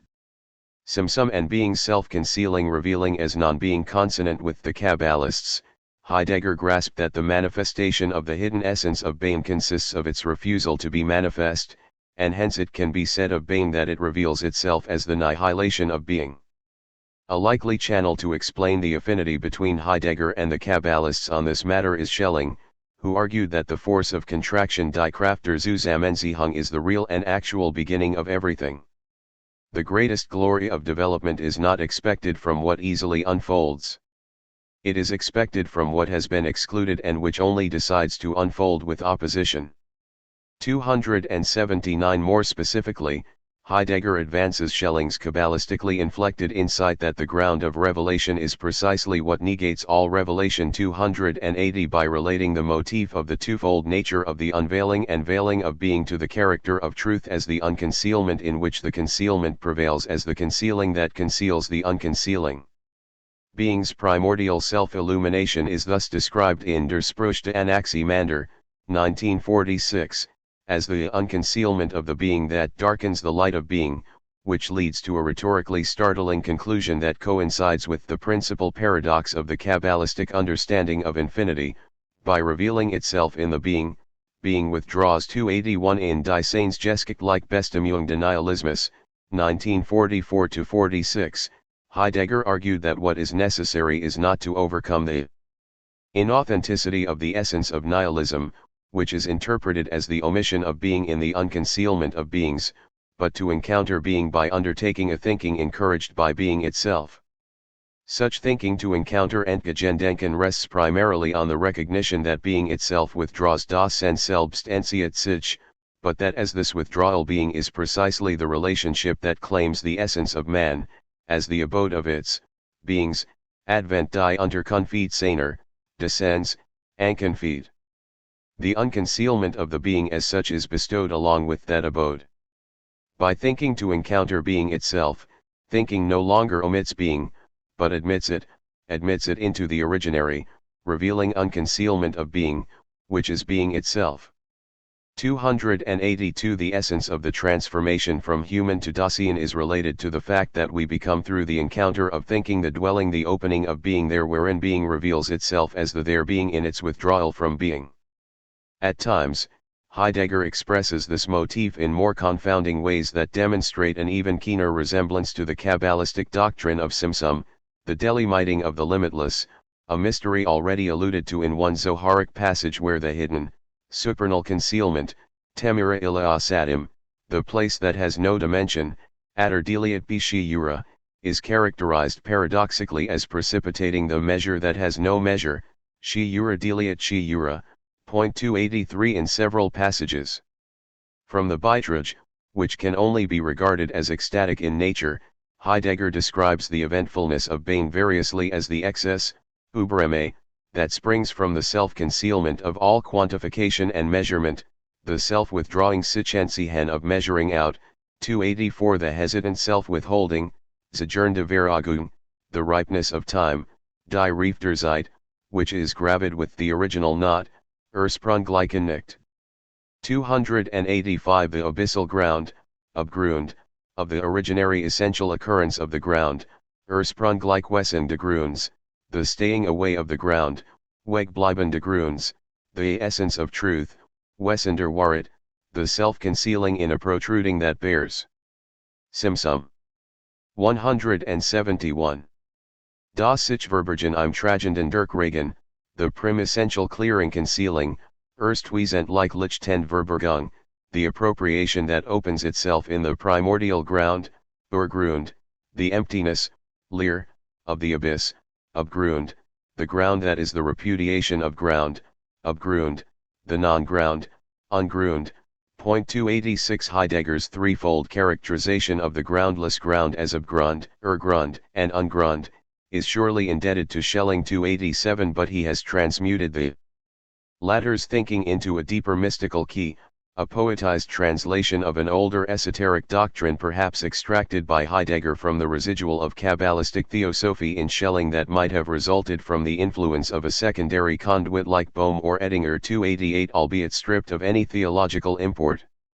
Moreover, just as Schelling spoke of the primal being as the indecipherable will through which the eternal self-revelation of the Absolute is enacted in the world as a self-affirmation, Selbstbejahung, 289 or self-arraignment, Selbstanziehung, 290 so Heidegger maintained that the annihilating nothing reveals being in an act of will that is without reason or purpose, the will to non-willing, Nichtwollen, 291 an idea to which he attaches the Eckhardtian term Gelassenheit. 292 not as the negation of willing, an act of opposing, or the suspension of willing, an act of refusal, which are both variations of willing, the will not to will, in Arendt's language. 293 but as the non-will, Nichtwille, that which is a non-willing was ein Nichtwollen ist, that is to say, not a will and thus nothing pertaining to will nicht ein Wille und somit überhaupt nichts Willensmäßiges ist. 294 The Gelassenheit of non-willing does not entail to willfully renounce willing,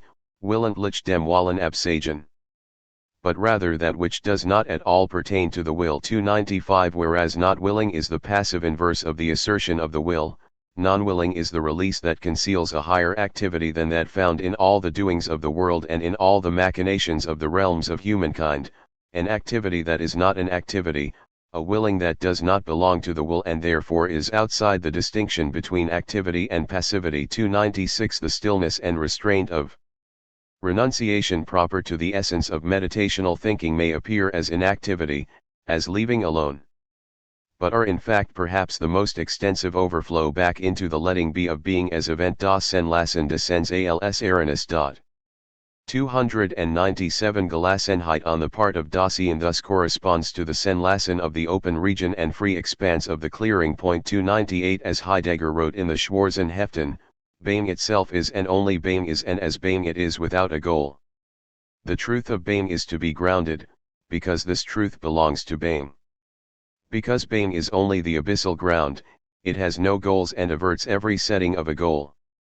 299 The self-concealing revealing of being. Self-revealing concealing is elucidated by the fragment of Heraclitus, cited by Hippolytus: time is a child playing a game of drafts, the kingship is in the hands of the child, alpha nu pi alpha sigma tau iota pi alpha zeta omega nu, pi epsilon sigma sigma epsilon nu pi alpha iota delta beta alpha sigma iota lambda eta. 300 The Seinsgeskik the release, loslassen, or the flinging loose, Leswerf, of beings, that is the venture, das Wagnis, of being. 301 is the time that is compared with the child at play, the playing that constitutes the nobleness of the child, the dare to surrender to the risk and chance that is the game. 302 There is no rhyme or reason to the world play, Weltspiele. It plays, because it plays. Es spielet, while es spielet. The because withers away in the play. The play is without why. It plays since it plays. It simply remains a play, the most elevated and the most profound. But this simply is everything, the one Dasein, the only Einsage. Nothing is without ground/reason Grund. Being and ground/reason, the same das selbe. Being as what grounds, has no ground. Sen als Grundendes hat keinen Grund, as the abyss of Grund it plays the play that, as Geschick, passes being and ground/reason to us. 303. With these words, which conclude the last of the 13 lectures based on the Course der Satz vom Grund, Heidegger responds to the question raised in the 5th lecture when he juxtaposed the Leibnizian principle nihil sine ratione, nothing is without reason, and the poetic aphorism of Silsus oni verum from the first book of Der Cherubinisk Wanders Man: the rose is without why, it blooms because it blooms, it pays no attention to itself, asks not whether it is seen, die Ros ist. On verum, sie. 172. Bluhet, while sie bluhet, sie ich nicht ihrer selbst, fragt nicht, ob man sie sieht. 304 On the face of it, the poet's mystical adage utterly contradicts the philosopher's principle of sufficient reason, principium redendi rationis.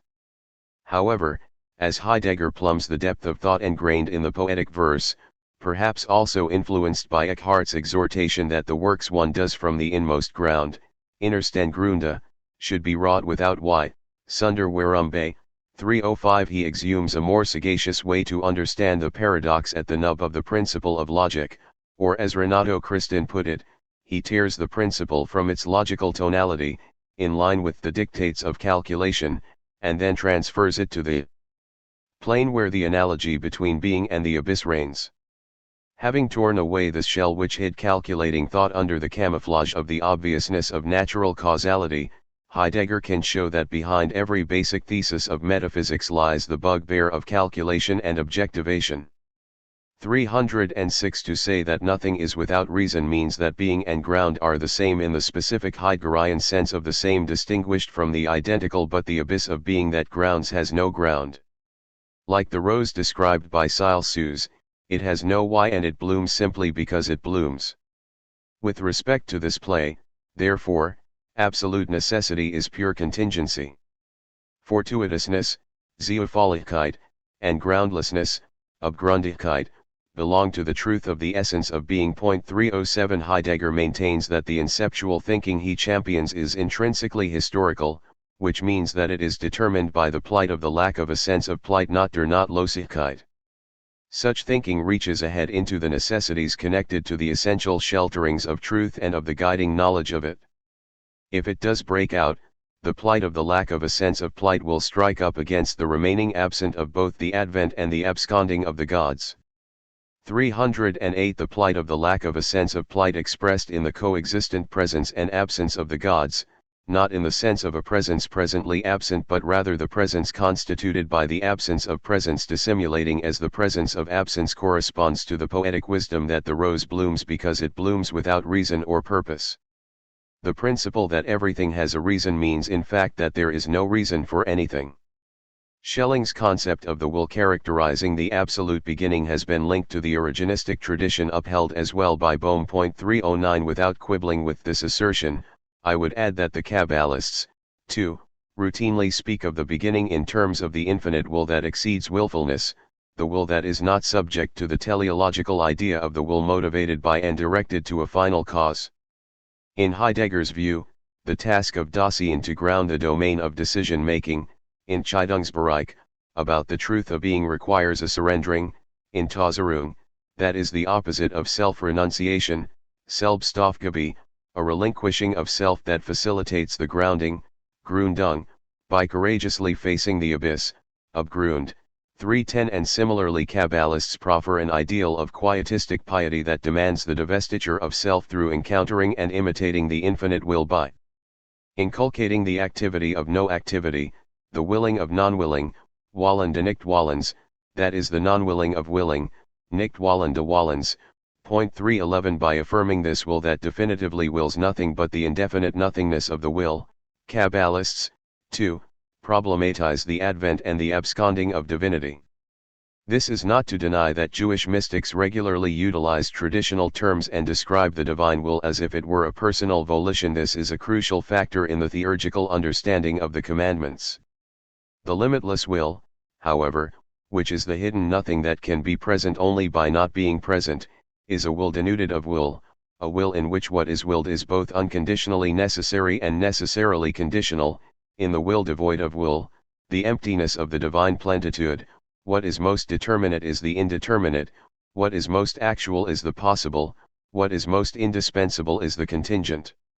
Heidegger illumines the Schellingen point, which resonates with the Kabbalah, by directing the reader's attention to the proposition in Hegel's Wissenschaft der Logik, being and nothingness are the same, Senuende nix ist dasselbe, a statement prominently cited in the lecture Was ist Metaphysik, 312. In one passage, Heidegger explicates Hegel's statement as follows: being and nothing do belong together, gehören zusammen, not because both from the point of view of the Hegelian concept of Simsum.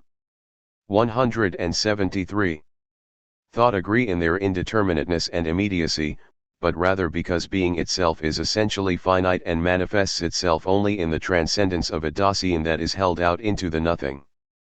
313. Comparably, albeit more tersely, in a passage from the Beiträge, Heidegger concedes that the Hegelian statement can signify only a general agreement with regard to bringing together Zusammenbringen being and nothingness. 314. The principle of non-contradiction does not admit thinking of the essential occurrence of being, Wesen descends, from the standpoint of the belonging of nothingness to being, die Zugehörigkeit de nichts zum Sein.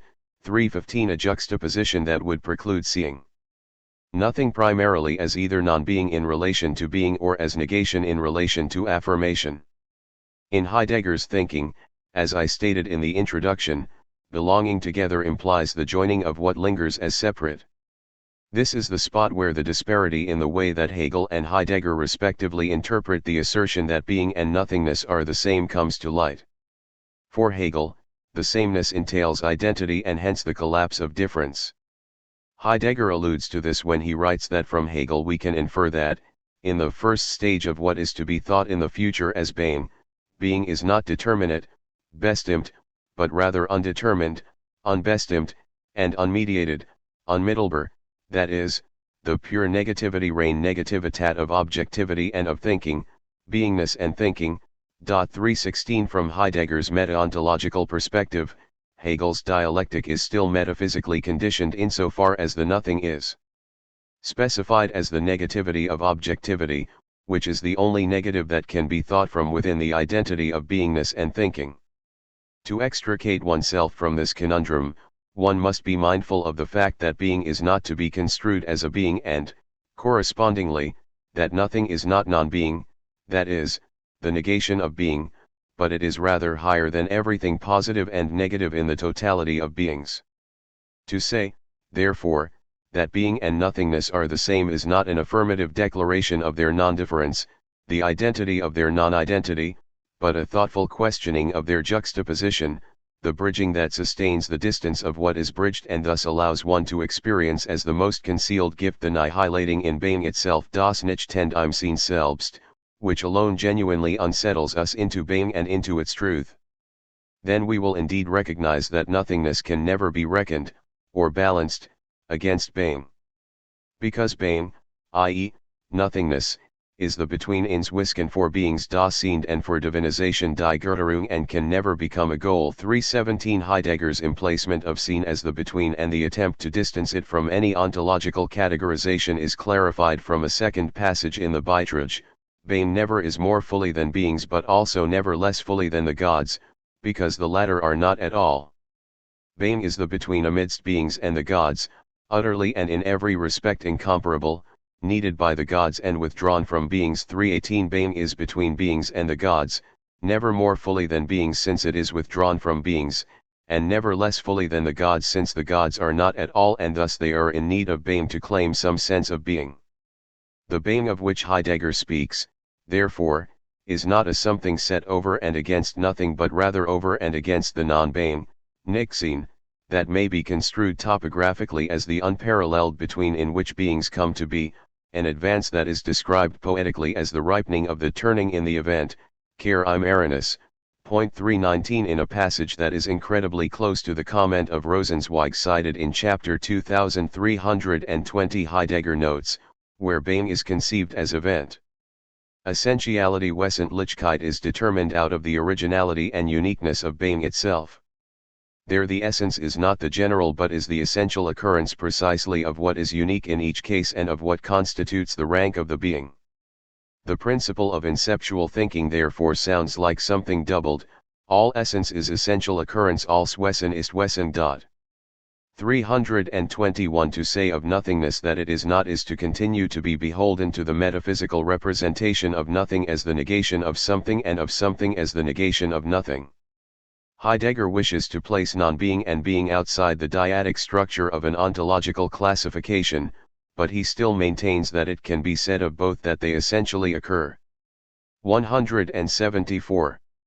Or as he expressed it in a passage cited previously, non-being is Unsense, Unwesen, and being is permeated with negativity, Nichthaft. 322 These depictions, which convey a sense of esoteric turbulence, 323 correspond well to the Kabbalistic notion of Ein Sof. Just as Heidegger spoke of Alterity as the other of itself, so Kabbalists conceive of infinity as the negation of the negation, the absolute negation of the absolute, which generates unqualified difference, the Derridean difference wherein all difference is annihilated in the non-differentiated indifference, the pure void, neither nothing nor something, in which presence of absence is obscured in the absence of presence. The infinite is the nothingness that is not constricted by images of affirmation or negation, the inchoate essence that has no essence, the being that is otherwise to the otherwise than being. 324 In the language that Derrida deployed to summarize the view of Levinas, we can refer to Ein Sof as the infinitely other, which cannot be bound by a concept, cannot be thought on the basis of a horizon, for a horizon is always a horizon of the same, the elementary unity within which eruptions end. Surprises are always welcomed by understanding and recognized. 325 Inasmuch as Ein Sof comprehends the other as part of its otherness, however, and the Sephirotic emanations unfold from the very being in which they are enfolded, in the final analysis, we must conclude that difference is comprised in the sameness of the other that is differently the same. The oneness of being, therefore, embraces the truth that being is not one. 5. Autogenesis, annihilating leap, and otherness of the not other. Bestowing and grounding have in themselves the unmediated character of what we call a beginning. Yet this unmediated character of a beginning, the peculiarity of a leap out of the unmediable, does not exclude but rather includes the fact that the beginning prepares itself for the longest time and wholly inconspicuously. A genuine beginning, as a leap, is always a head start, in which everything to come is already leaped over, even if as something disguised. The beginning already contains the end latent within itself. Heidegger, Poetry, Language, Thought. In the previous chapter, I attempted to shed new light on Heidegger's notion of Sinn and the Kabbalistic Ein Sof by placing these two seminal constructs of thinking in dialogue. The juxtaposition yielded particularly interesting affinities between the Heideggerian idea of the bestowing refusal of being and the Lurianic doctrine of Simsum, the primordial contraction that results in the overflow of the infinite radiance and the opening of the empty space of the vessel wherein the concealment is concealed and thereby revealed as the concealment that is revealed and thereby concealed. This chapter will continue this path of inquiry as I will probe further into the belonging together of these disparate worldviews, focusing especially on the philosophical problem of alterity that comes to the fore from the shared conception of the annihilating leap to the other that transpires within the nihility of the autogenesis of the not other. Being nothing and the distinction of indistinction for Heidegger, to say that being is nothing one does not signify, as it does for Hegel too, that nothingness is grasped as a non-being understood as a negativum, that is, the cancellation of being, the negative transmuted into a positive 3, the determinate negation, bestimmt negation, that does not resolve itself into a nullity null, into abstract nothingness abstract nichts. 4 as Hegel argued in the Phenomenologie des Geists, 1807. Scepticism only ever sees pure nothingness rein nix in its result and subtracts from the fact that this nothingness is specifically the nothingness of that from which it results das dis nix, bestimmt das Nichtsein ist, woraus es resultert. For it is only when it is taken as the result of that from which it emerges, that it is, in fact, the determinate nothingness, one which has a content. But when the result is conceived as it is in truth, namely, as a determinate negation, a new form has thereby 198 immediately arisen, and in the negation the transition is made through which the progress through the complete series of forms comes about of itself. 5. The pure nothingness that the sceptics are wont to posit as a bare abstraction is, in the final analysis, a nothingness that is determined in relation to that from which it derives, and hence it is, properly speaking, a determinate nothingness or a determinate negation. There is no such thing as an empty nothing, only a nothing determined dialectically from the standpoint of that from which it results, a result which contains what was true in the preceding knowledge. 6. Anthropologically speaking, the self-certain spirit, Selbstwisse Geist, or the beautiful soul, Schöne Seele, which is knotted in the contradiction between its pure self and the need to externalize and change into an actual existence, Wirklichkeit, dwells in the immediacy, Unmittelbarkeit. Of that antithesis, an immediacy which alone is the middle term reconciling the antithesis, which has been intensified to its pure abstraction, and is pure being rein seen or empty nothingness leer nix. 7 Let us consider as well what Hegel infers from the proposition that being and nothing are the same. Senuendi nix ist das Elbe in the Enzyklopädie der Philosophischen Wissenschaften im Grundriss, 1830. And indeed it is one of the hardest thoughts that thinking imposes upon itself. For being and nothing are the opposite in its complete immediacy, that is to say, without there already being posited in one of them a determination that would contain its relation to the other. And yet, they do contain this determination. Namely, the determination that is the same in both. The deduction of their unity is thus entirely analytical, just as in general the whole progression in philosophizing is nothing other than merely the positing of what is already contained in a concept. But as correct as the unity of being and nothing is, so it is also correct that they are absolutely different, i.e. that the one is not what the other is. However, since at this point the difference has not yet become determinate, for being and nothing are still what is immediate, how it bears on them is something that cannot be said das unsagbar, it is something merely meant die bloße Meinung. Point 8. Heidegger parts company with Hegel by arguing that his idea of the nothing is not a negativity because it never takes seriously the not nicht and the nihilating nichten, it has already sublated the not into the yes nine, trying to forge a suitable language to describe the meta-ontological insight into how being belongs to the not gehört zum nicht Dasein. Heidegger insists that the nothing is the essential trembling of being itself, the non-being, Nichtsein, that is more than any being seen der als jegliches sind, 10 the actually nihilating, eigentlich nichtig, 11 that has the quality of the not nicht haft but which is in no way whatever mere nothingness bloße nichts. As the latter is grasped through the representational denial of something die Vorstellung Vernianung de etwas, on the basis of which denial one then says, nothingness is not das Nichts ist nicht. 12 we can say, therefore, that being is not, das Sein ist nicht, as long as we do not equate it with nothingness, where es nicht dem nichts gleichsetzen. Point 13 Heidegger already opined in Was ist Metaphysik, that any question about nothing steadfastly presupposes that nothing is something that is. If nothing is posited as the negation of being, it is still circumscribed within the metaphysical antinomy of being and non-being. Heidegger draws the obvious conclusion from this logical quandary, interrogating the nothing, asking what and how it, the nothing, is, turns what is interrogated into its opposite. The question deprives itself of its own object. 14 In an effort to be liberated from this impasse, Heidegger distinguishes non-being, Nichtsein, which essentially occurs in the Uns-Sense Unwesen, 15 and Being, Sein, which essentially occurs as permeated with negativity Nichthaft. Insofar as being is so described, it at the same time makes possible and compels otherness Andersheit. Non-being is the other to being but only as the other of the not other, that is, this other that is the other of itself, denn dieses andere ist das andere seiner selbst. Point 16 Alderiety is thus the outcome of the negativity of the non-sense with which the essence of being is saturated. In light of this understanding of Alderiety, we can understand a remark of Heidegger in the Schwarzheft. The beginning of the other, however, is obscure, yet already this remains and becomes an essential event, that the other. 199.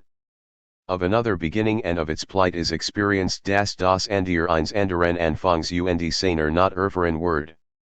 To be sure, that requires an intrinsic overcoming die innere Überwindung of the Machinal essence of being demekenschaft liken Wessens Daseins.